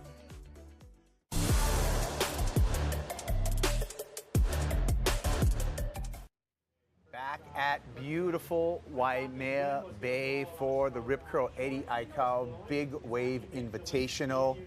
And it has been an outstanding day. We've seen newcomers, we've seen veterans, we've seen horrible whites pops, we've seen glorious rides all take place today. And the story continues to unfold. We're in round number 2, and we can see Grant Twiggy Baker up in the lead in this heat. Twiggy getting a call-up as an alternate into this round number 2. Yeah, I believe he replaced Mark Healy in the round 1. Mark had some eardrum damage on that crazy wipeout. He had 2 really intense wipeouts, and the second one was the one that appeared to do the damage and knock Healy out of competition and allow for Twiggy Baker to get in. Yeah, well, Twiggy, the veteran out of South Africa, not wasting his time out there, Dave. No, he didn't, and I'm sure Healy's going to try and get dinner or something out of Twiggy. Like, oh, you know, I did that for you. You know, I totally could have served. But it's so good to see Twiggy not only get in, but to maximize the potential of that score. That was an insane ride, and I know his talent. Yeah, but I've just never seen him really put it together out here. So Yeah, that was really cool to see. 42.8 out of a possible It's huge. 50. It's huge. Yeah. Yeah. What's the top score today? Maybe a 45? Yeah. Yeah, the 45. So we're getting up there. We're getting to the pointy end right now. We got, let's see, left in this heat. We got 6 minutes, so 7 minutes, maybe time for another set. We're looking out to outer log cabins, medium-sized, maybe swell lines coming through. I'm going to go to the expert, Dave Wassel. What's coming? Anything can come at any time. You don't have to see it out there. That makes it scary. Yes, correct. Yeah, I like to say that I like to say that Eddie Aikau is underneath bench pressing Pacific Ocean. Yeah. Setting the right waves to the right person. Either bench pressing, doing some push-ups, just making waves. Either way. Hey man, like today we started off and it's Eddie. Eddie would go, but what I see is Jake would go. I see Billy would go. I see Jamie would go. Yep. Nathan. I would say Florence. Nathan would go. And here's some more people going right now, Rock. Oh yeah, 3 people on this wave. They all went, and somebody just went face first into a belly slide. I like Jake Mackey being deeper. And Jake, the goofy foot, along with another goofy foot. Cowley. That is possibly Cowley Vost. Yeah, a little bit of glare on that wave there as you see the sun setting towards the west and getting a really bright glare there, but see the silhouette. Yorana, let's go for this one. Oh, shore breaker. Oh man, somebody got to come out of a shore break barrel. Look Go, at go, that. go. Yes. Go, go, go, go, Yes. go, go, go. Yes. Oh, my gosh. gosh. No, I didn't mean that. Oh, into the backwash. Clap Otis. Oh, with a clap Otis. Rick Williams, thank you for that verbiage. Oh. And What? good Right Lord, back up. have mercy. That's on his second piece of equipment. He came barreling up the beach after a ride in for good. What is? Jeez.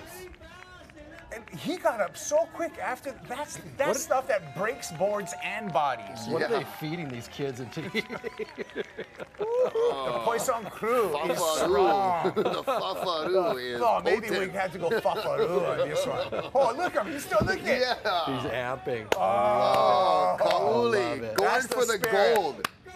That's the spirit right there. He's like, how much time? He wants to get back out there. South Pacific Brotherhood Wow. is Oh, my in full gosh. effect. Wow. That was such an epic ride to the shore break.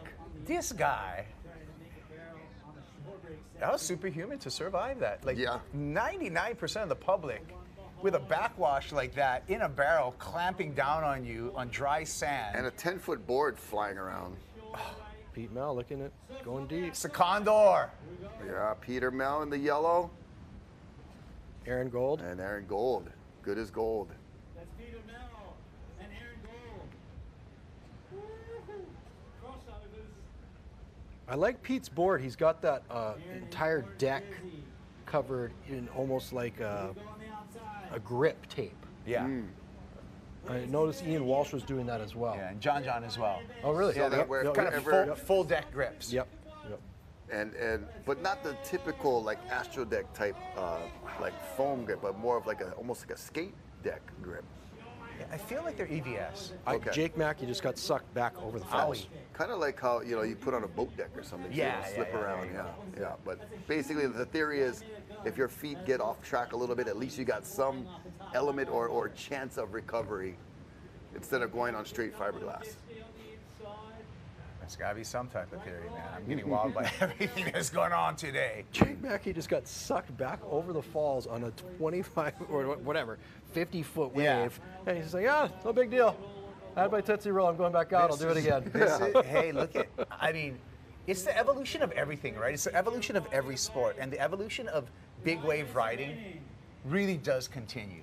And right when you think you've tapped out, right, things still keep on going. Yeah, the progression is seemingly endless. Did Jake Mackey just lose his jersey getting sucked back over the falls? Possible. I think so, because I looked like I could see a black wetsuit. Not a Yeah. white jersey. And what was Jake in white? Correct. Yeah. About gone. That's going to be a Aaron souvenir in the summertime. Maybe if someone can find it. Oh, and then Aaron dealing gosh. with the corner shore break. Interesting. Okay, where we saw Ben Wilkinson and Kauli Vass, they bear hug their board to get up the beach, to let the wave push him up. Once Aaron was on shore, he ran from his board, right? Yeah. The two different approaches. Once you're on shore, that thing's a and blade, yeah, right? exactly. It's a weapon. It's a dangerous object. And what length of leash would you be playing with today? 8 to 10 feet, but thick as they get. Yeah, I mean, and stretching out to 15 by the end of day. The thicker the better, so that they don't stretch as much. Nothing's worse than coming up after a horrific wipeout, grabbing your leash, pulling it towards you. The board shoots back about 10 feet, like a and then there's still bungee another cord. 15. Can't get your board in time. Exactly, yeah. and you're sinking. You need to be able to retrieve your board. Right. Real interesting thing. I used to see Garrett McNamara. He wore leashes that were as thick as quarters and only about 4 feet long. Wow. So what's your theory on that? I said, I don't want to go deep. I want to stay on the surface. If the wave hits me, it pushes me out of the impact zone. Yeah. Yeah. Thank you, Rip Curl, again for, hey, first year in, already you run in the Eddie. Thank you, Rip Curl, and the whole crew, both in the USA as well as globally, a global surf brand. The ultimate surfing company, Rip Curl, as well as thank you to the Eddie Aikau Foundation for all that you do, especially helped put on this event. Go to eddiecowfoundation.org and find out how you can get involved. Yeah, 3 weeks in from the opening ceremony for Rip Curl, and we're already underway. The waiting period started on the 14th. That's good. It's good karma. It really is. They do a lot for surfing. It's been a while since we've seen them here. They've ran the Pipe Masters before in the past. But to have them do the Grom searches, the search itself, the Padang contest, like they're huge in Asia, right? It's cool to see them come here back to Hawaii, support this, right on. And there's no bigger fan of surfing than Doug Claw Warbrick, one of the founders of Rip Curl. I guarantee you Claw flew back over here and is in attendance right now. He's that much of a fan of surfing and a supporter. Is that where the trophy nickname comes from? Yeah, Claw-ish. All right. Whoa. Tell me that's Bianca. Come on, Bianca. I want that to be her so bad. Well, in the glare, we're going to look to ID Bianca Valenti from San Francisco, California, really and has been a huge proponent and advocate of women's professional big wave riding. Of not only getting women into the event, but getting equal pay. Yeah. But she backs it up with huge barrels. I mean, go check out her Instagram account. You don't know who she is, you need to know. Yeah. And I'm pretty sure that was her. Looks like Jake Maki Oh, in he the got white his jersey out back in on. front. Yep. And then one of our regular foot riders, a little bit deeper right there, sharing a wave. Must have just got pulled over his head when he got sucked over the falls. Water Patrol sharing this wave too.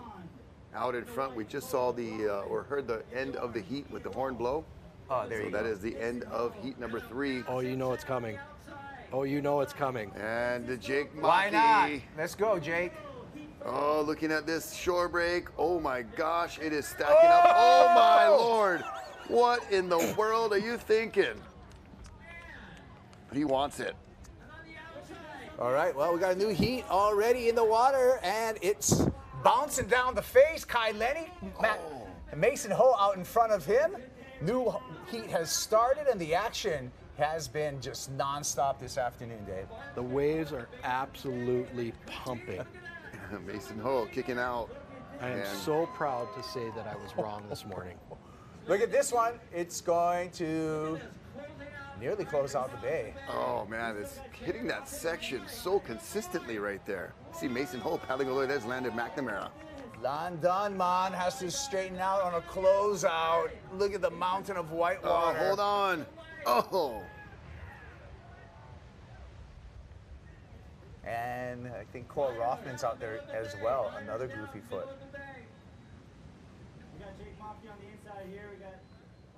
Francisco Porcella, there's Francisco. also in the water, and there he is. Is he going for a shore break? I think there's a trend starting right now. Yeah.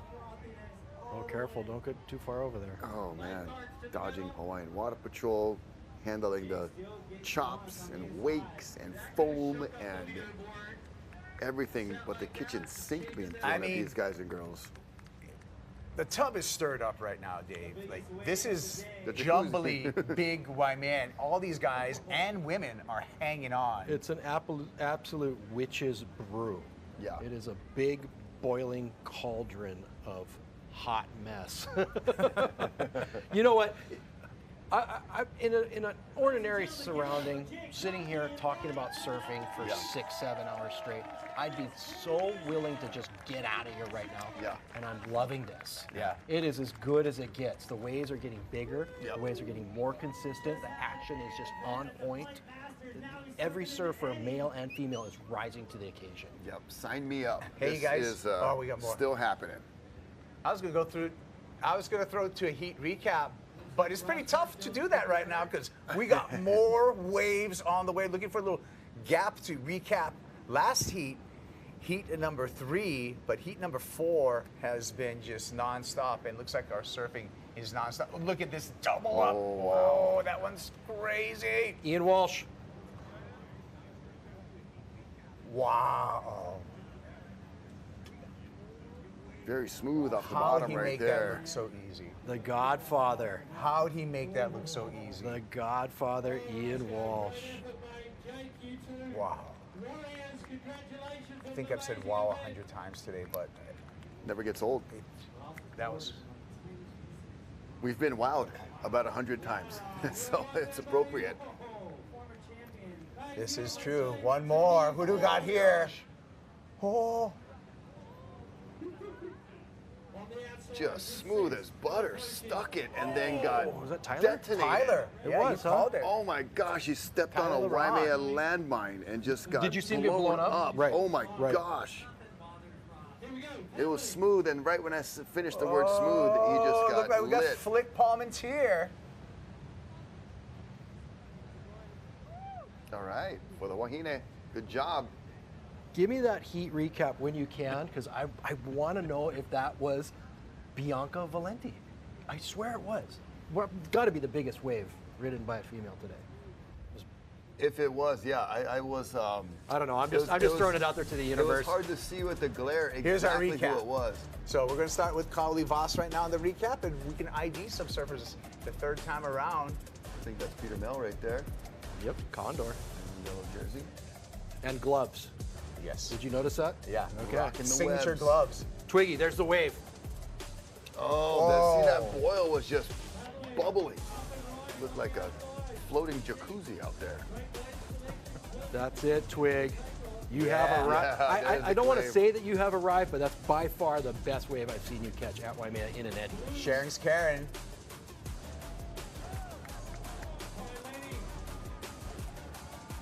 That was Twig and Bromley. Yep. Sapas. South African connection there.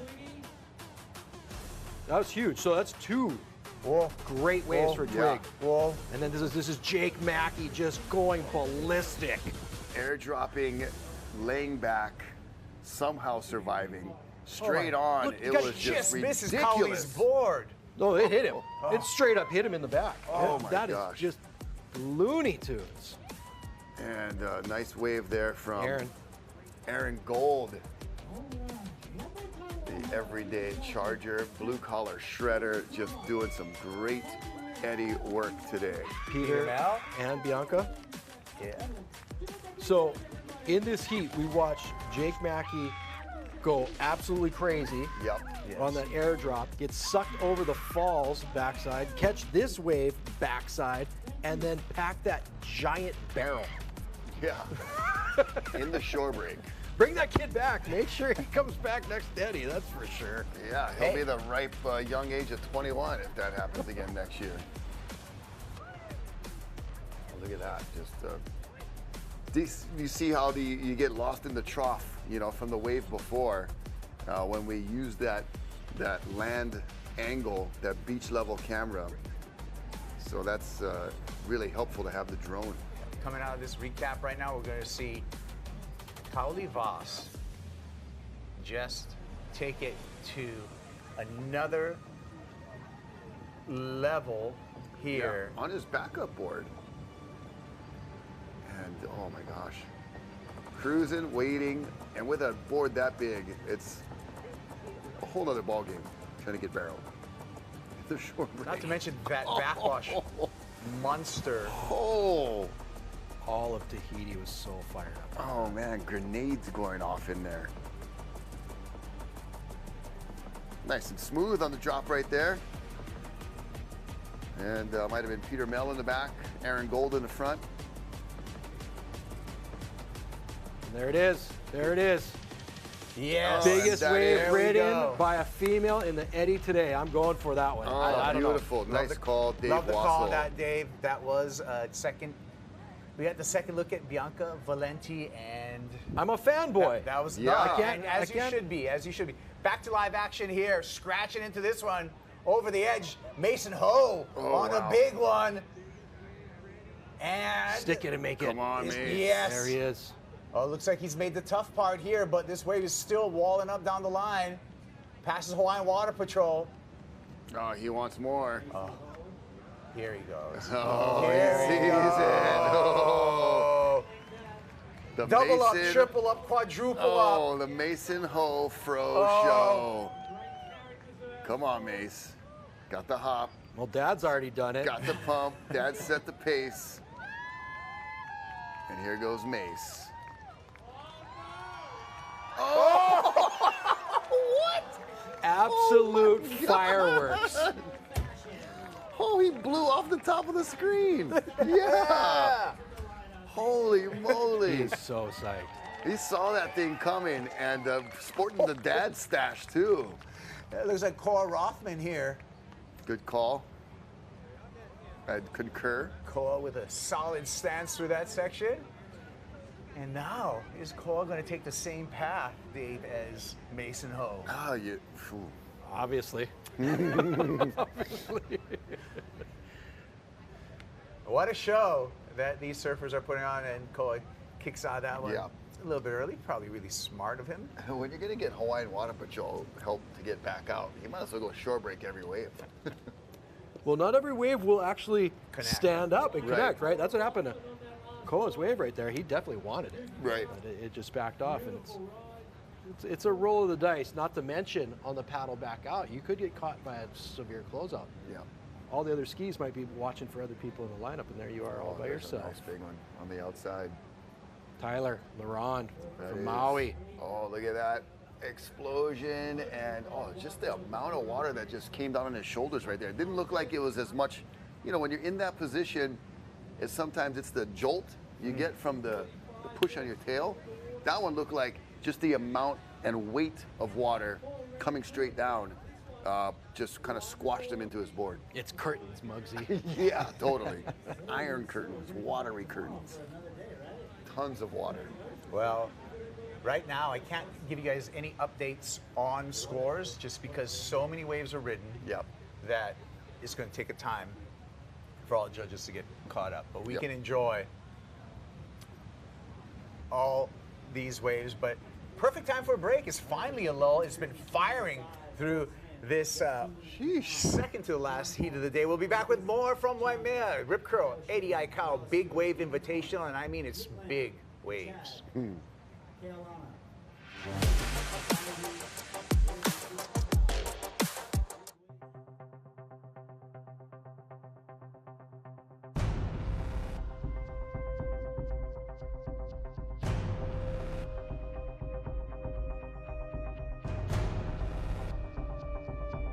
Aloha. One question we get is, what food goes well with a crisp Kona Light? Smoked ahi dip, kimchi fried rice, chicken katsu, lomi salmon, hamachi kama, kalua pig, fresh made bruschetta. Bruschetta. Brother, just say bread. Kona Light Blonde Ale from Kona Brewing, Hawaii. Shoyu ahi poke, spicy ahi poke. Oh, bro, getting hungry. Introducing Huaka'i by Hawaiian, a new free benefits program starting in January just for Kama'aina. Explore more of our island home with exclusive perks for neighbor island flights, like 10% off a booking every quarter, a free check bag or board every time you fly, and special network-wide deals every month. Plus, card members receive 20% off a booking every quarter, in addition to their card benefit of 2 free check bags. Any Hawaiian Miles member with an address in Hawaii is eligible. I really didn't have to do anything. You guys did everything. Communication was excellent from start to finish, even after finish. It took Independent Energy Hawaii, and I have no regrets. I was inspired to get into solar because it was good for the community, good for the environment, and to help out my neighbors if needed. We are a family business. We're going to be here at the end of the day to carry this on.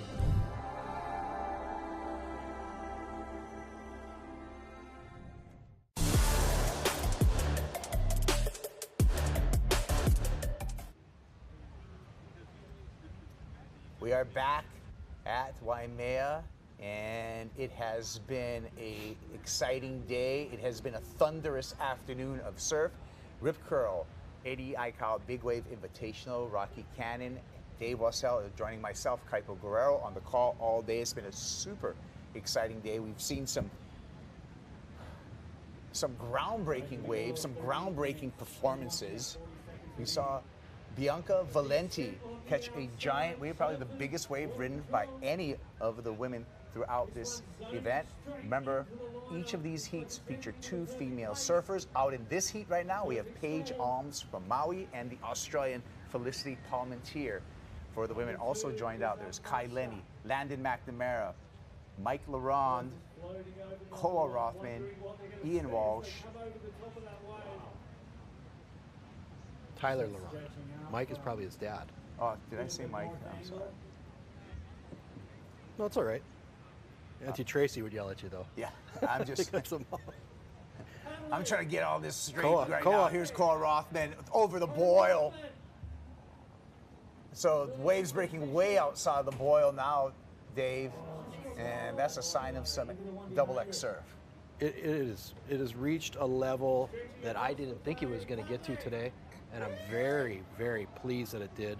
And I'm totally okay with seeing that I was wrong. I'm totally okay with that.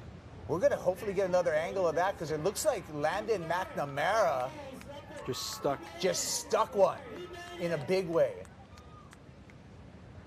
Get an idea of that. It's like writing a good song, you know. Once you get one and lay it down, it is going to live forever. I wouldn't know that. I'm assuming so. I'm so excited to see these individuals come and perform at this high level. Yeah, that's Ian Walsh again. Waimea is a very, very hard wave to ride. Right. I mean, just the size is one thing, but then the positioning and the little wrinkles and all the little nooks and crannies and nuances that it has, it really is a hard wave to figure out. Right. And you'll hear people talk about it.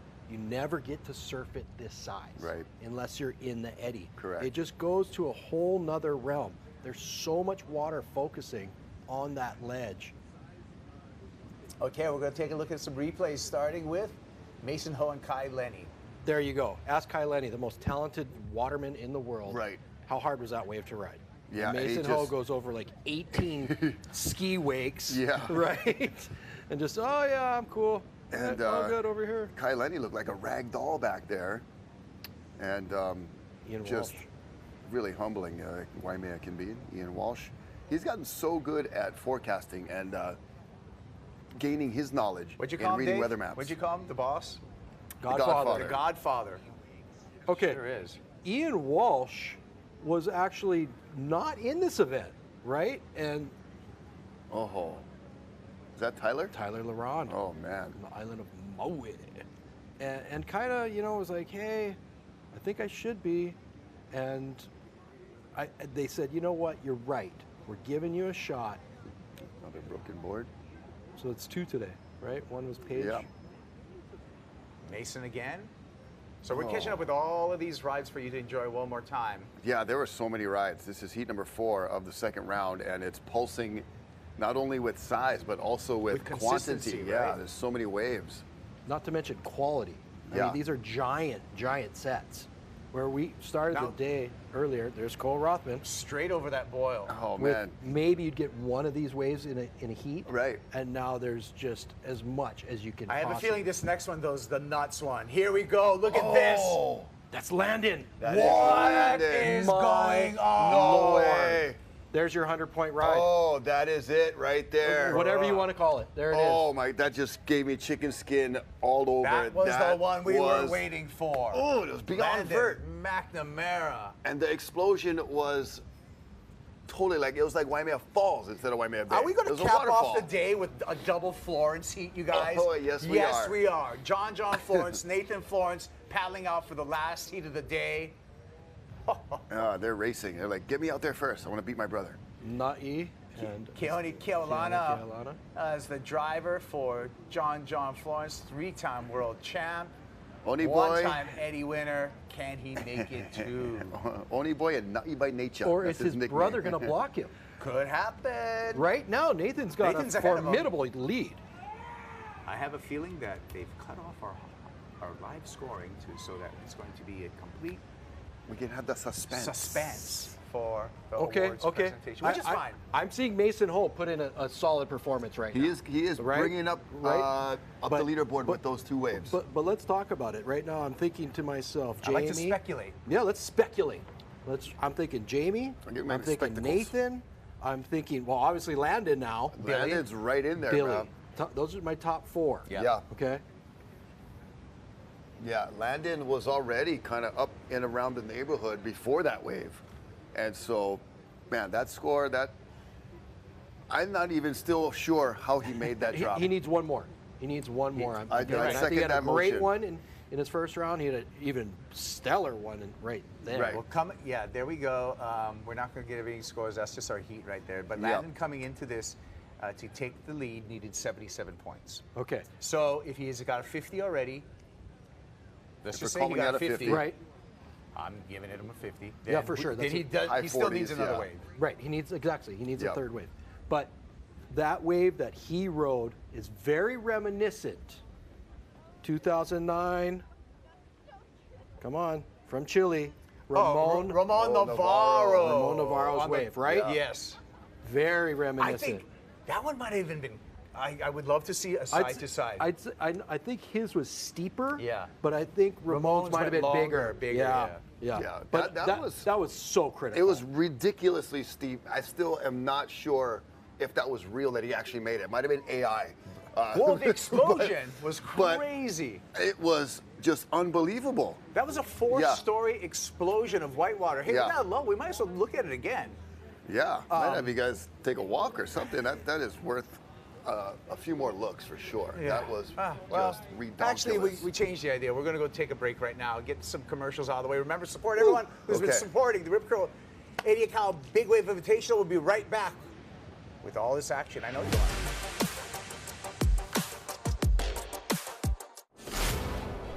We are here for the moment when the ocean calls. At the edge where land fades and the sea takes over, we find our place. We take you to the world's edge, where legendary shores meet untamed waters, where raw power and unbound forces push every boundary. This isn't a broadcast. It's the next frontier. Welcome to Rogue TV. When the ocean calls, we answer.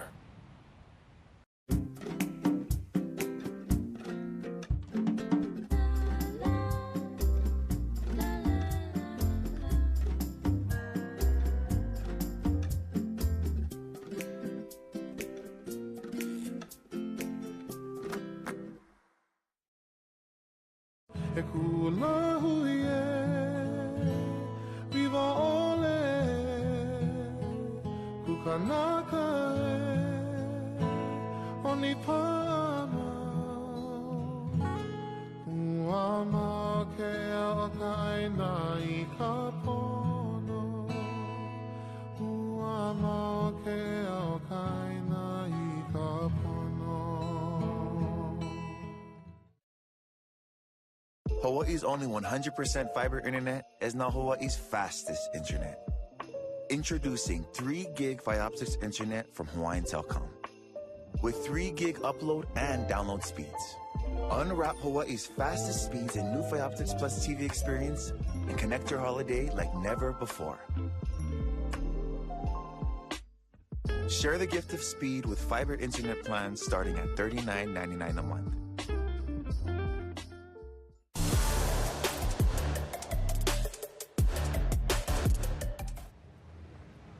What a beautiful afternoon here at Waimea Bay. It has been an incredible day for the running of the Rip Curl 88 Cal Big Wave Invitational. We're in heat number 4 of the second round of competition. We've got one more heat to go, and then we're going to find out who's going to be this year's Eddie's champ. Remember, we've only had 10 Eddie winners in the past 40 years. So it is a legendary feat, Dave, also to win this event. So right now, looks like Luke Shepardson couldn't repeat it. Correct. Right? Yep. Have we seen? Yep, we saw Ross Clark-Jones surf again. Yep. He had some great waves, but I don't think he's repeating it. Yep. Greg Long had to decided to give his spot to Ben Wilkinson. Pull up. Right. So we'll see. Kelly's not here. Yeah. John Florence is though.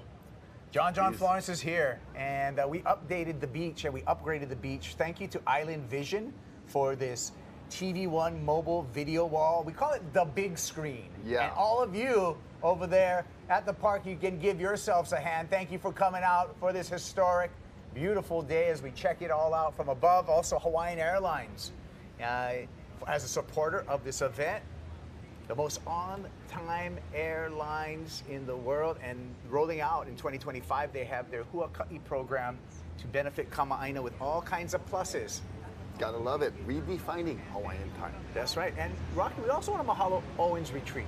Yeah, they're located right there above Waimea on the bluffs, and have given up a spot for one of our camera folks to be there, getting the epic images right there on the Kahuku side of Waimea, and tucked up there on the ledge, and also in Mokuleia. So if you want to go check out Owens Retreat, you can find them online and book your special occasion for whatever you'd like to do. Of course, you have Olukai. Thank you for supporting this event, as well as the North Shore Lifeguard Association, Olukai.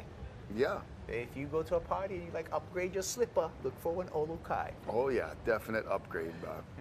And of course, Rip Curl, the ultimate surfing company since 1969, and the unwavering commitment to surfing and surfing competition for all of those years, and it continues on. Mahalo. And all our lifeguards, thank you so much. Thanks right to there, our Tower lifeguards. 29. Jeez. Right on, partners. Great job today, Hawaiian Water Patrol. Captain Vitor, thanks for the day off. Chief Charlie, Logger, Adam Lerner, you guys rule. Yeah. I really appreciate it. Thank you so much. Yeah, Hawaiian Water Patrol right there, posted up, and all the boys doing a hell of a job today. It has been just a bit of everything. Thank you to Rick Belangiardi and the boss for having Route 60 shuttle from Haleiwa to Waimea, and also Route 52, if you like ride the bus, from Ala Moana all the way out here. Belangiardi's limo. And then there's Owens Retreat there. one more time. Yeah, we're not over there. We all here. Stay Ohia Farms right there. Yeah. Thank you guys so much. There's our camera. The camera guy posted up right there, getting a epic shot. I'm gonna build him a camera stand next year so he's even higher. Go on top of the flat roof right there. Yeah, hey. We're organizing it for future reference. Maybe the flat roof next time. Maybe the broadcast from right there in the swimming pool. The upper deck in the pool, you know, like the baseball games. Beautiful spot right there. Mahalo. Get small kind of scaffolding over there. You're gonna get higher. Can. There's a shot of our surfers in the heat number 4. And coming up next will be the final heat of this year's Eddy. And some movers and shakers, though, in this heat. Landon McNamara, Mason Ho. I mean, like we've been saying, you know, the overall theme, mahalo to Rip Curl, the overall theme is camaraderie, honoring Eddy, the legacy. But right under that layer is that fierce competition to win this event and come away with the big trophy and all the accolades. Yeah. But at the same time, the Bay calls the day and the Bay calls the winner. Yeah. So just because you're the fiercest competitor doesn't mean the right wave's going to come to you. Yeah. Let's think about all of our past champions. Denton Miyamura, the first Eddy winner. Clyde Aikau won one for his brother. Keone Downing came through and won in 1999. Noah Johnson made a name for himself. Absolutely. Then after that would have been Ross Clark Jones. That's right. And then right after Ross Clark Jones, of course, Kelly's got to win an Eddy. Yeah, bring him in. And Bruce Irons. 2004. 2004. Greg Long, you said about, stole the event. 2009, last heat of the day. Last wave of the day. John Florence in 2016 on his way to his first world title. First he won an Eddy. Yeah. And then, of course, we're celebrating the lifeguard, Luke Shepardson, who is our defending Eddy champ. What a list. Yeah, and, you know, Noah Johnson won that one just as in memory on New Year's Day. Remember that? So January 1st of 1999. Yeah, he's only 25 years old when he won. He was one of the youngest winners. Bruce Irons also 25 and Greg Long 25. Yeah. Okay, you remember the iconic Brock Little wave where he's taking off and airdropping down the face? And there was a poster in Bruce Irons' room when he lived at the Volcom House. And Brock came over, and Bruce loved that poster. Yeah. Right? And then Brock put a little signature down below. He's all, Brock, can you sign my poster? I said, sure. And he said, I wish you were here, Bruce. And he put his little X right at the bottom where the wave was breaking. The driest sense of humor. Love Brock. Oh, my gosh. So many good memories. Yeah. Oh, phenomenal. Wish you were here. Special person, Brock Little. If he gave you a hard time, it's because he loved you. Correct. That was his tough love mentality. and you didn't want to be around him when the waves got big because he would call you out for not paddling out too. Yep. So yeah, I'm the same age as Brock, so I knew many a times to develop some type of ailment when I knew a big swell was coming. And stay away from Brock. Don't let him see you. January 28th, 1998, when they canceled the Eddie. Yep. I was down on the beach standing next to Brock Little. At the time, the bravest man in the world when it came to big wave surfing. He took one look at it and he goes, they can't have it. It's too big. Yeah. What? There's no way. Where are you going to surf? He's like, I'm not going to surf. I'm going to go ride motocross. Yeah. Yep. But that was his other love. Yeah. You know? And right then and there, the biggest hit of the day came in and chased us behind the bathhouse. He said, yep, I'm out of here. And Clyde said, yep, that's it. Great stories, you guys. Let's continue with these stories. We're going to take this one, a couple of stories offline because we're going to take a break. But we're going to be back with more stories, more content, and the last heat of the Eddie when we return. Stick around.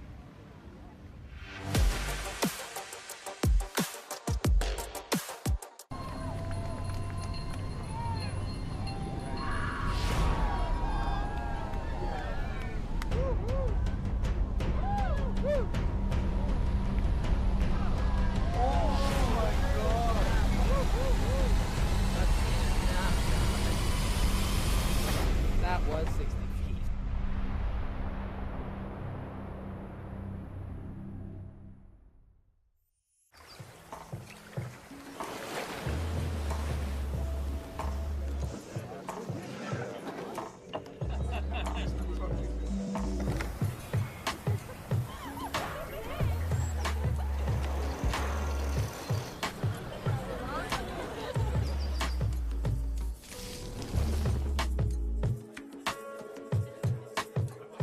Kaimana Beach Hotel, an oceanfront escape for your barefoot lifestyle.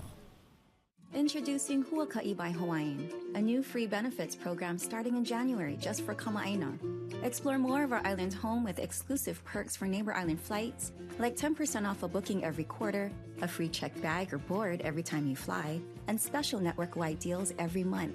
Plus, card members receive 20% off a booking every quarter, in addition to their card benefit of 2 free checked bags. Any Hawaiian Miles member with an address in Hawaii is eligible.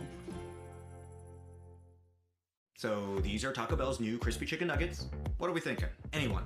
Juicy. I really like it. Yeah, abomination. So I think it tastes great. It's crispy. The sauce is good. I personally like it. Oh! I laughed because I thought it was a joke. Right, Mark? Don't be a nuggetive Nelly. Everyone loves Taco Bell's new crispy chicken nuggets, even the person we paid not to.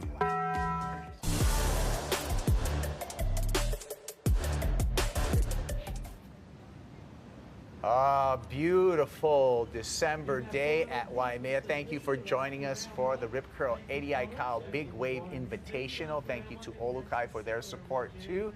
And we are certainly enjoying the day. We've seen some groundbreaking double XL surf.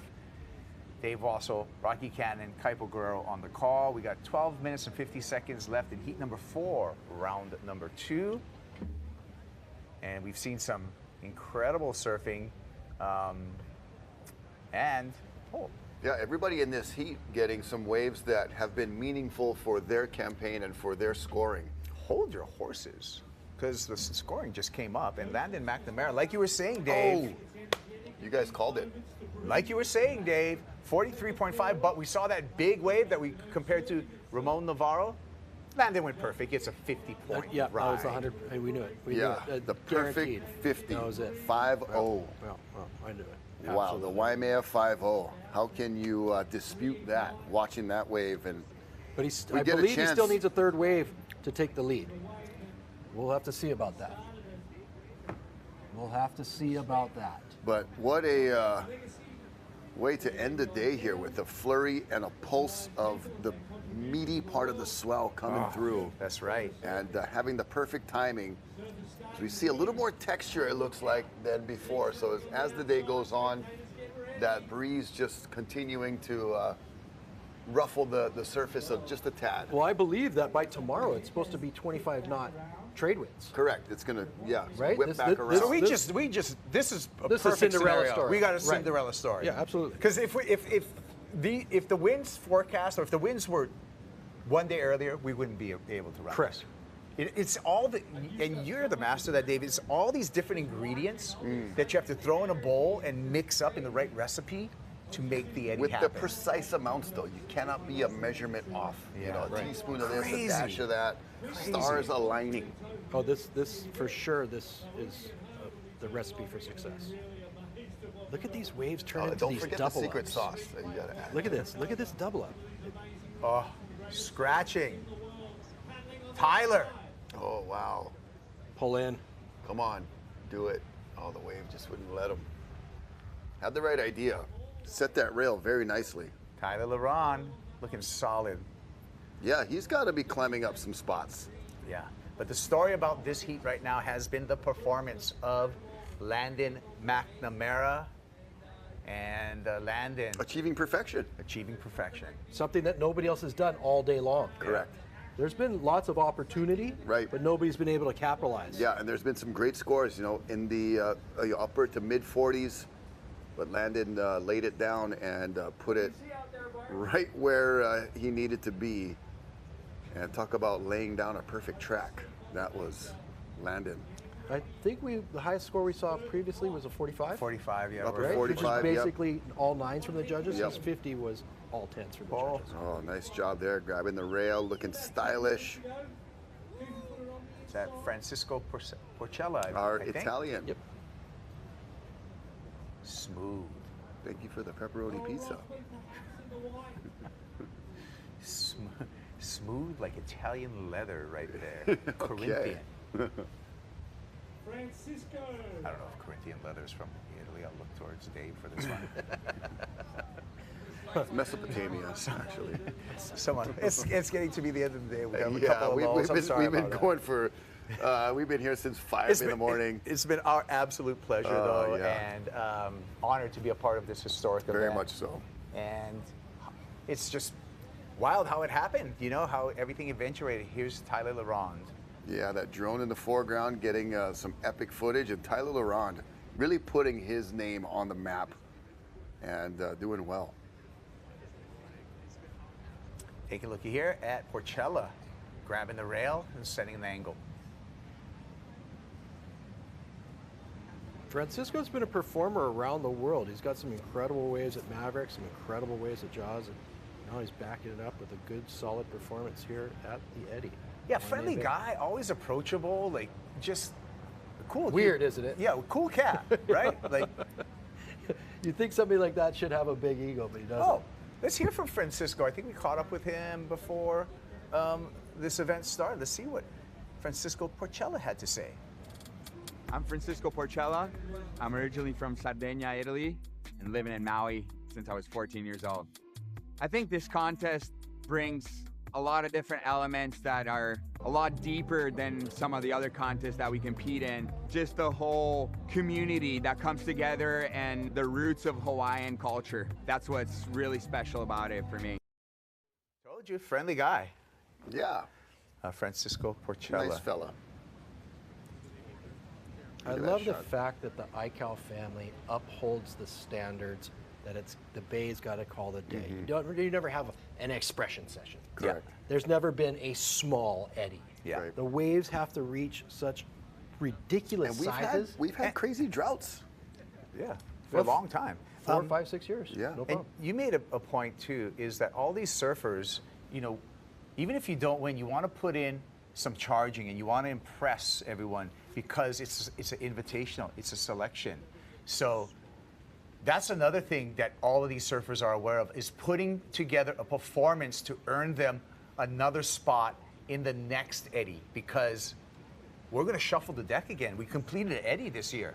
So we're going to have a whole new list of invitees for 2025, and that's another form of competition out here, Dave. Right, and look at somebody like Twiggy. Grant Twiggy Baker has been put in incredible performances all over the world, but not so hot here in the Eddies prior. Got bounced out, luckily got in as an alternate, and stuck one of the craziest drops of the day. Yeah, and well, then you also talk about the esteemed honor to be invited. And so being invited, you want to perform at that level because you feel it's your duty for being invited to perform and charge at that level. And that's the point I was trying to make earlier. So not only does it uphold the ICAO name, it upholds every single surfer's name with the event. Yeah. You are the 1% right. of incredible surfers in the world. Yeah. There you are. Right. Thank you so Yeah. much, everybody. 45 out of millions. Yeah. Wow. And it's interesting to also see that these are the best surfers in the world at doing what they do, ride big waves. Now, mind you, out of these 45 surfers, there's only one surfer that's on the championship tour. That's John Florence. So it gives you an idea of, and I'm going to talk about John on this, on how well-rounded John Florence is, being a 3-time world champ, but the only surfer from the championship tour to be invited to this event. The only one to actually win the Eddie, right? Yeah. Kelly had done it prior, but he's no longer on the tour. John still is. And he won the Triple Crown that same year as well. So talk about an ultimate trifecta of surfing well-roundedness. Yeah, The 2016, Triple Crown. right? Yes. Eddie, world title, Triple Crown. I mean, that is about as a statement as you could make for I'm good in anything. There's a statement. Look who's sitting out the back furthest. Landon in control, man, and we're going to see if Landon can stay in control. We're down to 5 minutes. Might as well take another break because there's a lull right here. We'll be right back after this break.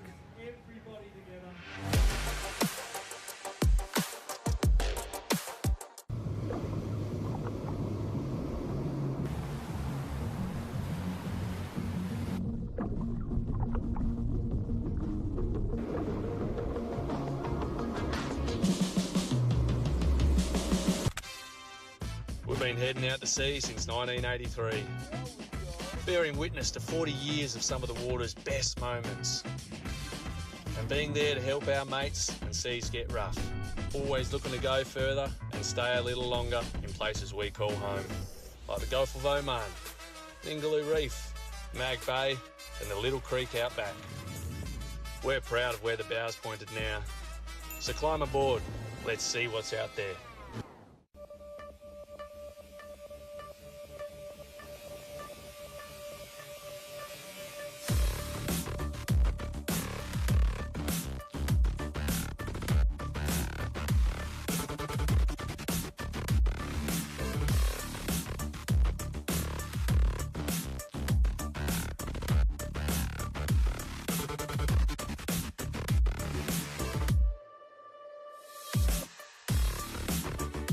Caring for the people of Hawaii has been HMSA's mission since day one. As a father, everybody just wants the best for their kids. HMSA allows them to get the best health care that they can get. We believe in meeting you where you're at. That's why we have the largest choice of doctors, hospitals, and pharmacies across the state. Having HMSA as a coverage, we know that we're going to be covered no matter where we go. Caring for you is our privilege. It's why we started this company. It's what we do today, and is what we'll continue to do tomorrow.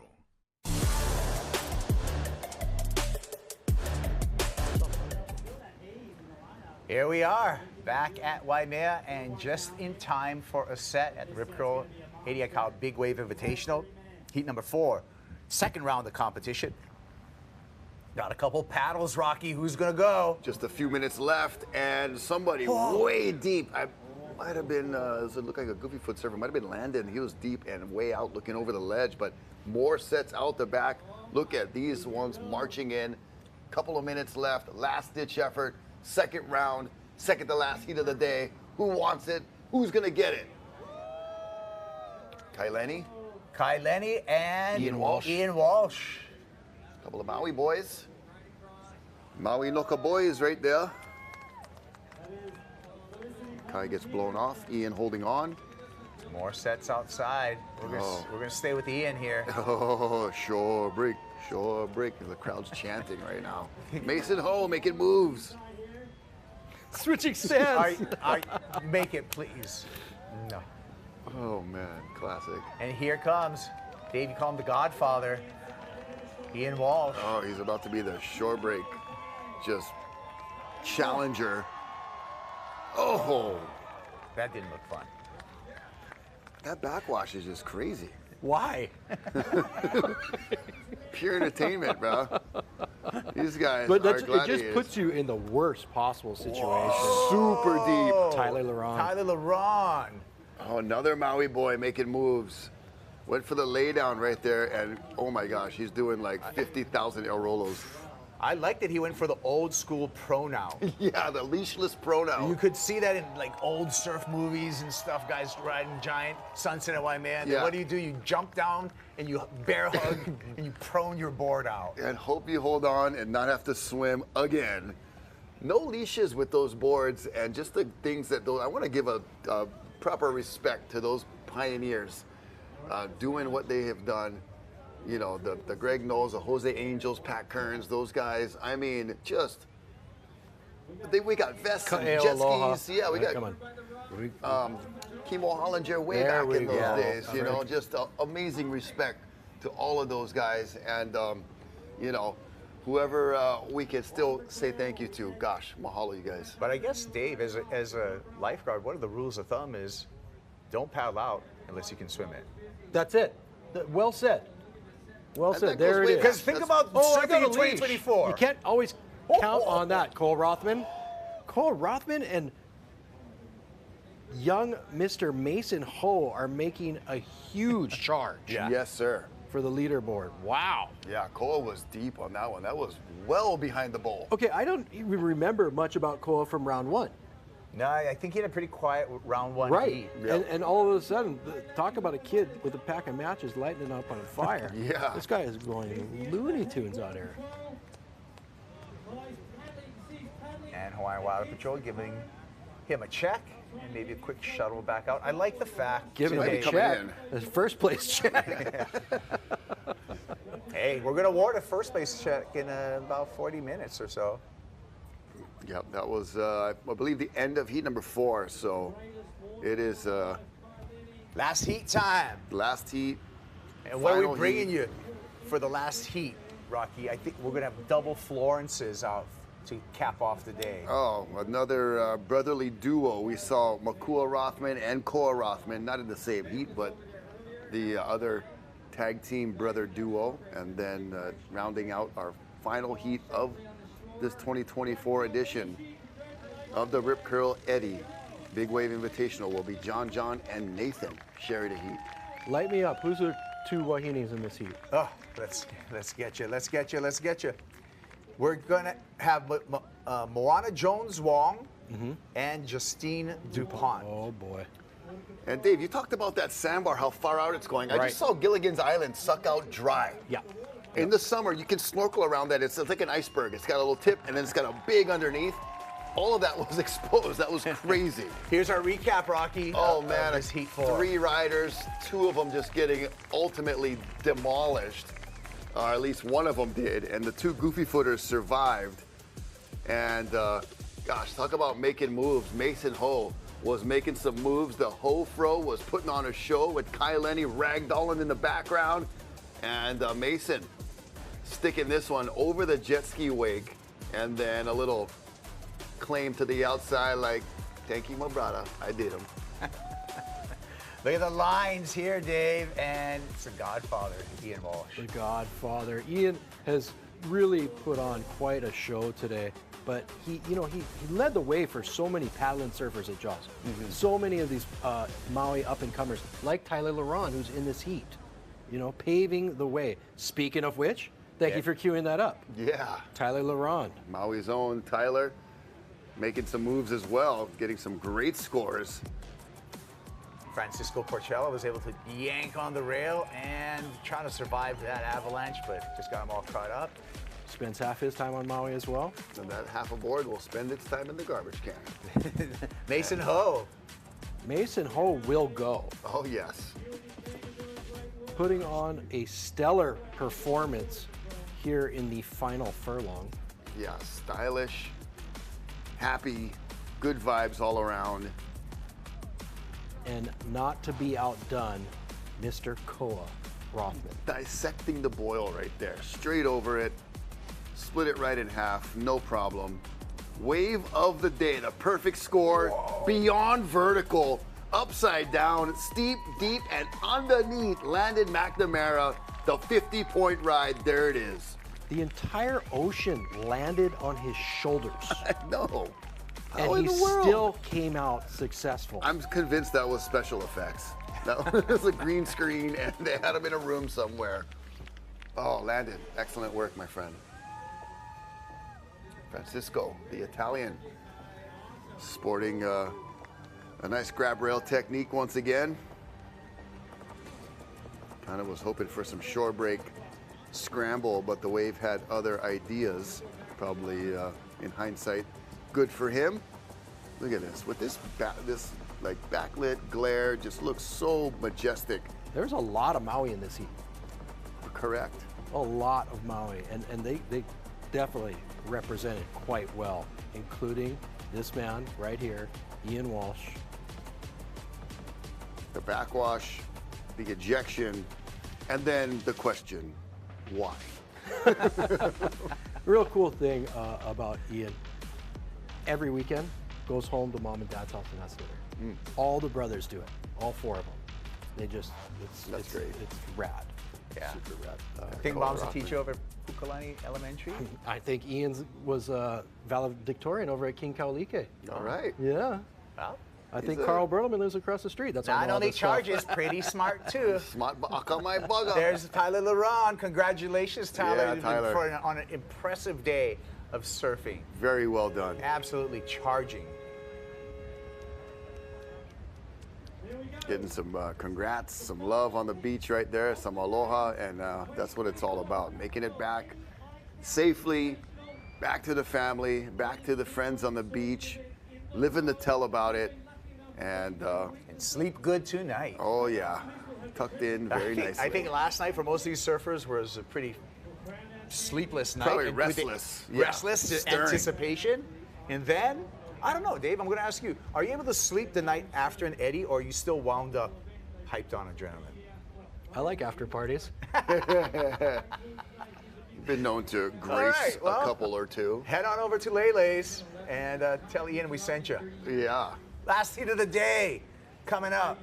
Cole Smith, Justine DuPont, John Florence, Lucas Chianca, Tyler Shipman. I think it's Ayala Stewart in for Kelly Slater, Nathan Florence, Nick Lamb, and Chad Keolana. Who did Cole Smith get in for? What? Cole Smith? Yeah, that's not right. Who did he get in for? I can't tell you. Well, I'm excited to see the brotherly duo out there of John and Nathan. Nathan coming off the excellent Vans Pipe Masters victory. And John, of course, winning his 3rd world title this year. So quite a banner year for the Florence brothers and the Florence family. And Papa John doing some Ohana duties as well. So we'll see how they fare in this final heat. Tyler Shipman, Ayala Stewart, a couple of local bradas going to be contending here along with Nick Lamb, as well as Moana Jones-Wong, Lucas Shianka, and Moana Jones, our local girl. And Justine DuPont. Another round of mahalos. Mahalo Rip Curl. Again, it's been an epic day, and thank you for committing to the support of the ADI Cow Big Wave Invitational. Just rounding out this heat, our West Side brother Chad Keolana as well, and the Eddie Aikau Foundation, a huge reason, the reason this event is enabled to go on and have another edition, the 11th edition in 40 years. Wow, and that goes to show you, Dave, and leaning on that standard is mahalo to HMSA. You guys are gonna get plenty clients from this Eddie for sure, with the wreckage that we've seen for the good times, these tough times for some surfers, and your lifetime. Mahalo HMSA. But Dave, the standard, 11 times in 40 years, that says it all right there of knowing what they want to see. It's not an everyday event. Right. And that's the best thing about this event is they don't care to just say, oh, we have another winner. We ran it again. They got to wait for the right day. Justine DuPont. Wow. Forcing the issue. Oh my gosh, and going back over, that looked so crazy in the beginning. Then it had a little bit of promise, a little bit of glimmer of hope, and then ultimate demolition. So she spent the last 9 months pregnant, right? Wow. And I think she just loves surfing so much, she's just like going for it. Yeah. Okay, I think finally figured out this puzzle. Okay. But we're gonna pay attention to the surfer right here because this is an epic one. Oh, great ride. Hard to tell with the glare. It is a regular foot surfer. Is that John? Is that Nathan? Chad. Is that Chad? So with this updated, we're just trying to figure out all the players right here. I feel that Moana Jones-Wong is not in this heat and is replaced by Koa Smith. Oh, interesting. And that would be very interesting. Did they go through the whole list of alternates for the females? Had to. Because I think it was Annie Dos Santos was the last one. Yeah. Okay, so that was Chad Kealana, by the way. Okay, that was Chad, and Chad then Cheese. Okay, we solved that for you folks. Yeah, we got the Had to do it on our own, by the way. Inspector Gadget on the case. So we had Izzy Gomez get in, we had Tiare Lawrence get in, we had Annie Dos Santos get in, so we kind of exhausted the alternate list. There you go. The mystery is solved. And so Koa Smith said, I'll go surf Waimea right now. They asked Koa to wear a wig. And I'm just kidding. You're starting rumors. Oh, after his perfect 10-point ride at Pipeline? Oh my gosh, that was just, I got to give props to him for that just ridiculous 30-point special, 10 points, 3 judges, the Vance Pipe Masters. That was ridiculous. John, and Nathan, it's brotherly love. Yeah. A little bit of Philadelphia here in Hawaii. Oh, man. That's where it's always sunny, correct?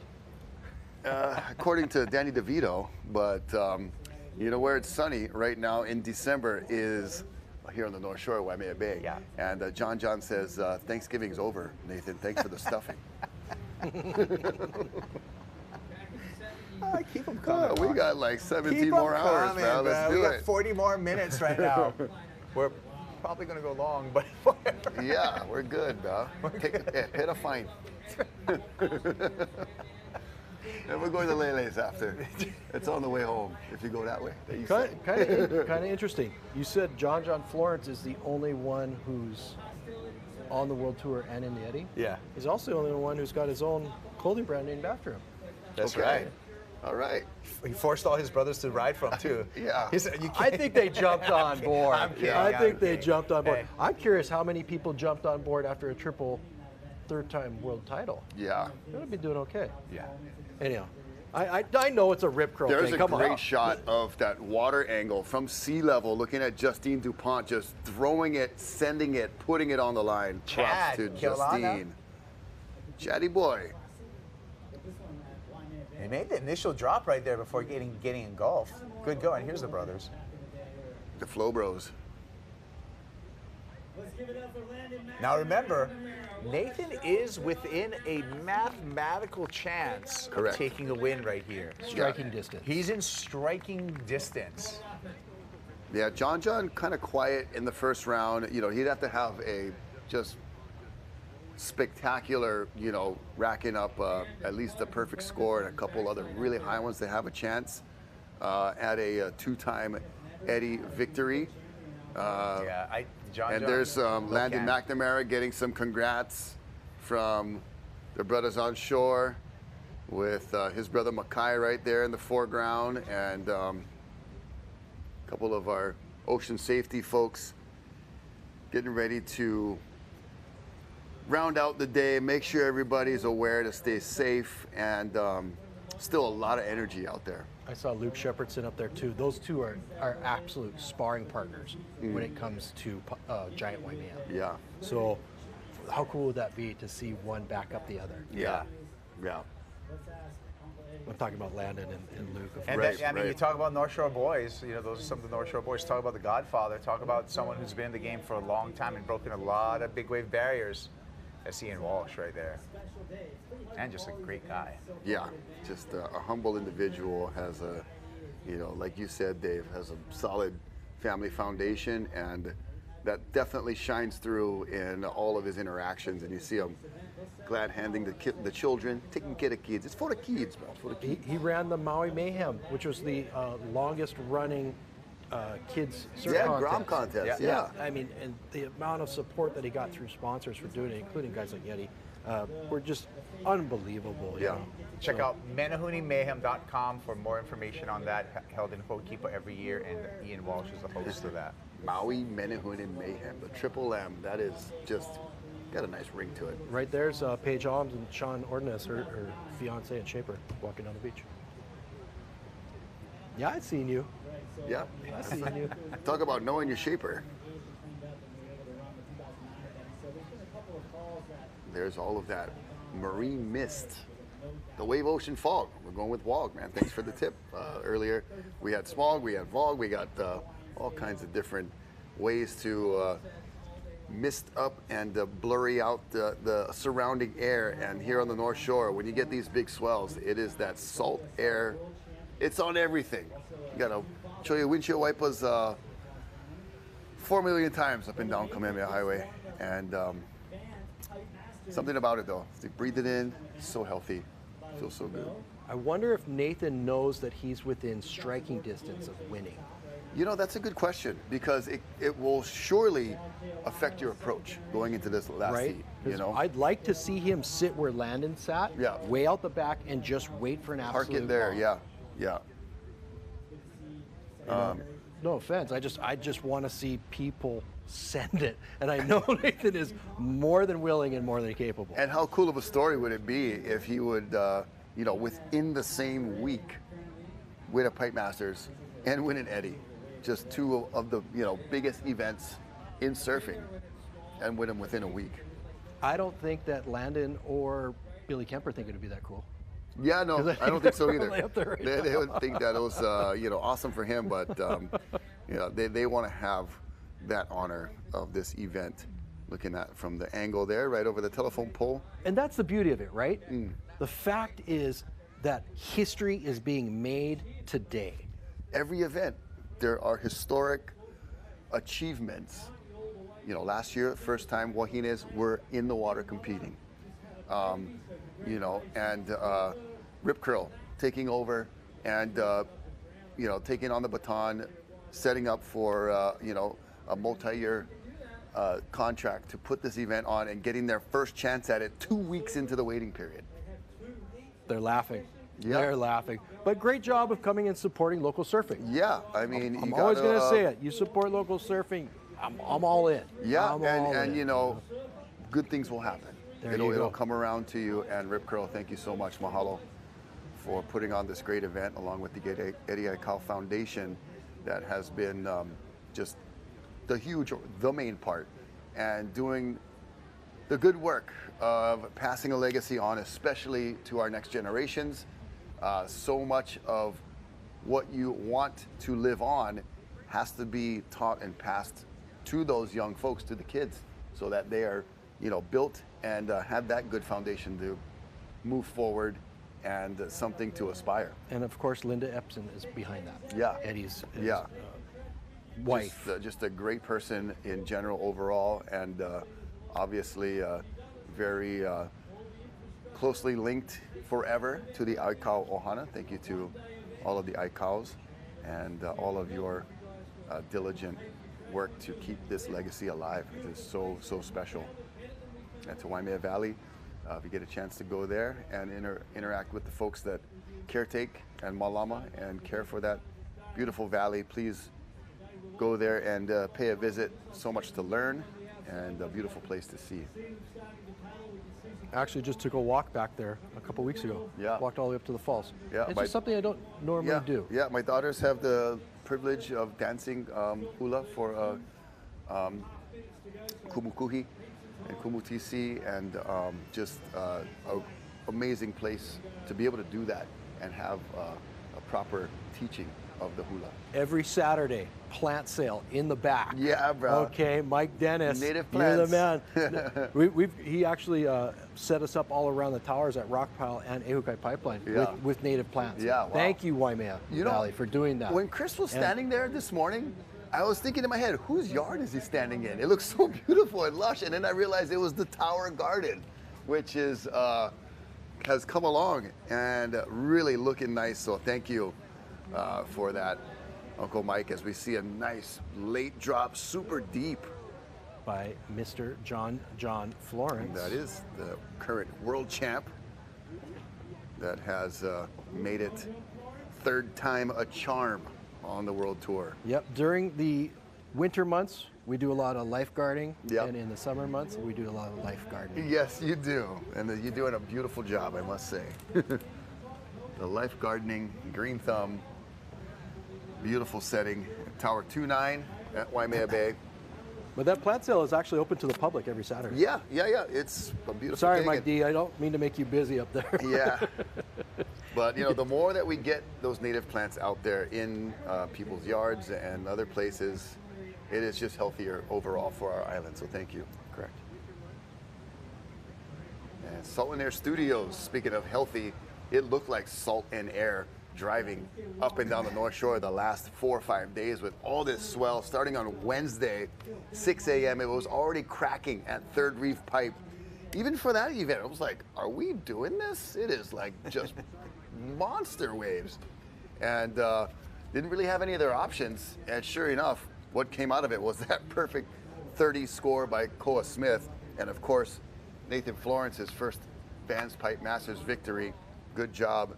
And incredible event there with the Hawaiian Water Patrol, very busy, as they have been today. Hawaiian Water Patrol cannot thank you guys enough for the amazing work and just outright courage and bravery for putting your life on the line in place and doing it for these guys. Thank you. Oh. All right. More info. But we're going to save that info for after this ride. By Tayo Shipman. Tayo. Oh, yeah. HFD, former lifeguard as well. Started out City County lifeguard, born and raised right there at Sunset Beach. Tayo goes way back into ocean guiding and fun at Haleiwa Surf Center during the summer programs there. So Tayo definitely earning a place here in the Eddy, and so glad to see Tayo get an opportunity again. All right. Well, if we do not have another wave, we do have some new news coming in right now, Rocky, and it's pertaining to our upcoming awards presentation. Okay. And we're going to go into this replay first. There's Tayo Shipman. Nice entry. Nothing too outrageous, but just staying busy. Yeah, and enjoying the time, you know, like just the opportunity to surf Waimea like we talked about earlier, Dave. I mean, it normally would be 50 people out here, you know, arm in arm, elbow to elbow. So it's nice to get some space. Looks like it's calmed down a little bit. Ready for the news, Rocky? Ready for the news, yes. Okay, awards presentation. And we got the news on the dollars. The winner of this year's Rip Curl Eddie Aikau Big Wave Invitational will earn 50 bands, $50,000, and 350 Hawaiian Airlines miles to use. So it's 50K for first, 20K for second, 10K for third, and fourth place, 5K, and on down the line. Glad to see it back to the original amount. Correct. $50,000 was always first place. Yeah. Right? Last year, last time they ran, Luke got 10. And did it, but anyhow, it's back to it. Good job.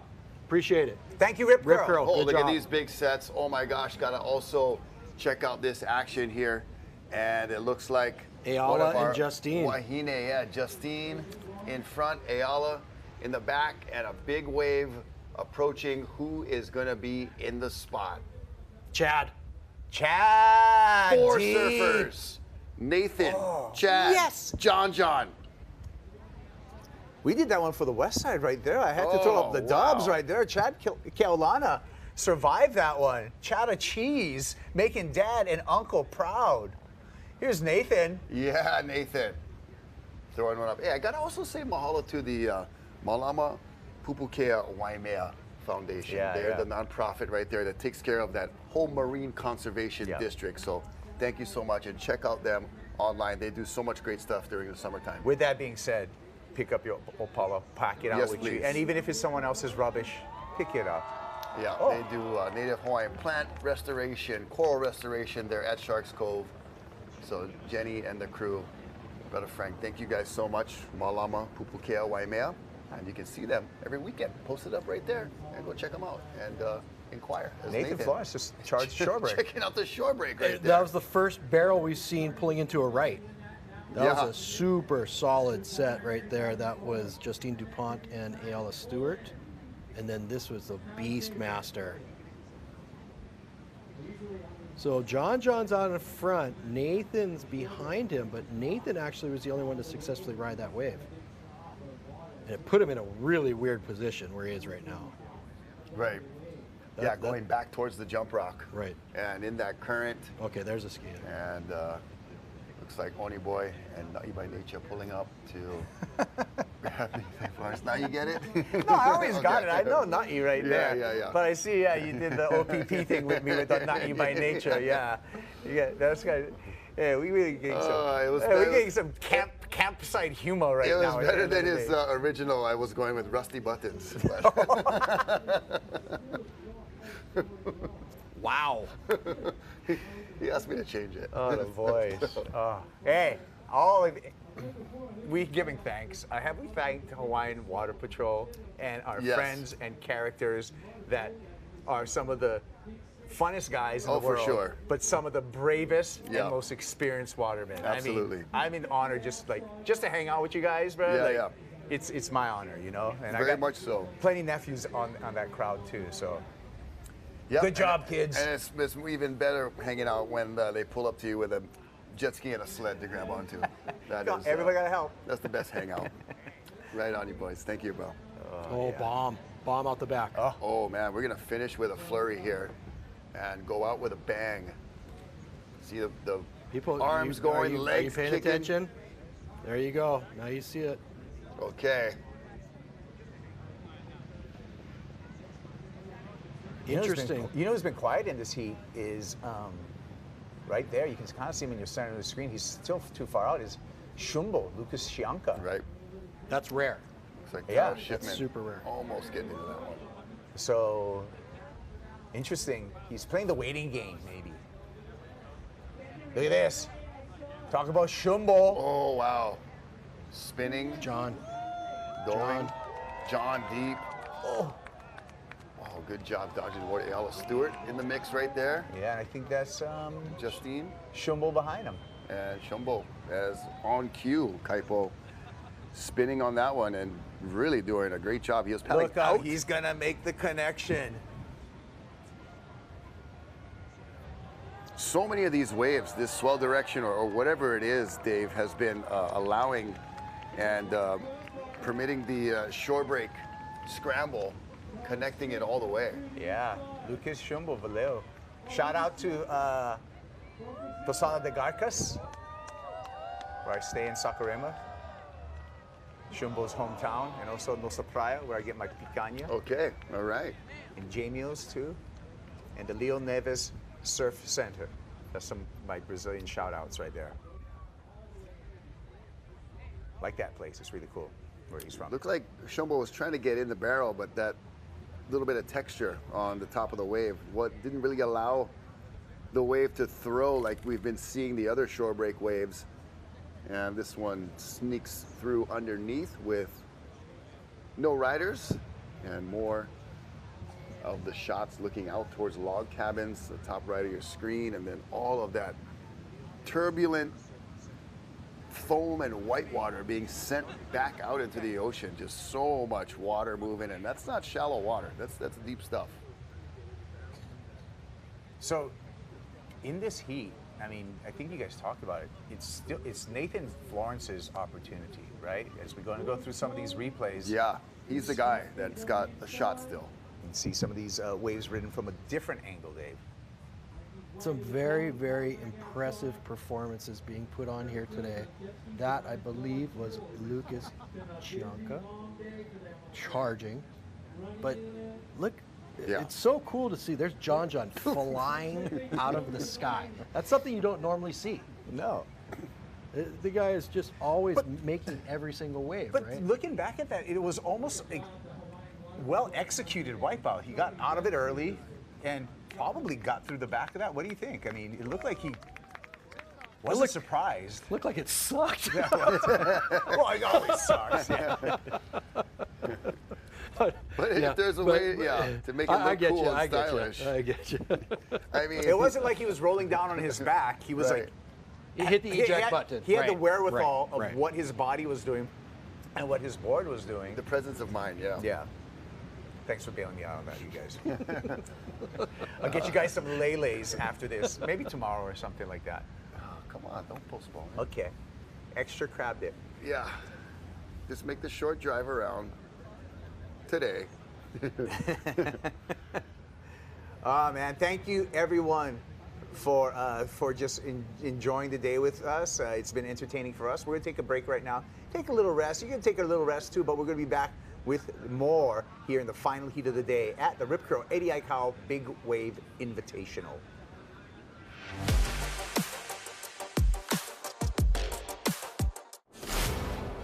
We are here for the moment when the ocean calls. At the edge where land fades and the sea takes over, we find our place.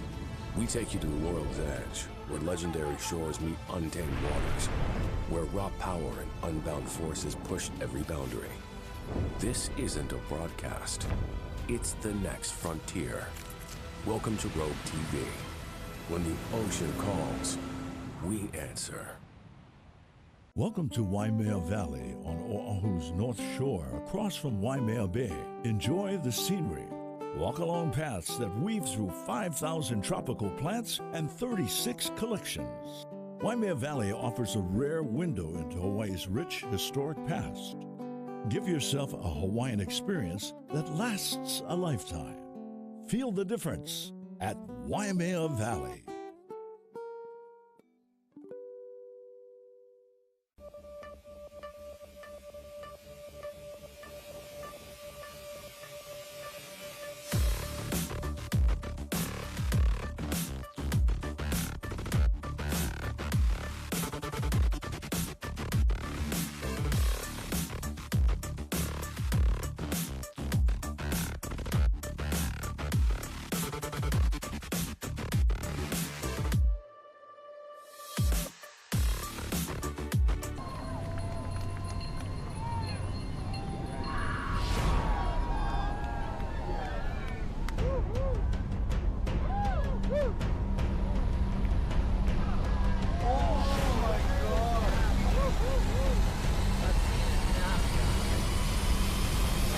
That was 60 feet.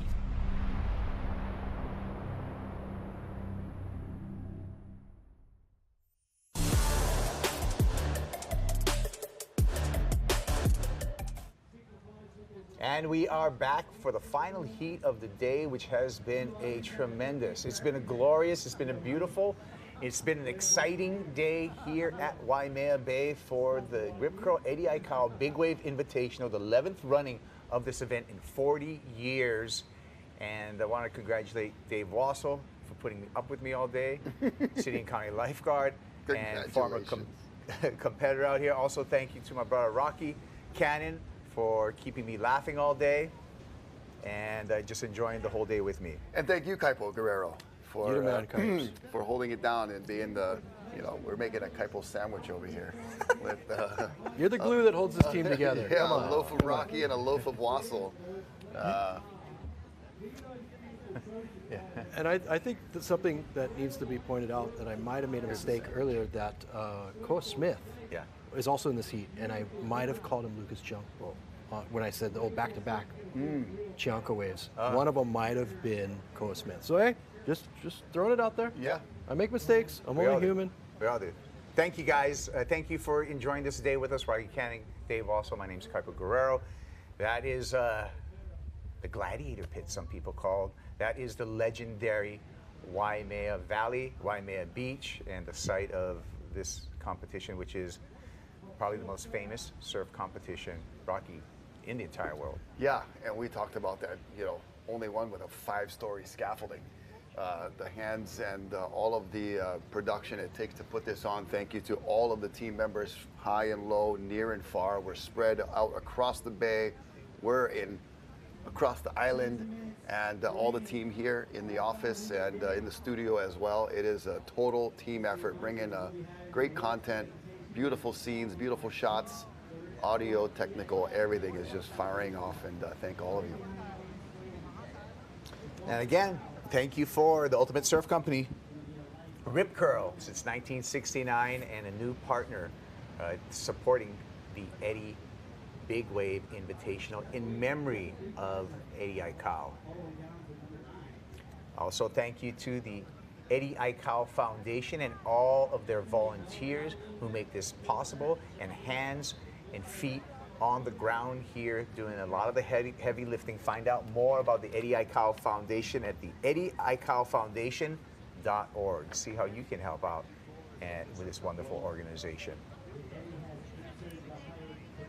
Yeah, they've got the children's book out that is about Eddie and his legacy and the story in not only modern English, but Olelo Hawaii, Hawaiian language, and the audiobook on Spotify. So there are multiple ways to support the foundation and learn about Eddie's very, very well-known legacy. What an afternoon, you guys. What a day. Oh, man, I know. It's like all the great waves we've seen, and all of the crazy wipeouts. Here we go. 3 surfers sharing a wave. Koa Smith out in front. That's Koa. And Shiamba. Shumbo. Shianka, I'm blending his name now. And I think deepest maybe was Ayala. So 3 goofy footers. Yeah. The wave that was all goofy. Yep, you're right. Yellow board. And we'll see if Nathan Florence gets another chance. I mean, he's within striking distance, as we said, when this heat began. And there's been some moving and shaking the last couple of heats. Yeah. Guys have been really putting it on the line, getting themselves in the right position. We talked about how important the positioning is and how delicate it is to be just a few feet here or there and making a huge difference. Tayo. Oh, Tayo with a beautiful wave. That was a bomb. And he's no small guy either. He's a big dude, and making that wave making him look, average size. That means it was a giant wave. Nick Lamb in this heat? Nick Lamb is, and that's who maybe that was. a good ID there. Yeah, there's the all goofy silhouettes of Ayala Stewart, Lucas Shianka, and Koa Smith.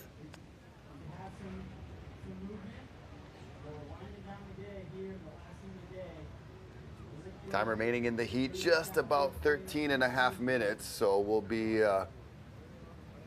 seeing if there are going to be some last moment heroics by John Florence. We saw him on a wave earlier. That, surfing is that kind of sport where the most capable, skilled individual can look unstoppable in a moment and then so vulnerable.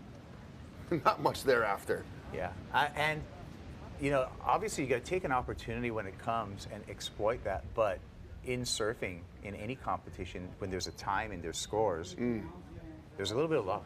Yeah, for sure. I mean, the wave of the day comes your way.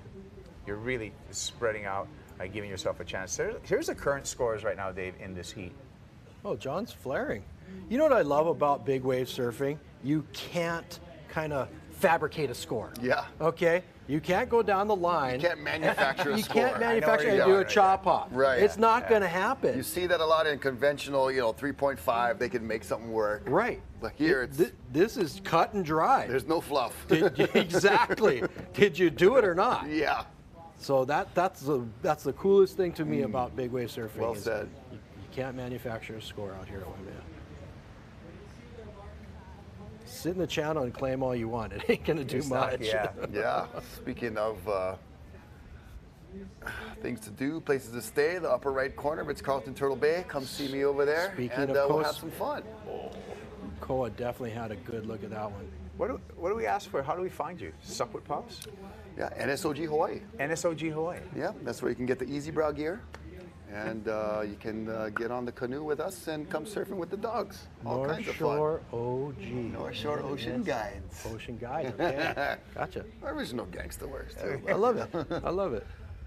That's where it comes from. So thank you guys for all the support and for just always bringing good vibes. You know, that's what it's all about. Trying to bring positivity and, you know, this place. I'm so complimented when people put the North Shore and our place on their bucket list of things to do or before they kick the bucket or before, you know, they got to come experience this.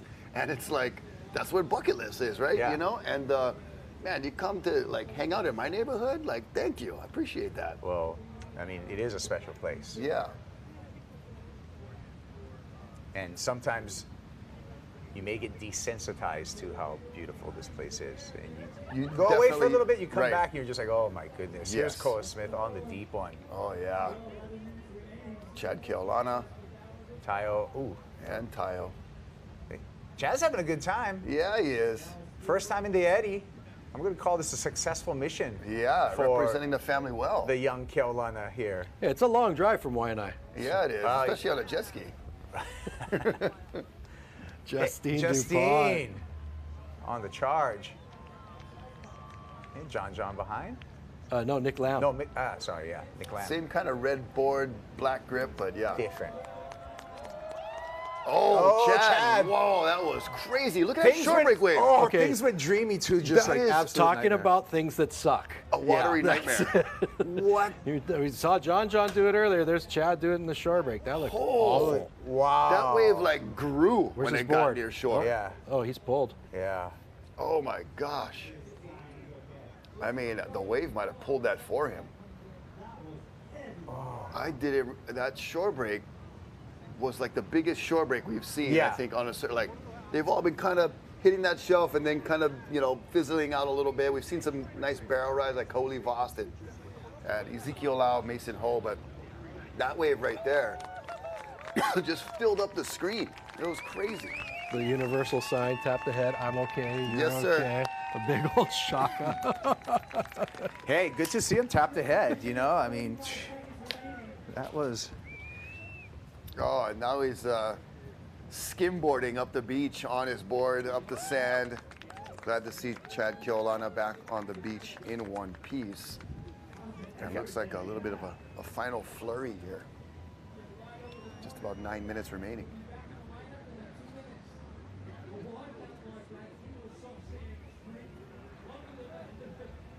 And we'll see if there's more chances, but look at these two handsome buggers. We're back on the wall right now, Dave, because we got more stuff to talk about. We just saw some exciting action, and we saw an incredible shore break. Let's take a look at some of the action right here.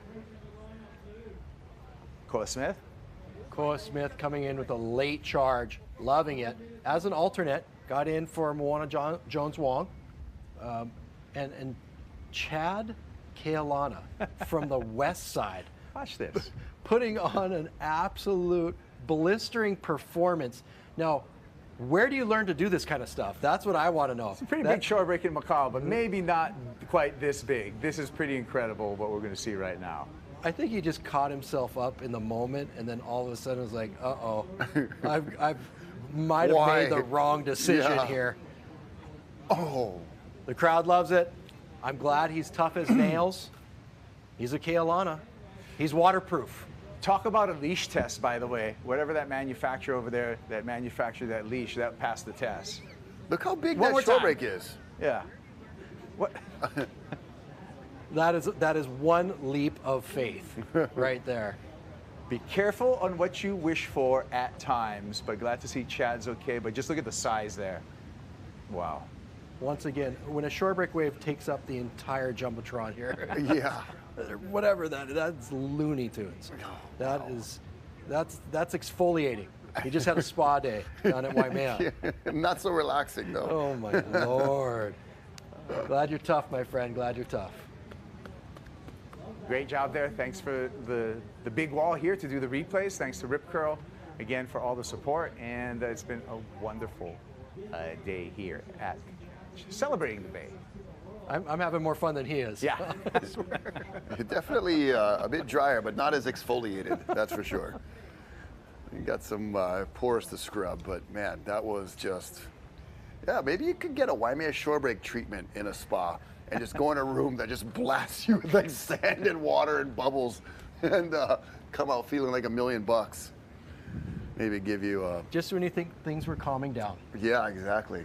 Just when you thought it was safe to go back in the water. Don't pet the lion. We started the day off with that analogy, and I feel that it's still appropriate. Coming full circle. Full circle right there. Oh, wow. And can't get enough of these drone shots, just all of the water that's being displaced. You know, if you could somehow harness the energy, you would be able to power the entire North Shore with some of the energy displaced by these crashing waves. Oh, good point. Good point.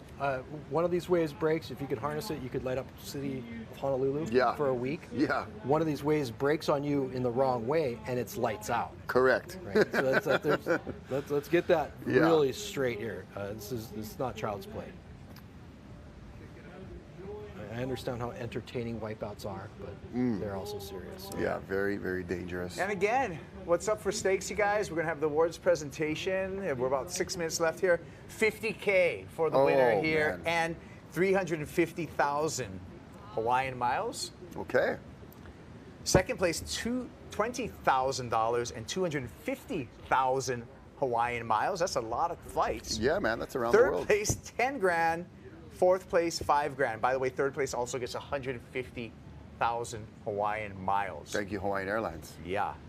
There's also a couple other awards. I think there's a best wave and there's Aloha Best Wave gets 250 Hawaiian miles. Yep. And then there's the Aloha Spirit Award, $2,500. Right. Nice.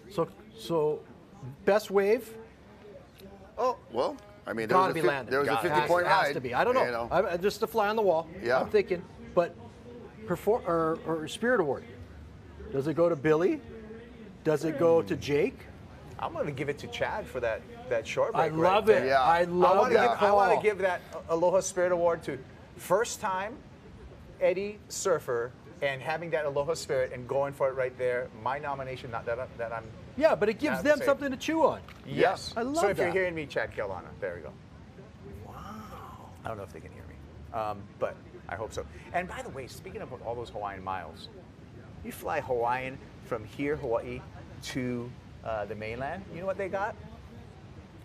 Lay flat seats out in the front of the plane that you can relax, go all the way lay flat like a bed. Super nice. I better hit somebody up. You know Yeah. over there? You want to fly to Australia? You better get some more You miles. want to fly 10 hours to Australia? Same thing. Lay flats in the front. Yes, I Make a do. little You know why? Because there's great bow hunting there. Yeah, there is. There, I know. Well aware of that. There's all kinds of dangerous animals there. Yeah, you got to be careful. Yeah, don't get bit by a snake. Another thing, lucky we live Hawaii. Yeah. Rocky. Oh man. No need snakes. You know, we're such the wussies when it comes to pests. You know, we run and hide from a 12-inch, from a 6-inch centipede. There's places on the mainland they're not scared of snakes, but they're scared of cockroaches. But we handle cockroaches, I know. no problem. And centipedes. And here's Ayala Stewart handling a wave at Waimea Bay, getting in as an alternate. And he is so thankful for this opportunity. You know, interviewing him for our Meet the Legends Talk Story a few weeks ago. Thanks to Olukai, he was just beaming with gratefulness and appreciation, gratitude, I should say. And so cool to see him get a chance here and put on a good show. That sounds like a good talk story. And you know what? That explains your nice leather slippers. Yeah. My Olukai. You've been doing Olukai side gigs. Yeah, I have. Those are beautiful. Thank you very much. You should see them with when they're on my feet. They look even more neat. As the wind is clocking around and going more northeast, what you'll see is it coming down the coast, building up a fetch. You see those bumps coming right into the screen right now, but as it wraps into the bay, it's nice and smooth. It's all protected in there. Okay, you guys, let's check it out. We have about 2.5 minutes left. You want to stick around because we're going to unveil who is the Eddie winner this year. We're going to have our awards presentation right after this heat. Get everybody up on the beach and celebrate a beautiful day and another running of this historic event, the Rip Curl 80 Cal Big Wave Invitational. Yeah, it was exceeded expectations as far as the swell filling in at the appropriate time. And, you know, this morning, the shore break was like 2 feet on some of the shots we were watching. And there was, you know, a little bit of uncertainty at times. And even, you know, we all know that it doesn't happen until it's on, until the call is made and we get eyes on the water. And then the buoys jumped up right at 7. And all indications were it's a go, and definitely provided all the entertainment, the craziness, and the extreme energy that is this Rip Curl Eddy event. Provided all of that today. And I think we're going to look back at this and see some incredible clips and some incredible imagery from this, because there were moments today, Dave, that the Bay really flared up. I mean, there's not enough preparation H in the world to get that flare up to settle down. Some of the things that happened today, and it's still happening out there right now. The fact that we started off somewhat slow and just built into this crescendo. Yeah. It's beyond words. Look at this right here. Oh, wow. What a way to end it. Another one of those Under double a minute. Chad Kealana. No way. Oh! I was just helping him hold on to that wave. I know his toes were just gorilla gripping into that deck of the board. But just lost it midway down the face. Here we go. It's been Nick Lamb in this heat. He's been the lead in this heat. Oh, and does a tumble there. There's Nathan and Lucas and Justine. Oh, the surfer's going to take this one to the beach, looks like, as we're down to 10 seconds. So this will be the last wave ridden in competition for this event. Is Justine going to be the first female to charge a shore break? She's on the track right now. Do it. Oh, there goes Nathan. And the sun setting towards the west. Getting a little bit darker on your screen, but look at Nathan going for the shore break. Yeah, double grab. Nasty as they get. Wow. Nate Dogg in the house, in the shore break, just getting shacked. Double hand claim. Incredible. Okay. Nathan needed a score. Yes, he did.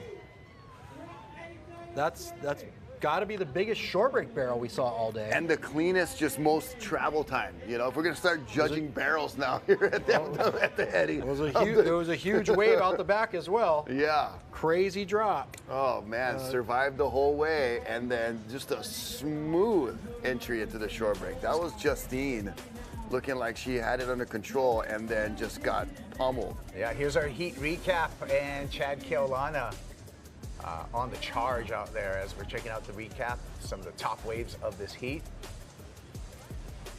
I love the call of Chad being the spirit animal of this event. Mr. Aloha. Yeah, that's awesome.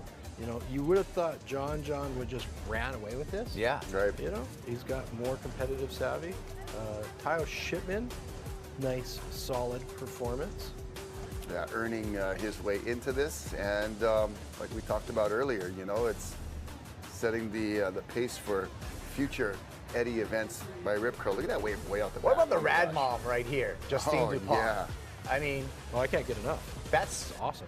Ayala Stewart right there as well. Proud. I mean, she had family a man. baby very recently. Yeah. Oh, she still for has sure. a baby. Well, I think Fred gave birth. Fred David's probably at home with the kid right now. Or maybe Definitely, the kid's probably here. It's got to be here, right? Yeah. You can't just like leave France. Oh, there goes John in the back. Yeah, and then that was Ayala right in the middle there. Thought I was making one Ayala sandwich. Lucas Shianka in the back there, and Tayo Shipman on maybe one of his best rides. That looked really nice and clean right there. Solid surfing from Tayo. Definitely his best wave of the entire day, I think. Yeah. Now, remember, we're checking out this recap. We're going to keep it because we don't even know yet. Okay. We're going to keep it a secret. We're going to want to stick around You for wanna be the awards surprised. to find out who wins this year's Rip Curl Eddie Aikau. Oh, and Mr. who's getting Aloha. Mr. Aloha Award, Jonathan Carolina. Who's going to have that? We're going to have the awards, and we're going to crown a champ for the 11th time in 40 years. There's going to be a new Eddie Aikau champion. Who's it going to be? We can't give it away right now. You're going to have to stick around. We're going to go to break. We'll come back with more of the show and the awards after this.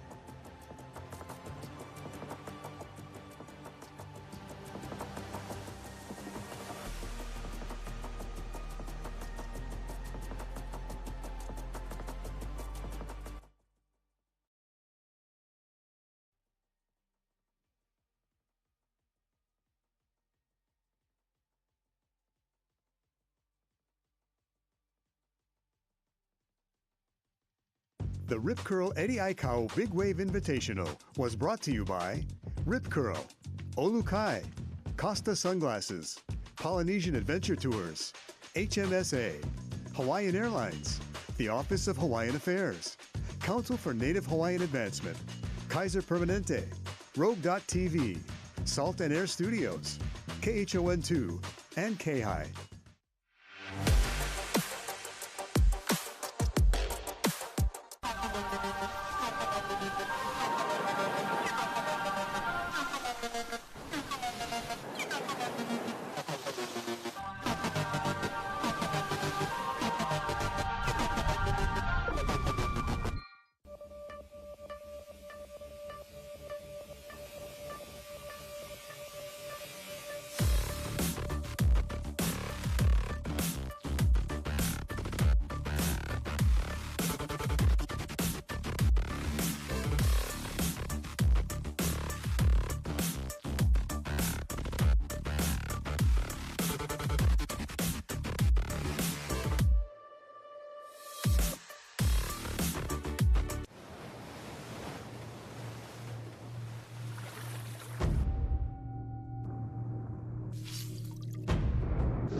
Start in Miami, finish in New York.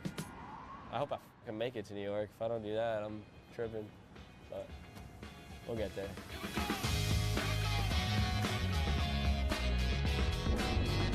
Oh.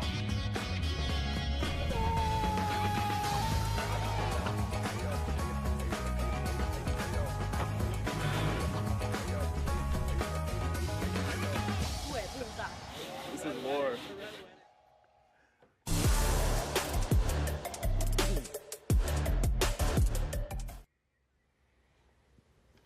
Wonderful day here at the Rip Curl Eddie Aikau Big Wave Invitational. Competition is completed, and we are awaiting our awards presentation to crown a champ here at Waimea. XXL Swell, Rocky Cannon. I mean, we've just been talking about the action, but it's been such an entertaining day and such a special day. Hawaiian Water Patrol wrapping it up. Yeah, you know, for my overall, just everything, the surfing, obviously amazing, but I'm going to give my full attention and my gratitude to the Hawaiian Water Patrol. They're the stars of the day, in my opinion. I love that. Absolutely, 100% backed up by City and County Lifeguards. Yes. Best in the biz. Thank you guys so much. Any other highlights for you, Dave? Anything stand out as we've gone You through know the what? memory of the day? I'm just saying right now, I can't believe this just happened. Yeah.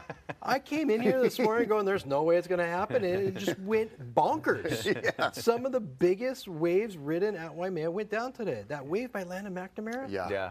Lunacy. Yeah, the 50-point ride. Yeah. The entire ocean landed on his shoulders, and he just went, yeah, I got this. Rode out. Rode out. Yeah. All successful. Man. Amazing. Yeah, it's has been amazing, and We have so much things to go over. And you know what, you guys? Yeah. Let's check out all the action today, all the highlights of today. This is our end of the day recap. And there's a lot of stuff. We're going to relive it. To relive it right now as we saw it all go down, like Dave said, outperforming this swell. Let's look at the morning right here.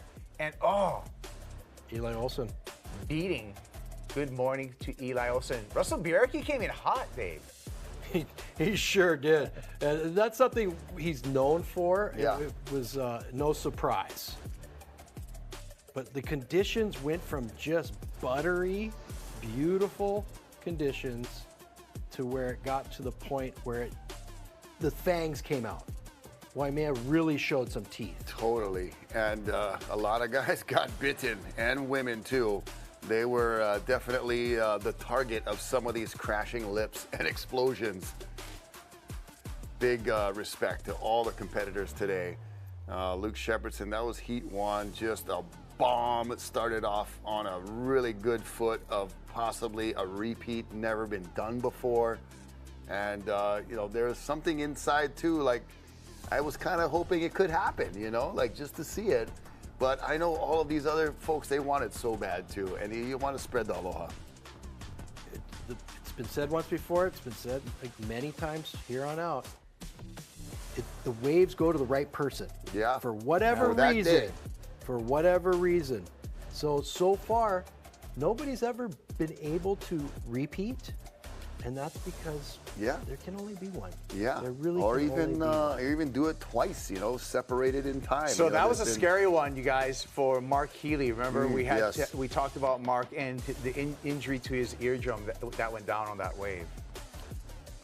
Yeah, and this had still the morning glow on it. That was just so beautiful.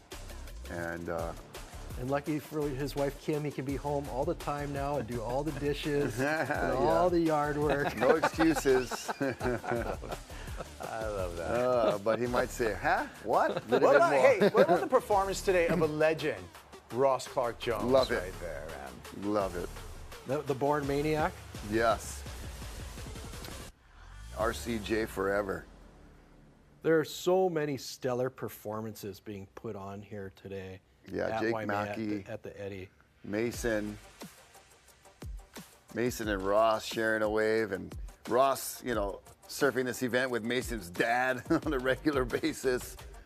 Nathan Florence, oh man, that was the one that was just impossible. Right. So that's right up there with one of the best waves of the day by far.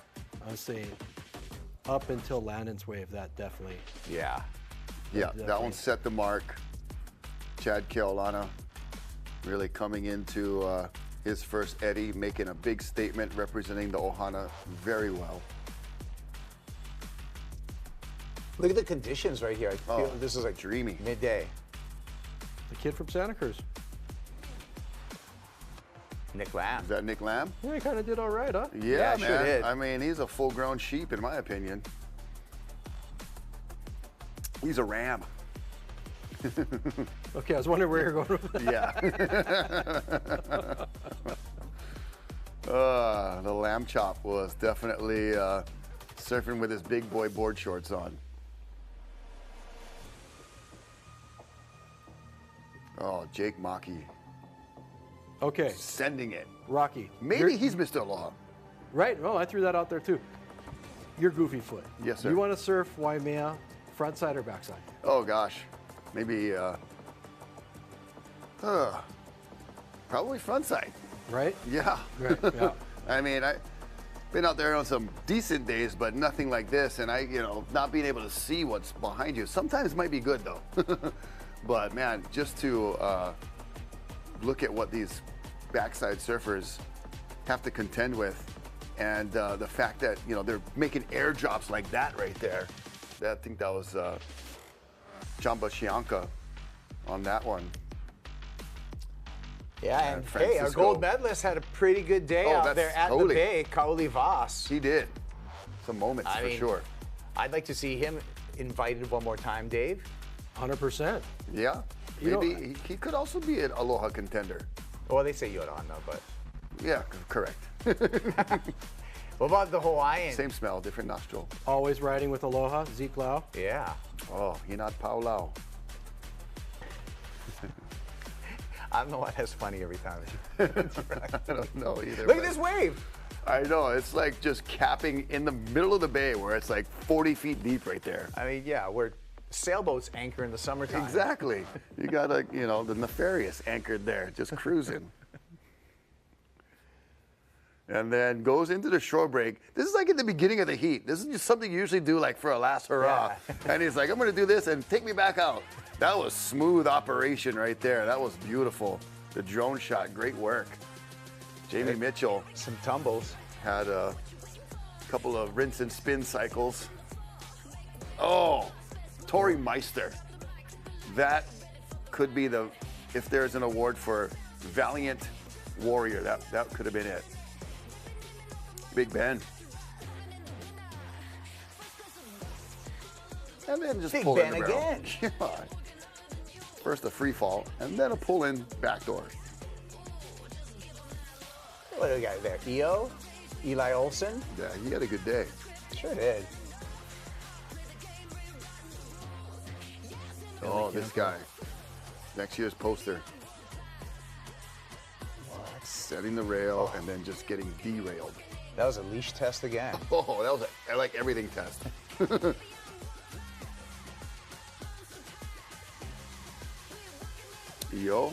EOJ, Eli Olsen.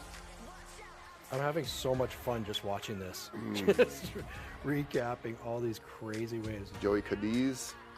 And Billy Kemper sending it.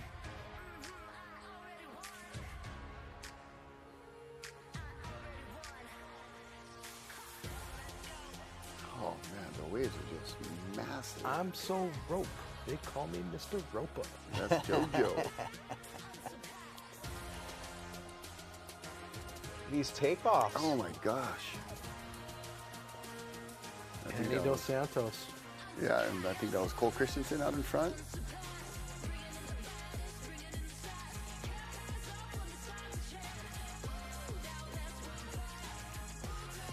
Twig. All-star. Oh, just mowed right over that Boyle whitewater. He was waiting on the sand, just put me in, coach, and Yeah. showed us what he could do. I think he just closed his eyes. There's so much bumps on it. He just closed his eyes and read it like Braille. Yeah, just got to feel it. Oh my gosh. It's amazing how slow the start is when you're paddling, and then once you stand up, it's like hyper speed down the face. Oh. That's Jake where he probably Mackey. got whacked with a board under there. And that's why I'm going for spirit animal of the event. It's just one after another. I mean, Oh, the Omokua. I'm just throwing it out there. I like it. Big I fan. like it. Big fan. Once again, there he is in the back. Jake Mackey. Youngest guy in the field. Going many times the deepest. And Bianca. What about this? Maybe is- this is our spirit of aloha right here. Could be. Give Well- this up for the ladies right now. That was pretty groundbreaking. Wahine Warrior for sure. Kai Lenny. And just Mason Ho, how does he always look like he's having fun, even though it's terrifying? Yeah, right? It's like upside down on a roller coaster with no seatbelt. Raising his hand still. Call him the Godfather, Dave, looking smooth as ever. Ian Walsh. A couple of casualties today. Not a bunch of broken boards, and we've been very fortunate that there's been minimum injuries as well. Yeah, Mark Healy went down with the eardrum injury, but something he'll recover from, and it won't be anything that'll put him out for the long term. Like Dave said, he'll just have a few more chores at home. Koa Rothman. Didn't know Cole Rothman. Did Cole Rothman make a climb onto the leaderboard? Will he make the stage? Podium, possibly. Landon's 50-point This ride. is the one, though. Oh That's my gosh, the ocean landed on his head. highlight of the day right there. Oh my that wave is gosh. so bonkers. Oh, he held it What's enough. going on? That was ridiculous. Well done. Look at this. Oh my gosh. Couple of Saffas. Like that golden hour kind of backlit silhouette shot. Twiggy and Bromley. Charging. Yep. There Koa it is. Rothman again. Koa again. Koa gets a little comfortable once he finds his spot on the ledge. He really does.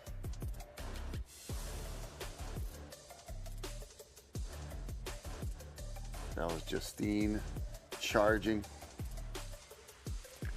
4 riders.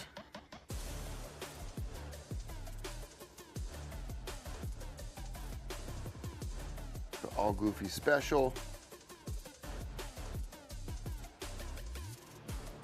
Last name first, Koa Smith. Mm. Oh, wow.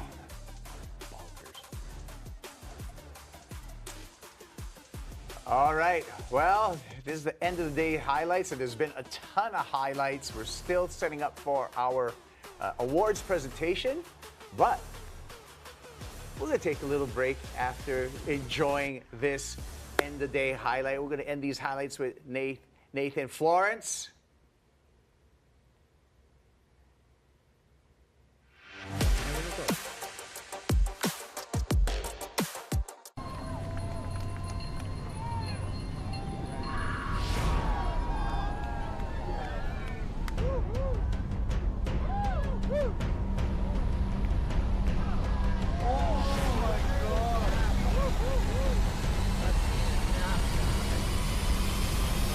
That was 60 feet.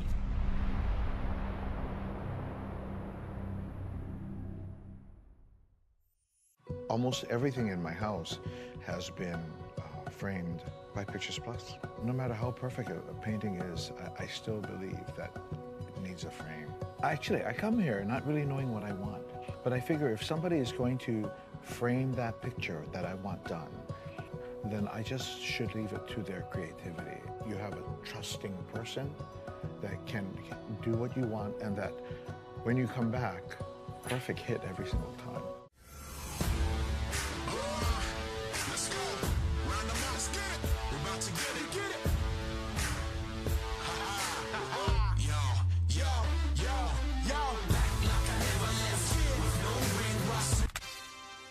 We've been heading out to sea since 1983, bearing witness to 40 years of some of the water's best moments, and being there to help our mates and seas get rough.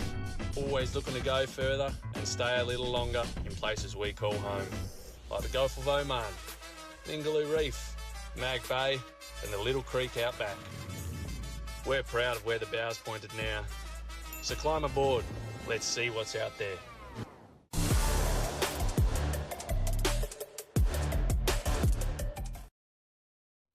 Wrapping up an action-packed day at Waimea Bay, the running of the Rip Curl Eddie Aikau Big Wave Invitational. And I think it's just about time for us to get on and make it official, guys, with our awards presentation. For that, I'm going to throw it down to the stage at Waimea with Chris Latronic. Hey, how's it going, Rocky Russell, everybody in the world, how you doing? Yes, big hallelujah to all of you, hallelujah for coming and enjoying 2024 Rip Curl Eddie Aikau Invitational. And we first want to recognize the sponsors. We have a couple of reps here who have been very helpful. Let's give them a big round of applause. We couldn't do it without them, especially James Taylor, JT from Rip Curl. Give him a big round.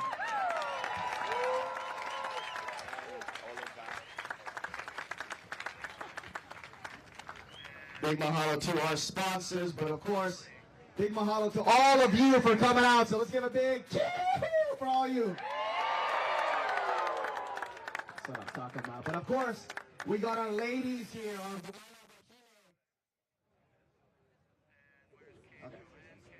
We cannot forget Hawaiian Airlines. As our rep Alex. Yes, we've got Olukai, as well as Costa Sunglasses. One more time for our sponsors. We cannot do without them. And now on to our Mana Vahine, who all helped to pay tribute to their amazing performance and taking women's surfing to the next level, risking their lives, honoring the Eddie Aikau legacy. Let's give a big round of applause for all of our Wahine.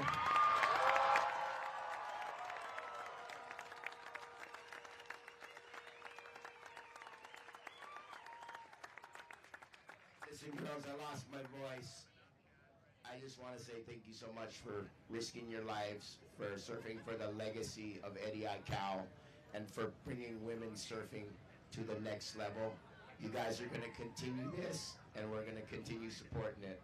Congratulations to all of you. Be proud of yourself for your performances today. Big round of applause to our Waimea and sponsor. One more time, let's hear it.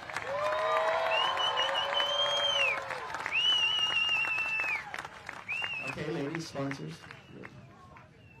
Now you can get up. All right, now we have another big award. Before we get to the big trophy that we have here, we have our Aloha Spirit Award. For this award is in memory of the great Mark Fu, and he gets the big photo as well. And this goes to a hard charger, a past winner, who's also showed exemplary attitude, faith, and just all around amazing person. Let's give it up for our Aloha Spirit Award winner who gets $2,500 to Greg Long.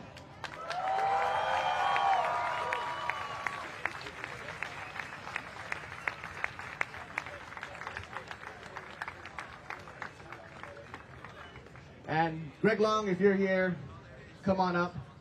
I think I saw him earlier. Greg, make your way. And we want to honor him because also this is his last Eddie Aikau Invitational. He is officially retiring from this event. Let's give a big round of applause for Greg Long. And here he is. So, with my voice being raspy, I'm still going to try. So, this is Charlene Fu. Her brother was Mark Fu. He was a legend. He was the most amazing guy. Charlene Fu is going to starting today, we're going to recognize the Aloha Spirit Award. $2,500 is going to go to this man right here. And I'd like him to say a few words. Thank you so much. Wasn't expecting this. In the name of Mark Fu, nonetheless, who for so many people out there was a hero and an idol. For me, especially, I can recall watching all the earliest videos and footage I could find of people surfing here in Waimea Bay, and he was a hero for me, but not just in the water, out of the water as well. So, in his name, it's really something exceptional. This event, as I announced earlier, was going to be my last. Not because I don't love surfing big waves anymore. I probably love it more now than I should. But I counted. I was invited 20 years ago as an alternate, as a young 20-year-old kid. And that was a dream come true for me. And I can vividly recall the day that my name showed up on that list as an alternate, broke into tears. And I'm going to do my best not to do that right now. And then worked my way, paid my dues here until eventually I was invited. And that was the next dream come true.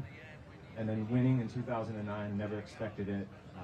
The apex of my surfing life, the greatest surfing accomplishment. But more than that, the greatest accomplishment has been partaking in this event for that long. As all of you have laid witness to today, the greatest surfing and sporting event in the world. So, 2 decades, some of my greatest memories in the water surfing, but experiences here on the island of Hawaii, and remembering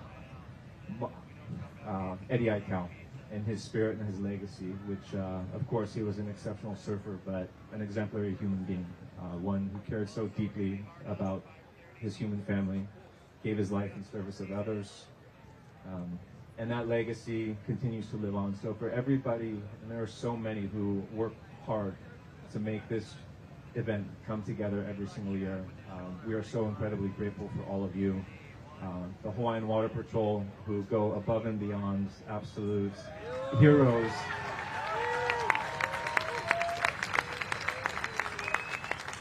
So with that, I say my aloha participating in this event has been the greatest honor and privilege of my life. And just as I recall my name showing up on that alternate list and later the invitee list, I look forward to seeing that next young aspiring big wave surfing Grom whose name shows up on that list next year, and then the years thereafter. So thank you all for being here for this incredible honor. I was not expecting this. And much love, aloha, and gratitude to all of you, and again to the ICAO family for helping me realize a dream and to continue to make dreams come true for everybody. So thank you so much.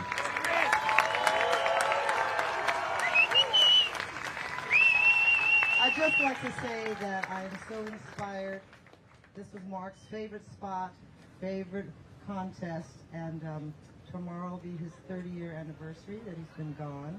But he brought the waves, and as he said, from the Lohana, that he would go, and he did. Thank you.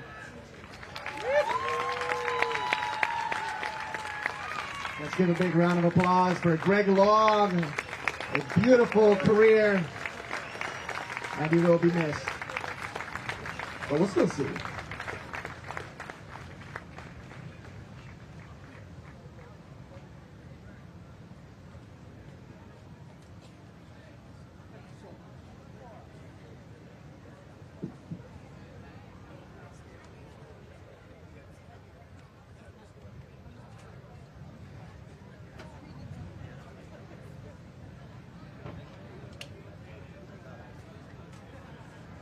And now we're here. Let's give it up for Uncle Clyde Aikau. And the Aikau Ohana done so much.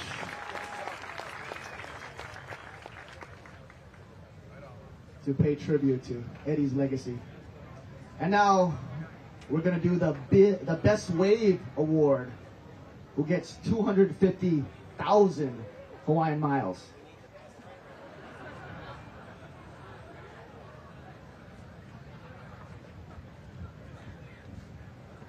I would like to bring up a humble soul, grew up right here on the North Shore.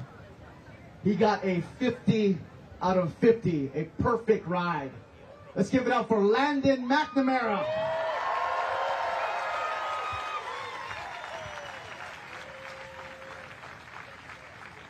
It is the only perfect ride that we saw today. Let's give it up for Landon.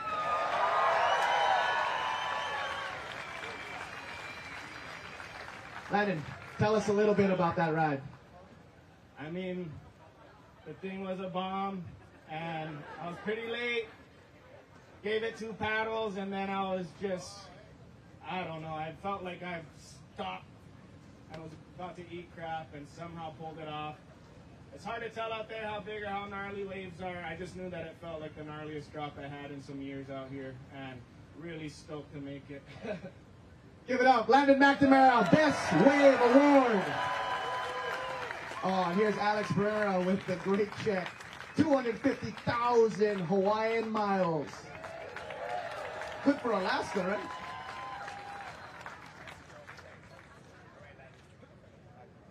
Okay, now it's the moment you've all been waiting for. The 9 surfers.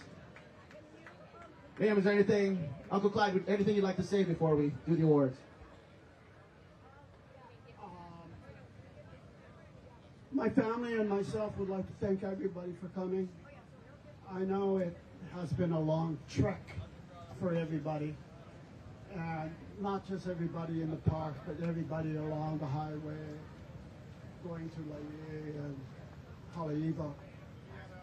We'd like to thank the mayor and the governor for their full-on support, HPD for their full-on support, the entire government services for their entire support.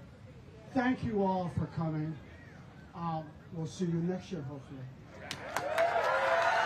Give it up for Clyde Aikau. Now let's get in to the top 9. In 9th place, Koa Rothman. $2,000 prize.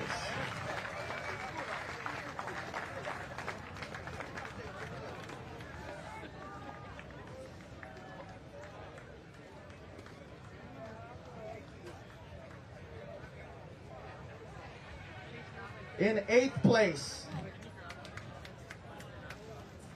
here's Cole.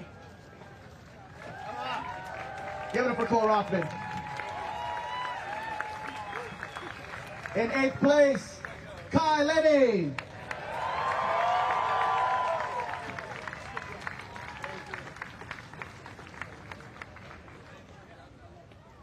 And yes, please come up when you're called.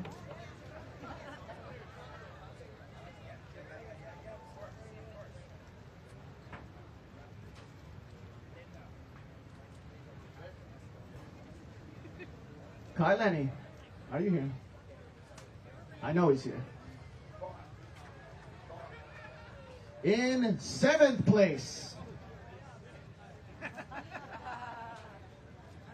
Nathan Florence.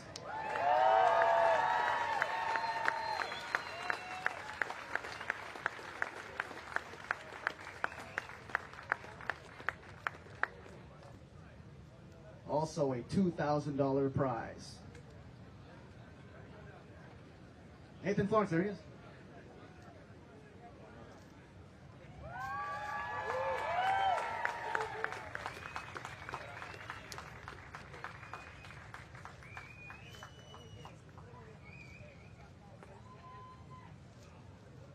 Still waiting for Kai Lenny, but we are going to move on to 6th place for $3,000. This goes the last Eddie Cow champion, Luke Shepardson.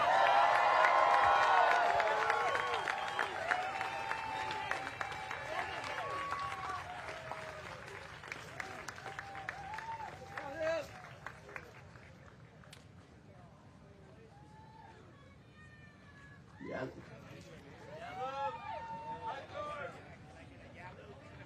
Can I get a yeah, Luke? Can I get a yeah, Luke? Yeah. And now, in 5th place, the only Californian to infiltrate the stage, Nick Lamb.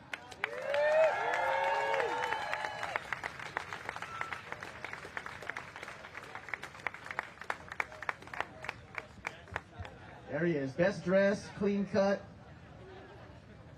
and he charges. Let's give it up for Nick Lamb. He gets $4,000. And now on to 4th place. 4th place gets $5,000. This goes to the most popular YouTube surfer, Jamie O'Brien.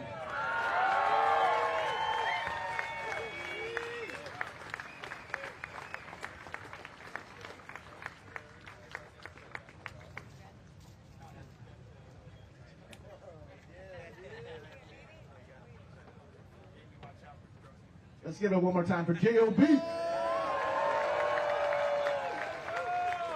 And now we come to 3rd place. $10,000 and 150,000 Hawaiian miles. 3rd place goes to Maui's Billy Kemper.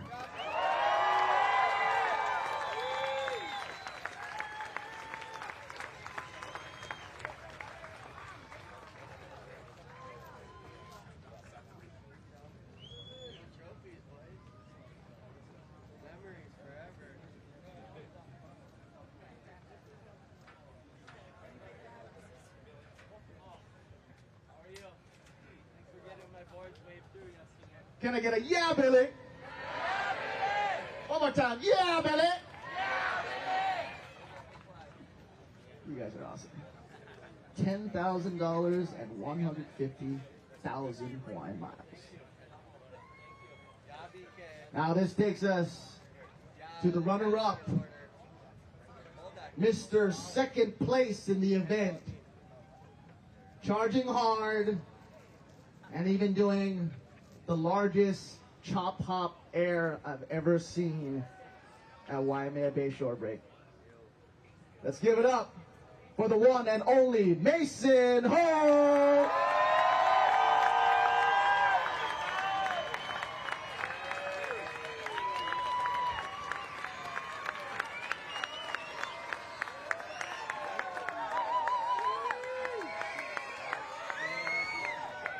Can I get a yeah, Mason? Can I get a yeah, Mason? Ho!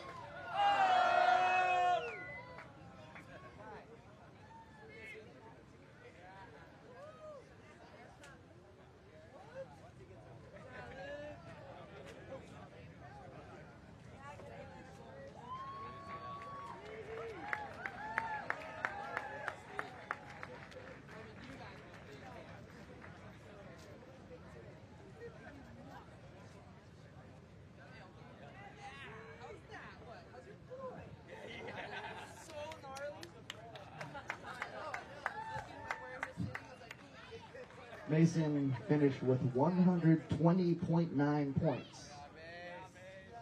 The only surfer that beat him had 135.8 points, as well as the highest scoring wave in the competition. And this boy, this North Shore boy, earned every bit of his $50,000 prize, as well as $350,000 in Hawaiian miles. Everybody, give it up for Landon McNamara!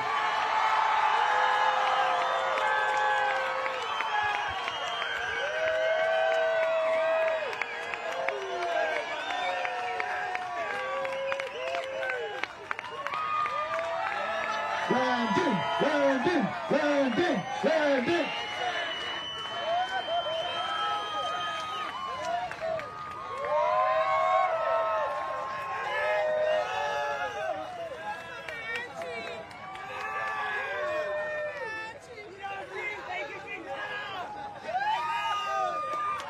Landon McNamara, your 2024 Rip Curl ADI Cal Big Wave Invitational Champion!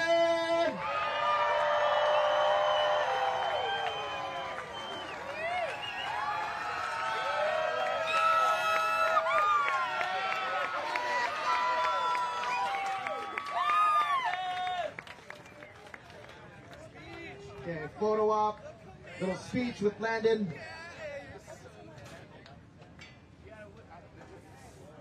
Landon, pick up your trident without hurting yourself. Landon, real quick, some last words.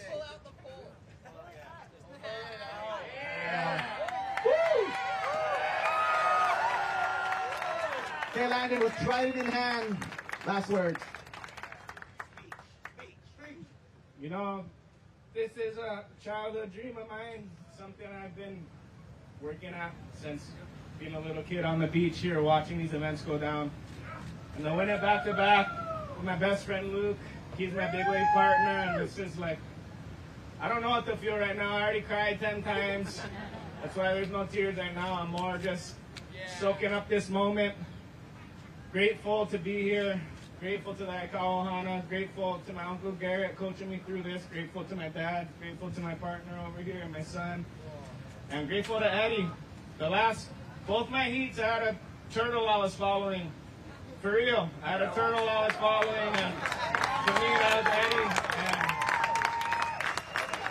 And they say Eddie picked the winner, and I'm just so grateful he picked me. Mahalo. Give it up for Landon and your 2024 ADI Cal winner. Give it up!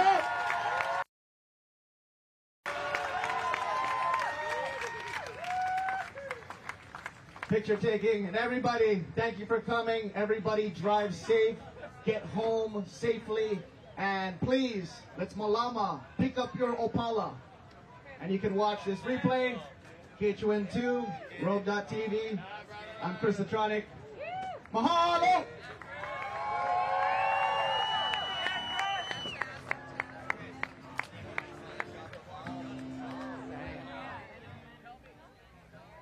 Wow, well, there you go. What an incredible series of events. Thank you for watching us. Hey, Rocky. Yo. first Goofy Foot ADI Aikau champ. Your thoughts? Yeah, man. So proud for Landon and so happy for him. Well deserved, well earned. Being a Goofy Foot myself, we talked about it earlier. I was like, is he the first Goofy Foot? I think so. And once again, the Eddie makes history. And Rip Curl, thank you so much. What a great day. Hawaiian Water Patrol, thank you guys. Incredible day. So much highlights from this one day. I can't wait to see them all over again. It's never going to get old. The Bay chose the day. Dave, what a day we had. Your thoughts on just the conclusion of all of today's happenings? Sensory overload. The right waves went to the right people. The win went to the right person. And for the first time in history, best wave also went to the first place winner. You know, we've had Ramon Navarro win in the past. Mm-hmm. We've had Ezekiel Lau win last year, the best ride, but not take home the first place trophy. This was all encompassed. And I think he's walking home with like 600,000 miles. You're more than halfway to 1 million. He's going to go to Mars next year. Yeah, that's so fantastic. Great job. Great job. Water Patrol, stars of the show, lifeguards, incredible. Thanks for having me. I really appreciate it. You guys are good fun to work with. Yeah, man. It was my pleasure. You. And speaking of the Hawaiian Miles, we want to thank all of our sponsors. We want to thank Hawaiian Airlines. Thank you for your support. Of course, we want to thank the Eddie Aikau Foundation for all the groundwork that they've done. We want to thank, of course, Rip Curl for stepping up and supporting this event. And you can check out more downloads, more updates at ripcurl.com. So thank you to Rip Curl, and thank all of you for watching and celebrating this special day, the 11th running of the Rip Curl Eddie Aikau Big Wave Invitational. It's a wrap. Enjoy your holidays. Hug each other. And thank you very, very much. Aloha. Aloha. Thank you. Support local surfing.